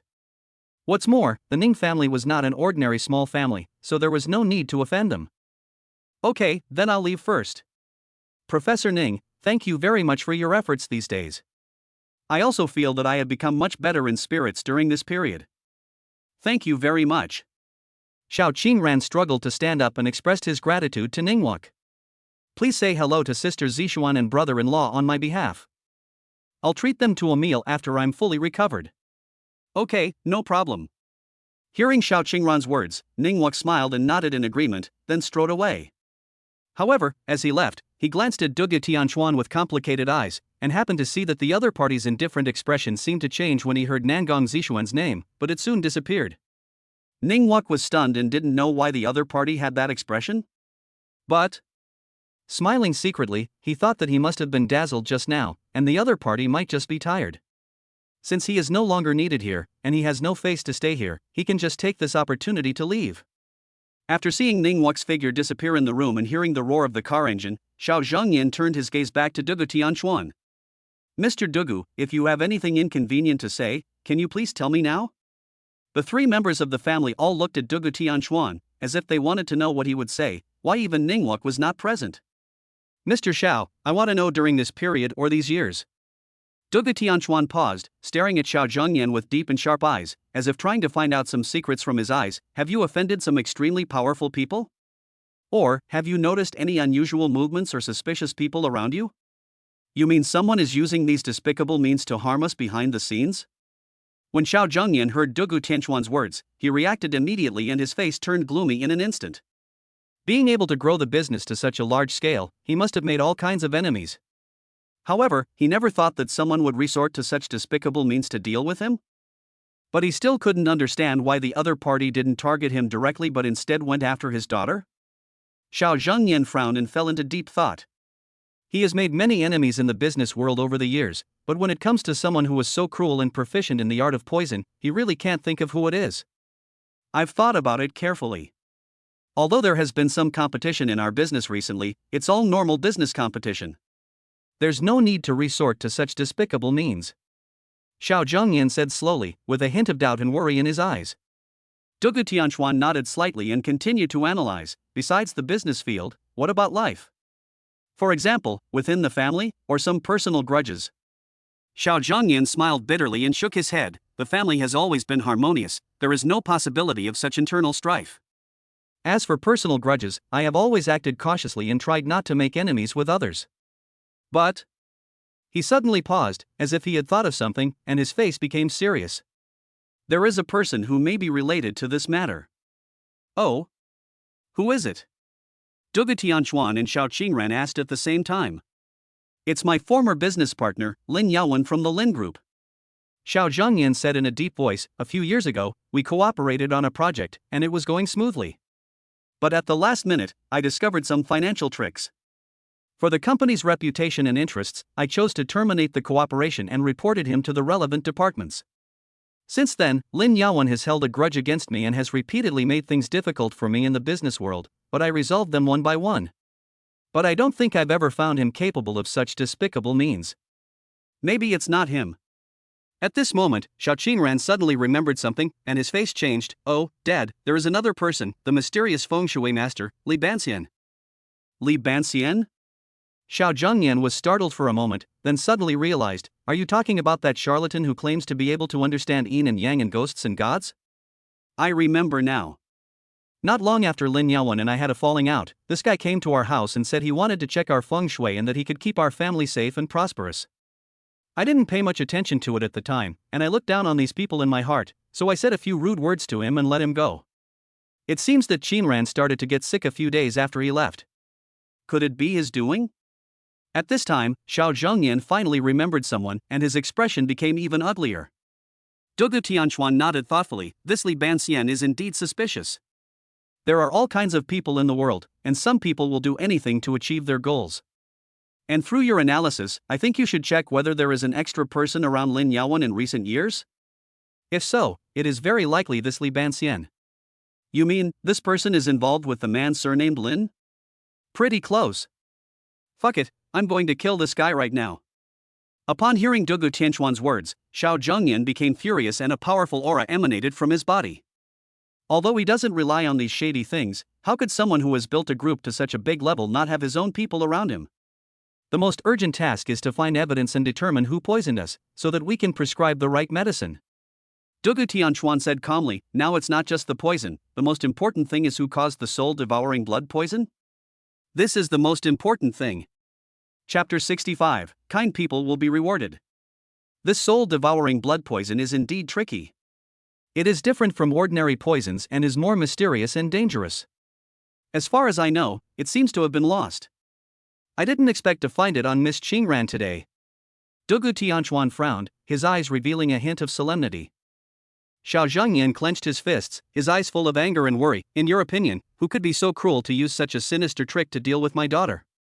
Dugu Tianchuan shook his head slightly. It's hard to be sure at the moment, but what is certain is that the person who poisoned her is not of the same ilk as Li Banxian. Although Li Banxian's method of poisoning her is also shady, the way this soul-devouring blood poison is used and its effects are completely different. Moreover, judging from Miss Qingran's symptoms, this soul-devouring blood poison seems to be tailor-made for her. Its purpose is not only to damage her body, but also to destroy her mind. What? Destroy the mind? When Xiao Qingran heard this, her face turned even paler, as bloodless as paper. Her lips trembled slightly, and her voice was filled with fear. How is this possible? If my mind is really destroyed, wouldn't I become a walking corpse? What's the point of living? The Xiao couple's faces turned pale in an instant, and Mrs. Zhao's body shook uncontrollably twice. If her husband hadn't supported her, she would have fallen to the ground. Her eyes were red, tears welled up in them, and her voice was sobbing. My daughter, how could you suffer such a hardship? At this time, Xiao Zhengyan finally understood why the other party did not attack him directly. Even if he is unable to work due to health reasons, he still has his daughter to take over, other family members to help each other, and he can even find a professional manager. But if his daughter really became a walking corpse as Dugu Tianchuan said, then as a father, how could he still have the heart to work? The other party can take advantage of this opportunity to devour his property. At that time, most of his attention will definitely be on his daughter. How can he be a match for the other party? If this continues, their family property will soon become someone else's. This move. It's so vicious. When Xiao Zhengyan thought of these, his whole body was shaking, and at the same time, a sense of anger rose in his heart. Since you are unkind, don't blame me for being unjust. As long as he finds out who his opponent is, he will definitely let the other party know that there are still many dark areas in this world where the sun cannot reach. Dugu Tianchuan didn't know what Xiao Zhengyan was thinking at this moment. He just nodded gently. Yes, this soul-eating blood poison will gradually erode people's consciousness, making people fall into endless fear and confusion, and eventually lose themselves. If I hadn't discovered it early, I'm afraid Miss Qingran would have fallen into an irreversible situation now. Then what should we do? We can't just sit there and wait for death. Xiao Zhengyan regained his composure and said anxiously. The most urgent task is to find clues about the soul-devouring blood poison as soon as possible. As far as I know, this poison is extremely rare and it is difficult for ordinary people to get access to it. The person who can use it must have a certain identity and background, and may even be the work of some mysterious organization. Dugu Tianchuan pondered for a moment and then continued. Mysterious organization? Could it be one of those evil sects in the martial arts world? Xiao Zhengyan asked. Although he was doing legitimate business, he also knew that wherever there were people there would be the underworld, and in this underworld there would be various so-called organizations, good and bad mixed together. That's possible, but we can't rule out other forces. We need to investigate from all sides. On the one hand, send people to the underworld to get information and see if there are any mysterious figures or unusual movements recently. On the other hand, recall carefully whether you have had contact with any unusual people in your family, business, or life. Xiao Zhengyan nodded and said, I'll ask my men to do it right away. But can you tell me in detail if there is any way to break this soul-devouring blood poison? Dugu Tianchuan pondered for a moment. The reason why this soul-devouring blood poison is difficult to deal with is that it not only affects the body, but also harms the soul. Ordinary detoxification methods are difficult to work. However, I have seen a record about it in an ancient book. It is said that there is a rare medicinal material called linksy grass that grows in extremely cold places and has the magical effect of purifying the soul and dispelling evil poisons. But this linksy grass is extremely rare, and it may not be easy to find. No matter how difficult it is, I will find this herb and save my daughter. Xiao Zhengyan said firmly, his eyes revealing an unquestionable determination. At this moment, Xiao Qingran suddenly spoke. Dad, Mr. Dugu, I remembered something. I attended a charity dinner once before, and I seem to have met a very strange person at the dinner. He was wearing a black robe, with gloomy eyes, and he always stared at me. At that time, I thought he was a little weird. Now think about it, could it be that he has a problem? Dugu Tianchuan's eyes lit up. This is an important clue. Can you describe the characteristics of that person in detail? For example, his height, body shape, accent, etc. Xiao Qinran tried to recall. He was about 1.8 meters tall, thin, and his accent sounded a little hoarse, as if he had deliberately disguised it. Oh, and he seemed to be wearing a strange ring on his hand, with some strange patterns engraved on it. This is quite interesting. It seems that we can start the investigation from this man in black robe. Then I will immediately arrange for someone to find the whereabouts of this black-robed man based on the clues you provided. After Xiao Zhengyan finished speaking, he immediately took out his cell phone and called his men to do this. Mr. Dugu, thank you so much this time. If it weren't for you, I don't know what kind of suffering my daughter would have suffered. Looking at Dugu Tianchuan's handsome face, Xiao Zhengyan said gratefully. He originally thought that the other party was a charlatan, but he didn't expect that he really had the ability and strength. If it weren't for him, his daughter would have really become a mindless walking corpse, which would have been a disaster for their family. You are so kind. Smiling and shaking his head, Dugu Tianchuan looked at Xiao Qinran on the bed with a gentle smile on his face. And to be honest, I have to thank Miss Qinran. If it weren't for her, my children and I wouldn't even have warm clothes for the night. It's because of her that I became myself again. It was her gentleness and kindness that saved me and my children's future. When Dugu Tianchuan said this, Xiao Zhengyan and his wife were stunned. What does this mean? Chapter 66 Dugu Tianchuan's request. Xiao Zhengyan and his wife were both stunned, as if they were frozen by the sudden words. Their eyes were full of confusion. They looked straight at Dugu Tianchuan, their eyes revealing doubt and confusion. Although they didn't understand what Dugu Tianchuan meant, they vaguely sensed from the other party's voice, which was full of vicissitudes and emotion, that the other party seemed to have an unusual intersection with their daughter. And from the tone of his voice, it seemed as if his daughter still had a favor to him. This made ripples in their hearts. However, when they heard Dugu Tianchuan's words about warm clothes, the couple looked at each other in confusion. What was going on? However, unlike his parents' puzzled faces, Xiao Qinran suddenly felt an indescribable gratitude in his heart.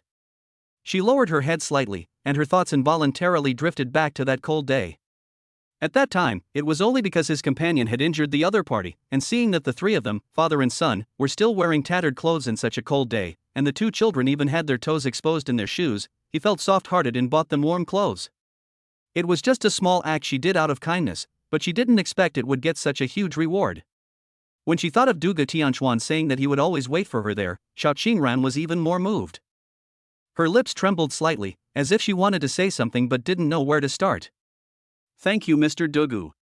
Xiao Qinran looked at the man in front of him with a pale face.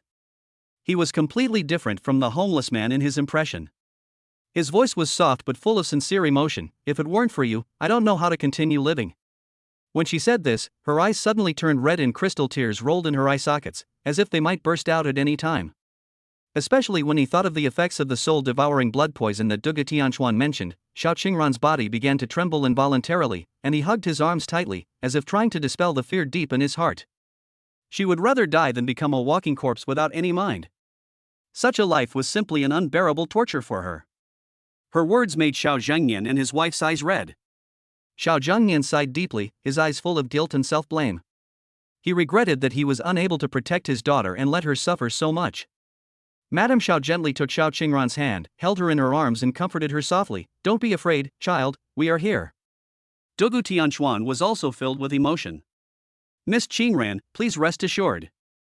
As long as I, Dugu Tianchuan, am here, I will never let you get hurt. Thank you, Mr. Dugu. For some reason, when Xiao Qinran heard Dugu Tianchuan's steady voice, he felt inexplicably calmed down. Mr. Dugu. At this moment, Xiao Zhengyan regained his composure and slowly walked to Dugu Tianchuan, looking at him with a serious expression. I, Xiao, will remember your kindness in my heart. If you need anything, just let me know. I will do my best to help you. No. Ha! Upon hearing Xiao Zhengyan's words, Dugu Tianchuan immediately smiled and waved his hands to indicate that he didn't need it. But suddenly he thought that he might really need the other party's help, but he had just said no, and now things suddenly changed. Dugu Tianchuan felt a little embarrassed to make a request. Is there something wrong? No problem, just tell me. Xiao Zhengyan was indeed a veteran who had been immersed in the business world for many years. He immediately knew from Dugu Tianchuan's hesitant words that the other party must have something to say. Of course, he also saw Dugu Tianchuan's embarrassed expression. According to his idea, when his daughter is really well, he will give the other party a large sum of money, which will be enough for him to live a good life in the second half of his life. In his heart, he always believed that the most solid relationship in the world was not the illusory feelings, but interests. Only interests are the most solid stabilizer in this world. Although he also knew that his daughter had given the other man winter clothes, he was still very puzzled. After all, how could such an outstanding man have so little clothes to wear? In fact, he still has some doubts in his heart, but his many years of business experience prevent him from revealing his thoughts. After all, his daughter still needs him for future treatment. But now the other party took the initiative to show it, which made him feel relieved. Yes, Mr. Dugu, our family still has some rights on this piece of land, and we will definitely do our best. Madame Xiao did not have as many ulterior motives as Xiao Zhengyan. Instead, she sincerely wanted to thank Dugu Tianchuan. Seeing this, for the sake of his future life and his child's future, Dugu Tianchuan no longer hid anything. Boss Xiao, if that's the case, I won't hide it anymore. With a hearty smile, Dugu Tianchuan said, it's like this. My 2 children and I are still unregistered, so I would like to ask Mr. Xiao if you can help me and my children get an ID card. What? Originally he thought that the other party would ask for a huge amount of money, but unexpectedly he made such a request. Xiao Zhengyan was stunned and stared at Dugu Tianchuan with his eyes fixed, as if he found it unbelievable. Is this a difficult matter? Dugu Tianchuan was also panicked when he saw Xiao Zhengyan's expression. After all, he knew that the government was very strict about identity management. Seeing Xiao Zhengyan's expression, it would be difficult to deal with. In desperation, he thought about letting the matter go for now and seeing if there would be a suitable opportunity in the future. At the same time, his heart was filled with disappointment. Without an ID card, it will have a huge impact on his life. More importantly, it will be very troublesome for his children to go to school in the future. If it's hard to handle, forget it, later. No. Hearing Dugu Tianchuan's words, Xiao Zhengyan suddenly reacted, knowing that the other party had misunderstood, and quickly explained, this is easy to handle, I will arrange for someone to apply for ID cards and household registration books for you and your 2 children at dawn. Really? Are you telling the truth? Originally he thought there was no hope, but unexpectedly Xiao Zhengyan said there was no problem, which made Dugu Tianchuan overjoyed. Although this matter is difficult for ordinary people, it is not a big deal for our Xiao family. Xiao Zhengyan smiled proudly, but then looked at Dugu Tianchuan with some confusion. He hesitated for a moment but did not ask the question in his mind. Faced with the other party's expression, how could Dugu Tianchuan not understand his thoughts? He smiled slightly, he had never intended to hide anything. Mr. Xiao, I know you must have a lot of doubts in your mind, so I will explain it to you, so that you will understand the whole story. Chapter 67 Explanation. Dugu Tianchuan's words immediately made the 3 people from the Xiao family present focus all their attention on him. To be honest, they were indeed very curious about this, even Xiao Qingran was. After all, more than 20 days ago, he was a homeless man with disabled legs. But now, not only did his legs recover, but he also became so handsome. How could this not make people confused? This is a long story, so I'll just keep it brief. After organizing his thoughts, Dugu Tianchuan spoke slowly. I lost my memory and for a long time I had the intelligence of a 10-year-old. This first sentence stunned everyone in the Xiao family. But I am a little special. Although my intelligence is that of a 10-year-old, that only means that my ability to take care of myself is like that of a 10-year-old child. In reality, I am an idiot, or what people commonly call a fool. Dugu Tianchuan's words shocked the 3 members of the Xiao family present. They couldn't imagine that this handsome and confident young man in front of them was once a person with the IQ of a 10-year-old and was called a fool by people? Later, I was saved by someone, and for some special reasons, I even married the person who saved me and had a child of my own. Speaking of this, Dugu Tianchuan's mind emerged with the daily life he spent with Nangong Zixuan, and his eyes became a little blurred. In fact, they got along very harmoniously before marrying Nangong Zixuan. She would bring him some delicious food when she came home from get-off work, and some local specialties when she came back from business trips. Although his mind was confused at that time, he loved this woman very much. He would wait for her to come back at the gate every day, and then offer her the meals and desserts he made. It has to be said that the human body's instincts are very powerful. Even though he didn't remember anything at that time, it seemed that he had not lost the cooking skills he had acquired from cooking for his master in his previous life. Every time, Nangong Zishuan would eat everything without leaving any, then praise him with a smile. That was the happiest moment for Dugu Tianchuan. But everything changed after he and Nangong Zishuan got married, not only their relationship, but also her feelings for him. Shaking his head and throwing away all the beautiful things in his mind, Dugu Tianchuan returned to his indifferent state again. Later, that person's ex-boyfriend came back, so I, a fool, should no longer exist. Later, for some reason, I don't remember, I wandered the streets with my 2 newborn children, limping. It was not until I was kicked by Miss Qingran's companion that I woke up and returned to my normal state. But as for my previous identity, Dugu Tianchuan laughed bitterly. Except for these seemingly innate skills, I have no memory of anything I once had. At this moment Dugu Tianchuan looked lonely. Although he was smiling, everyone could see the sadness and helplessness in his expression. So, Mr. Xiao, I don't have any trace in this society now, so I can only ask you to see if you can help me get an ID card and household registration? If it's just me, it doesn't matter, but I have 2 children, they have to go to school and get married in the future. Does this woman still have any conscience? When Dugu Tianchuan finished speaking, Xiao Qingran was the first to wake up. Her eyes were filled with tears, and her look towards Dugu Tianchuan was filled with heartache. She would never forget the image of the man wandering the street with his 2 lame legs, and she would also remember the image of the man fighting for his child. Dad, you must help Mr. Dugu. I beg you to do so. Turning to look at his father, Xiao Qingran pleaded. Xiao Zhengyan looked at his daughter's eyes full of heartache and determination, and a complex emotion surged in his heart. He originally thought that this extraordinary man was a descendant of a large family, but he did not expect that his life was so difficult. However, he still had some doubts in his heart and wanted to know. Don't worry, Qingran. Mr. Dugu is our Xiao family's benefactor. How could my father not care? Tomorrow, let the company's legal department handle this matter. After comforting his daughter, Xiao Zhengyan turned to look at Dugu Tianchuan. Don't worry, Mr. Dugu. Leave this matter to me. I will definitely get it done for you in the shortest and fastest time. Thank you so much, Mr. Xiao. Hearing Xiao Zhengyan's promise, Dugu Tianchuan expressed gratitude. He knew that this matter would not be as simple as Xiao Zhengyan said, but given his status and since he had said this, the other party below would definitely do their best to help him deal with it. Let's not be polite to each other. Waving his hand, Xiao Zhengyan smiled and said, Mr. Dugu, I have something I want to consult you about. Is it convenient? You say. Just now, I heard from Qingran and you that your legs used to be.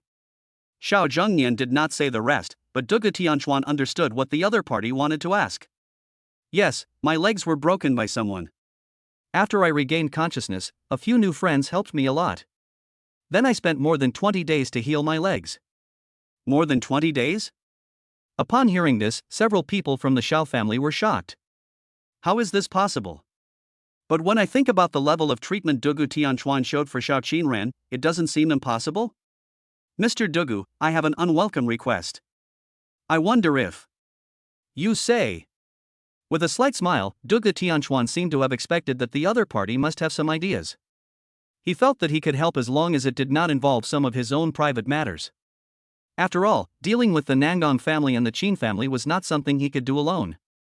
Although Xiao Qingran seems to have a good relationship with Nangong Zishuan now, if he really wants to deal with the Nangong family, as long as the Xiao family does not interfere, it will be another kind of help to him.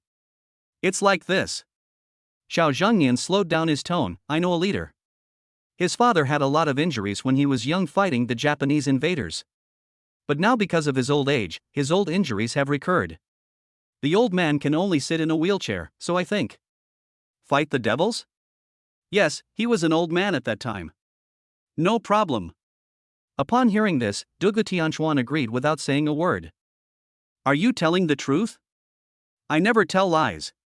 Dugu Tianchuan smiled calmly, but I have to tell you in advance, if the injury affects the old man's lower limbs, then I can treat it, but if it is due to natural reasons such as age, then I can't do anything. Okay, no problem. Xiao Zhengyan was overjoyed when he heard Dugu Tianchuan's words. If the injury of the leader's father can be really cured, it will be of great benefit not only to Dugu Tianquan himself but also to their Xiao family. Chapter 68: The Xiao family's suspicion of Dugu Tianquan. Boss Xiao, you have to hurry up with the lingxi grass. Although I have controlled Miss Qingran's condition, it will only take 10 days at most. If you can't find the lingxi grass within these 10 days, then I'm sorry, I can't do anything. Dugu Tianquan's face looked a little heavy. Although he had indeed controlled the soul-devouring blood poison, it was only a temporary solution and not a permanent cure. If he couldn't find the medicinal herbs within 10 days, even if his master came back to life to diagnose him, there would be no results. Xiao Zhengnian's face became solemn, and a trace of determination flashed in his eyes. Mr. Dugu, don't worry, my Xiao family will use all their strength. Even if we have to dig 3 feet underground, we will definitely find the lingxi grass within 10 days. Nodding, Dugu Tianquan thought about it and still felt a little worried. Boss Xiao, I hope you can be cautious about the search for lingxi grass. It's best not to make a big fuss and do it privately. I'm afraid that someone behind the scenes will be prepared after hearing the news. Secondly, the enemy is in the dark and we are in the light, so it's better to be cautious about many things. Although Dugu Tianquan did not say it explicitly, Xiao Zhengnian immediately understood the meaning behind it and his expression changed slightly. What do you mean? Yes, it's just what you think. Without hesitation, Dugu Tianquan nodded, because this kind of poison has a very big characteristic, that is, the medicine must be mixed with the poisoned person's personal belongings, which have been burned into ashes. And it can't be ordinary clothes or the like, it must be something with human essence and blood, such as hair or something like that. Okay, I understand. Xiao Zhengnian nodded solemnly. Although there was not much expression on his face, there was a hint of ferocity flashing in his eyes. If anyone dares to touch his daughter, Xiao Zhengnian, then as long as he finds that person, he will make sure that person knows that there is such an idiom in this world as, neither can you live nor die. Okay, in that case, I won't bother you anymore. I need to go back and rest. I'll come over on time in a week to remove the last bit of poison from Miss Qingran. Okay, then I won't bother you anymore, Mr. Dugu. Seeing that Dugu Tianquan's face was indeed pale, Xiao Zhengnian felt a little embarrassed. Well, where do you live? I'll arrange for someone to take you back. Also, don't worry about your and your child's ID cards and household registration. I will try to get everything done for you tomorrow. Thank you, Mr. Xiao. Dugu Tianquan did not refuse and accepted the other party's kindness with a smile. You're so polite. We should be the ones thanking you for your help. If it weren't for you, we wouldn't know what we would do. He. With a slight smile, Dugu Tianquan said nothing more and turned and left with the driver called by Xiao Zhengnian. Not until his tall and straight body was completely out of sight did Xiao Zhengnian turn back to his daughter and hold her somewhat cold hand, his eyes full of tenderness and care. Don't worry, Qingran. Daddy will find the lingxi grass as soon as possible and will never let anything happen to you. Trust Daddy. Well, I believe your father. With a pale face, Xiao Qingran forced a smile and nodded. Old Xiao. What's wrong? Xiao Zhengnian turned and looked at his wife. That's right, that's what Mr. Dugu said about this poison and that poison. Do you think it's true? You doubt him? It's not that I doubt it. Madame Xiao frowned slightly. I just think it's so strange that he came here. We have never had any relationship with him, and we didn't even know each other before today, but now he comes to our house to treat Qingran, this. Mom. After hearing what her mother said, Xiao Qingran became unhappy before Xiao Zhengnian could say anything. How can you think so of Mr. Dugu? He is a grateful person, not like those ungrateful people in my uncle's family. Clear. Xiao Zhengnian scolded, but there was no unhappy expression on his face. It seemed that he also agreed with his daughter's statement. That's your elder, don't talk nonsense. I'm not making this up, Dad. You didn't see what my uncle did in private at the company. Do you really think I don't understand? I just didn't get angry with him because he's our elder. Qingran, how can you say that about your uncle? Mrs. Xiao was unhappy with her daughter's words, and her face instantly turned cold. It seemed that if Xiao Qingran had not been in poor health today, she would have lost her temper. Besides, what you said were all rumors without any evidence. Your uncle has also discussed this with me, and I know a lot of things, so don't listen to what others say. Have you told me everything? Xiao Qingran snorted coldly, his eyes full of disdain and ridicule. Did he tell you that he still wants our Xiao family's shares? These words were like a stone thrown into a calm lake, causing ripples. Xiao Zhongyan frowned slightly, and a complex emotion flashed in his eyes, showing both helplessness towards his daughter's frankness and deep thought about what she mentioned. Qingran, I know you are a little dissatisfied with your uncle, but no matter what, he is your elder, we still have to respect him, and some things may be some misunderstandings. Xiao Zhongyan persuaded in a gentle tone. Xiao Qingran snorted and turned his head away, his face full of stubbornness and dissatisfaction. Respect is mutual. When has he ever really respected us? In the company, he secretly colluded with shareholders and wanted to take away your position, Dad. I saw all of this. Clear. Her face changed, and Madame Xiao scolded, how can you say such things? Fortunately, we are at home. If someone else heard it, how would your uncle live? He dares to do it but doesn't dare to take responsibility? Mom, let me tell you, you are. Qingran, let's not talk about these things anymore. The most important thing for you now is to take good care of your body and wait for Mr. Dugu to come over in a week so that he can remove the poison from your body all at once. Xiao Zhongyan stopped his daughter from pursuing this topic any further. However, there was an inexplicable gleam in his eyes, and he had other thoughts in his heart because of his daughter's words. Xiao Qingran shook his head helplessly. I know, Mom and Dad. After a pause, Xiao Qingran continued, and Mr. Dugu, I think he is a trustworthy person, we shouldn't doubt him. When mentioning Dugu Tianquan, Xiao Zhongyan's expression also became serious. He didn't know whether Dugu Tianquan's appearance was accidental or for some other reason. Judging from the current situation, he did show extraordinary medical skills and a sincere attitude, but was it really as he said that he was just doing this out of gratitude? Dugu Tianquan. Xiao Zhongyan murmured in a low voice, secretly calculating in his mind. He decided to secretly send someone to investigate Dugu Tianquan's background, and at the same time speed up the pace of searching for Lingxi grass. After all, his daughter's life was the most important. Okay, let's not talk about these troubles. Xiao Zhongyan forced a smile and said, Qingran, you should have a good rest. Dad will arrange for someone to handle Mr. Dugu's ID card and household registration tomorrow. You should just rest and recuperate. Chapter 69, The Distressed Dugu Jinyan. Jinyan, Shixian, let's go. Daddy will take you to the mall today and buy you some clothes, okay? After a night's rest, Dugu Tianquan finally recovered a lot. It just so happens that today is Christmas. Thinking that the children have never been to a shopping mall or celebrated any holidays, Dugu Tianquan felt very guilty towards the children, so he made this decision. As for money? For now, he still has some money on him, and if he saves it, it will be enough for the three of them, father and daughter, to use for 3 to 5 months. But this is not a solution. He must find a way to make money, otherwise it will be troublesome when the children go to school. Dad, can I not go? Dugu Jinyan hesitated after hearing his father's suggestion and spoke in a low voice. At the same time, my sister also lowered her head and rubbed her little feet on the ground, not knowing what she was thinking. Dugu Tianquan was slightly stunned, with a hint of doubt in his eyes.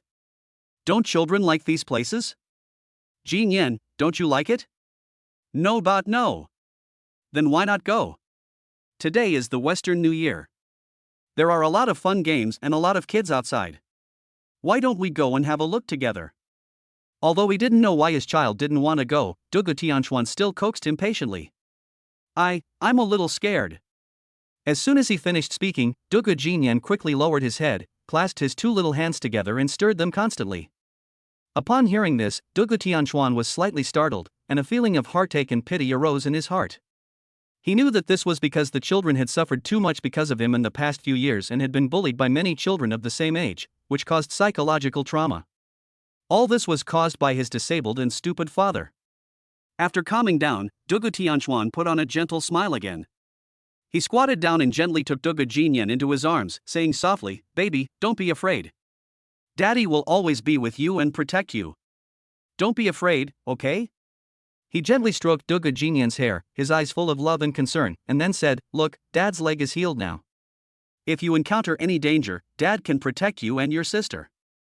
Let's just go and join in the fun and feel the festive atmosphere today, okay?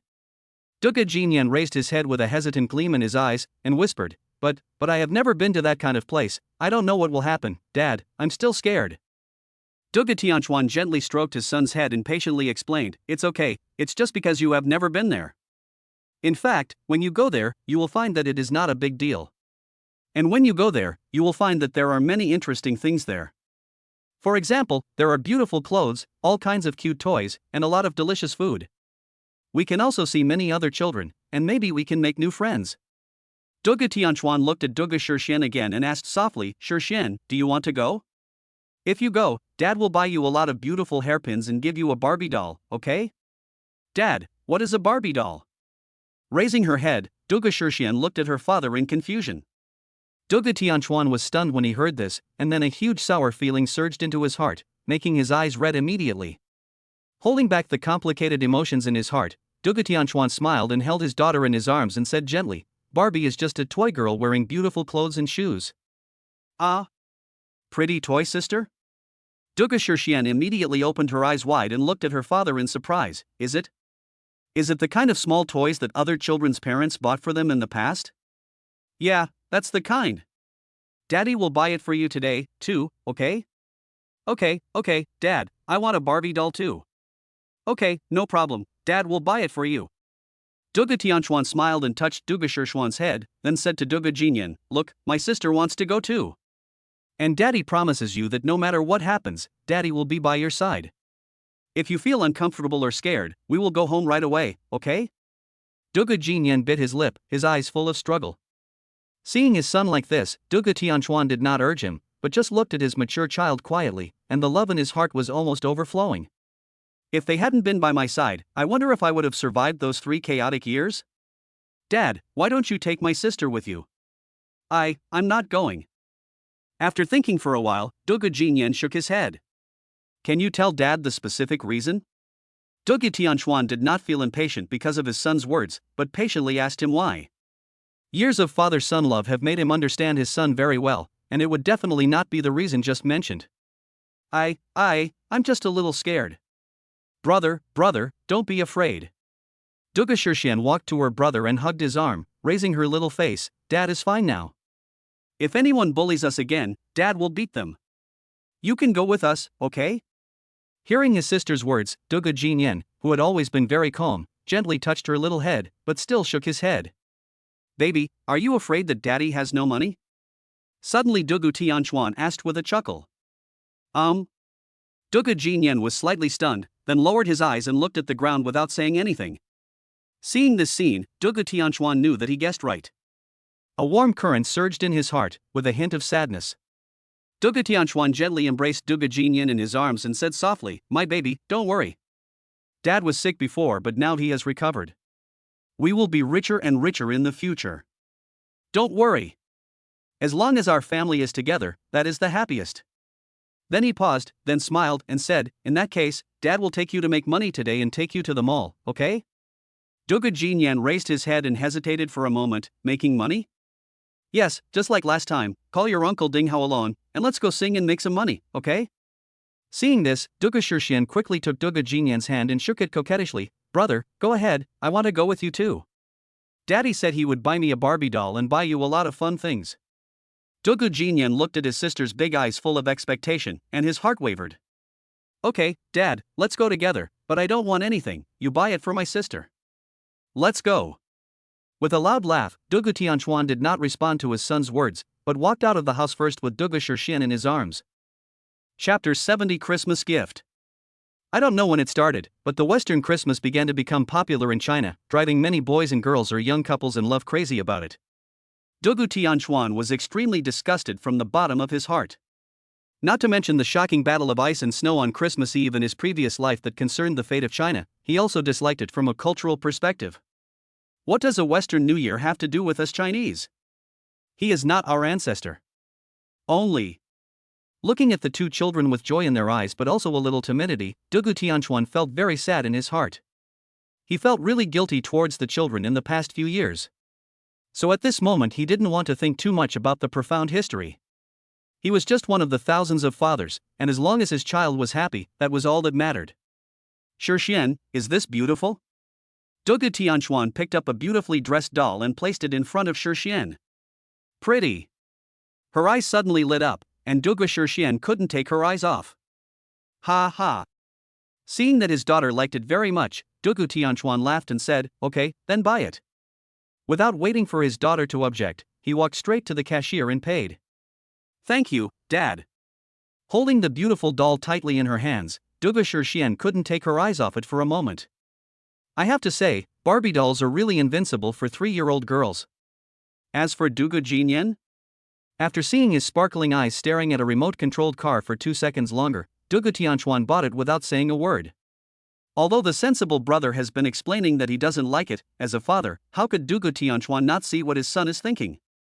No matter how much Duga Jinyan looks like a little adult, he is only a 3-year-old child after all. On Christmas Day in the West, the entire shopping mall was really crowded with people, and there were many more things to eat and play than usual. Even though Duga Jinyan still felt sorry for his father's money, he completely relaxed under Duga Tianchuan's coaxing and played many games with his sister that he could only watch other children play. How's it going, baby? Are you happy? Coming out of the bumper car playground, Duga Tianchuan was extremely happy seeing his son and daughter's rosy little faces filled with excited smiles. Yeah, happy. As long as you're happy. Daddy will bring you guys here to play more often in the future, okay? There was a flash of excitement in his eyes, but soon Duga Jinyan's face returned to his usual adult appearance.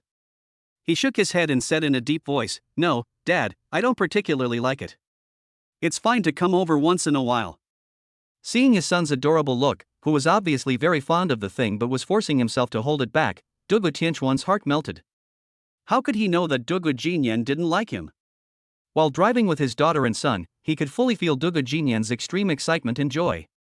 He says this now only because he is worried that he is spending money indiscriminately. Duga Tianchuan looked at his son's sensible appearance, feeling both relieved and a little sad. He gently touched Duga Jinyan's head and said, "Jinyan, Dad knows you like it. We will come and play again if we have the chance in the future." Duga Jinyan raised his head slightly, a hint of expectation flashed in his eyes. He hesitated but still nodded and said, "Well, thank you, Dad." Duga Xian, who was standing by, held the doll and curiously watched the conversation between her brother and father, then said in a baby voice, "Brother, don't you like to play? But it's so fun." Duga Jinyan smiled and touched his sister's head but said nothing. At this moment, a burst of cheerful music echoed in the mall, like the warm sun in winter, instantly igniting the festive atmosphere of the entire space. It turned out that Santa Claus began to distribute gifts. His iconic red figure and snow-white beard were particularly eye-catching in the crowd. The children in the mall seemed to be under a spell. They gathered around excitedly, their little faces filled with anticipation and joy. The parents smiled helplessly and rushed towards Santa Claus with their children. Duga Xian was also infected by the warm atmosphere. She excitedly pulled Duga Tianchuan's hand, blinked her big eyes and said, Dad, let's go get gifts too." Her childish voice was full of longing. Okay, let's go too." Duga Tianchuan laughed heartily, and his voice was full of love and affection for the children. He scooped up his 2 babies and easily placed them on his shoulders, which scared the 2 children, and then they laughed excitedly. Duga Tianchuan relied on his height and length to quickly break through the huge crowd and squeezed to the side of Santa Claus with his 2 children. Duga Xian slid down from Duga Tianchuan's shoulders and ran to Santa Claus like a happy little bird. "Santa Claus, can I have a little present?" Looking at the cute little girl in front of him who seemed to come out of a fairy tale, and hearing her lark-like voice, Santa Claus also showed a gentle smile in his eyes. Yes. Santa Claus smiled and handed her the carefully prepared gift. "Happy holidays, little darling." Duga Xian happily took the gift with a bright smile on her face, and thanked him repeatedly. "Thank you, Santa Claus, you are so kind." Her voice was like the clear chirping of birds, and was particularly pleasant to the ear in this noisy shopping mall. Compared to his younger sister's liveliness, Duga Jinyan seemed a little too calm. He stood aside, hesitating and not daring to step forward. Duga Tianchuan saw his son's thoughts and encouraged him, "Jinyan, go get a gift too. This is a blessing from Santa Claus to the children." Facing his father's encouraging eyes, Duga Jinyan suddenly felt very happy and extremely relieved, and the worry that had been hanging in his heart finally settled down. Nodding, Duga Jinyan smiled and joined the crowd of children grabbing gifts. Ding-ling-ling. The cell phone ding-how gave him suddenly rang. He took it out and looked at it, and immediately laughed. It seems that they have arrived, so it's time to do what we agreed with them. Kids, let's go and meet up with Uncle Ding-how and the others. Duga Tianchuan waved his hand and led the 2 children, who were sweating profusely and had excited smiles on their faces, towards the place Ding-how and others mentioned. Before I got close, I saw a group of people carrying various musical instruments on a square stage, and many curious spectators had already gathered around them. Chapter 71. A Song Our Love is dedicated to everyone. Dugu Tianchuan saw a group of people busy moving various musical instruments on the stage in the square. There were already several layers of curious spectators surrounding them, and everyone had a look of curiosity and excitement on their faces. Ding Hao, Lu Lei, and Yin Ling are making the final preparations in an orderly manner, debugging equipment and confirming positions. Every movement reveals their professionalism and seriousness. If someone who doesn't know them saw them, they would really think they were a professional band? But little do they know that they are just a few amateurs who love music. Brother Chuan, are you here? Dugu Tianchuan's outstanding height and appearance made him stand out in the crowd. Ding Hao and his companions saw him at a glance and immediately shouted with joy. Howsy, your outfit is too trendy, isn't it? Dugu Tianchuan asked with a smile, patting Ding Hao's shoulder, with a strange smile in his eyes. It's not his fault. It was because Ding Hao, this show-off, was wearing only a white sleeveless base shirt and a sleeveless denim jacket on the outside in this cold winter. Although the mall was well heated and he didn't feel too cold, his outfit was indeed very different. What made Dugu Tianchuan speechless the most was Ding Hao's hair that looked like a chicken coop. It was colorful and looked like a peacock spreading its tail, which was dazzling to look at. Ha ha. Ding Hao didn't understand the teasing in Dugu Tianchuan's words. Instead, he thought he was really fashionable and started to show off his style in public. How handsome and cool, isn't it, Brother Chuan? I asked a very famous teacher named Tony to design this for me. It will definitely shock everyone. Look, look. Pointing at the people watching excitedly, Ding Hao said happily, look at the way those girls look at me, aren't they full of admiration? Yin Ling and Lu Lei looked at each other and then rolled their eyes. They involuntarily moved a few steps away from him, with disgust on their faces. But Dugu Tianchuan didn't know what to say. He could only hold back his laughter and patted his shoulder again. Not bad, not bad. He couldn't say anything else. What do you want him to say? But no one expected that little Shirshan would suddenly speak in a baby voice at this moment, and as soon as she spoke, everyone almost laughed so hard that they couldn't straighten their backs. Uncle Ding Hao, was your hair done by the cute big rooster? It feels like you two are alike. Well. Ding Hao, who was trying to be cool, seemed to be frozen in place. His face instantly became awkward, and he didn't know whether to smile or not. You say you are angry, right? The little girl is only 3 years old and doesn't understand anything, right? Fortunately, Shirshan added a sentence that made him feel a little more at ease. But Shirshan likes big roosters the most. They are majestic and handsome. Although the child said that he liked big roosters, Ding Hao could only regard it as another way of showing the child's love for him. Yes, Uncle knows that our little Shirshan likes big roosters the most, so Uncle specially made this style today. Isn't it cool? Cool. He. Xiao Shirshan really has good taste. Ha ha. Dugu Tianchuan and the others could no longer hold back their laughter and burst into laughter. Even Dugu Jinyan, who had always appeared very calm, smiled. These two are so funny. With a blank look at everyone, Ding Hao didn't want to talk to these guys anymore, so he walked towards the stage with his long legs. Although this guy looks cheerful and like a happy idiot every day, it has to be said that he is much thicker skinned than the average person. With a colorful high bun on his head, Ding Hao walked confidently to the center of the stage, holding a microphone. Dear friends, today is Christmas. To celebrate this happy holiday, our Huar band has carefully prepared an original song for you, our love. I hope you will like it. Pa pa pa. As soon as he finished speaking, the crowd burst into warm applause and cheers, as if to light up the whole night. For them, how could they not be happy when they can play with their children today and listen to songs at the same time? Of course, many people's applause was actually directed at Ding Hao's non-mainstream hair, which was so funny. After Ding Hao finished speaking, he picked up a bass from the stage, hung it diagonally on his body, and began to adjust the pitch. Go ahead, come on. Seeing this, Dugu Tianchuan smiled and waved his fist at Lu Lei and Yin Ling. Nodding vigorously, Lu Lei and Yin Ling also showed excitement in their eyes. Although today's occasion was only temporarily agreed upon with Dugu Tianchuan, and it is just a shopping mall, it will be the moment for them to truly test their results after practicing for about a month. The music slowly sounded, and the beautiful melody flowed in the night sky like a gurgling stream. As the lead singer, Yin Ling was still a little nervous. She glanced at the tall and handsome man in the audience who had an encouraging look on his face, closed her eyes slightly, took a deep breath, and then spoke slowly. In my memory I recall my vague childhood.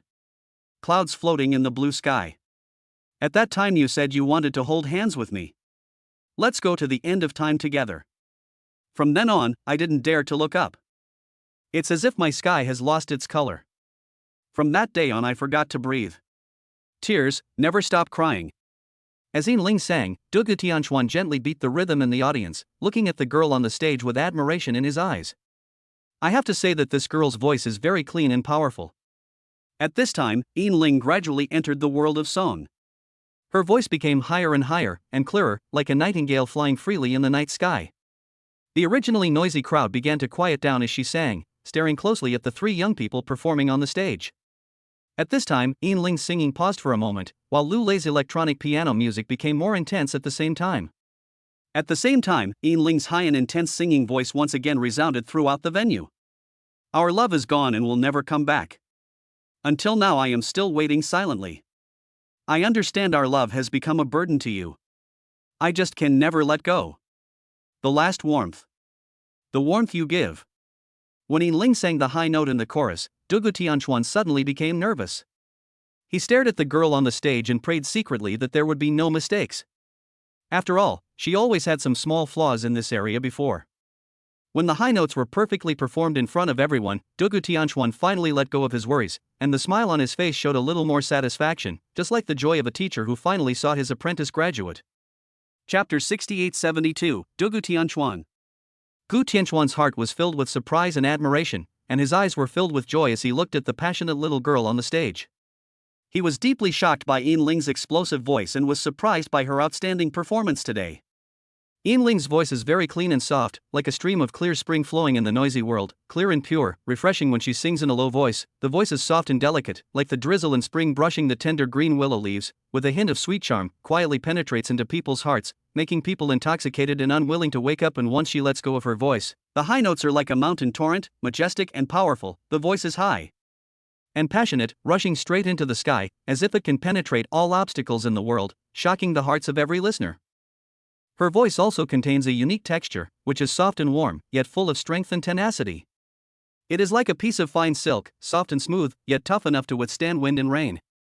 This kind of voice allows her to switch emotions easily when performing songs, sometimes gentle as water, sometimes warm as fire, showing the connotation of the song to the fullest. This talent is truly amazing. Although Yin Ling's singing skills need to be improved, especially in the handling of details, she is still a little immature, but she was able to perform the high notes of the song so perfectly today, which has surpassed 80% of the professional singers in the entire music scene. In Du Tianchuan's heart, this girl has unlimited potential and possibilities. As long as she continues to maintain this passion and hard work, her future musical path will surely shine. In addition, Du Tianchuan was also pleasantly surprised by Ding Hao and Lu Lei's control over the rhythm of their instruments. I thought these two were just playing around and were looking for a way to vent their emotions due to family reasons, but I didn't expect that they had such profound skills in playing musical instruments. Ding Hao has a ruffian look and a colorful chicken feather hairstyle. He seems cynical, but he shows a strong control over the instrument and is more interested in stirring up the inner enthusiasm of the crowd. Judging from his ability to control emotions and rhythm on the spot, Ding Hao is a person who was born to be in the entertainment industry. Of course, in Du Tianchuan's opinion, his biggest characteristic is that he is thick-skinned. Holding a bass guitar, he twisted his body in a showy way while playing it. He interacted with the onlookers below through eye contact and body language, and looked very excited. But I have to say, the effect is really good. With a slight smile, Du Tianchuan turned his eyes to Lu Lei on the side and showed admiration. Different from Ding Hao's lively and free-spirited personality, Lu Lei was extremely calm. He stood in front of the electronic piano, his posture as straight as a pine tree, revealing a restrained temperament. His fingers gently fell on the keyboard of the electronic organ, and every movement seemed so calm and unhurried, as if each key was a part of his body, extending naturally. As the music started, his fingers began to move rhythmically, flexibly, and accurately, like a dancer jumping on the keyboard, each jump with precise rhythm and strength. His eyes were focused and deep, staring at the piano keys closely, as if he was having a conversation with every note, and feeling the ups and downs of every melody and the fluctuations of emotions with his heart. The electronic organ seemed to be given life under his fingertips, flowing out a melodious melody. The sound was sometimes low and gentle, like a whisper in the night. Sometimes it was high and passionate, like the first ray of sunshine in the morning illuminating the darkness. His performance was not only a display of skills, but also a transmission of emotions, allowing everyone present to feel the warmth and touch from the bottom of their hearts. His feet tapped the beats, perfectly coordinating with the performance of his hands, his body swayed slightly to the rhythm of the music, and he was completely immersed in the ocean of music. Every key press was like a heartbeat, syncing with the music and resonating with the audience's hearts. In such performances, Lulé is not only a performer, but also a storyteller with sound. His music is not just a background, but an indispensable soul on the stage, leading everyone into the world he created. These are three young people with great potential. Until Ling finished singing, Duga Tianchuan had an idea in his mind, but he had to discuss with them later on what to do. Pa pa pa. A warm applause came from the crowd, and many young people shouted passionately. It sounds so good. I've never heard this song before. Is it their original creation? Yeah, I think this song is really nice. It's really good, but why have I never heard of this band? That's right, the lead singer is really good. You have to know that this is a live performance and she can sing so well. I think she is much better than those so-called big-name singers nowadays. By the way, what are their names? It seems to be the Beggars Band, right? Yes, that's the name. I declare that I am now a loyal fan of the band Huar. One more song. After a round of warm applause, the audience shouted one more song in unison. Ling and others on the stage looked at each other excitedly. They knew that they had really succeeded this time. All that needs to be done now is to quickly post the final version of the recording studio on a music website, and then maybe this opportunity can be used to completely open up the situation. Thank you for your applause. After calming down, Ling walked forward with a smile. I am the lead singer of Huar Band, Ling. This fashionista with a trendy hairstyle is our bassist Ding Hao, and that steady handsome guy is Lulé. We only brought this one song today, so I'm really sorry. When she said this, her face showed deep apology, but she felt a little embarrassed inside. After all, they didn't just bring one song. But there is only this one song. Calming down her mind, Ling smiled and said, after all, today is Christmas. We also communicated with the person in charge of the mall for a long time before getting their consent.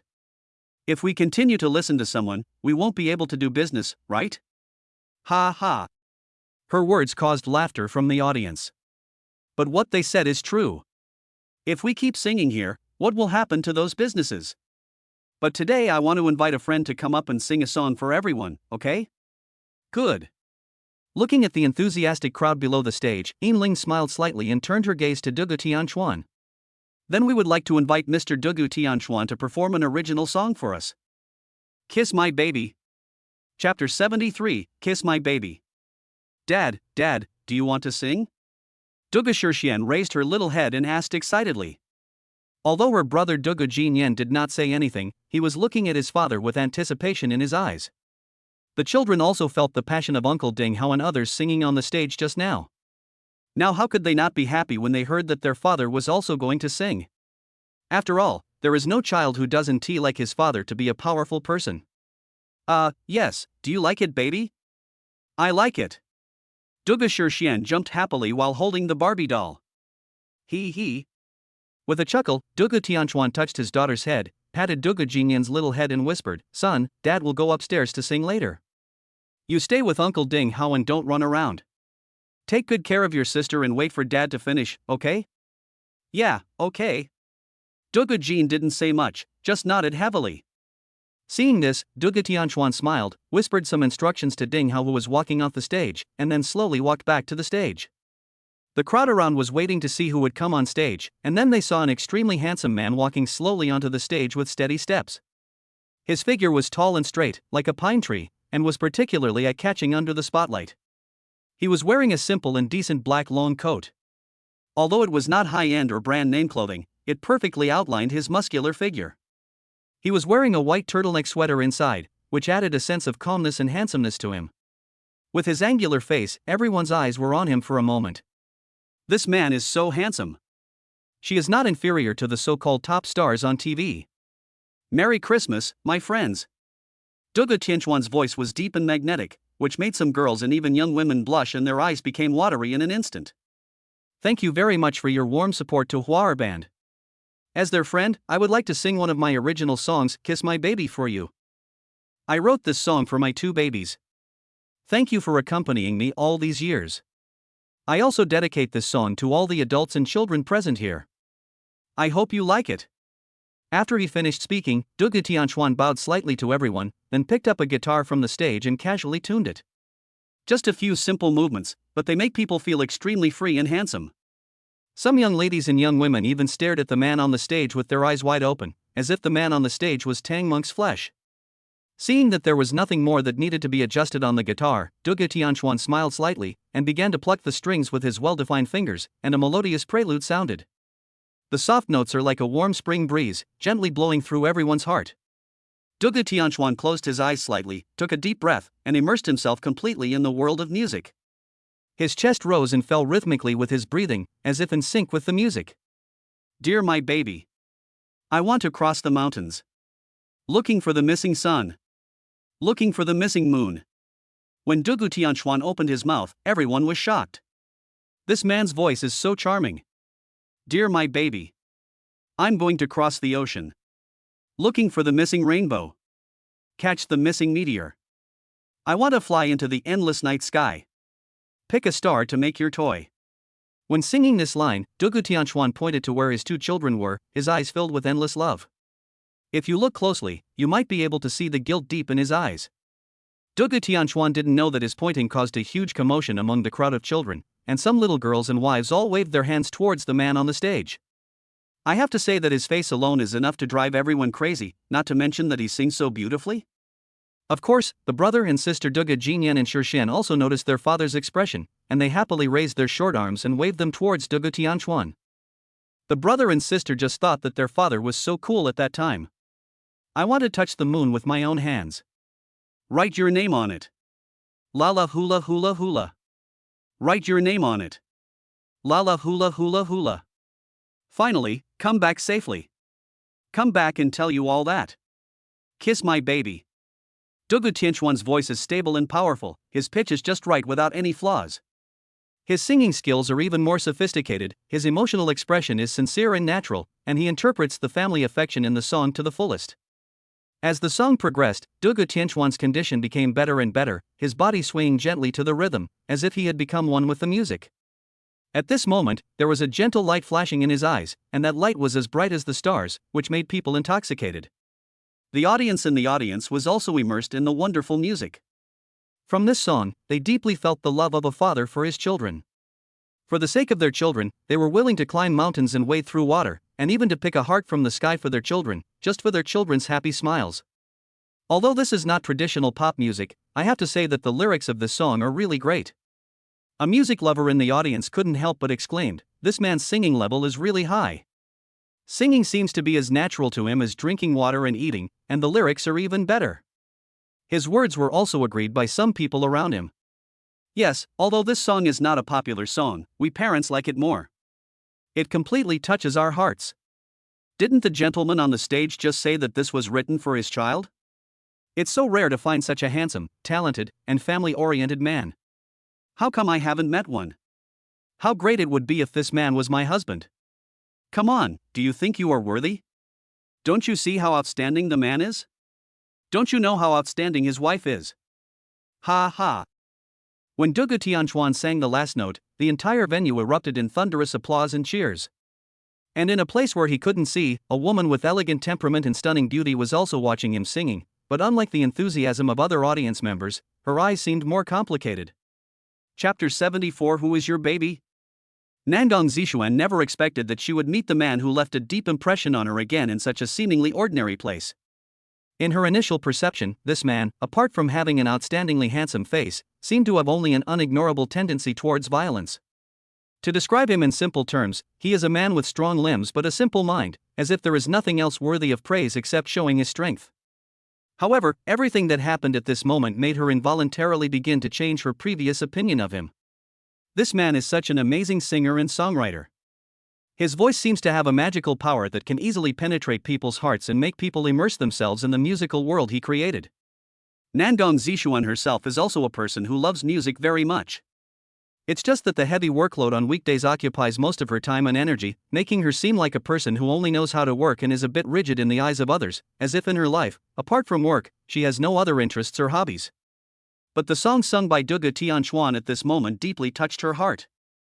The emotions and meanings contained in the song seemed to be a key that opened the soft corners deep in her heart that were hidden by her daily work. I have to say, this song definitely has the potential to become a big hit. After all, in real life every adult shoulders the burden of the family and has his or her own children. This song perfectly touches people's deep love for family and children. "Mommy, let's go, what's there to hear?" Just as she was lost in thought, the impatient voice of a little boy suddenly sounded. "I'm starving. Oh oh." After waking up from the complicated emotions, Nangong Zishuan stopped watching the scene below and looked at her son apologetically. "Sorry, baby, what do you want to eat for lunch today?" "Mommy will take you and your sister to eat." Casual. The little boy shrugged nonchalantly. "I'm sick of eating these anyway, you and your sister can decide for yourselves." "You?" Shaking his head helplessly, Nangong Zishuan's usually cold face was now full of doting, and then he casually picked up the little girl beside him. Yuan, tell mommy, what do you want to eat?" "Mommy, you are such a fool. You know your sister can't speak, so why do you still ask her?" The little boy rolled his eyes unhappily, then waved his hand and said loudly, "Cake, Michelin black truffle cake, my sister's favorite." Hearing her brother's words, the little girl in Nangong Zishuan's arms' eyes suddenly lit up and then she nodded her head quickly like a chick pecking at rice, her eyes full of happy smiles. Okay, in that case, let's go quickly. We can't let my precious son and daughter starve." With a gentle smile, Nangong Zishuan held her daughter in her arms, held her son's hand and walked towards the Michelin Hotel. But before they left, she heard her cell phone ringing. This was Nangong Zishuan's private phone number. Usually only people close to her knew it, so she had no choice but to slow down and take out her cell phone. "Hello? Zishuan, are you guys at Wanda Plaza? The person I just saw looked like you." Qin Haoshuan's hearty voice came from the phone. "Well, why, you're here today too." Nangong Zishuan couldn't help but smile happily after receiving Qin Haoshuan's call. "Yeah, are the two little darlings here too?" "Well, Grandma said they were too noisy at home, so there was really no other way but to ask Aunt Zhang to bring them to my place to play. I just received the call last night." "Ha ha. I haven't seen you two little cuties for a long time. So, what are you going to do later?" Yuan wants to eat black truffle cake, so I'm taking them to a Michelin restaurant now." "Okay then, wait till I learn how to do it, and I'll bring it right away, and then we'll have dinner together." "Okay, then you go ahead and do your work. I'll take the kids over and wait for you." After hanging up the phone, Nangong Zishuan was about to move forward, but found that her son did not move. She quickly lowered her head and saw that his face was full of disdain, but more of anger. "What's wrong, baby? Why are you suddenly angry?" Baby?" Unexpectedly, the little boy's face became even angrier when he heard this. "Don't call me baby, your real baby is coming soon." He.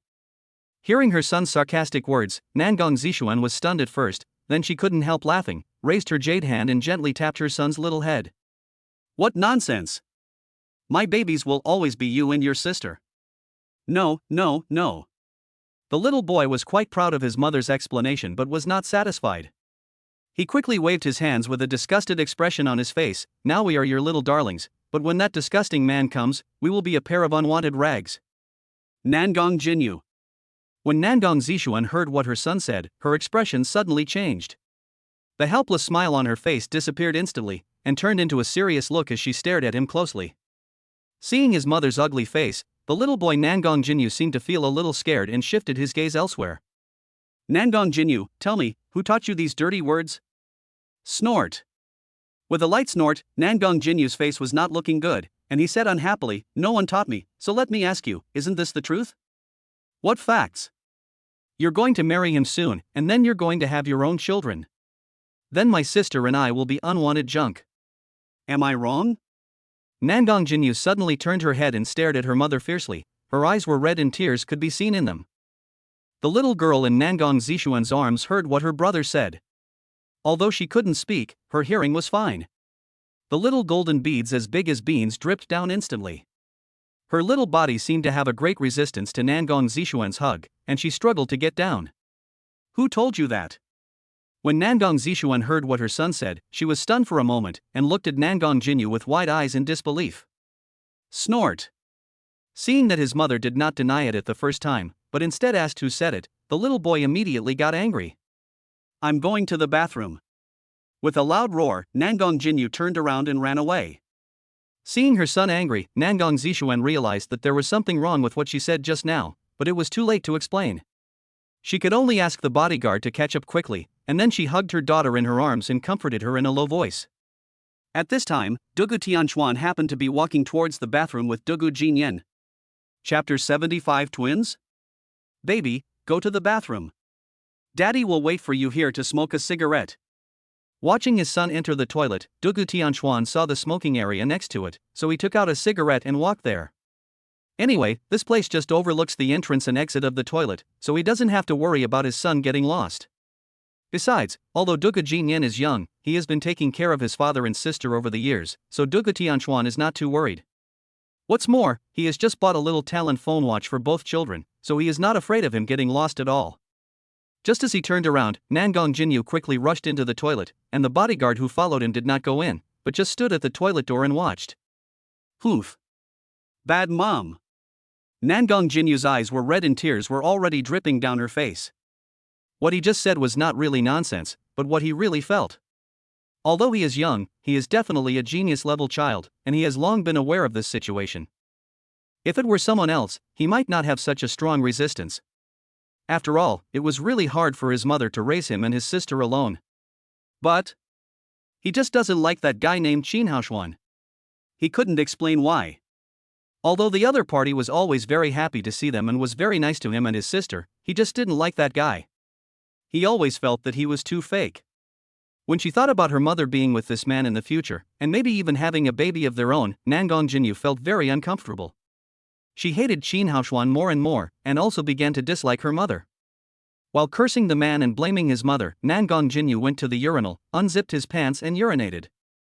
Oof. I have to find a way to separate mom from that annoying guy. Nangong Jinyu kept thinking of a solution in his mind and glanced to the side casually. Well, he's also a kid, huh? Suddenly, the little boy next to them also turned his head, and for a moment both children were stunned. Ah! Nangong Jinyu suddenly felt something hot on her feet. She looked down and was shocked. She almost jumped up.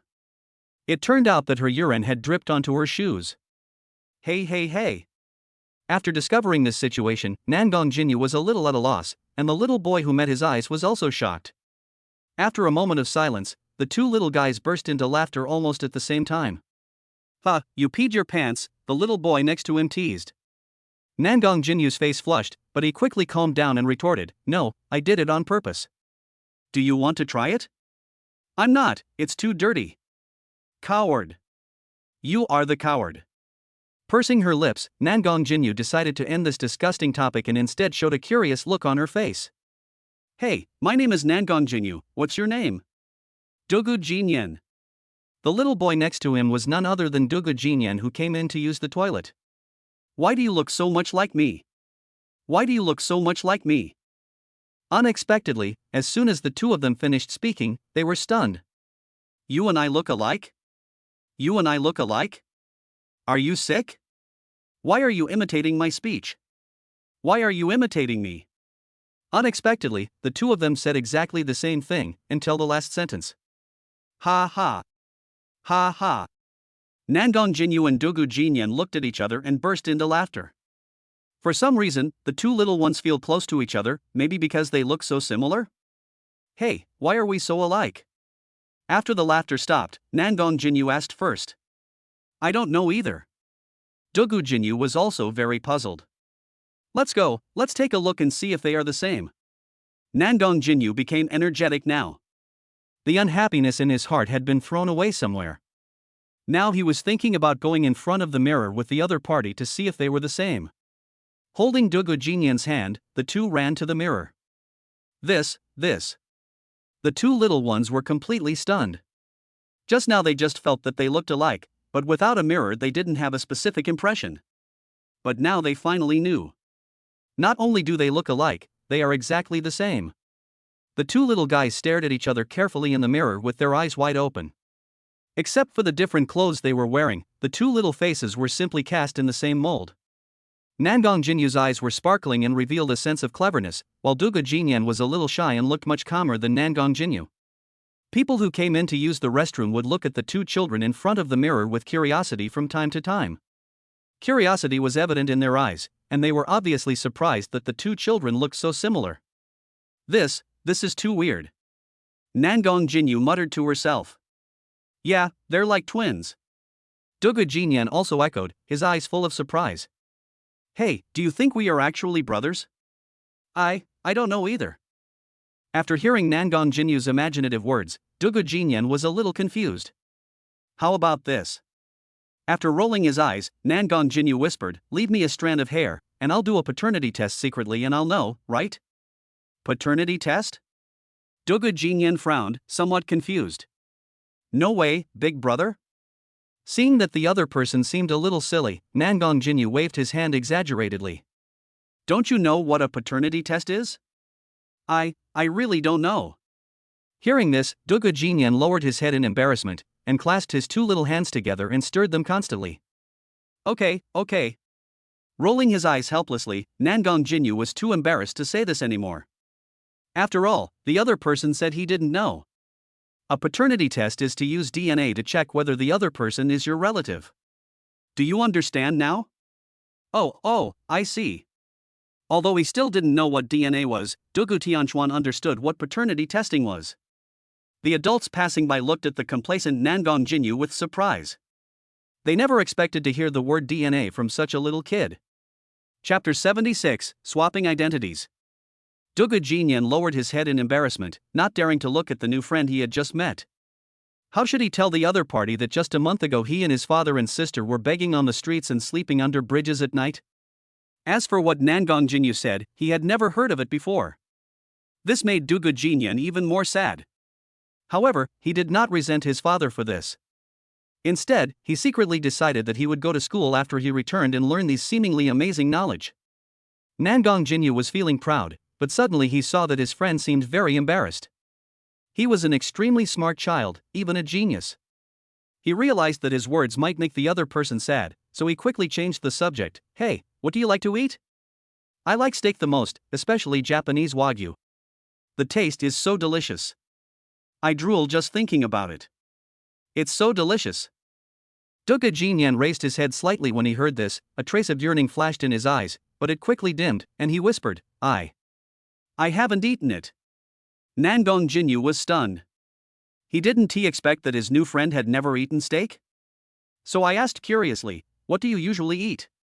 Dugu Jinyan's face flushed red, hesitant for a moment, and whispered, I don't know what steak tastes like. I'm usually very happy when I can fill my stomach. No? Hearing this, Nangong Jinyu's eyes suddenly widened into an oval shape with an incredible look in his eyes. When Dugu Jinyan saw his new friend's expression, he immediately lowered his head sadly. I'm sorry. Nangong Jinyu was shocked, knowing that what she said had made the other party sad, so she quickly apologized. Then she changed the subject, not wanting to make her friend sad. You said before that you had never eaten steak and that you just needed to fill your stomach. What's going on? Dugu Jinyan's eyes flashed with a hint of sadness. He lowered his head and silently entangled the corner of his clothes with his fingers. After a while, he slowly said, Dad was not in good health before, so he could only take me and my sister to beg outside. It was our greatest luxury to have enough food to eat. How could we dare to think about steak? At this point, his voice took on a hint of bitterness. Nangong Jinyu listened quietly and felt very sad for this new friend of hers. By the way, you keep mentioning your father and sister, but what about your mother? Doesn't she care about you even though your father is sick? I don't have a mother. Dugu Jinyan lowered his head and felt very uncomfortable in his heart. His eyes instantly turned red. I haven't seen my mother since I was a child. With his mouth wide open in shock, Nangong Jinyu scratched his hair in annoyance. Sorry, I didn't know. It's okay, I'm used to it. Dugu Jinyan raised his head and said with forced strength. Alas, I also didn't have a father since I was a child. At this time it was Dugu Jinyan's turn to be surprised, but he quickly reacted and closed his mouth, looking at Nangong Jinyu with some heartache. It's okay. I'm used to it anyway. It doesn't matter whether I have a father or not. Nangong Jinyu imitated an adult and gently patted Dugu Jinyan's shoulder, comforting him, Don't be sad, we will be friends from now on. It's good to have friends, don't you think? Aha! Looking at the boy in front of him who looked exactly like him, Dugu Jinyan suddenly felt that he liked him so much.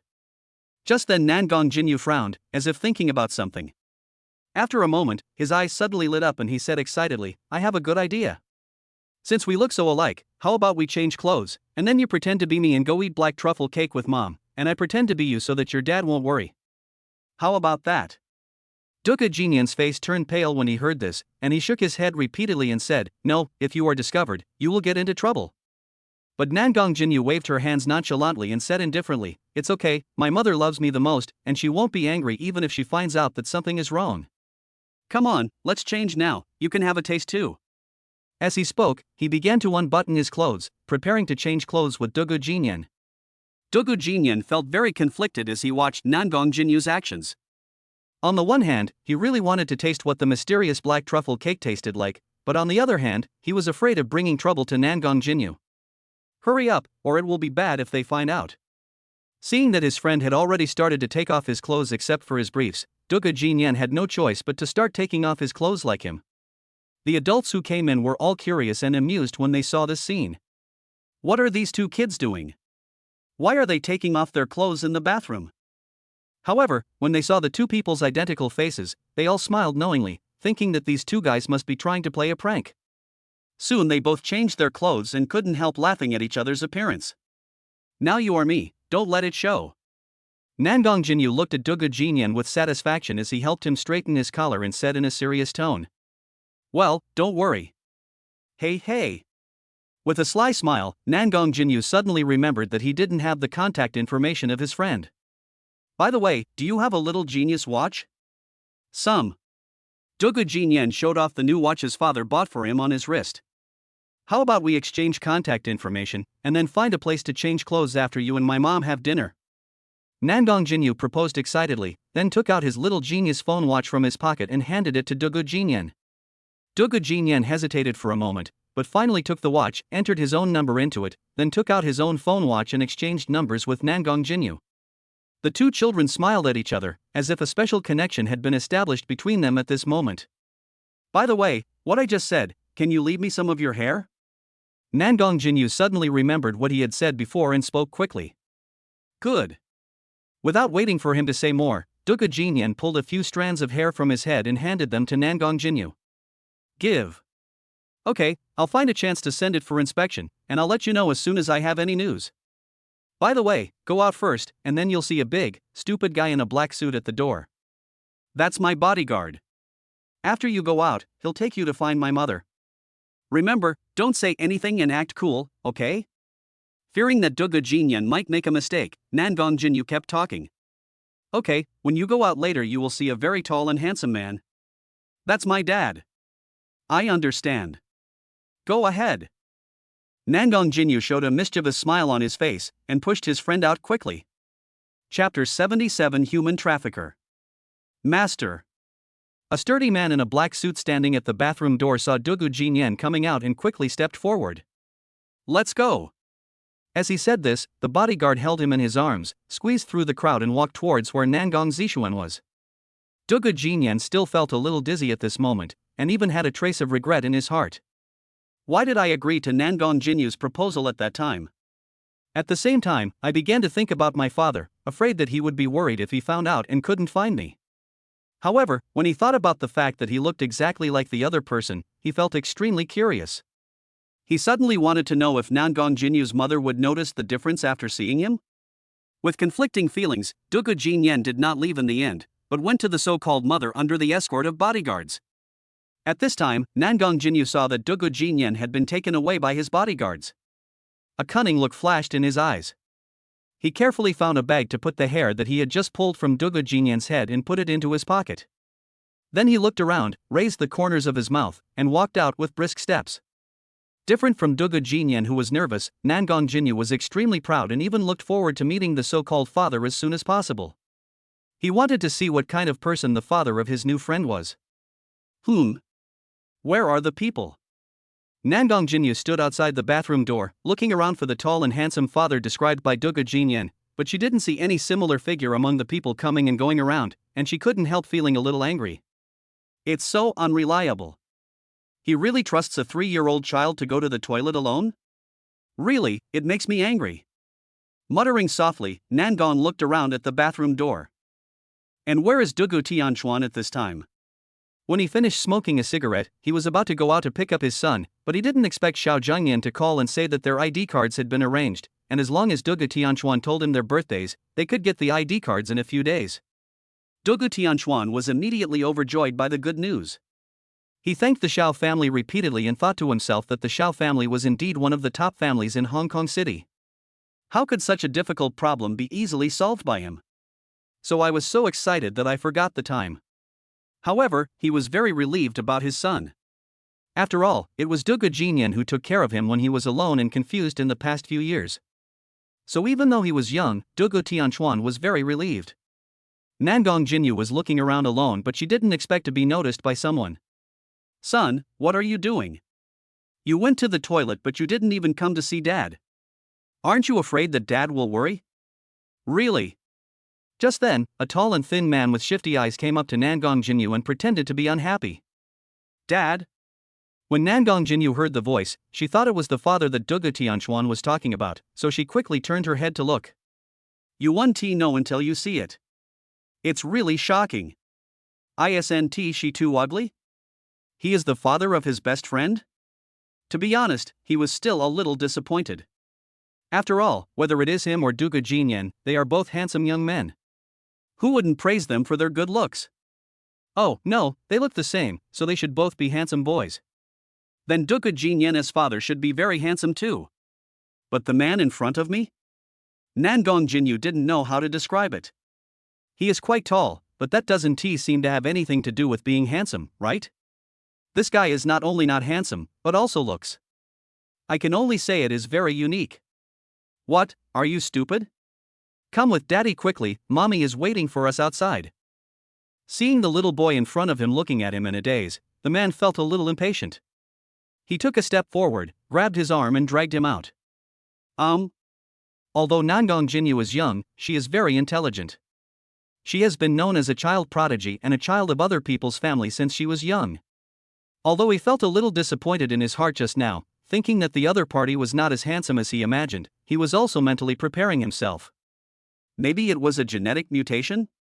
But before he could finish, he heard a word from the man's mouth, Mom. Mother? Nangong Jinyu looked up and stared blankly at the man in front of him. If he remembered correctly, Dugu Jinyan had just said sadly that he had never seen his mother. How come a mother suddenly appeared now? Could it be?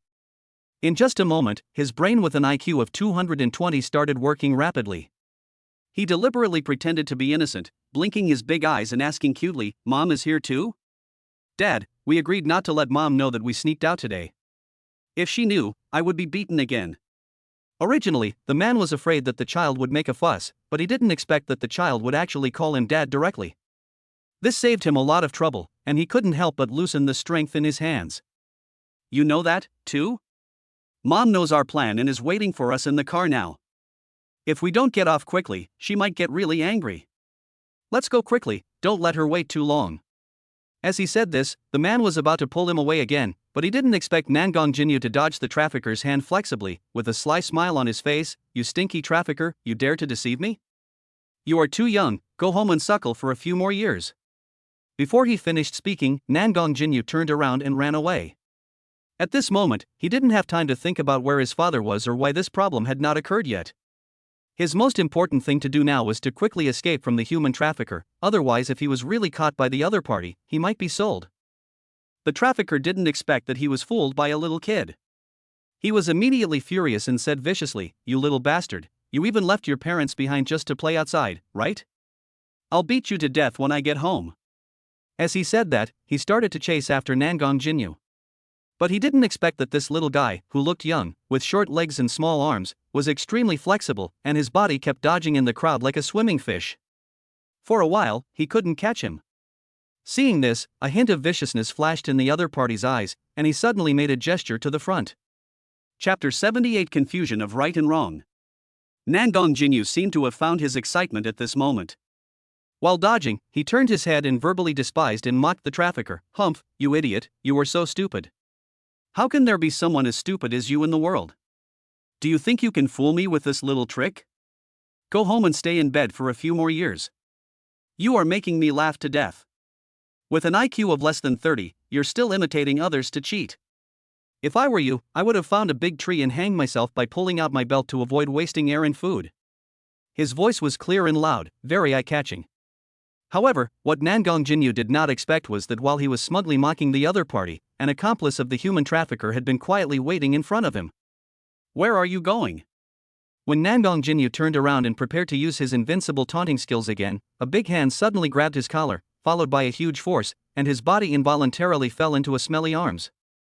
Ah! Turning around, he saw a bald man with a hideous face grabbing him. Nangong Jinyu screamed immediately, thinking that something was wrong. He had to struggle desperately to try to break free from the man's restraints. But this bald man was very strong, and no matter how smart or precocious he was only a 1 or 13-year-old child at this moment. His struggle was like an ant trying to shake a tree in front of the other party, and was completely futile. What the hell are you yelling about? The bald man slapped him on the butt and tried to show a gentle smile on his ferocious face, but it looked awkward no matter how you looked at it. Hurry up and go home with your dad. There are so many of you here, so you won't be caught by human traffickers. At this time, the tall and thin man also ran over panting. When he saw that the little brat was finally caught by his companions, he couldn't help but feel relieved and a smile appeared on his face. I'm sorry, everyone. My little boy is so naughty. He doesn't want to go home, so he hides. He's such a headache and has caused trouble to everyone. I'm really sorry. The tall and thin man was surprised when he saw that many people were gathering around him because of the noise they made. He remained calm and bowed apologetically to the people around him. Ha ha. So that's how it is. I thought it was a human trafficker. Brother, you better keep an eye on your child. There are so many people here today. It will be troublesome if the child is abducted by human traffickers. Yes, but to be honest, your kid is really naughty. You have to educate him well when you get home. Use a belt to beat him. My kid used to do the same thing. After I beat him with the belt a few times at home, he immediately behaved himself. These kids nowadays are so rude. How can they talk about their own father like that? Really?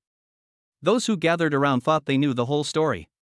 It turned out that the child was just being naughty, so they all asked the tall and thin man to go home and educate the child well so that he would not be so naughty in the future.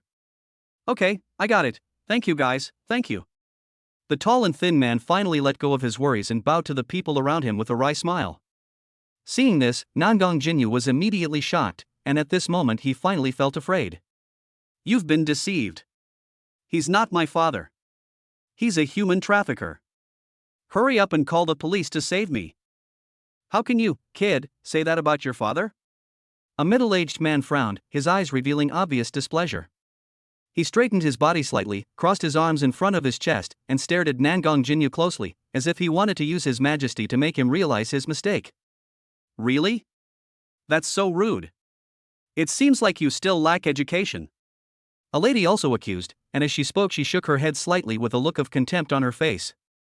Then she pointed at Nangong Jinyu who was struggling, and looked meaningfully at the crowd next to her, as if suggesting that this child really lacked family education and should be properly disciplined. That's right, my dear brother. I think your child is only 3 or 4 years old. If he is so naughty now, what will happen when he grows up? Go home and beat him hard with a belt. He will get used to it after a few times. A man wearing glasses suggested seriously. He pushed his glasses on the bridge of his nose with a serious expression, as if the suggestion he made was an extremely correct and effective solution. Although I don't agree with beating children, I think this is a good way to deal with this kind of naughty child. A young woman looked at Nangong Jinyu with contempt, as if in her eyes Nangong Jinyu was really a lawless naughty child. Seeing so many people standing on the side of the human trafficker and persuading him to educate himself, Nangong Jinyu was frightened and panicked, and the temper he had developed since childhood immediately broke out. Want to know who he is? He is the 4th-generation eldest grandson of the Nangong family in Kyoto, and his mother is the current head of the Nangong family. He may be the head of the Nangong family in the future. It can be said that he has lived a life of luxury since he was a child. And what kind of existence is the Nangong family? It has been operating in China for nearly 100 years and has gone through 5 generations to become a giant company with a market value of nearly 1 trillion yuan, spanning industries such as construction, medicine, and technology. As the eldest son of the current Nangong family leader, Nangong Jinyu was being pointed at by a group of people. How could he swallow this? His temper immediately rose. "You bastards, do you know who I am? I tell you, if you don't let me go, you will regret it later." Yo-hoo! This group of people didn't expect that Nangong Jinyu would dare to threaten their father like this, and their eyes were filled with dissatisfaction when they looked at him. "Brother, you need to educate your child. How dare you call your father a bastard? That's right, how can there be such a naughty child? Beat him hard, beat him a few more times and he will behave himself. You bastards are no good either. You are blind." Nangong Jinyu was furious. She glanced at everyone angrily, her eyes starting to turn red. "How can you be so rude, little brat?" The tall and thin man and the bald man looked at each other, then came to Nangong Jinyu and looked at him angrily. "It seems that if I don't teach you a lesson, you won't learn your lesson at all." As he spoke, the tall and thin man raised his hand and was about to slap Nangong Jinyu's little face. Seeing this, the onlookers burst into laughter, as if they really wanted to see this naughty child being taught a lesson by his father. Seeing the huge slap coming down towards him, Nangong Jinyu knew he couldn't dodge it. She clenched her teeth, but did not close her eyes. Instead, she stared at the man, her eyes full of indomitable spirit and anger. Chapter 79 Arriving in Time. Nangong Jinyu stared at the slap that was about to fall on her face, clenched her teeth, and stubbornly did not beg for mercy or shout. However, her mind was racing, thinking about how to escape and then have her bodyguards cut those two bastards into pieces. He had prepared himself to be beaten, but when the tall and thin man's palm was less than 10 centimeters away from him and he could feel the power contained in it, a large hand with distinct joints and long fingers suddenly appeared and grasped the tall and thin man's wrist. Everyone was stunned and then turned to look. Nangong Jinyu was also stunned. She slowly raised her little head along the beautiful big hand, and her eyes suddenly lit up. "This man is so handsome and cool." He was as tall as a pine tree, wearing a black windbreaker that perfectly outlined his broad shoulders and narrow waist. His deep eyes were like the twinkling stars in the night sky, deep and sharp, as if they could see through people's hearts. Under his high nose bridge, his thin lips were slightly pursed, with a hint of coldness. His appearance seemed to make the whole space quiet instantly, and an invisible sense of oppression quietly spread. But this was not what surprised Nangong Jinyu the most. What shocked him most was why this man looked so familiar. After thinking for less than 2 seconds, Nangong Jinyu's eyes suddenly widened and her mouth opened wide. This is exactly who I am when I grow up. Now you don't have to think too much, this handsome uncle must be Dugu Jinyen's father, Dugu Tianchuan." And his guess was indeed correct, the person who came was Dugu Tianchuan. After he finished talking on the phone with Xiao Zhengyan, he looked up and found a large group of people gathered near the bathroom. His heart skipped a beat, after all, his son was still there. So he hurried over here, but he didn't expect to see his son being held in the arms of a tall and thin man. Not only that, the other party even raised his hand to hit him, which made Dugu Tianchuan's face immediately gloomy. Fortunately, he arrived in time and his son was not beaten. But even so, Dugu Tianchuan's anger had reached its peak. "It's just that I don't know what happened, so I haven't shown it yet." No one knew what Nangong Jinyu was thinking, but the tall and thin man was annoyed by this sudden obstruction. He frowned and tried to struggle. "Who are you? How dare you meddle in other people's business?" But the other person's hand was like a pair of pliers, tightly holding his wrist. No matter how hard he tried, he could not break free. An expression of humiliation and anger immediately appeared on his face. The bald man suddenly came to his senses after being stunned for a moment. He took a step forward and came to the tall and thin man, staring at the cold man with his ferocious face. "Let go of your hand. Why do you hit the child?" The two voices sounded at the same time. Dugu Tianchuan glanced at the bald man from the side, then turned his head with disdain to look at the man whose wrist he had grabbed. "This is my son. If he doesn't obey me, I can teach him whatever I want. It's not your turn to teach me." He raised his eyebrows slightly, his eyes revealed a hint of disdain and ridicule, and his voice was low and magnetic. "Your son? Why, if he's not my son, then is he your son?" He. With a light chuckle, Dugu Tianchuan set his gaze on his son. When she saw him gritting his teeth and being stubborn, she was slightly stunned, but then a smile appeared on her face. It seemed that her son was still very manly. But when his gaze turned to his delicate wrist, his gentle eyes instantly turned gloomy. How dare this man make his son's wrist red and swollen? Jinyan, this guy said you are his son, then who am I? After a pause, Dugu Tianchuan restrained the cold aura on his body and looked at his son gently. Well. Nangong Jinyu was also a little confused at this time. He was really shocked by how similar his appearance was to Dugu Jinyan's father. At this time, when he heard Dugu Tianchuan asking him a question, he blurted out, "Dad, you are my dad." Ha ha. With a long laugh, Dugu Tianchuan turned his head to look at the two people, and his voice suddenly became cold. Did you hear that? I'm his father, so whose father are you? Involuntarily, the two people were frightened by the powerful aura of Dugu Tianchuan and took a step back, and even Nangong Jinyu was caused to stagger forward by him. There was a hint of gloom in his eyes, and Dugu Tianchuan exerted a little force on his hand. The tall and thin man couldn't help but let out a cry of pain, and his wrist felt as if it was about to be crushed. I say it again, let go. Dugu Tianchuan's voice was still calm, but it carried unquestionable majesty. Ah! The tall and thin man let out a scream in pain but had to let go of his hand. Son, come behind daddy. With a hint of contempt in his eyes, Dugu Tianchuan pulled his son behind him, while he himself continued to face the two human traffickers. How could he not know where these two people came from at this point? Boy, do you want to die? The bald man caught a glimpse of his companion covering his wrist and screaming. A fierce light flashed in his eyes, and he immediately stepped forward and pointed at Dugu Tianchuan's nose and scolded him. He was also extremely tall, even a few centimeters taller than Dugu Tianchuan, and weighed at least 50 kilograms more, giving people the visual appearance of a modern-day Zhang Fei. Because of anger, the already ugly face became even more hideous, and most people would probably feel scared and panic when seeing it. After all, when such a burly man weighing at least 250 kilograms and over 1.9 meters tall came forward, few people dared to look him in the eye. Even Nangong Jinyu, who was pulled behind Dugu Tianchuan, felt worried and wondered whether she should call her mother and ask the bodyguard at home to come quickly. But when I think about the fact that Dugu Jinyan must be with his mother at this time, it would be bad if she knew about it. For a moment, Nangong Jinyu was caught in endless entanglement. There were many clear-headed people in the crowd, and they finally noticed something was wrong at this time. Their eyes kept scanning the faces of Dugu Tianchuan and Nangong Jinyu. After all, the two men looked too similar. It is no exaggeration to say that it is a case of a big model fitting a small model. There is no need to do a DNA test to know that these two people are father and son. The tall and thin man finally felt that the wind was blowing in the wrong direction. He endured the pain in his wrist, winked at his companion, and turned around and left. We can't stay in this place any longer, otherwise something bad is bound to happen. The bald man frowned upon seeing this, then with a gloomy face he stretched out his right hand and pointed at Dugu Tianchuan, and then he wanted to turn around and leave like his companions. Chapter 80 Vulnerable. The bald man was like a towering iron tower, and his huge body seemed to carry endless murderous aura. Although he was wearing winter clothing, one could still feel his strong muscles underneath his clothes, which were barely visible under his clothing, giving off a chilling sense of power. His face was like a hideous mask carved by time and sin.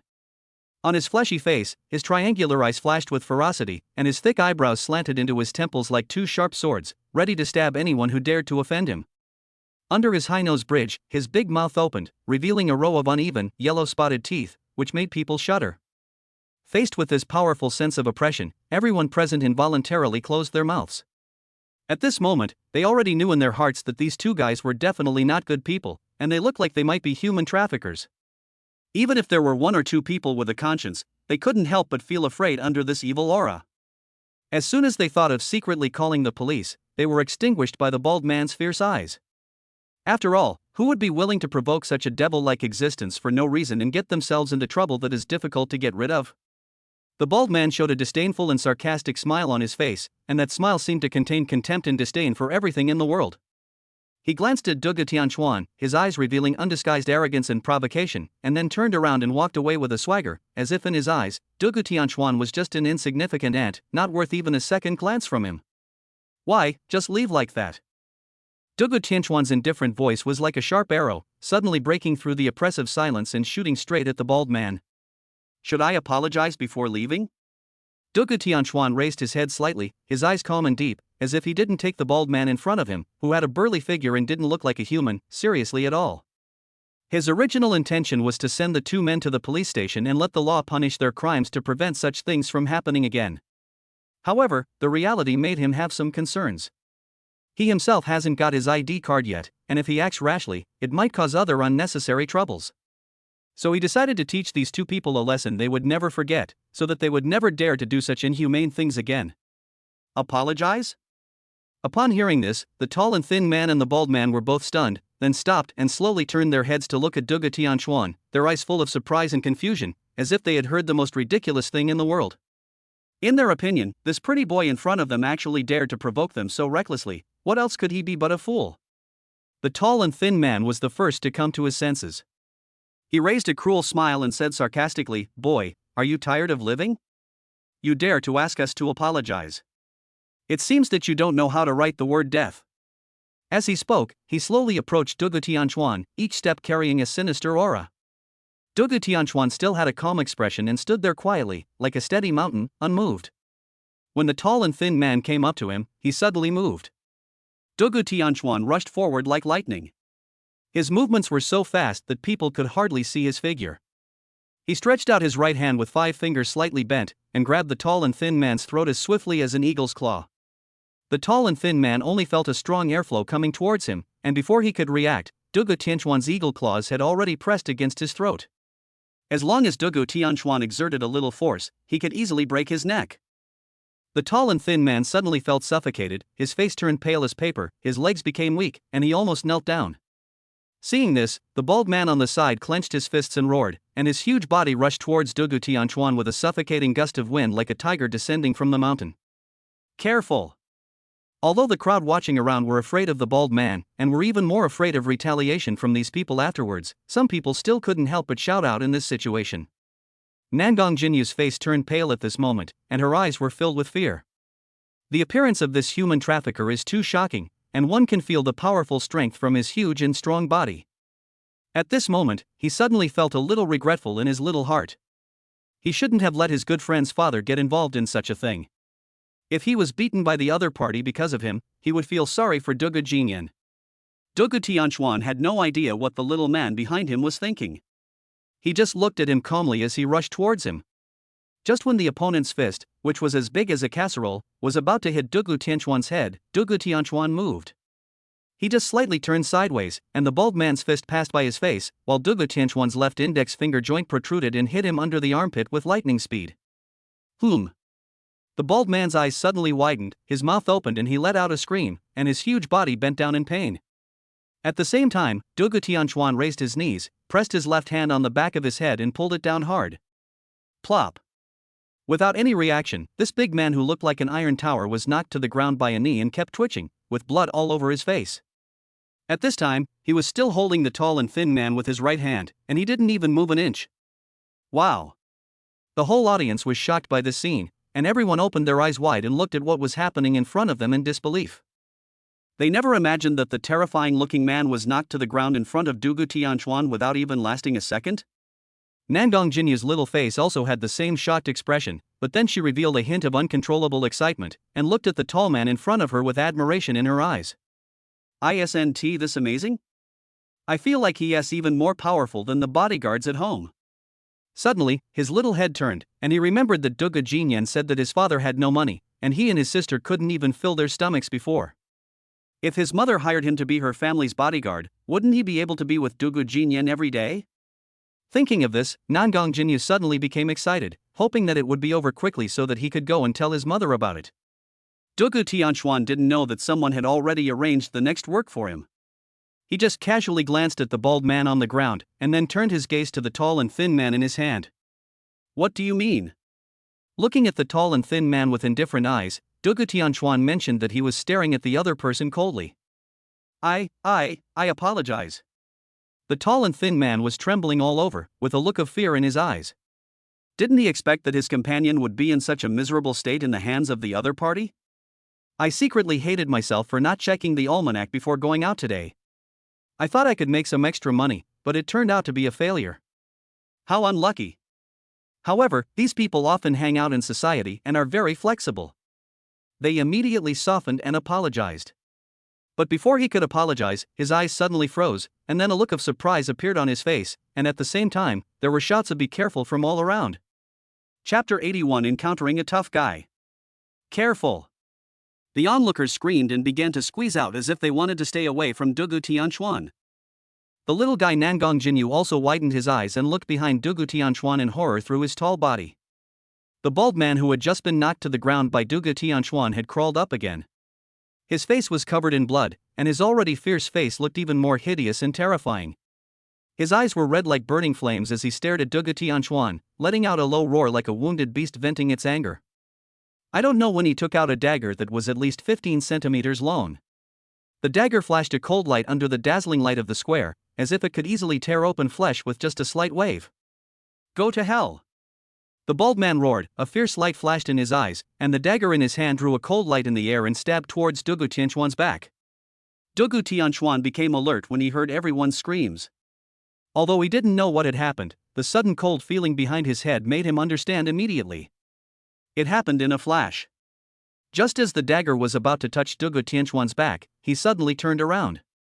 This turn was like a whirlwind passing by, so fast that it was astonishing.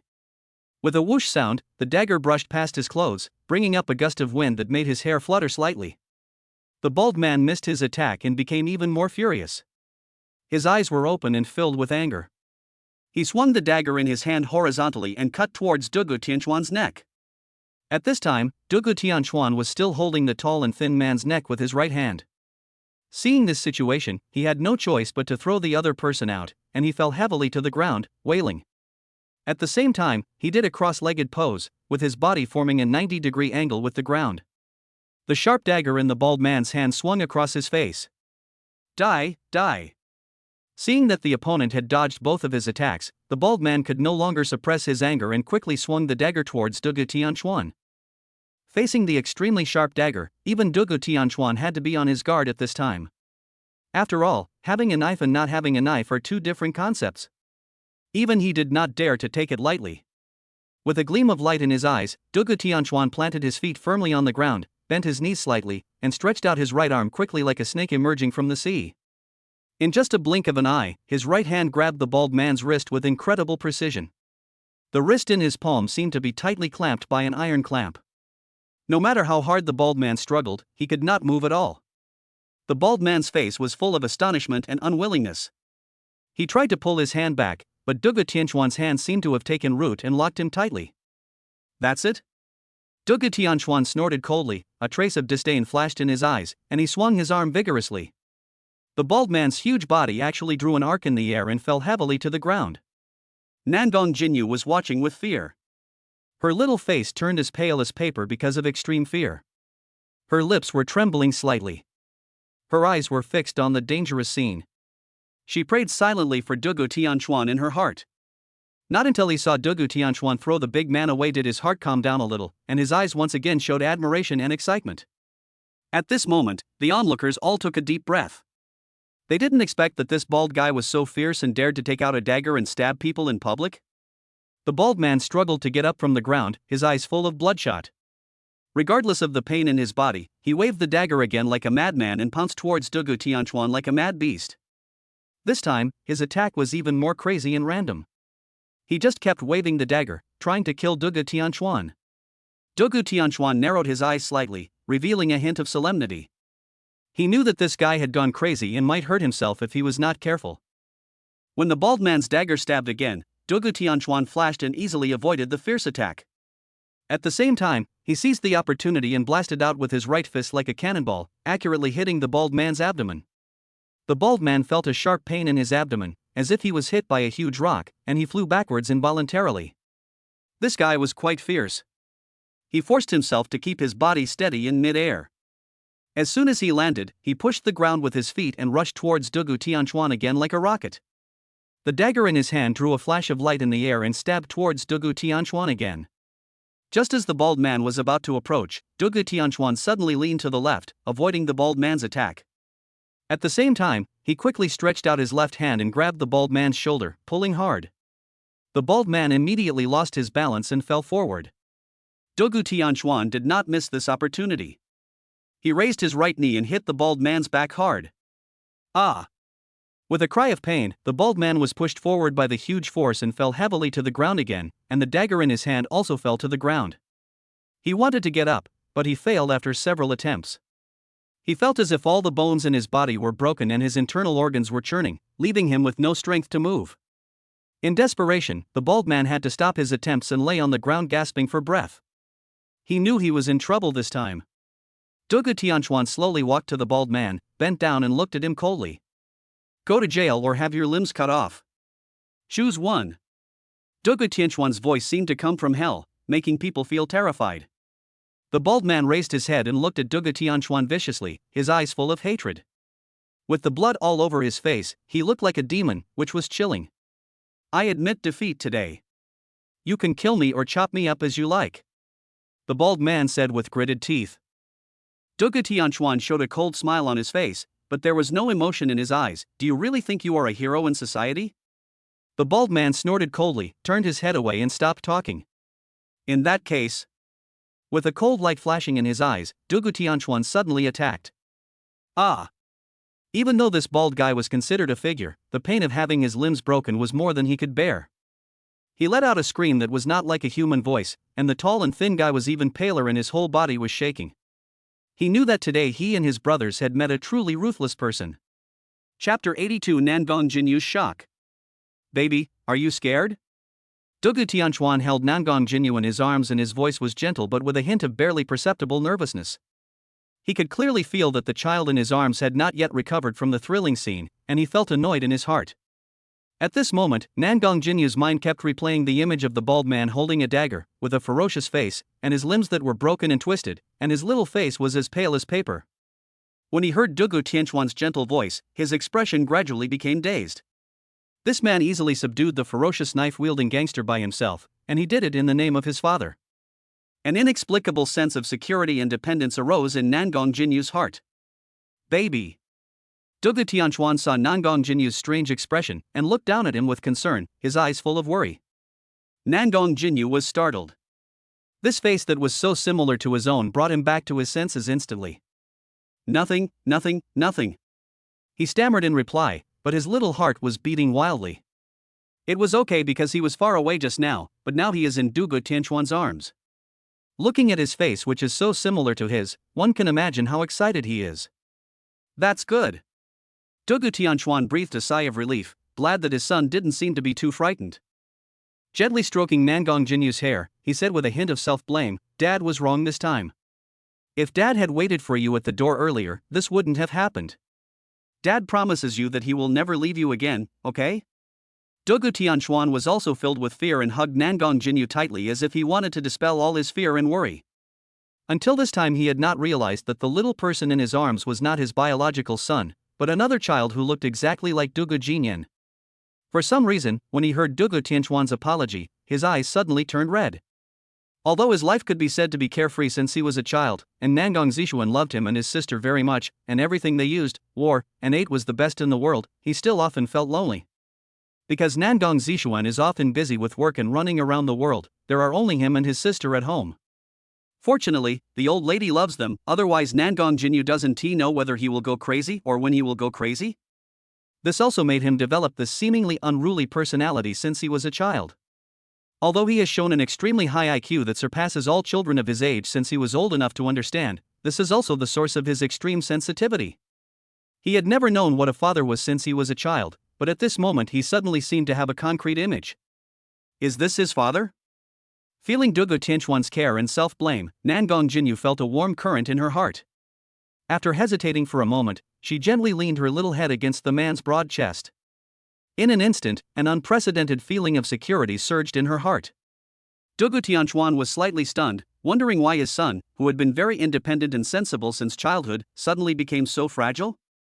But then he thought of his brutal behavior just now and wondered if his son was scared by him. At this moment, he regretted his actions, but he would feel unwilling if he didn't do this. It would be better if these human traffickers could be shot. If it weren't for his current identity, he would have sent the two men to the police station on the spot. However, he believed that after he left, there would definitely be kind-hearted people who would call the police, so the urgent thing he had to do now was to contact Xiao Zhengyan as soon as possible to resolve the identity and household registration issues for himself and his child, so that he would not be afraid of any unexpected problems. "It's okay, baby, Daddy is here." Dugu Tianchuan felt soft inside as he stroked his son's soft body. Soon Dugu Tianchuan carried Nangong Jingyu to the place where the performance took place before. At this time, the lively stage had been dismantled in an orderly manner by the staff, and the musical equipment was carefully transported away one by one, leaving only a slightly empty venue. In this slightly deserted corner, Ding Hao and his friends were still immersed in excitement, chatting enthusiastically, as if they were still not satisfied. Suddenly, their attention was attracted by Dugu Tianchuan and his son who were walking in the distance. Dugu Tianchuan was seen standing tall and walking steadily, while Nangong Jingyu in his arms was quietly leaning against him, her small figure exuding an adorable and well-behaved manner. "Dad!" Dugu Shishuan's clear and tender voice echoed in the air, and she ran towards her father with full of innocence and intimacy. Dugu Tianchuan nodded slightly to Ding Hao and others, then a gentle smile blossomed on his face. He slowly squatted down, stretched out his arms, gently pulled his daughter into his arms, and then gave Dugu Shishuan a big kiss on her sweet little face. "Elder brother." Dugu Shishuan touched the saliva left on her face by her father's kiss somewhat embarrassedly, then cast a puzzled look at Nangong Jingyu. She felt very confused at the moment. You know, her brother has been a very independent child in the past few years, and rarely acts like a spoiled child and asks his father to hold him. But what happened today? On the other side, Nangong Jingyu was stunned for a moment when he saw Dugu Shishuan. His eyes suddenly widened, as if he had seen the most incredible thing in the world, and his eyes were full of disbelief. He stared at Dugu Shishuan closely, as if he wanted to find all the answers from her face. How is this possible? This is Dugu Jinyan's sister? But why does she look exactly like her sister Nangong Xingyuan? The only difference seems to be that the little girl in front of him can speak fluently, while his sister Nangong Xingyuan cannot speak. Yuan? Nangong Jinyu's voice trembled unconsciously, and his eyes revealed a trace of panic and confusion, as if he had lost his direction in an instant. "Stupid brother, I'm Shishuan, not Yuan. I'm ignoring you." When Dugu Shishuan heard her brother call her name wrong, her little brows frowned immediately, and her pink little mouth pouted unhappily, like a ripe cherry, revealing a sense of playfulness and cuteness. Nangong Jinyu was completely stunned at this time, his mind was in a mess. He never thought that not only did Dugu Jinyan look exactly like him, but even his sister looked exactly like his sister Nangong Xingyuan. This bizarre coincidence filled him with doubts, and at the same time, a strange idea came to his mind. Could it be that Dugu Tianchuan was the father he had never met? And Dugu Jinyan and his sister were indeed his twin siblings? Chapter 83, Horror. At this moment, Nangong Jinyu's mind seemed to be shrouded in a thick fog, chaos and blankness. He just stared blankly at the sister beside him. He is not an ordinary child. His IQ of 220 is enough for him to understand many complex and subtle things. From a probabilistic perspective, the man in front of me has a striking resemblance to the father my mother mentioned who had passed away long ago. It is very likely that they are the same person. This shocking speculation was like a powerful bomb, which set off a huge impact like a surging wave in the depths of his young and innocent heart. The waves, one after another, continuously impacted his inner defenses. His heart began to beat wildly and uncontrollably, and each beat seemed to ring an alarm bell. His breathing became more and more rapid, as if an invisible pair of hands were tightly gripping his throat. Her eyes were fixed on the man in front of her who looked somewhat like her. There was confusion, shock, and inquiry in her eyes. Even the strength of her arms, which were originally just lightly around him, was unconsciously increased a bit at this moment, as if she was afraid that the man in front of her would suddenly disappear. What's up, baby?" Dugu Tianchuan was keenly aware of that fiery and focused gaze. He glanced slightly to the side, and what caught his eye was Dugu Jinyan staring at him with an unprecedented fiery look. The emotions in his eyes were complicated and intertwined, like a tangled mess, and seemed to hide countless secrets, so complicated that even he could not figure it out, and a trace of doubt arose in his heart. After all, his son had to shoulder the heavy responsibility of taking care of himself and his sister since he was young. At that age when he should have been carefree, he learned to hide his emotions early on. At such a young age, he seemed to be wearing a mask, hiding his inner joy, anger, sorrow, and happiness. On weekdays, he always behaved calmly and quietly, and rarely showed his emotions as much as he did now. However, Dugu Tianchuan did not delve into the reasons. He just thought that his son was still young. Even though he always behaved more maturely, he was still a 3-year-old baby at heart. Perhaps some things that had just happened made him feel scared, so he had such a reaction. He did not think that he might have brought up the wrong child. After all, in his heart, this was his biological son. Are you hungry? How about we go find a place to eat first? Dugu Tianchuan asked gently. Dad, Xuanxuan's little tummy is hungry, and my Barbie doll is hungry too. After hearing his father's words, before Nangong Jinyan had time to respond, Dugu Shishuan's eyes suddenly lit up like two shining stars. She puffed out her belly, and the cute look made people laugh, as if she was announcing her hunger to the world. Seeing his daughter's lively and playful side, Dugu Tianchuan couldn't help but burst into laughter, and secretly felt that his daughter had finally come out of the shadow of her inferiority and cowardice in the past few years, and regained the innocence and happiness that a girl of her age should have. At this moment, Ding Hao and his companions came over with brisk steps. Their faces were filled with happy smiles, as if they were carrying the glory of the winners. Let's go, Brother Chuan. We're hungry too. It's a good opportunity to celebrate the first hit of our Huar band today. Lu Lei said excitedly. Yinling also nodded in agreement, with a bright smile on her face. Yes, today's performance was really very successful. This is our first step into the entertainment industry, and it means a lot. Okay, let's go. Dugu Tianchuan's joy was beyond words. Firstly, he was sincerely happy for the wonderful performance of Ding Hao and others. Secondly, he had just received a reply from Xiao Zhongyan. Thirdly, seeing his daughter's lively and cheerful appearance now, with all these good things added up, how could he not be happy? Son, what do you want to eat? At this time, Dugu Tianchuan suddenly remembered that his son had not spoken much, so he quickly turned around and asked gently. Black truffle. Nangong Jinyan, who was immersed in his own thoughts, blurted out these words, but as soon as he said these words, he realized that he had said the wrong thing and quickly stopped talking. Black truffle? When Dugu Tianchuan heard these three words, his brows couldn't help but frown. In his opinion, that was an extremely expensive and luxurious food that was not affordable for ordinary people. Moreover, how could such a young child know the name of such a high-end ingredient? Brother, what is a black truffle? Dugu Shixian was also looking at her brother with curiosity at this time, with a gleam of curiosity in her eyes. Nothing, I just saw a store that said something like this. Nangong Jinyan knew that what he had just said had aroused suspicion, so he hurriedly explained, trying to get away with it. I still want pizza. He quickly changed his tone.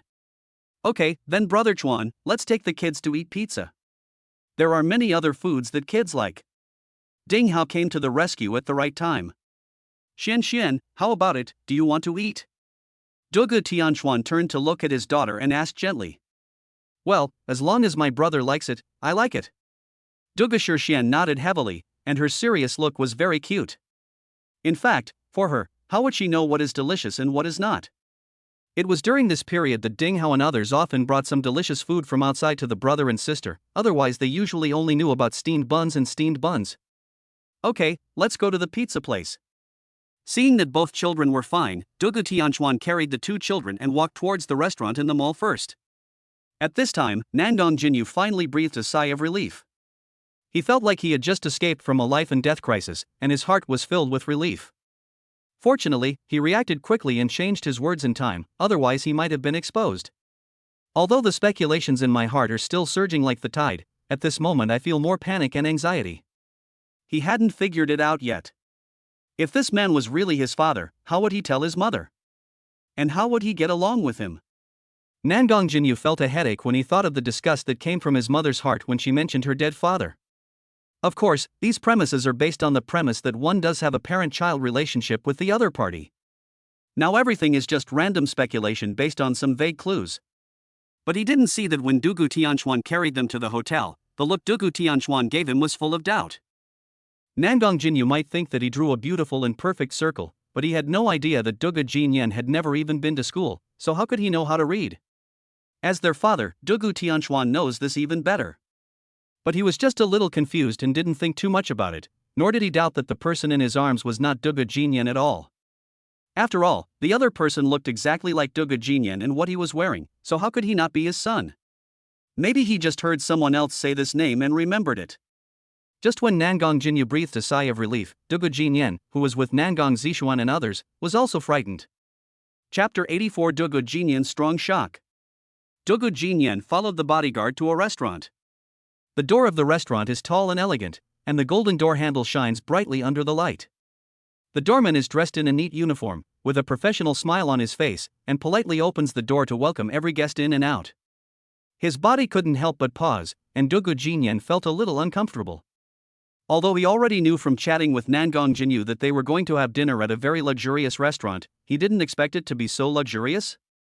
How could a kid like him, who had just crawled out of the starvation line, have ever been to such a luxurious place? This is just the outside of the restaurant. I wonder what it will be like inside. Although he was extremely nervous and even more afraid of making a fool of himself, Dugu Jinyan was already in a difficult situation. He had no choice but to put on a stern face and imitate Nangong Jinyan's expression as he slowly walked into the restaurant. As soon as Dugu Jinyan came in, he couldn't help but take a breath. Isn't this too luxurious? Crystal chandeliers hang from the ceiling like stars, casting soft and bright light, illuminating the entire restaurant like a dream world. On the wall hangs a series of priceless art paintings, each stroke of which seems to tell the story of the years. On the dining table are placed exquisite tableware, which gleams with silver luster under the refraction of the light, showing nobility and elegance. At the same time, an elegant young woman was sitting by the window. She gracefully picked up a cup of coffee and took a sip. She was wearing a lavender cheongsam, the hem of her skirt swaying gently like ripples, highlighting her graceful figure and noble temperament. Her face was exquisite, her fair skin glowed softly under the light, and her eyes were like the deep night sky, flashing a mysterious and charming light. When she inadvertently raised her head and her eyes met Dugu Jinyan's heart trembled suddenly. Why is it her? Dugu Jinyan's heart skipped a beat. He remembered this woman very clearly, not only because of her beauty, but more because of the conflict she had with his father a month ago. If I remember correctly, my father seemed to dislike this woman very much at that time? While thinking in his mind, he followed the bodyguard to the dining table and slowly sat down, but then his pupils suddenly dilated and his body stood up involuntarily. Because his movements were so large, the food and drinks on the table were almost knocked over. Why are you still so irritable? Nangong Zishuan frowned and looked at her son with some displeasure. But Dugu Jinyan seemed not to hear her words. He just stared blankly at the little girl sitting next to her who was eating, his heart churning like the sea. This what is going on? At this time, Dugu Jinyan felt that his brain was not enough. Although he and Nangong Jinyu were shocked by their similar appearances before, he was not as overwhelmed as he was now. How come this little girl looks exactly like her younger sister Dugu Shixian? If you put the two of them together and if they were wearing the same clothes, it would be hard to tell who is who.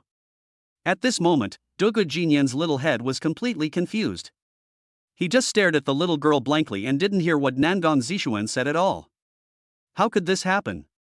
How could there be such a coincidence in the world? Dugu Jinyan's heart was churning, his brows were tightly furrowed, and his eyes revealed shock and confusion that were difficult to conceal. At the same time, a bold idea flashed through his mind: could this woman be their mother?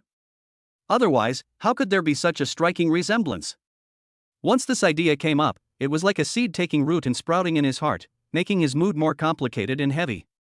Nangong Zishuan was slightly stunned, wondering what was wrong with her son.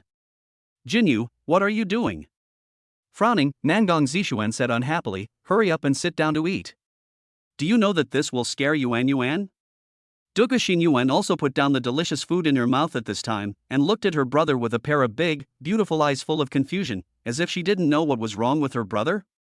After hearing Nangong Zishuan's words, Dugu Jinyan came to his senses and realized that he had behaved a little too strangely just now. So he suppressed the confusion in his heart, smiled awkwardly at the other party, and then sat down carefully. At this moment, the waiter came over with a plate of exquisite black truffle cake and placed it on the table. The cake exuded an alluring aroma, the rich chocolate flavor and the unique aroma of truffles intertwined together, making people salivate. Okay, the black truffle cake you ordered for your sister is here, eat it quickly. Nangong Zishuan didn't pay too much attention to Dugu Jinyan's performance just now. After all, she knew her son's personality very well and he often did some strange things. Well. Looking at this delicious food that he had never eaten before, Dugu Jinyan's saliva instantly welled up in his mouth and his eyes were full of desire, but he did not take any action. Because he discovered something extremely embarrassing, which was that he didn't know how to eat at all? Nangong Zishuan ignored him and just elegantly picked up the small silver spoon, gently scooped up a piece of black truffle cake, and then slowly handed it to Nangong Xinyuan's mouth. Nangong Xinyuan opened her little mouth obediently, put the cake in her mouth, and a satisfied smile appeared on her face. Seeing the scene, Dugu Jinyan tried hard to calm himself down so that his expression would not be too obvious. Then he imitated Nangong Zishuan's actions, picked up the spoon awkwardly, and scooped up a piece of cake. He carefully brought the spoon to his mouth and tasted it slowly, imitating Nangong Xinyuan's way. The moment the cake touched the tip of his tongue, Dugu Jinyan felt an unprecedented wonderful taste spreading in his mouth. The rich chocolate flavor and the unique aroma of truffles blended perfectly, as if dancing a happy dance on his taste buds. The cake had a delicate and dense texture, melting in the mouth, with a slight sweetness and the richness of truffles, making him feel as if he was in a sweet dream. Every bite was filled with a feeling of happiness, which spread from his mouth to his whole body, making him unable to help but close his eyes slightly and immerse himself in this wonderful taste. Why, is there something wrong? When Nangong Zishuan saw Dugu Jinyan's expression, a trace of doubt flashed through her mind. You know, this little guy of mine is never so quiet when eating, not to mention that this is not his favorite food. But why is he acting a little strange now? Dugu Jinyan was shocked when he heard Nangong Zishuan's words. Hearing the suspicion in the other person's tone, he quickly opened his eyes and wanted to answer, but he didn't expect a man's voice to suddenly sound at this time. Chapter 85 Qin Haoshuan's Sudden Confession. Zishuan, am I late? Then a tall man strode in with a smile on his face. It was none other than Qin Haoshuan. Jinyu, Yuan, what delicious food are you eating? When Qin Haoshuan came in front of the few people, he stretched out his hand and wanted to touch Nangong Jinyu's little head, but he was dodged. A trace of embarrassment suddenly appeared on his face, and there was a sinister look in the deepest part of his eyes, but it quickly disappeared. He. With a slight smile, Qin Haoshuan turned his gaze to Nangong Xinyuan, his eyes full of tenderness. Yuan, is this black truffle cake? After glancing at the other person, Nangong Xinyuan nodded slightly, but soon turned her attention back to the cake in front of her and ignored Qin Haoshuan. Seeing the attitude of these two children towards him, Qin Haoshuan still had a smile on his face, but he was secretly angry in his heart. Nangong Zishuan on the side glanced at her two children, her eyes revealing complex emotions that were difficult to understand, but she didn't say much. Come and sit down, Haoshuan. Smiling at Qin Haoshuan, Nangong Zishuan handed him the order menu. See what you want to eat? After a casual glance, Qin Haoshuan said with a smile, then let's have the Henkel grilled fish, the top quality Japanese Wagyu beef from the island country, and a portion of caviar from the bear country. The waiter who had been waiting beside us immediately took the menu and began to arrange the service. When did the two children come over? Why didn't they tell me in advance so I could prepare some gifts for them? Looking at Nangong Zishuan, Qin Haoshuan asked gently. I just arrived yesterday. Nangong Zishuan looked at the two children with a helpless smile, and her face showed a helpless expression. Grandma said that these two little ancestors were making a lot of trouble at home. The old lady felt that her heart could not bear it anymore. She had no choice but to send them to my place first. Ha ha. Qin Haoshuan smiled cheerfully, there is no way. Jinyu has been smart since he was young. He will definitely not be able to bear staying at home all the time.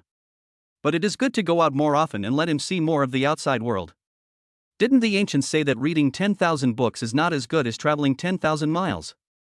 Moreover, Jinyu is so smart that he should go out more often. It will be of great benefit to his future.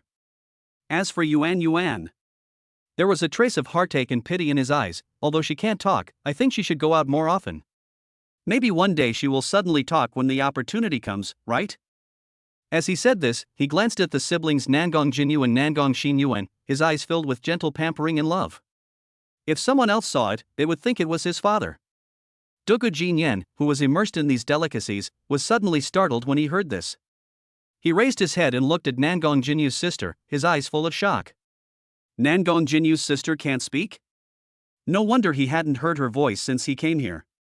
At that time, he thought it was because the little girl was eating and had no time to talk, but he didn't expect it to be this reason? Well.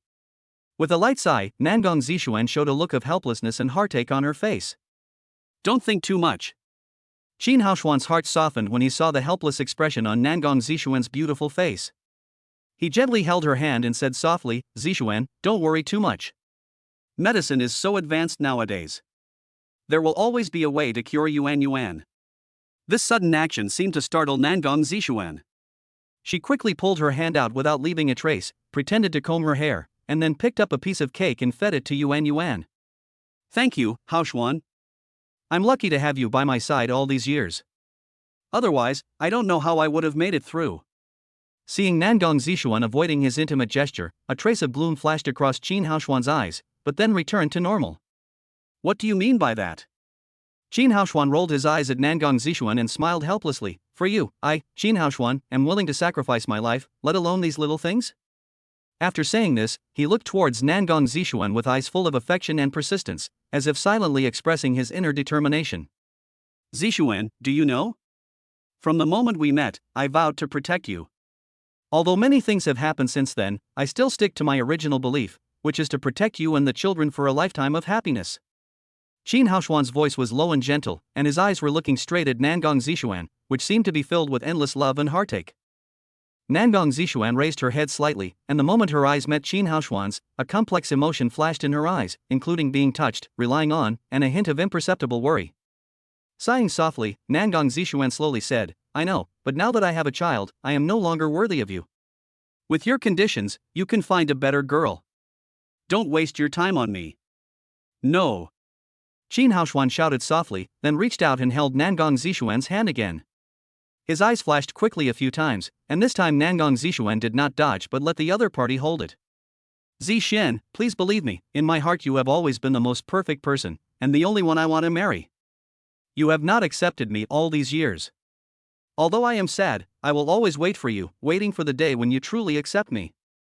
I will treat the two children as my own children, and will always accompany them as they grow up, giving them the best education and care, so that they can become confident, independent, and the happiest children. Qin Haoshuan's fiery gaze was filled with deep love. He stared at Nangong Zishuan's charming face and didn't want to move away for a moment. Faced with his sudden confession, Nangong Zishuan seemed a little caught off guard, her eyes full of panic. She wanted to pull her hand away but found that she couldn't. Duge Jinyan, who was standing by, suddenly felt angry when he saw this scene. Although he didn't know what the relationship between himself and Nangong Zishuan was, for some reason he didn't like the seemingly gentle man in front of him.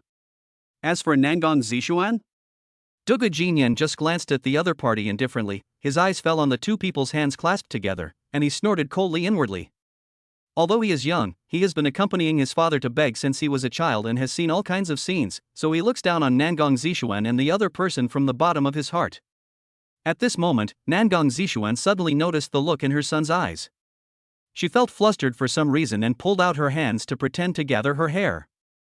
Chapter 86. You're not still thinking about that fool, are you? A trace of gloom and unhappiness quickly flashed across Qin Haoshuan's eyes, and it seemed as if dark clouds instantly covered the clear sky in his originally deep eyes, but he quickly concealed it skillfully. A bitter smile and a hurt expression appeared on his face, with the corners of his mouth slightly turned down, as if he was trying hard to suppress the sadness in his heart. Come on, Yuan, eat this. Suppressing her inner panic, Nangong Zishuan had a gentle smile on her face.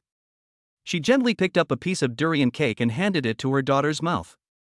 Her eyes were full of doting and concern, but if someone looked closely, they would be able to see the panic in the deepest part of her eyes. Nangong Xinyuan shook her little head, closed her lips, and her little face was puffed up with anger, like a cute little puffer fish.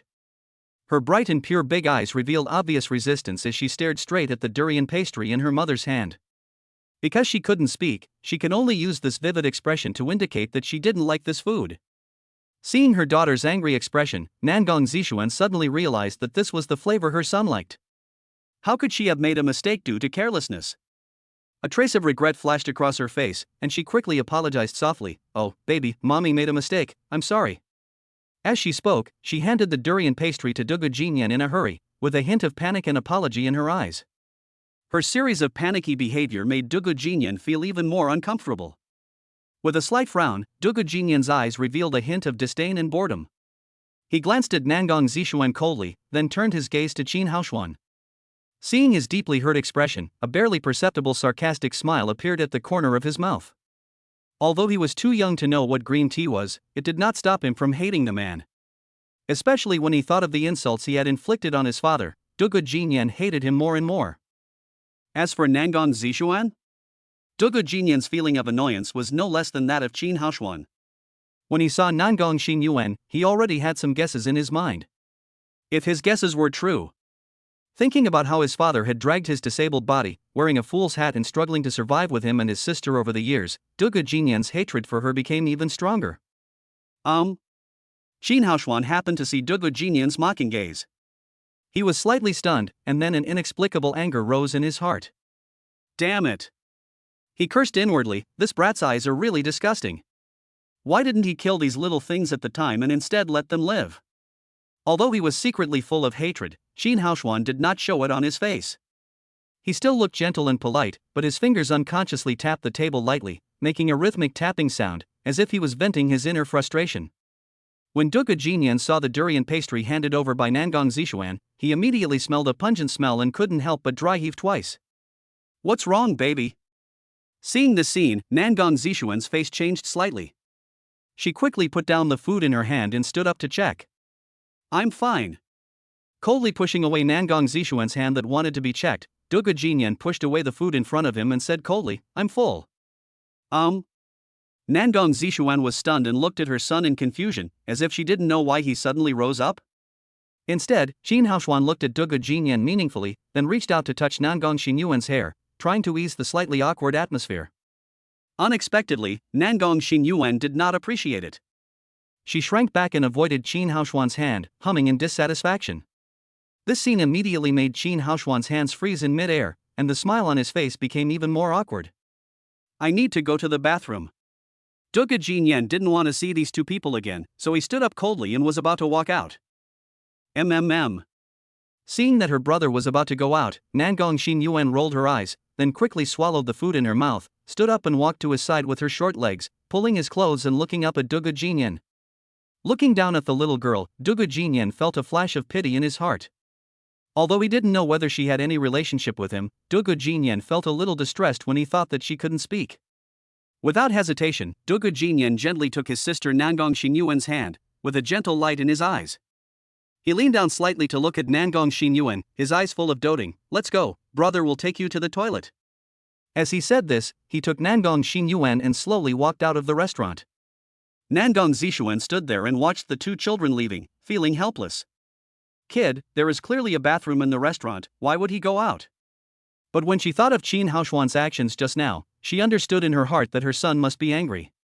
Although Nangong Jinyu is only 3 years old, she knows that she must not treat her son with common sense. After all, he has shown extraordinary talent since he was old enough to understand. After hesitating for a moment, she could only helplessly order the bodyguard beside her, keep an eye on the young master and the young lady, don't let anything happen to them. Okay, chairman. Upon hearing Nangong Zishuan's order, two burly men in black suits with cold expressions and a sturdy aura nodded, and then quickly chased after him. Only after the few people disappeared did Nangong Zishuan sit down tiredly. Is Jinyu angry? There was a hint of helplessness and self-mockery in Qin Haoshuan's eyes. Zishuan, I did lose control of myself just now. But please believe that every word I say to you comes from the heart.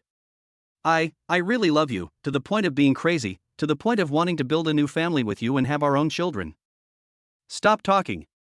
Nangong Zishuan suddenly interrupted Qin Haoshuan's confession, and her expression gradually turned cold. Haoshuan, I have always regarded you as my best friend, so we'd better maintain the current state. Why? Perhaps stimulated by Nangong Zishuan's words, Qin Haoshuan stared at the woman in front of him with red eyes.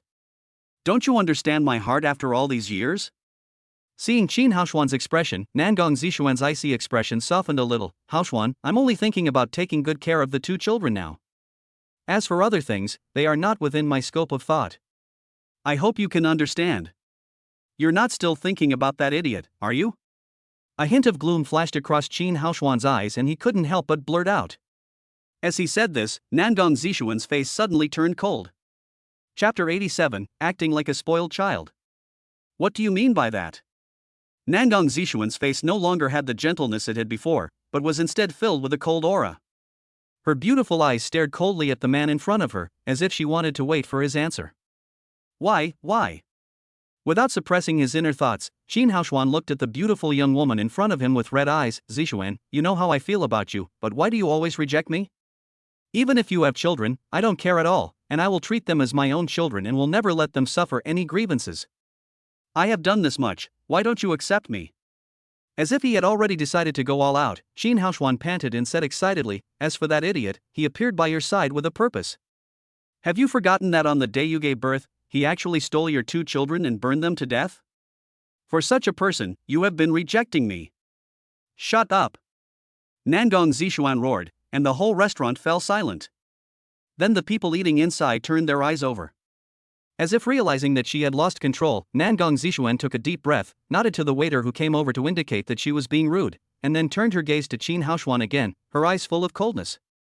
Qin Haoshuan, I hope you can keep your mouth shut and don't let me hear these words again, otherwise I'm afraid we won't even be friends in the future. As for that fool you mentioned. Nangong Zishuan showed hatred on her face, although I don't know whether he is dead or not, please don't let me find out his family information, otherwise I don't mind making him regret doing this. Seeing Nangong Zishuan's fiery red lips saying such cold words, Qin Haoshuan's angry expression instantly froze on his face, and then he cursed in his heart. What happened to him today? How could he make such a low-level mistake? Qin Haoshuan suppressed his inner anger and forced a smile on his face. I'm sorry Zishuan, I lost my composure. After glancing at the other person coldly, Nangong Zishuan turned her gaze back to the dining table. The food you requested is here, let's eat. As she said this, she lowered her head and began to enjoy the food, but did not look at Qin Haoshuan again. Ayu, I'm taking my sister to the bathroom now, the same one we met this morning. Can you come out now? After finding a secluded place, Dugu Jinyan avoided the sight of the two bodyguards, took out his little Talon phone watch and sent a message to Nangong Jinyu. At this time, Nangong Jinyu, who was still with Dugu Tianchuan, was already in a state of confusion. Looking at Dugu Shirshin and then at Dugu Tianchuan from time to time, he always felt that something was wrong, very wrong, so much so that he became more concerned about the hair of Dugu Jinyan hidden in his pocket. Just then he saw the message sent by Dugu Jinyan, and his eyes suddenly lit up. I'm going to the bathroom, I'll be right back. Without waiting for Dugu Tianchuan's consent, he jumped up and ran out. Hey, what's wrong with you today? Before he could run away, Dugu Tianchuan smiled, stretched out his arms and grabbed Nangong Jinyu into his arms. There's a bathroom in this hotel, why are you running outside? I. Nangong Jinyu's heart paused, thinking that something was not right. It will be troublesome if we can't get out. At this moment, his eyes were rolling around and his mind was constantly turning, trying to find a reason to run out and meet Dugu Jinyan. I don't like the bathroom in this restaurant, I like the one today. He rolled his eyes for a long time but couldn't find any good reason, so he had no choice but to come up with a nonsensical reason. No, what's wrong with you today? Hearing his son's obviously unreasonable words, Dugu Tianchuan couldn't help but look at him in confusion. Why do you seem like a different person? Click. Nangong Jinyu's heart skipped a beat and her body suddenly stiffened when she heard Dugu Tianchuan's words. Did he see it? Forget it, brother Chuan. At this moment, Yin Ling suddenly smiled and said, let him go. It's less than 50 meters away anyway. If Jin Yan wants to go, I'll take him there. Okay. Dugu Tianchuan actually just said it casually and didn't think too much about it. When I heard Yin Ling's words at this time, I agreed without thinking too much. Dad, I want to go too. Dugu Shirshin glanced at her father, then looked at Dugu Jinyan who was held in her father's hand. Her two big eyes rolled around and she then spoke. She didn't know why, but she always felt that something was wrong with her brother today. Then let's go together. Smiling and touching Dugu Shirshuan's little head, Yin Ling agreed immediately. No, I don't want my aunt to accompany me, I can go by myself. Seeing that someone was following him, Nangong Jinyu suddenly became anxious. If he really followed him, he might be exposed if he wasn't careful, and he didn't want that. No. Hearing his son's words, Dugu Tianchuan's face turned serious. Don't you remember what just happened? What if that happens again?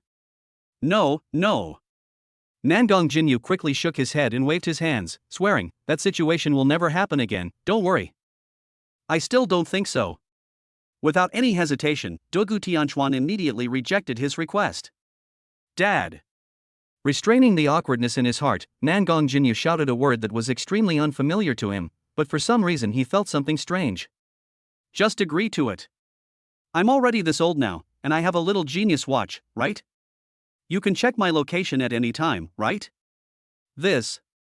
To be honest, Dugu Tianchuan was really worried, but he also knew that his son had always had his own opinions since he was young, so since he said that, there must be something wrong. But he didn't think of anything else, he just felt that the child had grown up and had his own ideas. Dad, my dear dad. After calling Dad for the first time, Nangong Jinyu seemed to no longer have any psychological burden. She called out more smoothly and even resorted to acting like a spoiled child, grabbing Dugu Tianchuan's arm and starting to shake it. Okay. This was the first time that Duga Tianchuan saw Duga Jinyan being so childish, and he had no choice but to smile bitterly and agree. Dad, I love you. Nangong Jinyu was overjoyed when he heard that Duga Tianchuan agreed. Snap. She gave him a big kiss on the face, then pulled her sister and ran out. Be careful, keep an eye on your sister. Shaking his head with a helpless smile, Duga Tianchuan shouted a warning. Don't worry, Dad, I know. Nangong Jinyu didn't even turn his head, but just waved at them, leaving Duga Tianchuan, who was confused, standing there in a mess. Chapter 88 Discovering Something Strange. Nangong Jinyu certainly didn't know that her word dad had completely thrown Duga Tianchuan into disarray. Because Duga Jinyan had never been so cheerful and lively or called him so intimately in these years, and he always behaved very calmly. The 3-year-old kid behaved like an old man. So Nangong Jinyu's casual remark just now really made him stunned for a long time, until Ding Hao's hand waved in front of him and he came back to his senses. He. Shaking his head and chuckling, Duga Tianchuan felt that this was good, really good.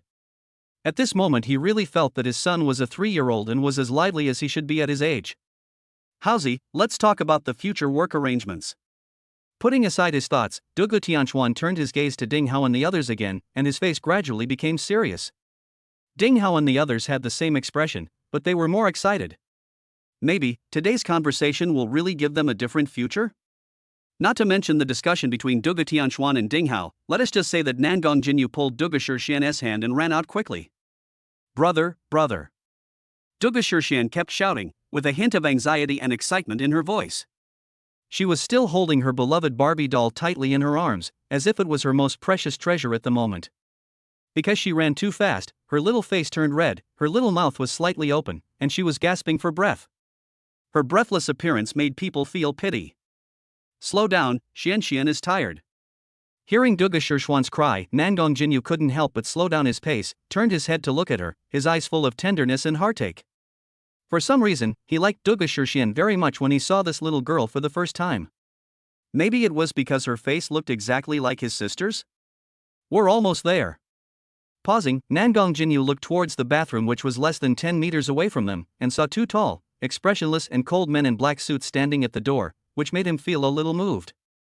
It seems that Duga Jinyan has arrived.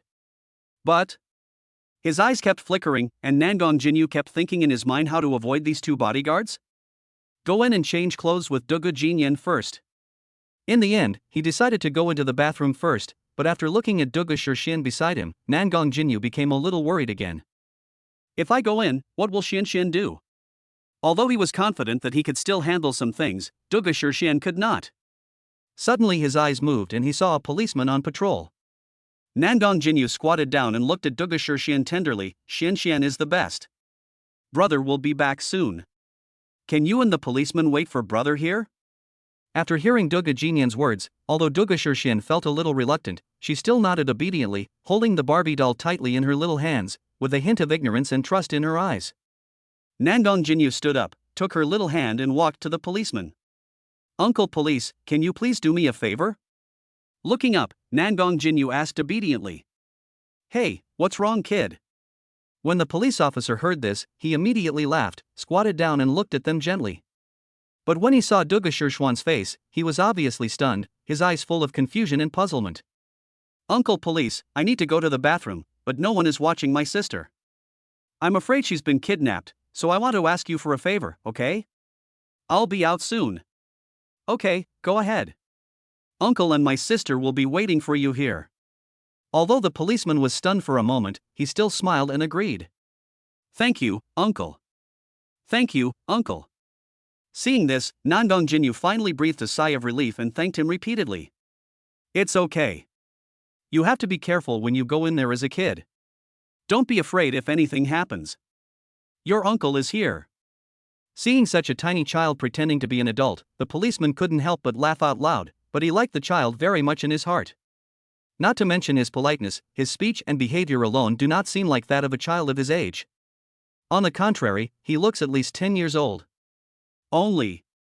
Looking at Nangong Jinyu hurriedly going to the toilet, the policeman hesitated and took out his cell phone.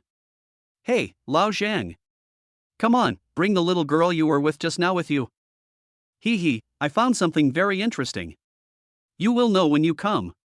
Okay, I'll wait for you, hurry up. After hanging up the phone, the policeman looked at the little girl in his arms, his eyes full of excitement. At this time, Nangong Jinyu had already put on the hat on her clothes, covering her entire face. When he passed by the two bodyguards in black suits, he lowered his head, covered his abdomen with one hand and his hat with the other, and ran in quickly. The two bodyguards just glanced at Nangong Jinyu and then turned their attention back to the bathroom without caring. Call. Letting out a long sigh, Nangong Jinyu ran into the bathroom and looked back. Only after he saw that the two bodyguards were gone did he relax. Be careful with your words, be careful with your words. Here, don't be so loud. Dugu Jinyan responded from the innermost part. Okay, here I come. With a grin, Nangong Jinyu ran over with a smile. I miss you so much.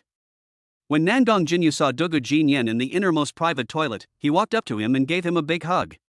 Well. Feeling the warm and strong hug on himself, Dugu Jinyan's heart couldn't help but beat violently a few times. His hands, which were originally raised high, slowly lowered down, and then he slowly hugged Nangong Jinyu. A feeling he had never experienced before suddenly surged from his heart, making Dugu Jinyan feel so strange yet very fond of it. Hey. Letting go of her arms that were hugging her, Nangong Jinyu looked at this friend who had an identical face to her with a smile. How is it? Is it delicious? Tasty. Thinking of the delicious food he had just eaten, Dugu Jinyan licked his lips unconsciously. Although his mood was disturbed by the man named Shin, he had to admit that the food was really delicious. Next time, just tell me what you want to eat, and then we can secretly switch between them. No one can tell anyway, ha. He. Upon hearing this, Dugu Jinyan couldn't help but laugh out loud. By the way, Jinyan, I found something very strange. By the way, Jinyu, I noticed a very strange. The two spoke at the same time, and the words they said were exactly the same except for their names, which made them stunned for a moment, but then they both laughed. Chapter 89. Are we really quadruplets? You say. The two children spoke the same words at the same speed.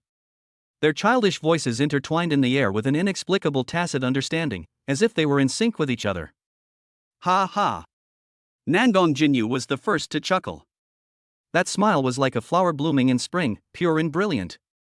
Okay, let me speak first. Tilting her head slightly, Nangong Jinyu looked at the little friend in front of her with sparkling eyes, curiosity and excitement flashing in her eyes. This wonderful synchronization phenomenon was extremely interesting.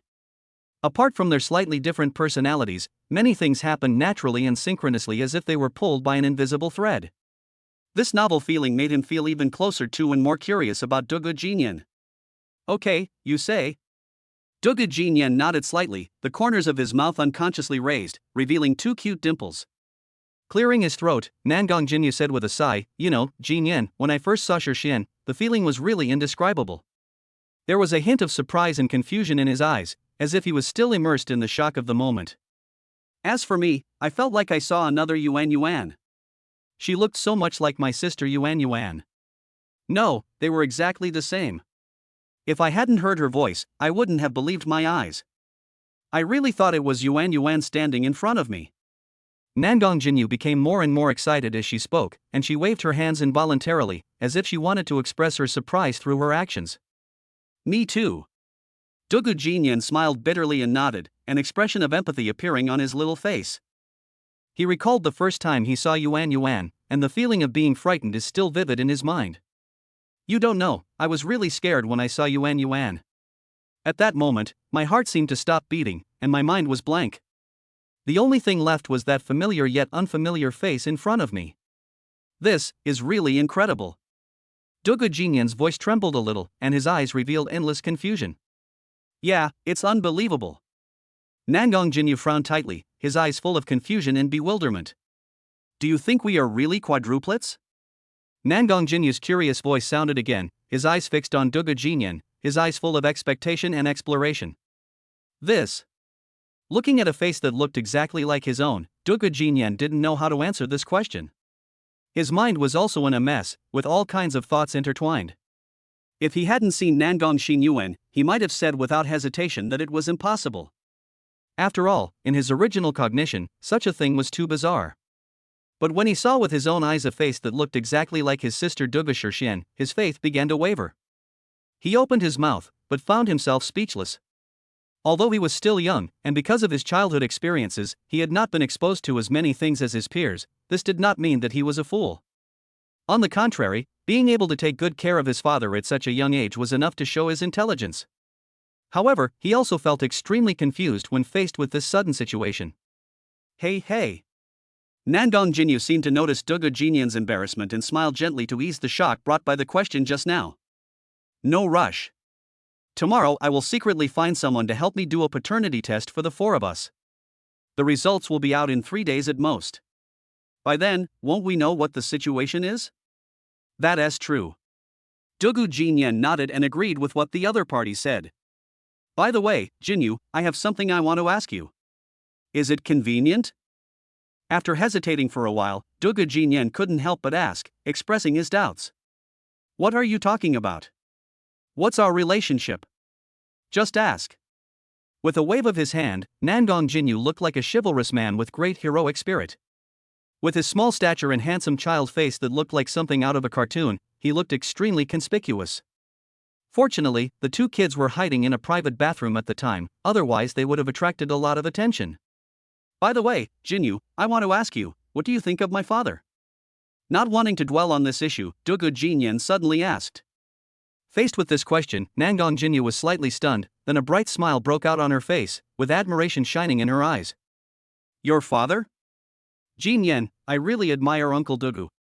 When Nangong Jinyu heard Dugu Jinyan asking about his father, his expression became obviously excited. You don't know, we just changed our clothes and you went out not long after. I also went out, and guess what happened to me? What happened? When Dugu Jinyan heard that the other party liked his father so much, he couldn't help but feel happy in his heart, and he wanted to know what had happened to Nangong Jinyu that made him so excited. Human traffickers. Human traffickers? Dugu Jinyan's expression froze for a moment, and his originally calm face suddenly became tense. His eyes scanned Nangong Jinyu anxiously, revealing a trace of worry and anxiety, as if he was afraid that he had been hurt in the slightest. After checking carefully, he let out a long sigh of relief until he was sure that he had not been hurt, and his tense body relaxed a little. Fortunately, no one was injured. Dugu Jinyan murmured to himself, with a hint of worry and relief in his voice that was difficult to conceal. Hearing this, a trace of unconcealable emotion flashed in Nangong Jinyu's eyes. He could feel that Dugu Jinyan was really worried about him. How did you solve it later? Dugu Jinyan asked impatiently. He wanted to know how Nangong Jinyu escaped from the clutches of those human traffickers. Hey, Uncle Dugu rushed over when I was caught by the human traffickers. You don't know that the trafficker said he was my father and that Uncle Dugu was a liar. It's disgusting. Thinking of the ugly face and ridiculous words of the tall and thin man, Nangong Jinyu's little face was full of anger. He frowned tightly and narrowed his eyes slightly, as if he saw the disgusting scene again. And then there was a super fat guy who was taller than Uncle Dugu and wanted to beat Uncle Dugu. Nangong Jinyu continued, his tone full of dissatisfaction and resentment towards those human traffickers. Chapter 90 Worship. Ah, is Dad injured? Hearing this, Dugu Jinyan was suddenly shocked. His face turned pale. He stretched out his hands and grabbed Nangong Jinyu's arm tightly, and asked in panic. At this moment, his eyes were wide open, full of worry, as if he couldn't imagine his father being hurt. Tisk, just them?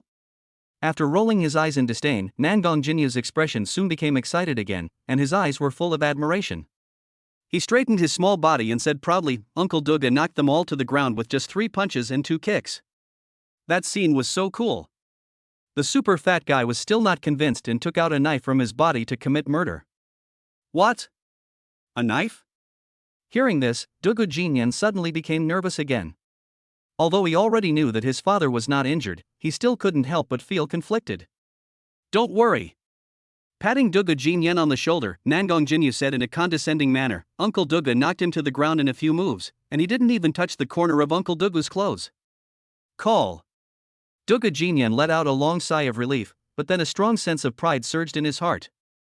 Nangong Jinyu looked at the proud look on Dugu Jinyan's face, and for some reason she suddenly felt a strong sense of jealousy and inexplicable loss.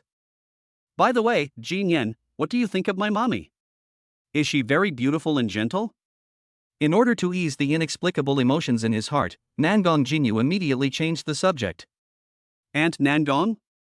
Hearing Nangong Jinyu's words, Duga Jinyan's eyes shrank a little, and then he chuckled and said, "Well, she is very beautiful and gentle, and she is very patient with me. Oh, I should say, with you and Yuan. Nangong Jinyu looked at his little friend with some suspicion and felt something was wrong. No, why do I feel that what you said is a bit insincere? What do you mean by insincere? Duga Jinyan was slightly stunned, then looked at Nangong Jinyu in confusion. Although he is very smart, he has never been to school after all. Not only is he very young, but he has never been exposed to these opportunities since he was a child, so it is normal for him to be confused. Seeing that Duga Jinyan didn't know what insincere meant, Nangong Jinyu was stunned for a moment, but then he reacted. He thought of what Duga Jinyan had told him about his life experience before, and quickly changed the subject in order not to embarrass the other party. It's nothing, I just felt like you had something to say when you talked about my mommy just now. This. Frowning slightly, Duga Jinyan didn't know what to say. To be honest, he had an inexplicable resistance to Nangong Zishuan deep down in his heart. It's okay, just say whatever you want to say.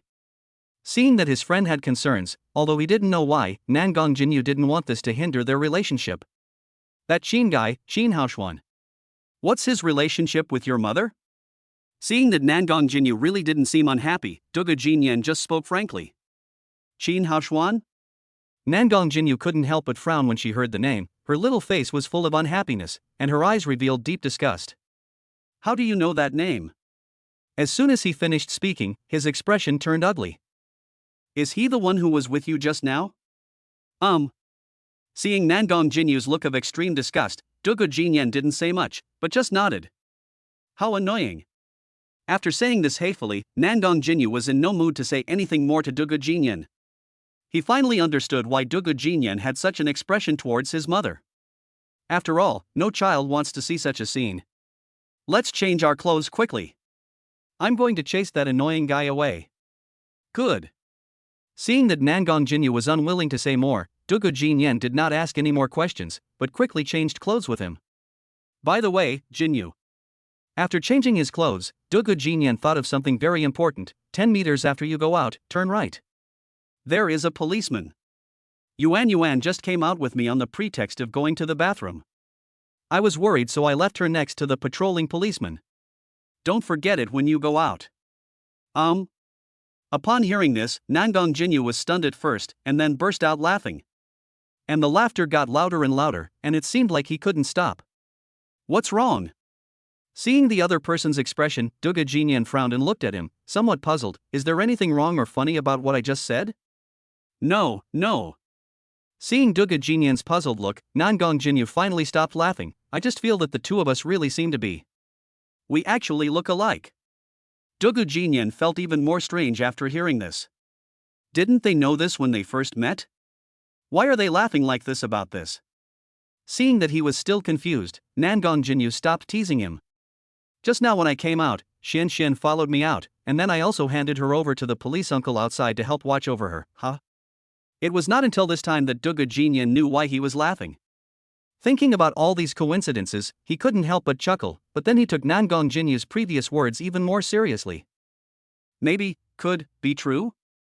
But what puzzled him was that if it was confirmed, then why did his father act like a stranger to that woman? He couldn't figure out what the connection was. But this is not the time to think too much. His sister is still waiting for him outside. Jinyu, I'll go out first, you wait a while. Okay, let's keep in touch at any time. Raising his wrist and pointing at his little genius watch, Nangong Jinyu's face showed a bit of disappointment. Don't worry, I will definitely remember it. Nodding heavily, Duga Jinyan put the hood of his sweatshirt directly on his head, looked at Nangong Jinyu deeply, then turned around and strode away. His departure did not attract the attention of the two bodyguards at the door, and when passing by them, Duga Jinyan even lowered his head to prevent them from seeing his face inadvertently. As expected, the two bodyguards did not notice him. They only took a few more glances at him because his figure was very similar to Nangong Jinyu. Call. With a long sigh, the tense feeling in Duga Jinyan's heart finally relaxed. He looked up only after he was sure they couldn't see him. But when he saw the scene not far away, his heart skipped a beat, his eyes widened instantly, and an expression of disbelief appeared on his face. Chapter 91, Fright. Dugu Jinyan was indeed frightened. What did he see? There were two burly and very secure policemen, one of them holding a little girl in his arms and teasing them. This is nothing. What surprised and shocked him the most was that these two little Lolas looked exactly the same. Although he knew that there would be a chance to meet them sooner or later, he never expected that they would meet under such circumstances. His heart suddenly trembled, and Dugu Jinyan prayed secretly in his heart that nothing would happen. He and Nangong Jinyu could so easily accept the fact that they were exactly the same, but what about Dugu Shirshian and Nangong Xinyuan? If any of them cannot accept it, something uncontrollable might happen. What's more, there are things in the middle that they are not aware of at all. Unable to control his inner panic any longer, Dugu Jinyan ran quickly. Xian. Elder brother. Dugu Shirshian, who was in the arms of the policeman, suddenly saw her brother running towards her. Her big, beautiful eyes lit up immediately, and she waved the Barbie doll in her hand and waved to him. Although Nangong Xinyuan couldn't speak, her eyes suddenly lit up and she looked at Dugu Jinyan excitedly. However, when she suddenly heard Dugu Shirshian calling her brother, she was stunned for a moment, turned her head to look at her eyes full of surprise. Although she has never been able to speak since she was a child and is extremely introverted, this has made her more sensitive and sensible than ordinary girls. Dugu Shirshuan's word brother immediately made her think of many things. Hey, you're quite punctual, boy. Are you here to pick up your sister? The policeman holding Dugu Shirshian laughed jokingly. Well, I'm here, thank you, police officer. Dugu Jinyan quickly raised an innocent smile that only children can have and responded. However, the policeman who was holding Nangong Xinyuan was stunned. He looked at Dugu Shirshian suspiciously, then looked at the little girl in his arms, and finally fixed his gaze on Dugu Jinyan. No, this is your sister, young man. Are you mistaken? Hey, Lao Wang, what are you talking about? The younger policeman smiled and said, just now, this cute and handsome young man personally handed his sister to me to help take care of. How could he be the brother of the little girl in your arms? Didn't you drink this morning? Get lost. He rolled his eyes at his colleague in annoyance, and the older policeman's eyes were full of confusion. I remember correctly, it was him just now. Having said this, he immediately stopped talking, his eyes kept looking at Dugu Jinyan's clothes, and after a while he smiled bitterly. I was wrong, he was not wearing this clothes just now. But the two of them are really too similar. No, not too similar, they are exactly the same. Exactly the same? When the young policeman heard his colleague say this, a hint of surprise flashed in his eyes, and then his gaze kept moving between several people. You mean, the child you were just given to take care of is exactly the same as this handsome boy? Yeah, they are really the same. I can't tell them apart at all. Just like these two girls now, except for the different clothes they are wearing. This. Nangong Xinyuan and Dugu Shirshian on the side also heard the conversation between the two and looked at each other in confusion. What do these two police officers mean? Do they have another brother? The two little girls were still in shock, but Dugu Jinyan didn't want to let these two enthusiastic police officers speak anymore, otherwise, if his sister knew about it, who knows what would happen. Ever since her father returned to normal, Dugu Shirshuan's unique characteristics as a girl of her age have begun to blossom. He doesn't want his sister to suffer any psychological trauma because of these things. After all, Nangong Jinyu and he are now suspecting that his father and his mother might have been a couple, and they might also be siblings, but why did this situation happen now? They didn't know, but they knew clearly that if they were really born from the same siblings, then there must have been some changes that caused their father and mother to not recognize each other. If not handled properly, it might bring unimaginable consequences. Thank you very much, uncle. I'm going to take my sister away. Dad is still waiting for us. He walked up to the policeman who was holding Dugu Shirshian and bowed. Then he took the little girl from his arms with great effort, carefully smoothed out the wrinkles on her clothes, and tidied up her messy hair. Goodbye, uncle. Without waiting for the other party to answer, he pulled Dugu Shirshian and ran out quickly with his short legs.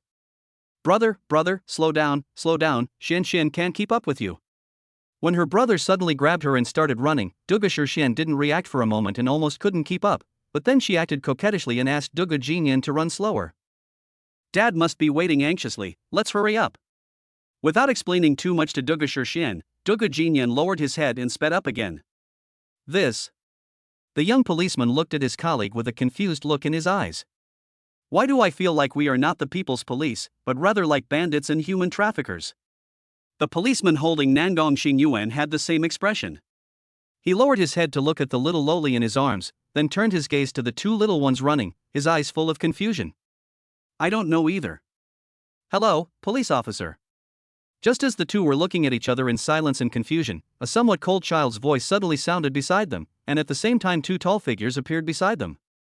The sudden sound startled the two people who were in confusion. They instinctively took a step back and one hand reached directly to their waist. But when they saw the person in front of them clearly, they were stunned again. What the hell is this?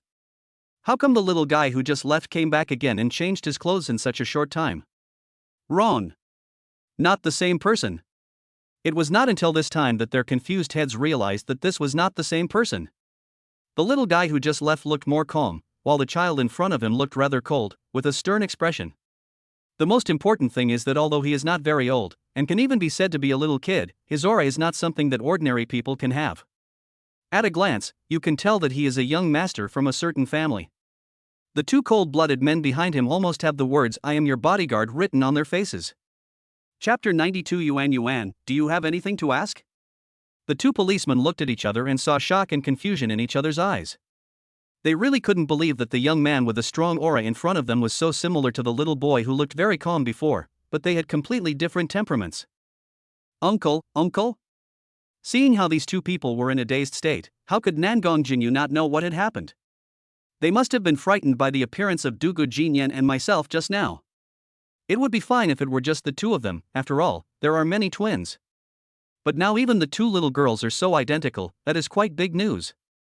However, at this moment, he could only suppress the urge to play a funny trick in his heart and looked at the other person with a puzzled look. Oh. The policeman holding Nangong Xinyuan finally came to his senses, with a hint of embarrassment on his face.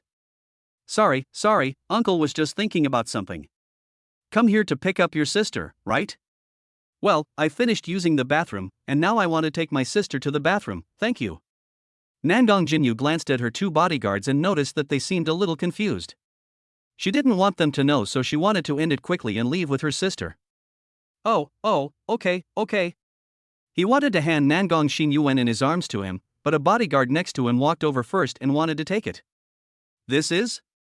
With a slight frown on his brows, the older policeman avoided the hand he was about to take and looked at Nangong Jinyu. For some reason, although this child looks young, he gives people a very different feeling, as if he is a teenager. Whether it is the way he speaks or the way he behaves, it is completely inconsistent with his age. What's more, he had accepted the job of this little kid at that time. Although he knew in his heart that the other party should be a bodyguard or something, the policeman still wanted to ask. It's not to make things difficult for the other party, but for job safety. Seeing the policeman avoiding him, the bodyguard's face flashed with a strange look, but he didn't say much. He just looked at Nangong Jinyu. Uncle policeman, this is our bodyguard uncle.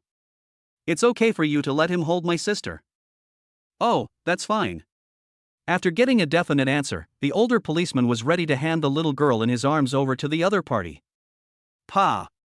But he didn't expect that when he was about to hand Nangong Xinyuan to the bodyguard, the little girl kissed him on the face with lightning speed, while her two little hands kept gesturing something in front of her body. Well. The policeman was stunned at first, then a happy smile appeared on his face, and he gave Nangong Xinyuan a big kiss on the little face. Although she couldn't speak, Nangong Xinyuan felt very happy when the police uncle kissed her. Her big eyes almost turned into a line with two dimples, and she looked extremely sweet. Uncle Police, my sister said thank you very much for your protection, she likes you very much. Nangong Jinyu couldn't help but smile when he looked at his sister's gesture, and then he slowly spoke. Uncle likes you, too, little darling. After hearing Nangong Jinyu's explanation, the police officer immediately showed a happy expression on his face. Come, go to your brother. Although he can't speak, it doesn't affect Nangong Xinyuan's hearing. Hearing this, she nodded her head immediately, and her beautiful hair fluttered as she nodded, making the little girl look even more quiet and lovely. It was not until this time that the bodyguard came forward and took his lady in his arms. Just as they were about to leave, another young policeman couldn't help but ask, "Little boy, do you have a brother and a sister?" "I just saw two." Before he could finish his words, his colleague next to him gently pulled on the corner of his clothes. The older policeman winked at him, signaling him not to ask any more questions. Although what his colleague said sounded innocent, it was not within their jurisdiction after all, and it was not something that required the police to be dispatched, so it was best not to ask about things that had nothing to do with him. Years of work and life experience have taught him that sometimes just because of curiosity, it is likely to cause a lot of unnecessary trouble. When the two bodyguards following Nangong Jinyu heard this, they looked at each other with a hint of confusion in their eyes, as if they didn't understand what the other party meant. One of them whispered to the other, "What's going on? When did the young master have a brother who looks so similar?" The other person frowned and said, "I don't know, but these things are not something we can worry about. Just do our own work well and don't ask about other things." Nangong Jinyu was unaware of the two bodyguards' little moves, but Nangong Xinyuan, who was held in his arms, heard them. She glanced at her brother who was walking forward with her head down with her big round eyes, her eyes full of curiosity. She also felt very strange about this matter. No, it can't be said to be strange, but I felt particularly shocked. When she first saw the girl named Xianxian, it was like a nuclear bomb dropped directly on her heart. She had never thought that there was a little girl in the world who looked the same age as her and actually looked exactly like her, as if they were carved from the same mold. That's not all. The policeman just said that there is another boy who looks the same as his brother. What is going on? Wait here for a moment, don't come over, I want to talk to Yuan. Nangong Jinyu, who had been walking forward with her head down, suddenly stopped, then took her sister from the bodyguard's arms, gave instructions with a cold expression, and then took Nangong Xinyuan's little hand and walked into the safe passage next to her. "Master, please wait a moment." The two big men looked at each other helplessly. One of the bodyguards suddenly spoke and entered the security passage without waiting for Nangong Jinyu to speak. He observed inside with a sharp gaze, and quickly inspected the area running up and down, and saw that no one came out. "It's safe inside.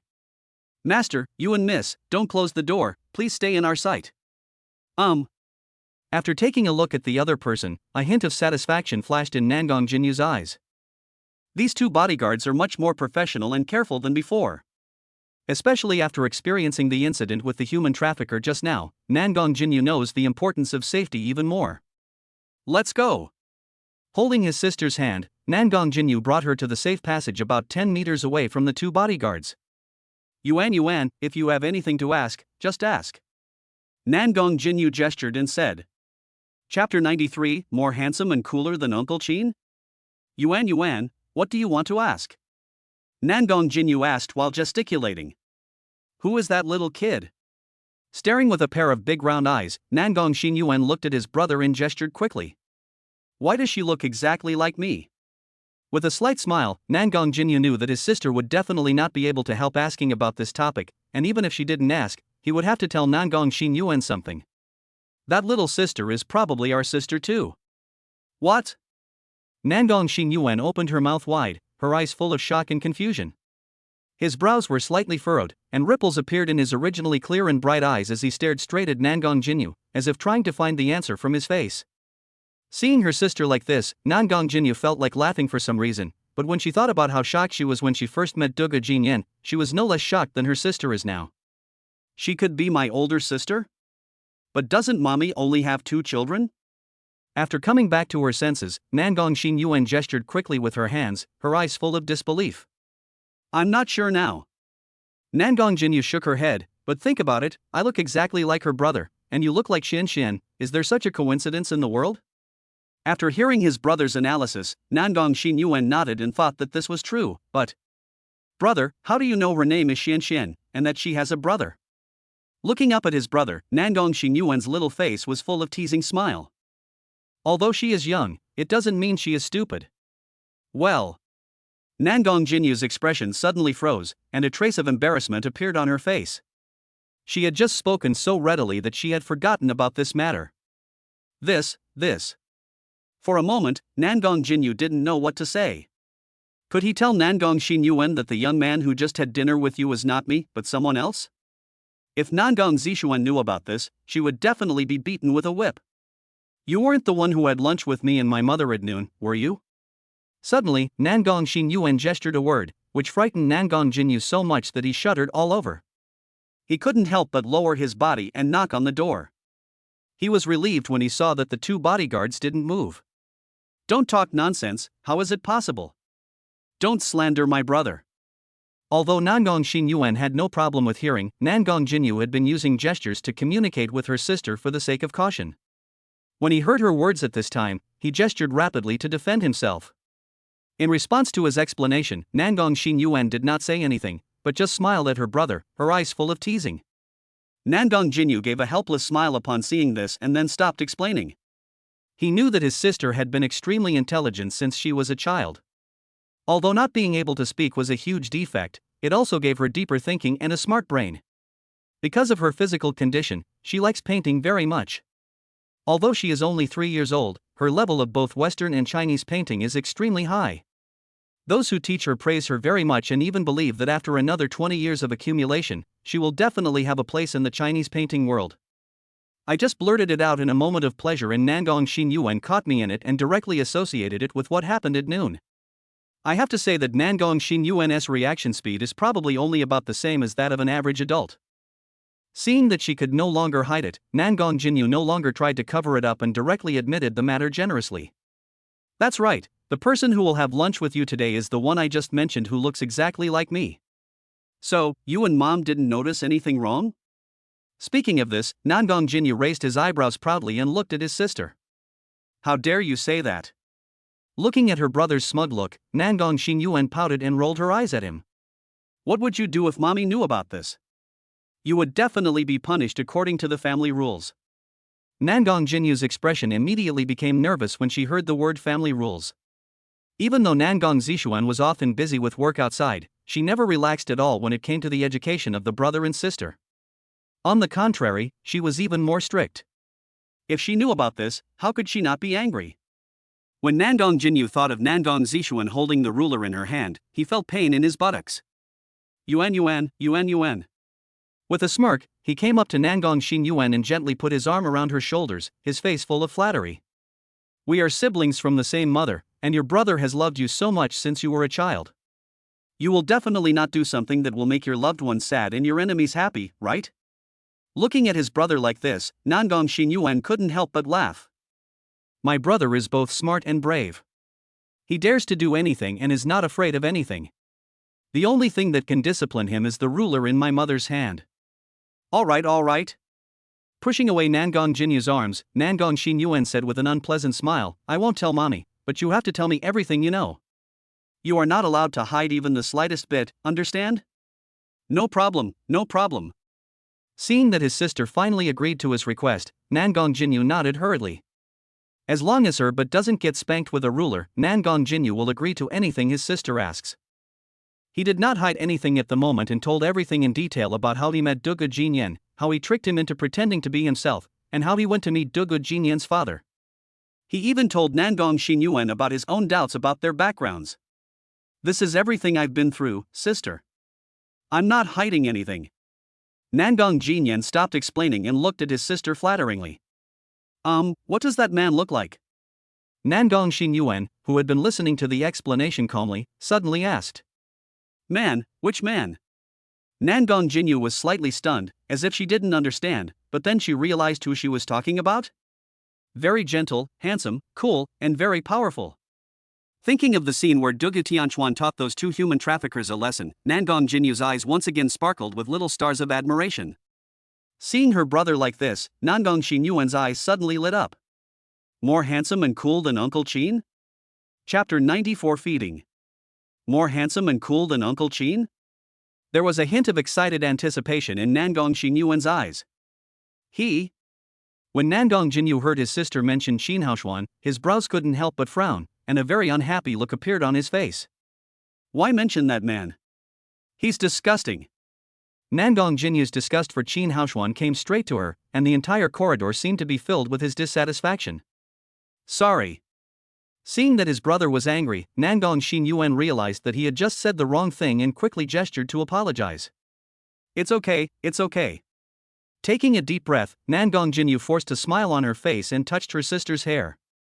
Forget it, Yuan, let's not talk about this anymore. You can watch it for yourself when you have time. Believe me, Jinyan's father is really handsome and cool. Aha! Nodding his little head, Nangong Xinyuan's eyes were full of anticipation.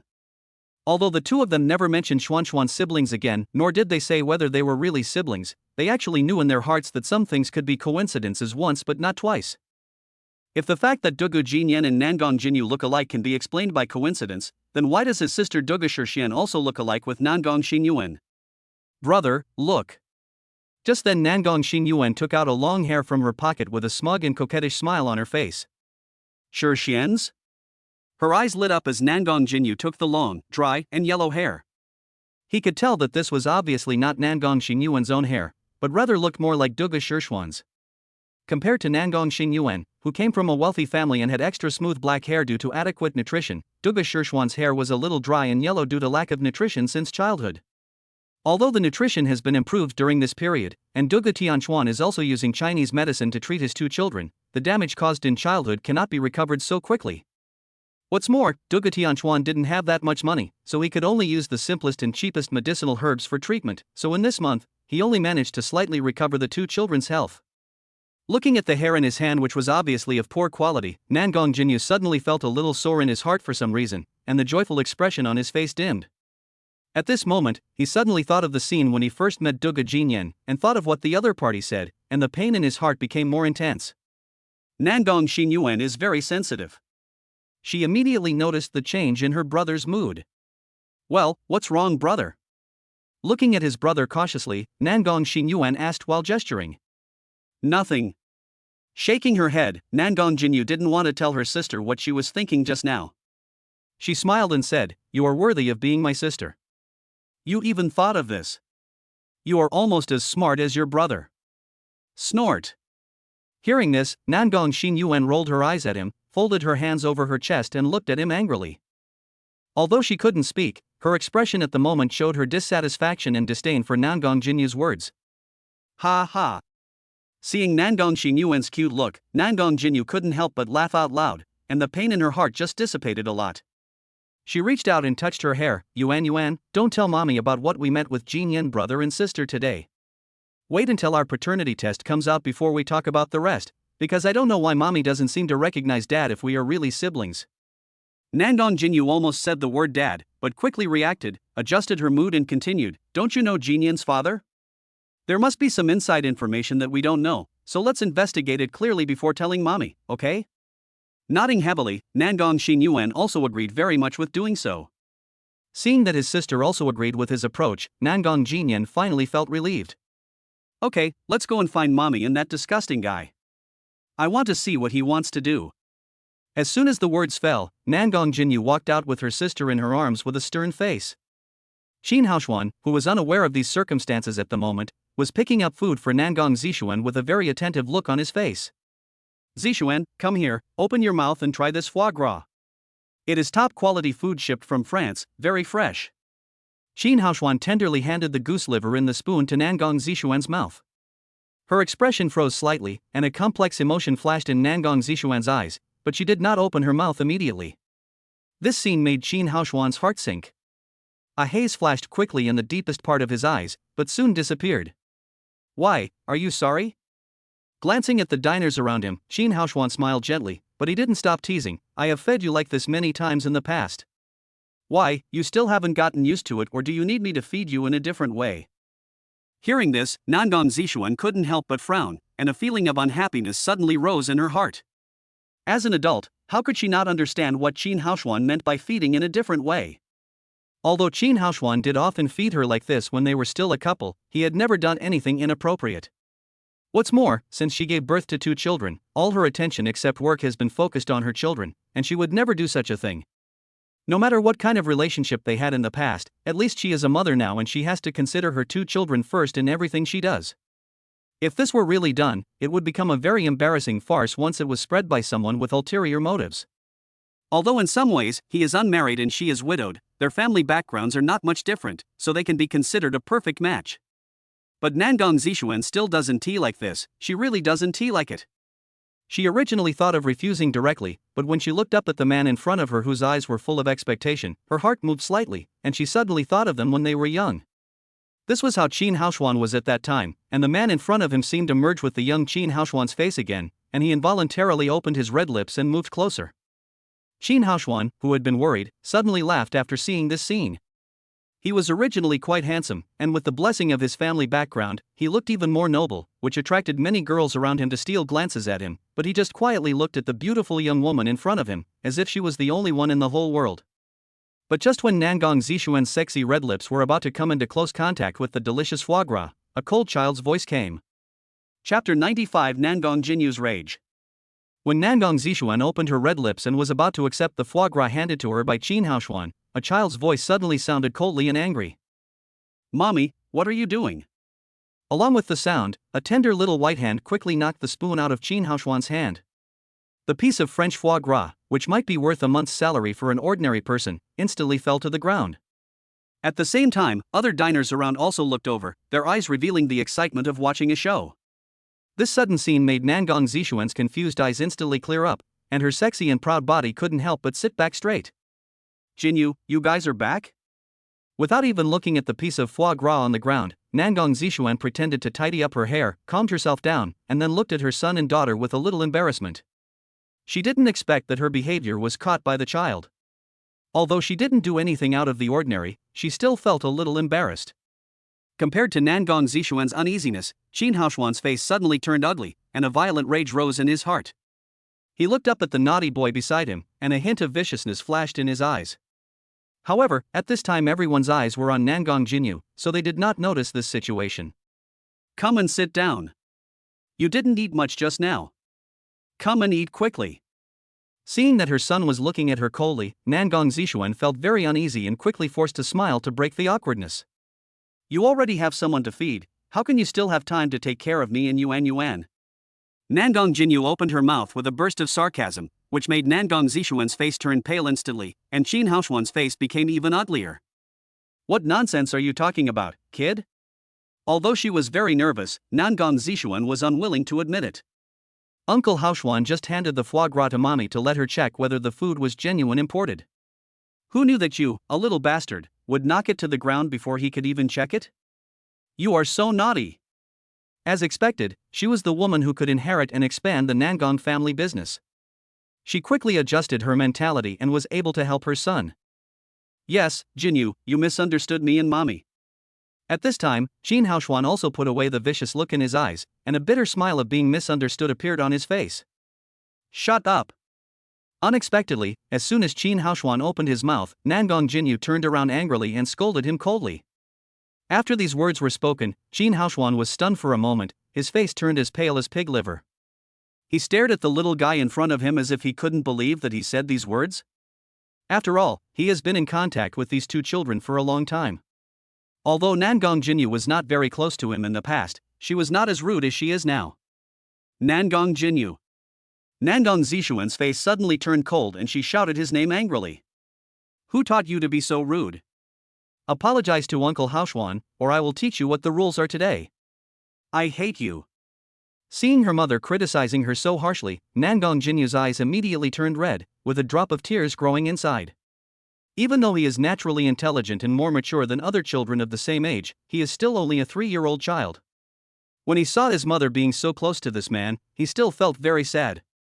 With a hateful look at Qin Haoshuan, who seemed very embarrassed, Nangong yelled, then grabbed his sister's hand and ran out of the restaurant without looking back. "Hurry up and follow me." Nangong Zixuan was stunned, then her face turned pale again. She quickly stood up and ordered the bodyguard next to her to catch up with the two children. "I'm sorry Zixuan, it's all my fault today. If it weren't for me." Seeing Nangong Jinyu and his sister running out, Qin Haoshuan's eyes flashed with a cold light, and the corners of his mouth rose slightly, but his face showed a very guilty look. "I'm sorry for today, Haoshuan. I have to go find the child now." "What happened just now?" Stopping her pace and looking at the man in front of her, her eyes no longer had the previous emotion, but instead had an inexplicable coldness. "I apologize to you on behalf of Jinyu. And I hope we can keep a certain distance in the future, and don't tell others that you are my boyfriend, so as to avoid any trouble for the children." Qin Haoshuan was slightly startled, with a trace of barely perceptible displeasure on his face, but he soon regained his guilty and hurt expression. "Zixuan, I understand your feelings. I really didn't think things through just now. I will be more careful in the future, but don't you understand that I have liked you for all these years? What's more?" "Stop talking." Nangong Zishuan interrupted what Qin Haoshuan was about to say, then looked at him deeply, turned around and quickly chased in the direction the children were running. Her heart was also very complicated at the moment. On the one hand, she was angry about her son's behavior just now, thinking that no matter how unhappy he was, he should not do such an impolite thing. On the other hand, she was worried that her son would be hurt because of this. As for Qin Haoshuan, at this moment, she no longer had the heart to think about it, and she didn't dare to think about it, and she didn't know how to deal with it. Qin Haoshuan sat in a chair and looked at Nangong Zishuan's departing back. His expression gradually turned cold, a sinister look flashed in his eyes, and a meaningful arc appeared at the corner of his mouth. "Bill, please." Qin Haoshuan stood up, paid the bill and walked to a remote and deserted place. After observing and making sure there was no one else there, he took out an old mobile phone and made a call. "When will the last thing I told you about begin?" "Okay, I'll wait for your good news. By the way, there is one more thing you guys helped me do." "Well, sure. We can take this opportunity to do it together. As for the money, don't worry. I will transfer the deposit to you through an account in the Manda Islands later. After the matter is completed, I will transfer the remaining amount to your account." Okay, then I'll wait for your good news." After hanging up the phone, Qin Haoshuan glanced around again with a gloomy gaze, then pulled out the SIM card, broke it into pieces and threw it into the trash can next to him. After tidying up his clothes and hairstyle, Qin Haoshuan once again turned into an elegant gentleman, and walked out with a gentle smile on his face. Dugu Tianchuan didn't know what was happening here. At this time, he was discussing things with Ding Hao and others. This was related to his future, and more importantly, whether he could accumulate enough capital to fight against the Nangong family and the Qin family in the future. Chapter 96. What if I set up an entertainment company? Good tea. Picking up the teacup in front of him, Dugu Tianchuan gently blew away the tea leaves on the surface of the cup, took a sip slowly, and then a look of appreciation appeared on his face. This tea has a delicate aroma, a mellow taste, and a long aftertaste. It is truly a treasure among teas. Dugu Tianchuan narrowed his eyes slightly, as if he was savoring the wonderful feeling of the tea fragrance spreading in his mouth. Where is this tea produced from? And what kind of craftsmanship has it gone through to have such a wonderful flavor? Seeing his extremely skilled tea-tasting posture, a hint of surprise flashed in Ding Hao's eyes. There are many Chinese people who drink tea, but it is rare to find someone like Dugu Tianchuan. Generally, only those who truly love tea or are children of aristocratic families have such temperament. Now it seems that my friend still has many unknown secrets. These thoughts just flashed through his mind, but Ding Hao didn't ask. After all, everyone has their own secrets, right? With a slight smile, Ding Hao slowly said, "This is Lingyun tea produced in the Yunwu mountain in the south of the Yangtze River. The mountain is high and foggy, the soil is fertile, and the climate is mild, which is very suitable for the growth of tea trees. The production process of this tea is even more unique. From the beginning of picking fresh leaves, it is necessary to select the tender buds with one bud and one leaf. Then it goes through multiple processes such as spreading, killing, rolling, and baking. Each step requires strict control of the heat and time to preserve the natural aroma and pure taste of the tea." Dugu Tianchuan's eyes lit up when he heard this, and he nodded and praised, "I see, no wonder this tea is so extraordinary. It seems that the people who pick and make tea must be experts with superb skills." Lu Lei smiled and continued, "Of course. It is said that the production of Lingyun tea has a long history, and is carefully managed by experienced local tea farmers and tea makers. They have dedicated their entire lives to this tea garden, and their love and persistence for tea are all integrated into these cups of fragrant tea." Upon hearing this, Dugu Tianchuan gently put down the teacup and looked out the window. It seemed that through this cup of tea, he saw the misty tea mountains and the hard-working people. After a moment, he looked away and said with emotion, "Tea may seem ordinary, but it contains endless knowledge and deep feelings. A cup of good tea can not only make people taste the deliciousness, but also make people feel the gift of nature and the ingenuity of the tea maker." Ding Hao agreed, "Indeed. In this noisy world, being able to have a cup of such good tea and savor it carefully is indeed a great pleasure in life. Hey, you grown men are such a fool. It's just a few broken leaves, but how come they are so precious to you? Aren't you bored?" Hearing them chatting over tea, Yin Ling on the side couldn't help but rolled her eyes helplessly and said depressedly, "Ha ha." Seeing her like this, Dugu Tianchuan and the others looked at each other and couldn't help but burst into laughter. "I can't stand you guys anymore." Covering her forehead, Yin Ling pretended to be helpless, but her smiling expression betrayed her true emotions at the moment. Okay, since Xiaoling doesn't like us talking about this, how about I talk about the future? Seeing that Dugu Tianquan's expression had calmed down, Ding Hao and the others stopped laughing and turned their eyes to him. What do you think about the back? Dugu Tianquan said calmly. After thinking for a while, Ding Hao glanced at the two companions beside him. Seeing them nod for him to come forward, he turned his attention back to Dugu Tianquan. Brother Chuan, this is what we think. The song you wrote for us has been recorded, and we can tell from today's live performance that this song is quite popular, so we want to use Huarband as the official name of the group, and then release our song on the Q Music website. I believe it will definitely achieve good results. Hearing this, Dugu Tianquan nodded, then what? And then, what then? Ding Hao and the other two were stunned, not knowing what Dugu Tianquan meant by this. No. Seeing the looks of the three people, Dugu Tianquan held his forehead and showed a helpless look on his face. You mean you want to just release one song and then sign with another company once it becomes popular? Yes, that's it. Dugu Tianquan's words made the three people's eyes suddenly brighten and they nodded. He. With a light chuckle, Dugu Tianquan looked at the three people with an angry look. You guys are considered the second generation of the rich, but this is all you can do? Brother Chuan, I understand what you want to say, but... Ding Hao smiled bitterly. To be honest, we three are just unsuccessful children in our families. We won't starve to death, but we will never be looked down upon by others. Our families will not allow us to start a company or other entrepreneurial ventures. Even if we want to, we don't have the money. We might even be troubled by those guys in our family. Now that you have given us this song to let us enter the music scene, we are happy enough. After these words were spoken, Lu Lei and Yin Ling, who had been warmly welcomed for today's performance, fell silent, with sad expressions on their faces. What Ding Hao said just now was correct. They were just a group of people who were not valued in the family. How could they be capable of doing other things? Dugu Tianquan looked at them and sighed slightly, then slowly said, I understand your situation. The pressure from the family is sometimes really suffocating.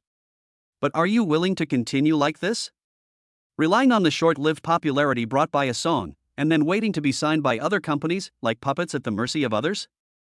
Ding Hao lowered his head and said nothing. Lu Lei and Yin Ling also had bitter expressions on their faces. After a moment of silence, Lu Lei raised his head, a hint of obscurity flashed in his eyes. Brother Chuan, we don't want this to happen, but we really have no other choice. The indifference of our family and the pressure of reality are like mountains pressing on us. Now we are very happy to be able to escape. Tapping the table lightly with his fingers, Dugu Tianquan's eyes became sharp. There are always more solutions than problems. Since we have this opportunity, why don't we try our best? Do you want to live under the shadow of your family for the rest of your life, and be regarded as incompetent by others and be a pawn in the hands of others?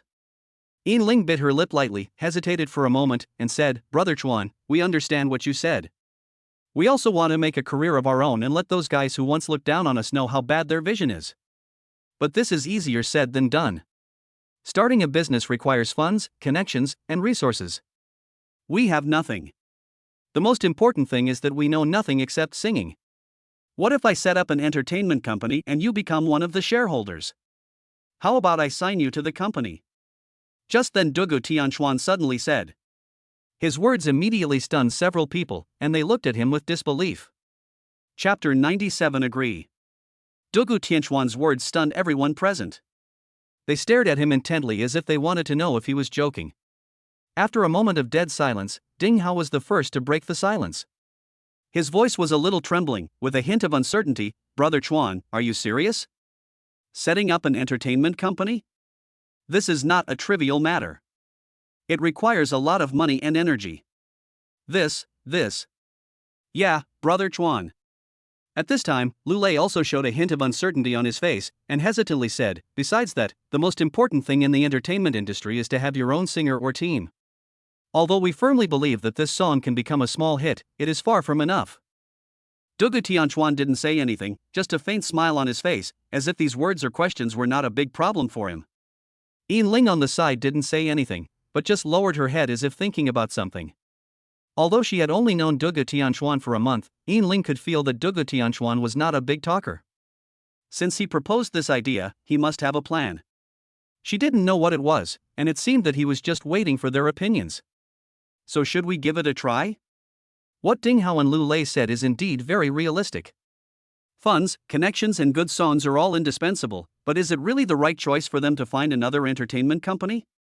She didn't know, after all, she had never been involved in this industry before, but she often knew from other channels how chaotic it was. If a few people who were not valued by their family wanted to stand out, then one can imagine how high the price they would have to pay. So if I really start my own entertainment company as Dugu Tianchuan proposed, no matter what happens in the future, at least I will have the initiative in my hands. Even if I fail, so what? Anyway, they will never have to worry about food and clothing in their lives. Not to mention. Looking up at Dugu Tianchuan, a hint of determination flashed through Yin Ling's mind. Brother Chuan, I support you. Oh? Hearing Yin Ling's words, Dugu Tianchuan's eyes flashed with a strange look and the corners of his mouth rose slightly, as if he didn't expect that she would agree so readily. Ding Hao and Lu Lei looked at each other with shocked expressions. They opened their mouths to say something, but in the end, nothing came out. They just looked at each other with complicated expressions. Are you sure? Well, I'm sure I believe you too. Yin Ling nodded heavily without any hesitation. He. Dugu Tianchuan smiled lightly and did not ask any more questions. Instead, he turned his gaze back to Ding Hao and the other person. What do you guys think? Since Lingzi has said so, Lazy and I will support you unconditionally. Let's do it. Ding Hao gritted his teeth and set the tone directly. I've had enough of being looked down upon. At worst, I can try my best to turn a bicycle into a motorcycle. Even if I fail in the end, at least we won't have to worry about food and drink. The most I can do is go back to the days of being mocked and despised by others. Ha ha. Dugu Tianchuan laughed out loud, and couldn't help feeling happy when he saw that the three of them agreed. Although according to his abilities and his inner plans for the future, these people are not the best choices, but he still hopes that Ding Hao and the other two can always stay with him, if not for anything else, just for their kindness to him and his children. If it weren't for these kind young people, it might take me longer to recover, and the children would be at greater risk. In a sense, it is not an exaggeration to say that these young people were his and the children's saviors. Dugu Tianchuan always follows his heart in everything he does. He will repay a favor and never hold grudges overnight.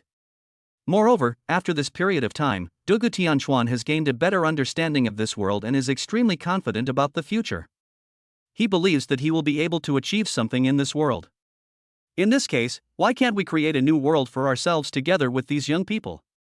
Don't worry, you will never regret your choice today.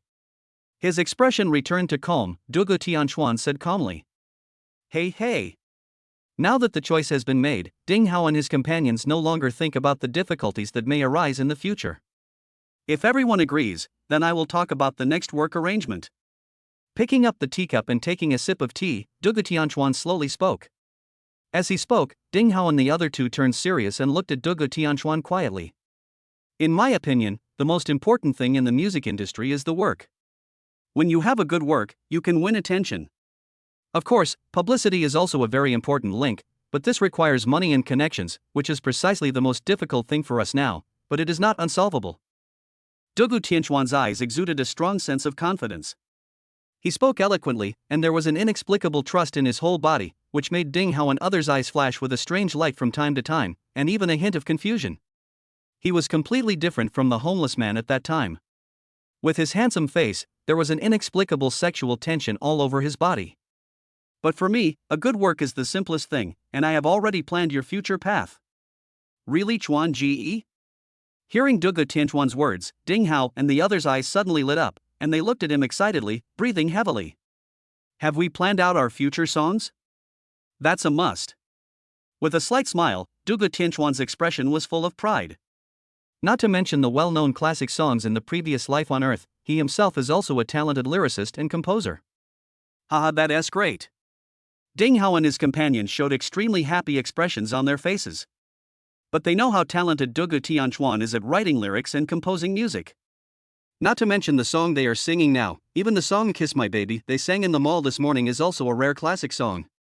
Now Dugu Tianchuan says that he has entrusted all their songs to him, so what do they have to worry about? As for things like promotion and marketing, even though it is the most difficult thing for them now, they believe that as long as they have enough good songs, there will definitely be capital willing to cooperate. There is one more very important thing. At this moment, Dugu Tianchuan's face became solemn. I am not willing to let others do the publicity and promotion in the future. I want to control it in my own hands. What? As soon as these words came out, Ding Hao and the others were stunned, and looked at Dugu Tianchuan at a loss. Chapter 98 Short Video. What? When Dugu Tianchuan said this, Ding Hao and the other two were all stunned, looking at him with disbelief in their eyes. Brother Chuan, what do you mean by this? Ding Hao swallowed and looked at Dugu Tianchuan nervously. He. Seeing the expressions of these three people, Dugu Tianchuan couldn't help but smile slightly. He could understand how shocking his words would be. After all, if you set up an entertainment studio or company yourself, it wouldn't be a big deal.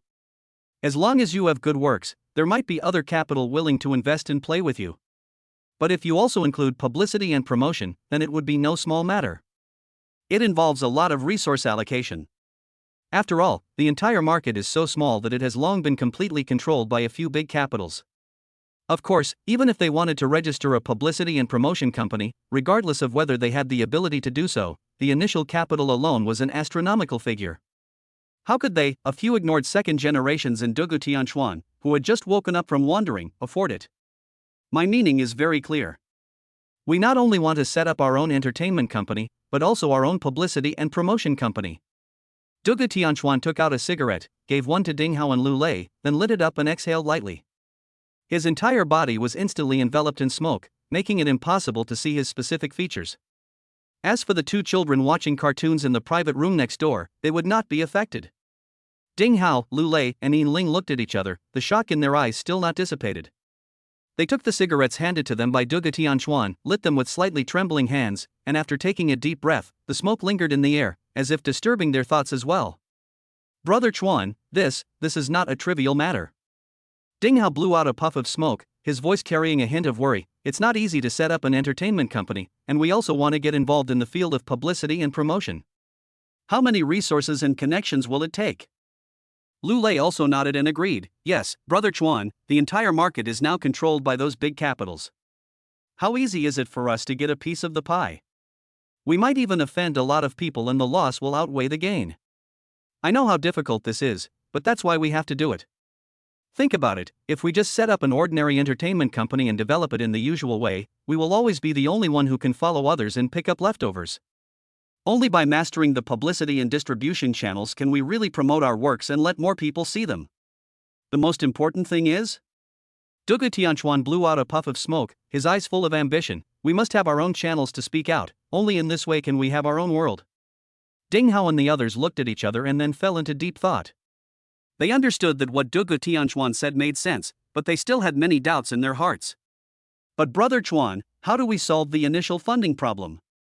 Registering a company, building a team, expanding business, which one does not require a large amount of capital investment? Lu Lei asked with a frown.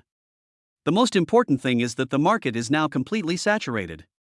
Even if we solve these problems, we are just following others and picking up leftovers. It is completely meaningless. Yeah, Brother Chuan, we don't care. We have already chosen you. We will fully support you in whatever you want to do. But this track is indeed mature. It will probably be difficult for us to make new developments in it. Yin Ling also spoke at this time. Her eyes were full of surprise and worry. She didn't know why Dugu Tianchuan suddenly had such an idea. With a soft smile, Dugu Tianchuan stood up and walked to the window. He looked at the bustling street outside the window for a long time without saying a word, only the cigarette in his hand went out one after another. Ding Hao and the others did not say anything upon seeing this, but just stared quietly at the tall figure of Dugu Tianchuan. To be honest, they were extremely shocked by his proposal, and of course what was even more shocking was the disbelief at Dugu Tianchuan's sudden behavior. You have to know that he was just a disabled homeless man with an IQ of less than 10 years old a month ago. Although he has fully recovered now, even his disabled legs have healed, it can be seen that he must have been a very powerful person. But this does not mean that he can be so imaginative.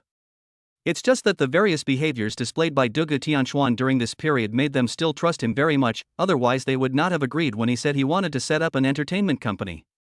At this time, Dugu Tianchuan was also very excited. Not for anything else, just because of something he discovered today. Something that is enough to change his status and allow him to compete with Nangong and the Qin family. And this is a short video. When he was performing in the mall with Ding Hao and others today, he thought that there would be many anchors like on Earth in his previous life, holding professional or non-professional video equipment to film or broadcast live. But he didn't see it until it was over, which made him very strange. So when he had some free time, he went online to do a special search. It would have been fine if he hadn't checked, but once he did, his interest was immediately stirred. There are no short videos in this world.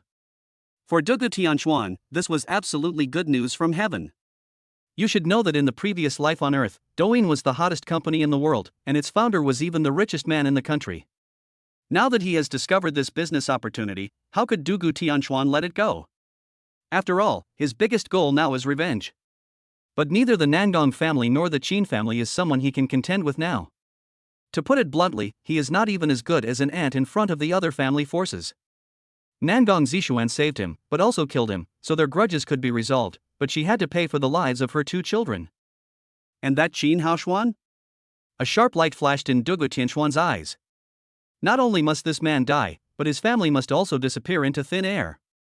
According to what Dugu Tianchuan had learned, the other family's main business was the entertainment and film and television industry, and he also wanted to take this opportunity to completely defeat the other party. He, Dugu Tianchuan, has never been an indecisive person. The cigarette in his hand had gone out. Dugu Tianchuan slowly turned around and looked at Ding Hao and the others, with a confident smile on his face. I made this decision because I am absolutely sure that we can become the most successful group of people in the world within 3 years. As for how to do it? Dugu Tianchuan smiled proudly. That's a short video. Chapter 99: The True Meaning of Short Videos. What did you say? Short video? What is this? What group of people are the most successful in the world within 3 years? Ding Hao and the others were stunned, and they even forgot that the cigarettes in their hands were about to burn them. Only when they felt the pain did they quickly shake their hands to put out the cigarettes, but their eyes were wide open when they looked at Dugu Tianchuan, as if they had heard the most incredible thing in the world. He. Dugu Tianchuan chuckled and then put out the cigarette in his hand into the ashtray. It seems that you are still unfamiliar with the concept of short videos. Short videos, as the name suggests, are short videos with concise content. In this fast-paced era, people's attention is increasingly scattered, and short videos have emerged as the times require. They can convey a lot of information in a short period of time and attract the audience's attention. In our world, this is undoubtedly an untapped blue ocean. Dugu Tianchuan stared at the young people in front of him. Think about it, while others are still struggling with traditional entertainment methods, we have already seized this unprecedented opportunity. Short videos can not only quickly accumulate users, but also have the function of live broadcasting, creating a new platform, and can achieve profitability through various means, such as advertising, e-commerce cooperation, and even virtual gift rewards. After hearing Dugu Tianchuan's explanation, Ding Hao and the others were all stunned, and then their eyes showed strong excitement. Although they still don't understand what short videos are, or what live streaming is, it does not hinder their judgment of this thing mentioned by Dugu Tianchuan. After all, they were born into wealthy families and have some basic business ideas. If this novel video that Dugu Tianchuan mentioned at this moment really appeared, it would definitely be a subversive existence. Only. Ding Hao finally couldn't help but interrupt, but we haven't even seen short videos, how do we know what users like? Dugu Tianchuan turned around, his eyes full of smiles. I have already thought about all this, it's actually very simple. He took out his phone and clicked on a video. The picture shows a dog looking fiercely at a cat in front of it, making bursts of low growls, while the tabby cat in front of it, which is less than half the size of the dog, is also looking at the other party vigilantly. At this moment, the dog suddenly moved and bit the tabby cat hard. Ah! When Ling saw this scene, she was so frightened that she screamed, and she covered her eyes with her 2 tender white hands, as if she was afraid to watch the bloody scene that was to follow. Ding Hao and Lu Lei's faces became tense upon seeing this, their eyes filled with worry. They all knew in their hearts that such a little kitten would probably be doomed. Unexpectedly, before they could react, the tabby cat suddenly moved. If the dog is very fast, then the speed of the tabby cat can only be described as photoelectric. At the critical moment, the tabby cat suddenly jumped up, dodged the big dog's mouth, and put its 2 paws on the opponent's neck. Then it rolled over, and the big dog was thrown to the ground. The cat took this opportunity to leave without looking back. At this moment, it was as if an unknown swordsman had killed another master with 1 sword. This kind of elegance and magnanimity cannot be described in words. As for the big dog, he was lying on the ground with a human expression of grievance and fear in his eyes. He seemed unable to believe that he was actually knocked down by a cat, and in such a humiliating way. Ding Hao and Lu Lei were stunned when they saw this scene, and then they laughed out loud, even with tears in their eyes. This is too incredible. Hearing the laughter of her two friends, Yin Ling carefully loosened her hands, but she only saw the back of the kitten twisting her fat butt. Is the kitten okay? Ha ha. Lingzi, you didn't see the wonderful scene. It's so funny. I feel like this kitten is an invincible master. Real? Yin Ling had a puzzled look in her eyes because she didn't see the details. Of course, it's really hilarious. I'll ask Brother Dugu to send you the video later. Take a look. It's really funny. Seeing Yin Ling's puzzled look, Lu Lei also said with a smile. There were still physiological tears in the corners of his eyes from the laughter he had just laughed. He. With a faint smile, Dugu Tianchuan knew that they should know what short videos are by now. Howzy, lazy, I want to ask, what is your first reaction after watching this video? I want to share it with my friends. Ding Hao blurted out, and then was stunned. Wait, Brother Chuan, are you saying that this kind of thing that makes people want to forward it is the hotspot of short videos? That's right. Let me ask you again, if there are other interesting videos like this, or a sexy beauty dancing there, and it happens to be your favorite type, would you be willing to watch it? Of course I do. It's so much fun. Besides, who doesn't like to look at beautiful women? Hearing Dugu Tianchuan's words, Ding Hao raised his eyebrows, his face full of lust, so much so that Lu Lei and Yin Ling both involuntarily moved a few steps away from him. Dugu Tianchuan put away his phone.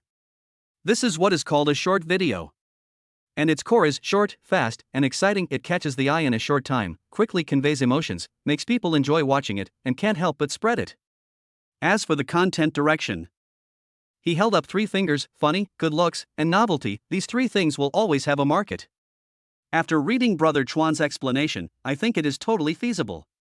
At this time, Lu Lei suddenly spoke, and a hint of excitement appeared on his face, which had always been very calm. What about technology? Even if we understand the content, how do we build the platform? Yin Ling also spoke at this time. Now she finally understands what short videos are? After taking a look at Yin Ling, Dugu Tianchuan was a little surprised. He didn't expect that Yin Ling actually knew these things. Brother Chuan. Seeing Dugu Tianchuan's eyes, Ding Hao couldn't help but smile. Reiko is a computer expert, but her favorite thing is singing. His eyes lit up. Dugu Tianchuan didn't expect that Yin Ling had this ability? Okay, since everyone has no objections, how about we discuss some specific operational details? Okay. At this time, after hearing Dugu Tianchuan's explanation, the enthusiasm in the hearts of Ding Hao and the other two was immediately ignited. No one wants to be looked down upon all the time, right? The flash that would later become famous all over the world began in this small tea house. Chapter 100: Xiao Zhongyan's Discovery. Office of the Chairman of Xiao Group. Director Xiao, this is Lin Yaowen's movements in recent years. A young man about 30 years old respectfully handed a document to Xiao Zhongyan. Xiao Zhongyan took the documents expressionlessly and flipped through them slowly, while the young man still stood respectfully in front of the desk without leaving. Suddenly, Xiao Zhongyan's face changed, a powerful aura emanated from his body, and his eyes instantly became gloomy. Although it is the same word the change in tone conveys different emotions.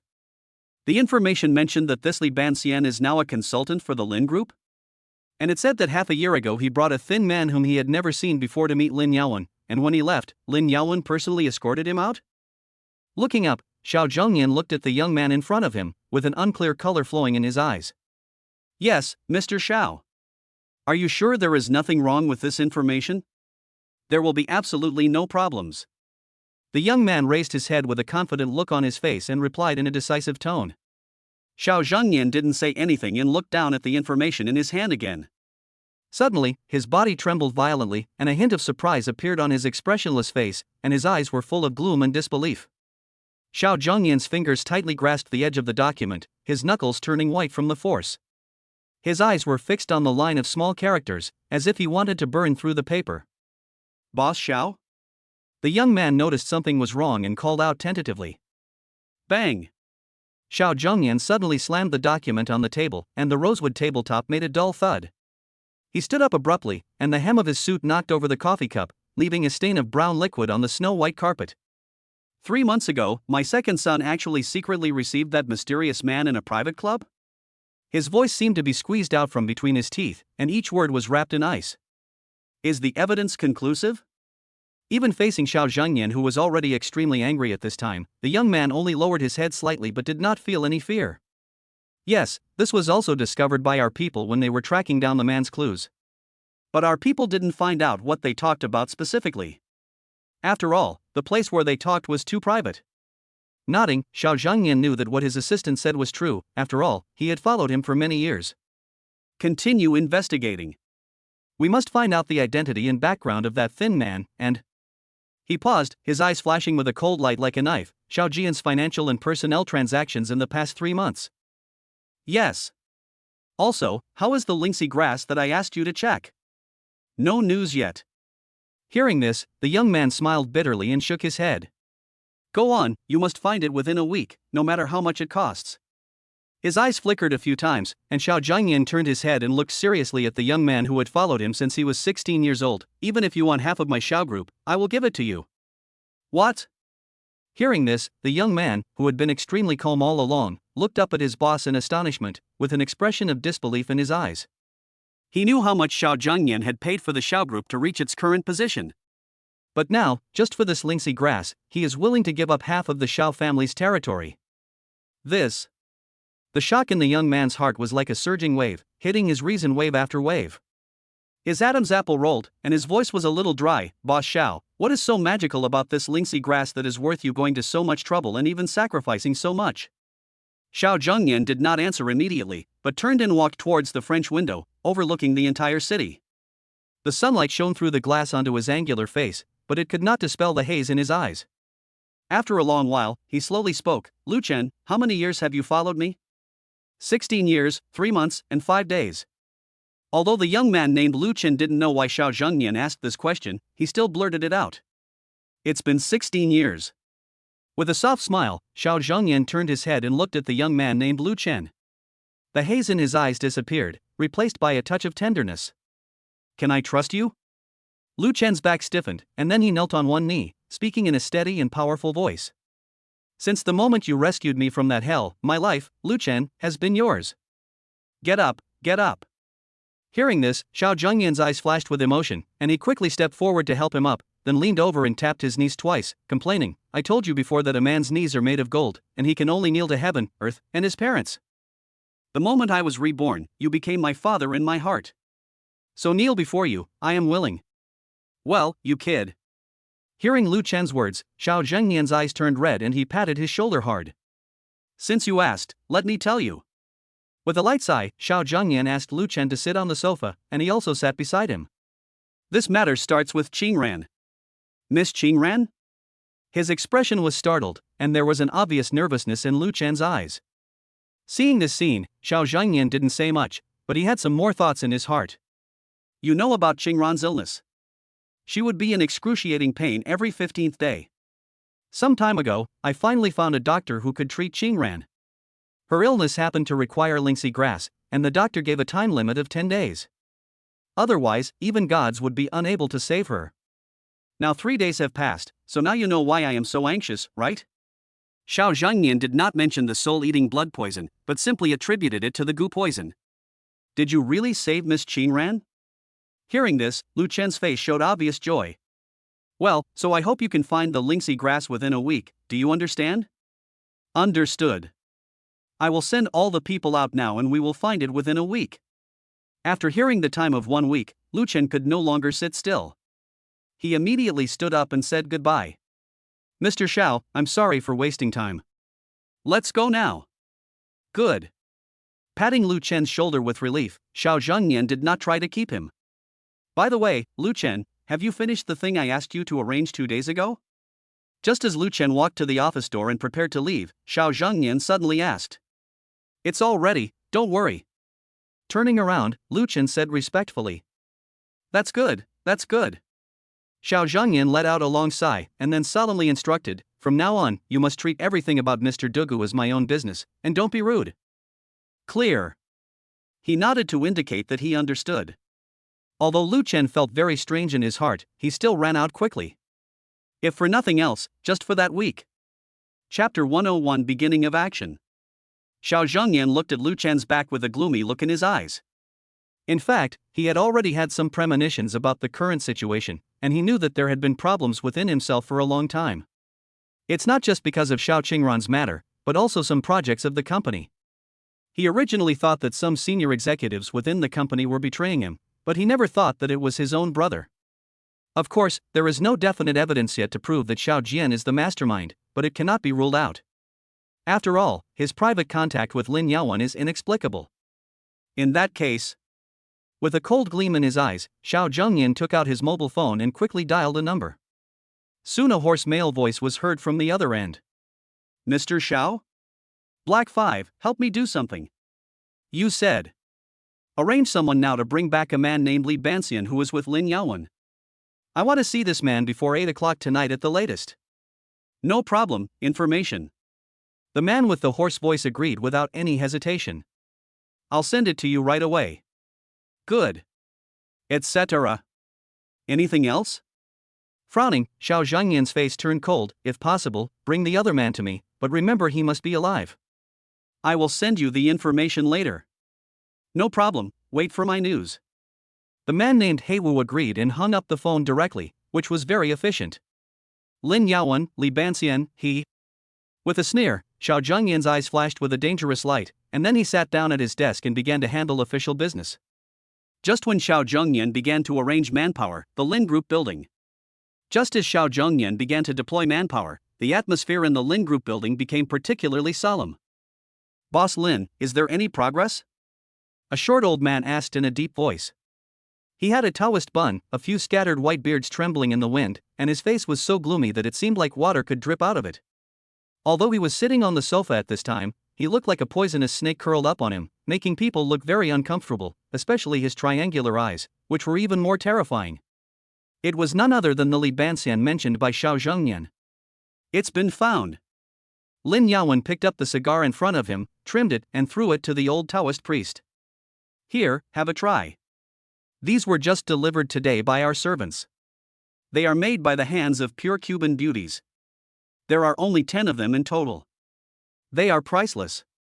Li Banxian took the cigar and put it under his nose to sniff it gently, with a barely perceptible smile on his face. Boss Lin, you are really willing to give away such a good thing. He took out the lighter he carried with him and turned it gently. Sparks flashed and the cigar was lit. Li Banxian took a deep breath, and his whole body was looming in the smoke. It's worth it if you don't give up. Besides, it's worth it for me, Lin, to pay as much as I can on your side, isn't it, Masterly? Hearing this, Lin Yaowen smiled slightly, but an expression of disapproval appeared on his face. He. A satisfied and proud smile appeared on Li Banxian's face. It has been a pleasure working with you over the years. Ha ha. With a loud laugh, Lin Yaowen lit the cigar in his hand, took a deep breath, and a comfortable expression appeared on his face. That person has been found, his name is Dugu Tianchuan. Dugu Tianchuan? When he heard this name, the smile on Li Banxian's face disappeared, and a sinister look appeared. Do you have any information about him? No. Shaking his head, Lin Yaowen also showed a look of doubt on his face. My people checked all of this person's past, but found that he seemed to have appeared out of thin air. Apart from the 2-3-year-old babies with him, there was no other trace. Appearing out of thin air? Upon hearing this, Li Banxian couldn't help but raise his eyebrows and his eyes immediately became gloomy. Since he was able to break my poison, he must have some means to do so. That's right. Nodding, Lin Yaowen agreed with what Li Banxian said. After all, ever since the poison was planted in the little girl of the Xiao family, no one has ever heard of anyone being able to break it. Master Li, please look at this. Have your people keep a close eye on him and find his whereabouts? I will personally turn him into a poisonous insect tonight. Without any hesitation, Li Banxian spoke directly. The cold tone made Lin Yaowen feel a chill and he shivered involuntarily. He has been well aware of the cruel methods of this old man named Li Banxian over the years.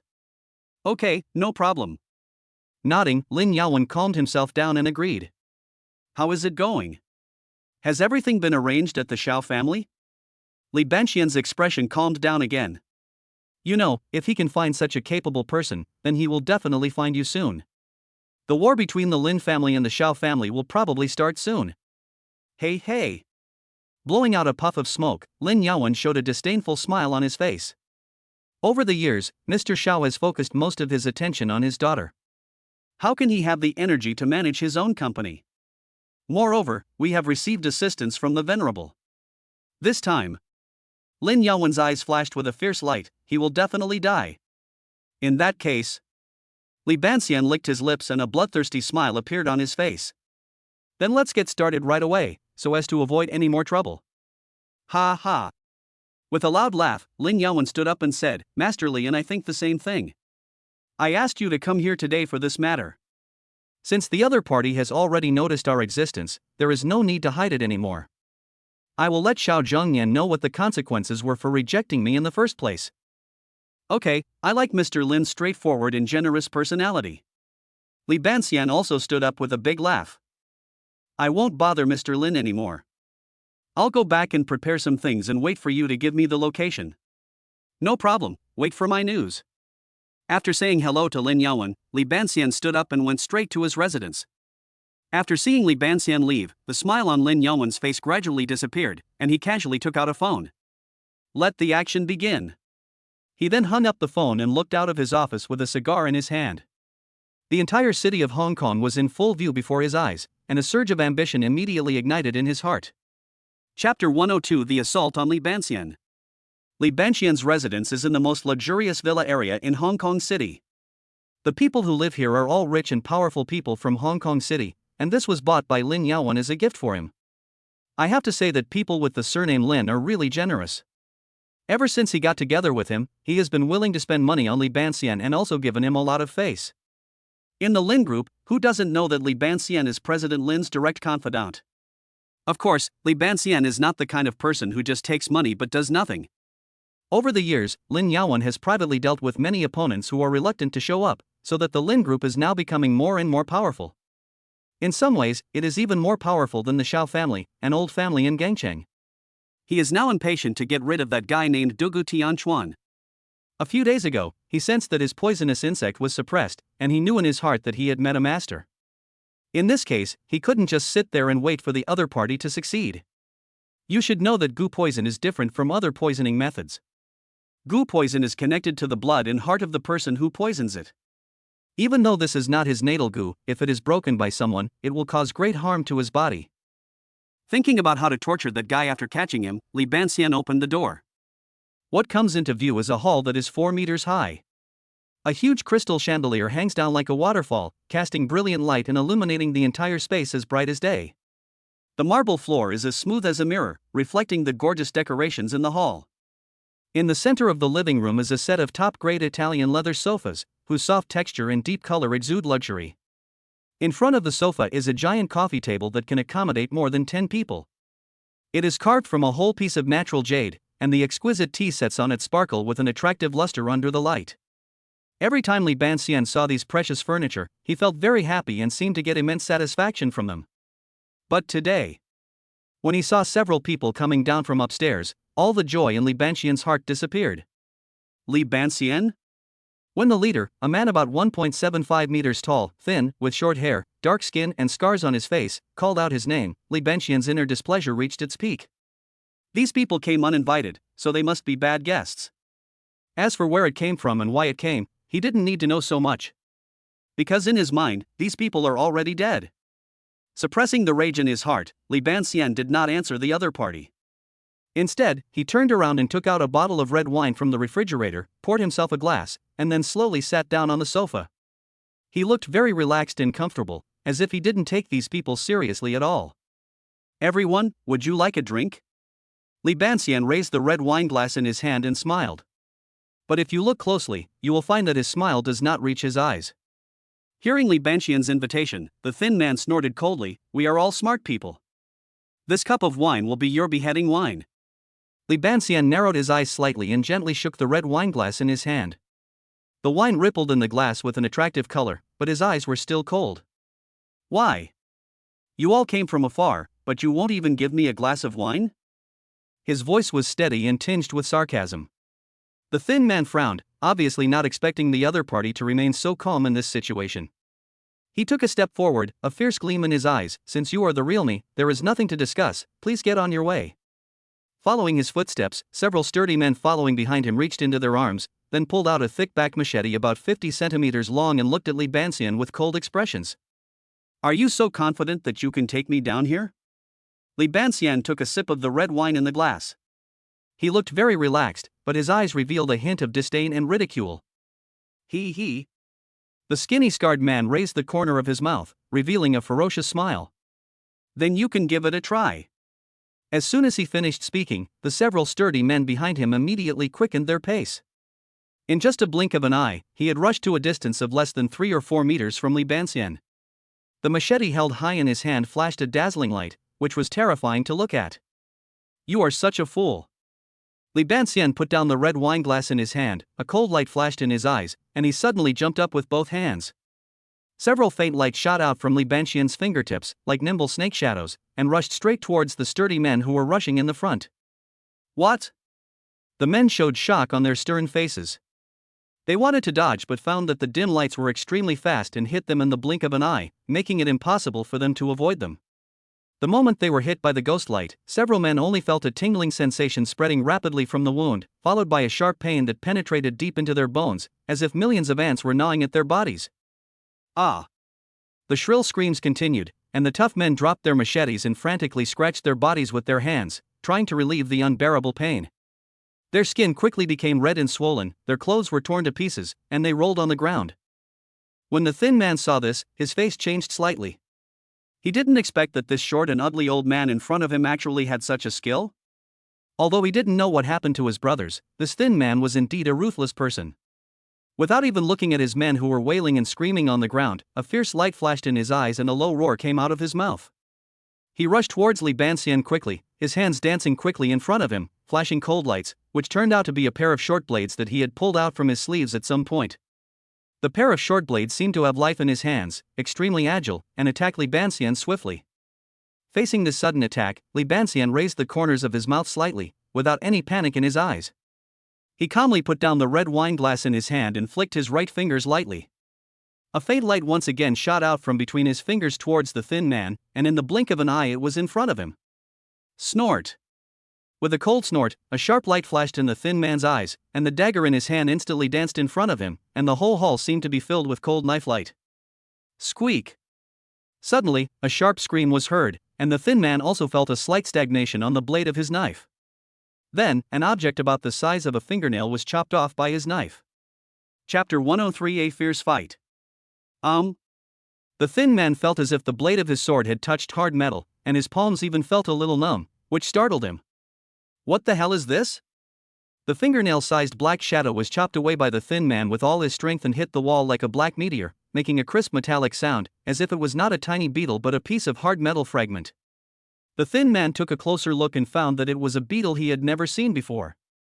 The beetle was completely black, like a shadow in the middle of the night, with a strange metallic luster on its shell, flashing mysterious and dangerous signals under the light in the hall. What was even more shocking was that it actually had 6 compound eyes, which were flashing scarlet light under the light, like burning flames, exuding a chilling aura, and it was unharmed by his fierce attack. Insect? The thin man's pupils suddenly shrank, and there was a hint of disbelief and vigilance in his voice. At this moment, he suddenly thought of the description about Li Banxian that he had seen in the information before, which pointed out that the other party was suspected of having a mysterious poison. For this purpose, he specially sought knowledge from people in this area, but most people had never been exposed to it, and many people even thought that it was just a plot in a novel or film or television. But he never expected that he would actually see it. Although he didn't know whether this was a so-called poisonous insect, it was very similar to some information he had found on the computer. Li Banxian sipped the red wine leisurely. The wine glass in his hand seemed like a work of art, forming a sharp contrast with the cat playing with mouse smile on the corner of his mouth. "You are quite skilled. You were able to block my little baby. It seems that you are a big shot in the martial arts world. It's a pity." The corners of his mouth raised into a disdainful smile, and then he lightly hooked his skinny fingers, and the beetle that was chopped away suddenly flapped its wings and flew up again. At the same time, a thin crack appeared on its abdomen, and dozens of blood-red threads shot out like arrows. Swoosh, swoosh, swoosh. The thin man was shocked when he saw this, and he waved the 2 swords in his hands more rapidly, as if he wanted to cut the air around him into pieces. He himself kept dodging, not daring to come into contact with the bloody light. Unexpectedly, at this moment, the strong man who fell first stopped wailing and suddenly collapsed to the ground as if his spine was pulled out. His skin began to flush abnormally, and blood blisters swelled up in the subcutaneous tissue like boiling asphalt. Puff! With a dull sound, the left eyeball burst open, and a line of blood covered with mucus protruded from the eye socket, shaking tentacles covered with brain matter. Help! Help me! The man stretched out his hand with exposed finger bones, and before he finished speaking, his entire face slid off like melted wax. The muscle fibers exposed to the air rotted at a speed visible to the naked eye, turning into scarlet mucus with a foul odor. No! Seeing his companion die in such a horrible situation, the thin man's eyes instantly turned red and he yelled, "Get out of the way! Don't come into contact with those bloodlines!" But unfortunately, his reminder was too late. The skin of the remaining men began to fester at a speed visible to the naked eye, as if a pair of invisible evil hands were tearing their bodies wantonly. Their flesh and blood peeled off like fragile paper, and the air was filled with a pungent stench of decay. The person closest to Li Banxian was in the most tragic condition. His entire face had turned into blood and his white bones were exposed, but he was still twitching unconsciously. Every tremor made people feel creepy. No! No! What is this? The thin man's eyes suddenly widened, cold sweat instantly seeped out of his forehead, and his body involuntarily began to retreat. He had never seen such a strange scene before. He knew that with the opponent's unprecedented and bizarre tactics, it would be impossible for them to complete today's mission. He took a fierce look at Li Banxian, then glanced sadly at his brothers who had turned into a pool of blood and mud. The thin man did not stay and retreated violently, trying to escape from this horrible place. Want to escape?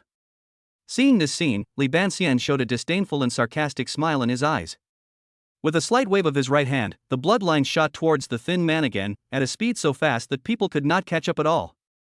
His eyes suddenly narrowed, and the thin man retreated while quickly dancing his two swords in front of him, interweaving them into a silver net, trying to block the attack of the red lines. It must be said that his swordsmanship was very powerful. It formed a silver halo in front of him, emitting a cold chill. Most of the bloodlines were cut off by his two swords and fell to the ground, making a corrosive sizzling sound.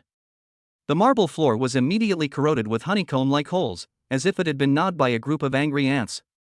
But three bloodlines still broke through the defense, one wrapped around his left wrist like a nimble snake, and the other two penetrated into his right leg without hesitation. Ugh! The thin man groaned as a huge pain immediately came from his body. At the same time, he felt that there were living things trying hard to drill into his body through his blood vessels. The feeling was like countless ants crawling in his body. It was itchy and painful, and even he, who claimed to have crawled out of a pile of dead bodies, could not bear it.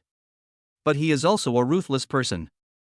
Although he didn't know what these things were, he relied on his years of life and death intuition to make a prompt decision. With a flash of cold light from the dagger in his left hand, he cut off a piece of skin and flesh from the part of his right leg that was invaded by the red line. At the same time, with the dagger in his right hand, he directly cut off the flesh on his left wrist that had been half penetrated by the bloodline. He let out a slight groan, but the sturdy man's expression did not change at all, as if the piece of meat was not his own. The piece of flesh that fell to the ground in the blood rain was squirming strangely, as if it had its own life. Three red lines broke out of the body like earthworms and pounced on him again. They were like tireless killers, determined to kill their target. So cruel. Seeing the thin man's decisiveness, Li Banxian raised his eyebrows slightly and a hint of admiration flashed in his eyes, but more of it was indifference. But you must die today. As soon as he finished speaking, the beetle shot towards the thin man like a black ghost. Ah! A scream came out of his mouth, and a wound suddenly appeared on his left shoulder, and the short knife in his hand fell to the ground with a clang. Chapter 104, Escape. Ah! The thin man's screams echoed in the villa hall. He staggered back a few steps. His left shoulder had been pierced by the beetle. Blood spurted out like a fountain onto the precious carpet. The strange beetle drew a black arc in the air and attacked him in the face again. Damn it! He gritted his teeth and swung his only remaining right knife. The blade collided with the beetle, sparks flew. The sound of metal clashing was deafening, the skinny man's knuckles were broken, and blood dripped down the handle of the knife. He was horrified this was not a bug, it was clearly a piece of flying steel. Looking at the other party's embarrassed but strong state, Li Banxian leisurely shook the red wineglass with a cat playing with mouse smile on his face. Stop struggling. My little darling loves tough guys like you. The harder you resist, the more pain you will suffer. It's better to just surrender honestly.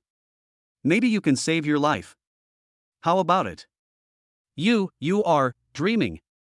Gritting his teeth, the thin man looked up at the man who hadn't even lifted his eyes full of anger and fear. It seems that your pain has not reached its limit yet. Li Banxian did not get angry after hearing the other party's answer, but replied calmly. As he finished speaking, the thin man suddenly felt a piercing pain in his left arm, and when he looked down, he saw 3 bloodlines that had wrapped around his broken wrist and were madly drilling into his flesh. There was a strange wriggling under his skin, as if countless thin snakes were swimming in his blood vessels. As for the black beetle, whose body was as hard as iron, it was staring at him intently, as if it would rush up and bite him as soon as he showed any flaw. Ah! Veins popped up on his forehead and cold sweat instantly soaked his back. As a veteran who has been in the arena of life and death for many years, he has experienced countless life and death moments, but has never felt such bone-gnawing and heart-searing pain. How does it taste? Li Banxian took a sip of red wine. When the bloodline goo enters the body, it will go straight to the heart along the blood vessels. Then you will watch with your own eyes as your internal organs are eaten bit by bit. As long as you surrender now and choose to be loyal to me, you will reach heights you have never reached before. How about that? A hint of determination flashed in the thin man's eyes, and a disdainful sneer appeared on his face. I, Heiwu, have been wandering the martial world for many years. I have survived by relying on morality. If you want me to surrender to a demon like you, you are dreaming. After he finished speaking, he suddenly raised the dagger high up, aimed it at his left arm joint and cut it hard. Phew! Blood splattered more than 3 meters away, and his entire left arm fell off, hitting the ground with a dull sound. The broken arm was still twitching after it fell to the ground, and 3 wriggling lumps bulged under the skin. Snap! It exploded, and 3 lines of blood burst out of its body, twisting on the ground like a living thing. The thin man's face was as pale as paper, but he didn't even utter a cry of pain. At the same time, he kicked back with his right foot towards a wine cabinet behind him. Bang! The wine cabinet overturned and an unopened bottle of liquor rolled out. He caught it accurately, bit open the bottle cap with his teeth, and poured the alcohol directly on the wound. Hiss! Even a tough guy like him couldn't help but gasp, and his facial muscles twisted in pain. But this series of actions happened in a flash, and by the time Li Banxian reacted, the thin man had already completed self-first aid. Interesting. Li Banxian's expression suddenly changed, as if he didn't expect this man to be so fierce. He narrowed his eyes, and for the first time, a serious expression appeared in his eyes. I underestimated you. The thin man was breathing heavily and kneeling on one knee. His vision began to blur due to excessive blood loss, but his instinct for survival forced him to stay awake. He stared at Li Banxian, then suddenly grinned, revealing his bloody teeth. Who do you think you are? You are just a sorcerer who knows some shabby tricks. Do you think you are worthy of a man like me, Heiwu, to surrender to you? Court death.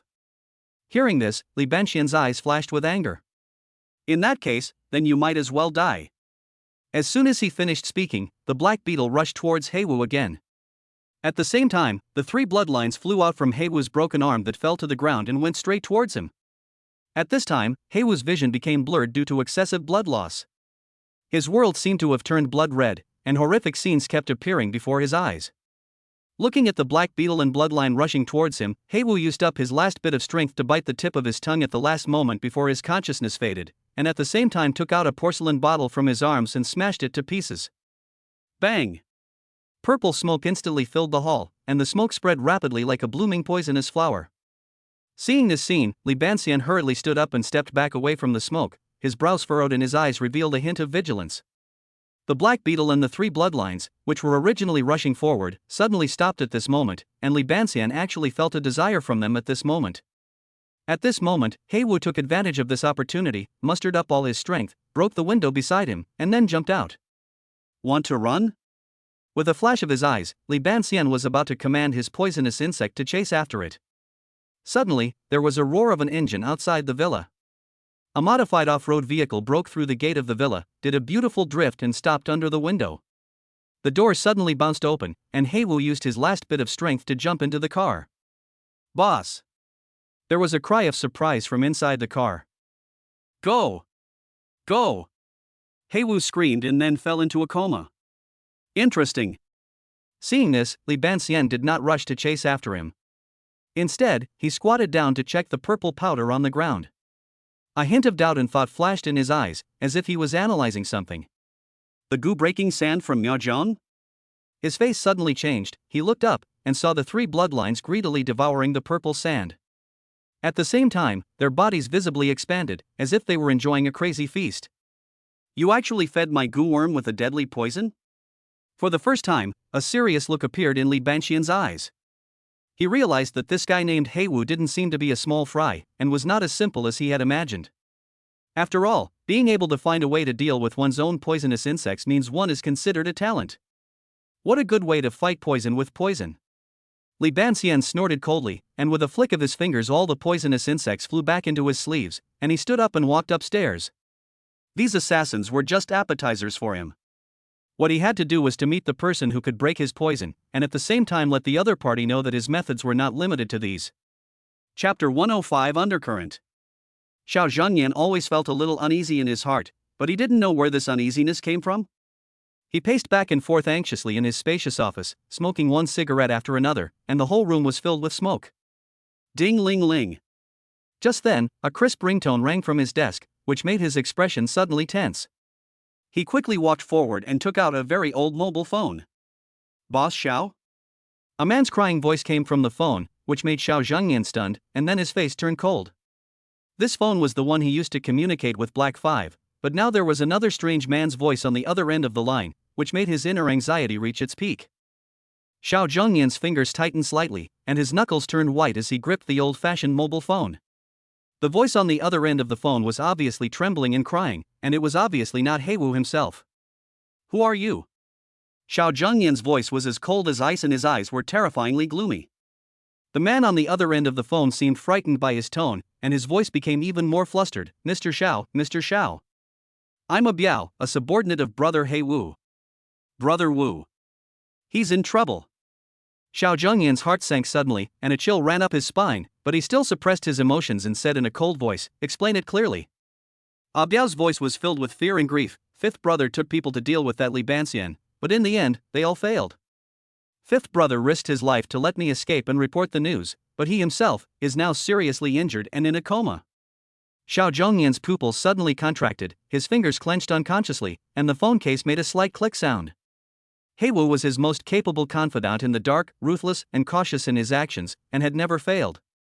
But now he had actually fallen into the hands of a quack? Tell me more about it. I'm not sure. After swallowing his saliva, Biao's voice trembled noticeably. Before Brother Heiwu passed out, he asked me to remind you to be careful of Li Banxian's poisonous insect. Insect? What insect? Hearing this, Xiao Zhangyan's expression froze and his breathing became heavier. No. I don't know. After Heiwu said this, he fell into a coma. Biao started crying. His entire left arm has been chopped off, and he has many serious injuries on his body. Mr. Xiao, what should I do? Where are you now? Xiao Zhangyan's voice was low, filled with suppressed anger. I'm in an abandoned warehouse on the outskirts of the city. Before fifth brother passed out, he told me to hide well and said we must not let the other party know who was behind us. A hint of ruthlessness flashed in Xiao Zhangyan's eyes, and he said coldly, "Stay there and don't move. I'll send someone to pick you up right away." After hanging up the phone, Xiao Zhangyan took a deep breath and stared out the window with a sinister look. Heiwu was seriously injured and unconscious, and all his elite troops were wiped out. As for that Li Banxian, I'm afraid we already know who is behind this. What a great Li Banxian! It seems I really underestimated you. Xiao Zhangyan sneered, then picked up another phone and dialed a number. Hey, Lao Wu, help me arrange to pick someone up and send him to our private hospital. We'll find the best doctor to treat him. Also, for those brothers who went out with Heiwu this time, give them enough compensation. There was silence on the other end of the phone, and then a deep voice came, "Boss Xiao, something happened to Black Friday?" Xiao Zhangyan did not answer, but said coldly, "Don't ask what you shouldn't ask." After a moment of silence, he spoke again, "Bring along all the good people around you, and prepare enough weapons, just in case." After hanging up the phone, he walked to the floor-to-ceiling window, overlooking the night view of the entire city, his eyes deep and dangerous. What happened to Black Friday means that things are beyond his control. And from another aspect, it can be seen that this Li Banxian is not an ordinary swindler, but a ruthless character who truly masters evil arts.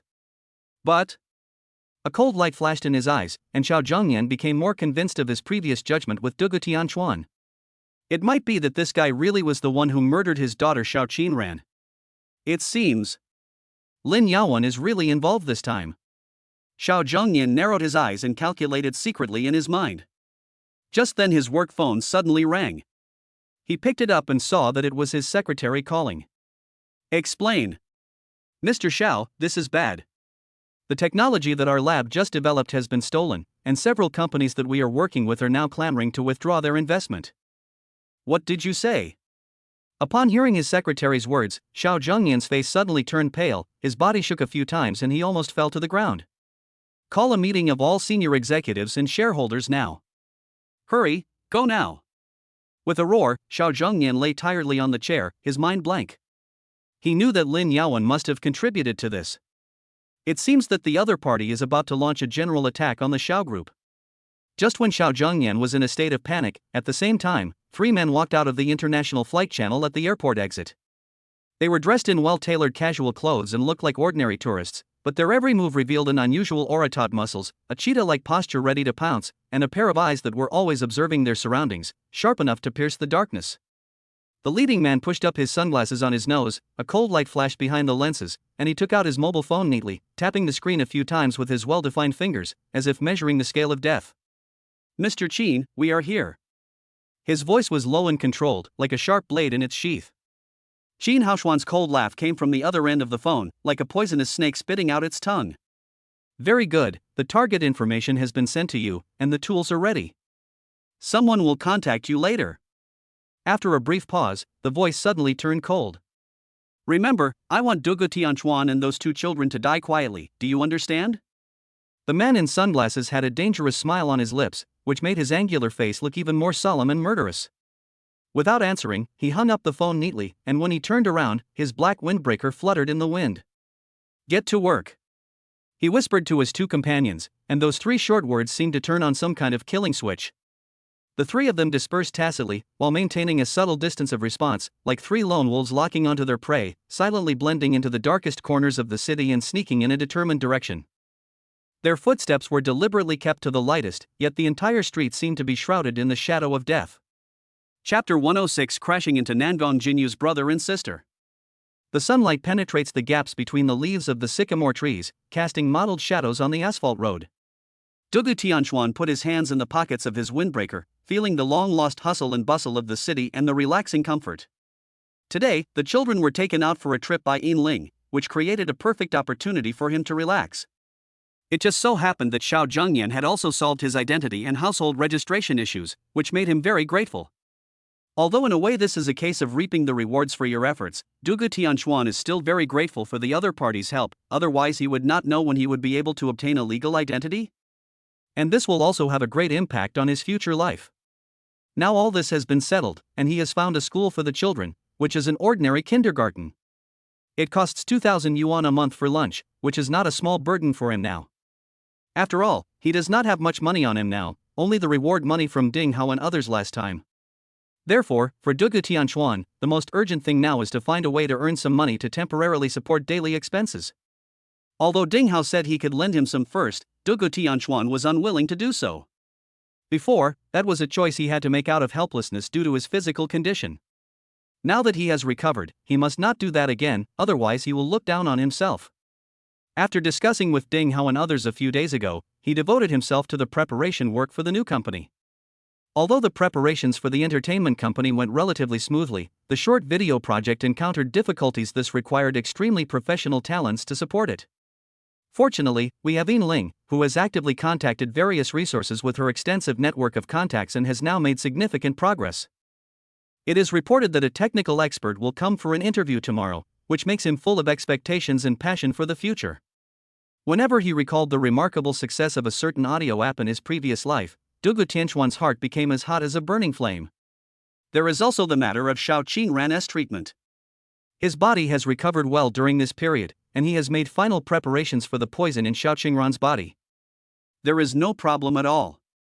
The only thing that worries him now is the soul-eating blood poison and the person who put the poison in Xiao Qinran's body. Thinking of this, his brows furrowed slightly. The current soul-devouring blood poison was indeed a rather tricky matter. There is still no news about Lingxi grass from Shaojiangyan, and the poison is easy to deal with, but the person behind the scenes will definitely cause trouble and will not let him solve this problem so easily. After all, according to his understanding, even if it is not his natal goo, if the goo he cast is broken by someone else, it will still be a great harm to the person who cast the goo. Dugu Tianchuan walks slowly in the bustling city, without a clear destination. Not far from him, two little guys were sneaking out of an office. Both of them wore a wide hat, a large mask on their faces, and a pair of sunglasses that they only wore in summer. They were completely huddled in their clothes. From time to time, someone looked at them, with curiosity and amusement flashing in their eyes. Yuan Yuan. One of the taller kids whispered, "Did you see what's written on it?" Shaking his head, another petite child waved his hands. "I'm so nervous, how could I have time to watch it?" These two people were none other than the brother and sister Nangong Jinyu and Nangong Xinyuan. A few days ago, they secretly sent the heads of several people to a paternity testing agency, and today was the day to get the results. Early in the morning, the brother and sister took advantage of Nangong Zishuan's absence to do something, found a loophole, shook off the bodyguards arranged by their family, and sneaked out, just to know the result earlier. "Me too." Patting her own small chest gently, Nangong Jinyu's tone was full of nervousness and relief. "How about we watch it now?" "Don't want." Waving her little hand, Nangong Xinyuan gestured, "Let's go home quickly and watch it later. I'm not used to so many people outside." "All right." Seeing her sister say this, Nangong Jinyu did not object but just nodded. "Anyway, the result is already out, they can check it any time, right? As for whether you can recognize words or not? He. This is not a problem at all for the brother and sister who have been extremely intelligent since childhood." "Oh, brother." Nangong Xinyuan looked at Nangong Jinyu through the tightly covered mask. "Have you told brother Jinyan and the others?"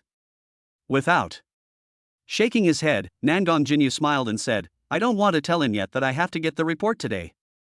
I will tell them after we know the final results of the appraisal." "So, do you think that we and brother Jinyan are really quadruplets?" With curiosity and excitement in his eyes, Nangong Xinyuan stared at his brother's eyes closely. "Who knows this?" Glancing at his sister with a wry smile, Nangong Jinyu whispered, "But from my personal point of view, it should be so. Think about it, otherwise how could the four of us look so similar? We are exactly cut from the same mold."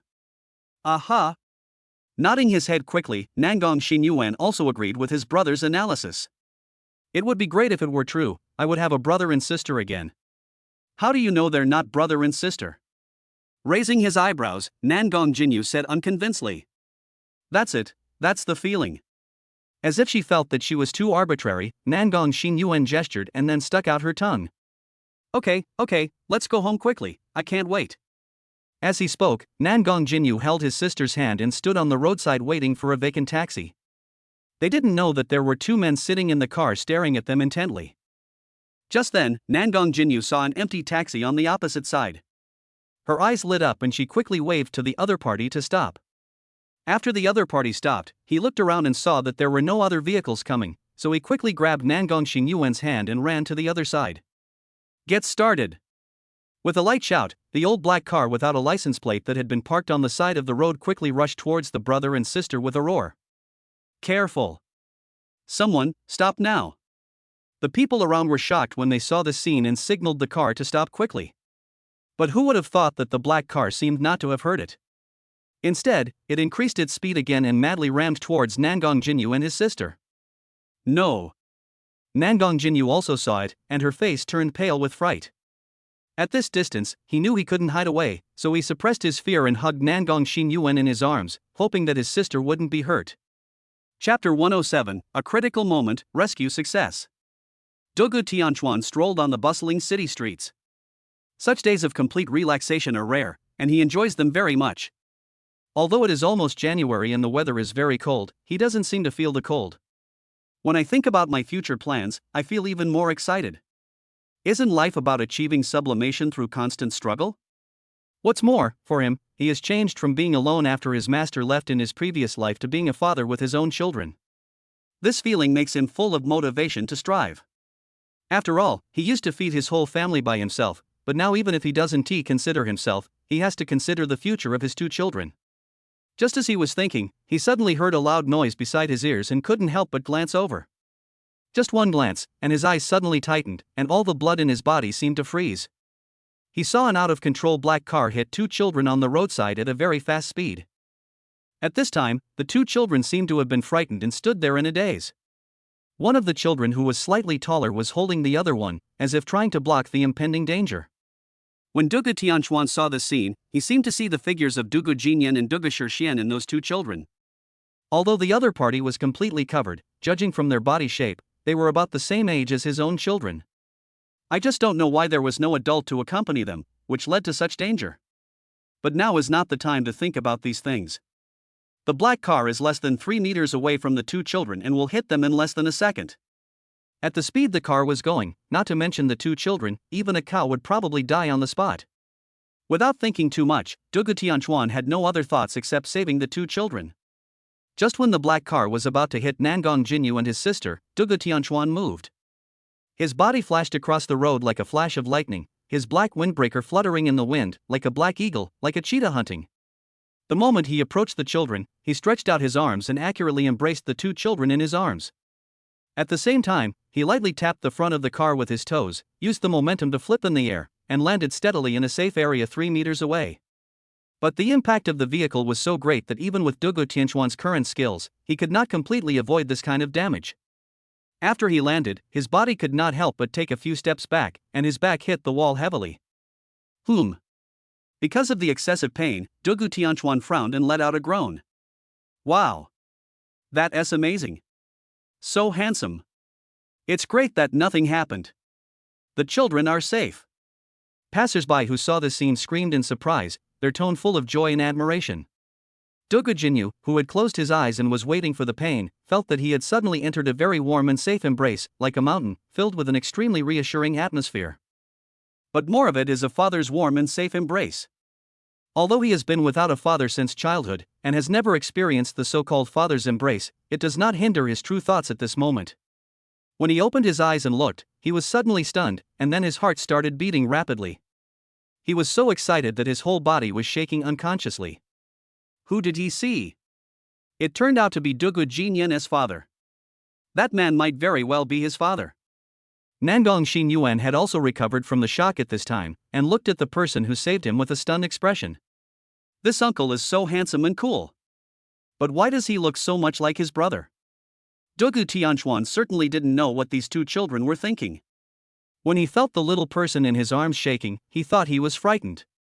It's okay, baby, it's okay, don't be afraid. Enduring the pain in his back, Dugu Tianchuan touched the children's hatted heads and comforted them gently. As for the word baby, it was just a word he used subconsciously. After all, he often said this when he called Dugu Shixian. Hearing Dugu Tianchuan's gentle voice, Nangong Jinyu suddenly felt a sense of calm in his heart. The fear he had just experienced disappeared in an instant with his soothing words. Nangong Jinyu wanted to answer but was afraid that Dugu Tianchuan would find out something, so he could only nod to indicate that he was fine. Nangong Xinyuan couldn't speak, so she just stared at Dugu Tianchuan's face with her big round eyes in a daze. That's good, that's good.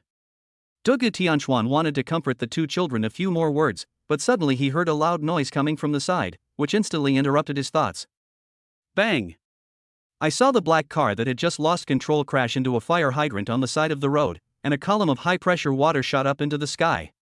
The two men in baseball caps in the car looked at each other. The scarred man in the passenger seat suddenly turned around and stared at Dugu Tianchuan, then suddenly took out his cell phone and took several photos. It's the guy named Dugu. The man with a crew cut in the driver's seat lowered his voice. Would you like to withdraw? Scarface decisively put away his phone. Don't do such meaningless things. Since there is no chance, just wait and see.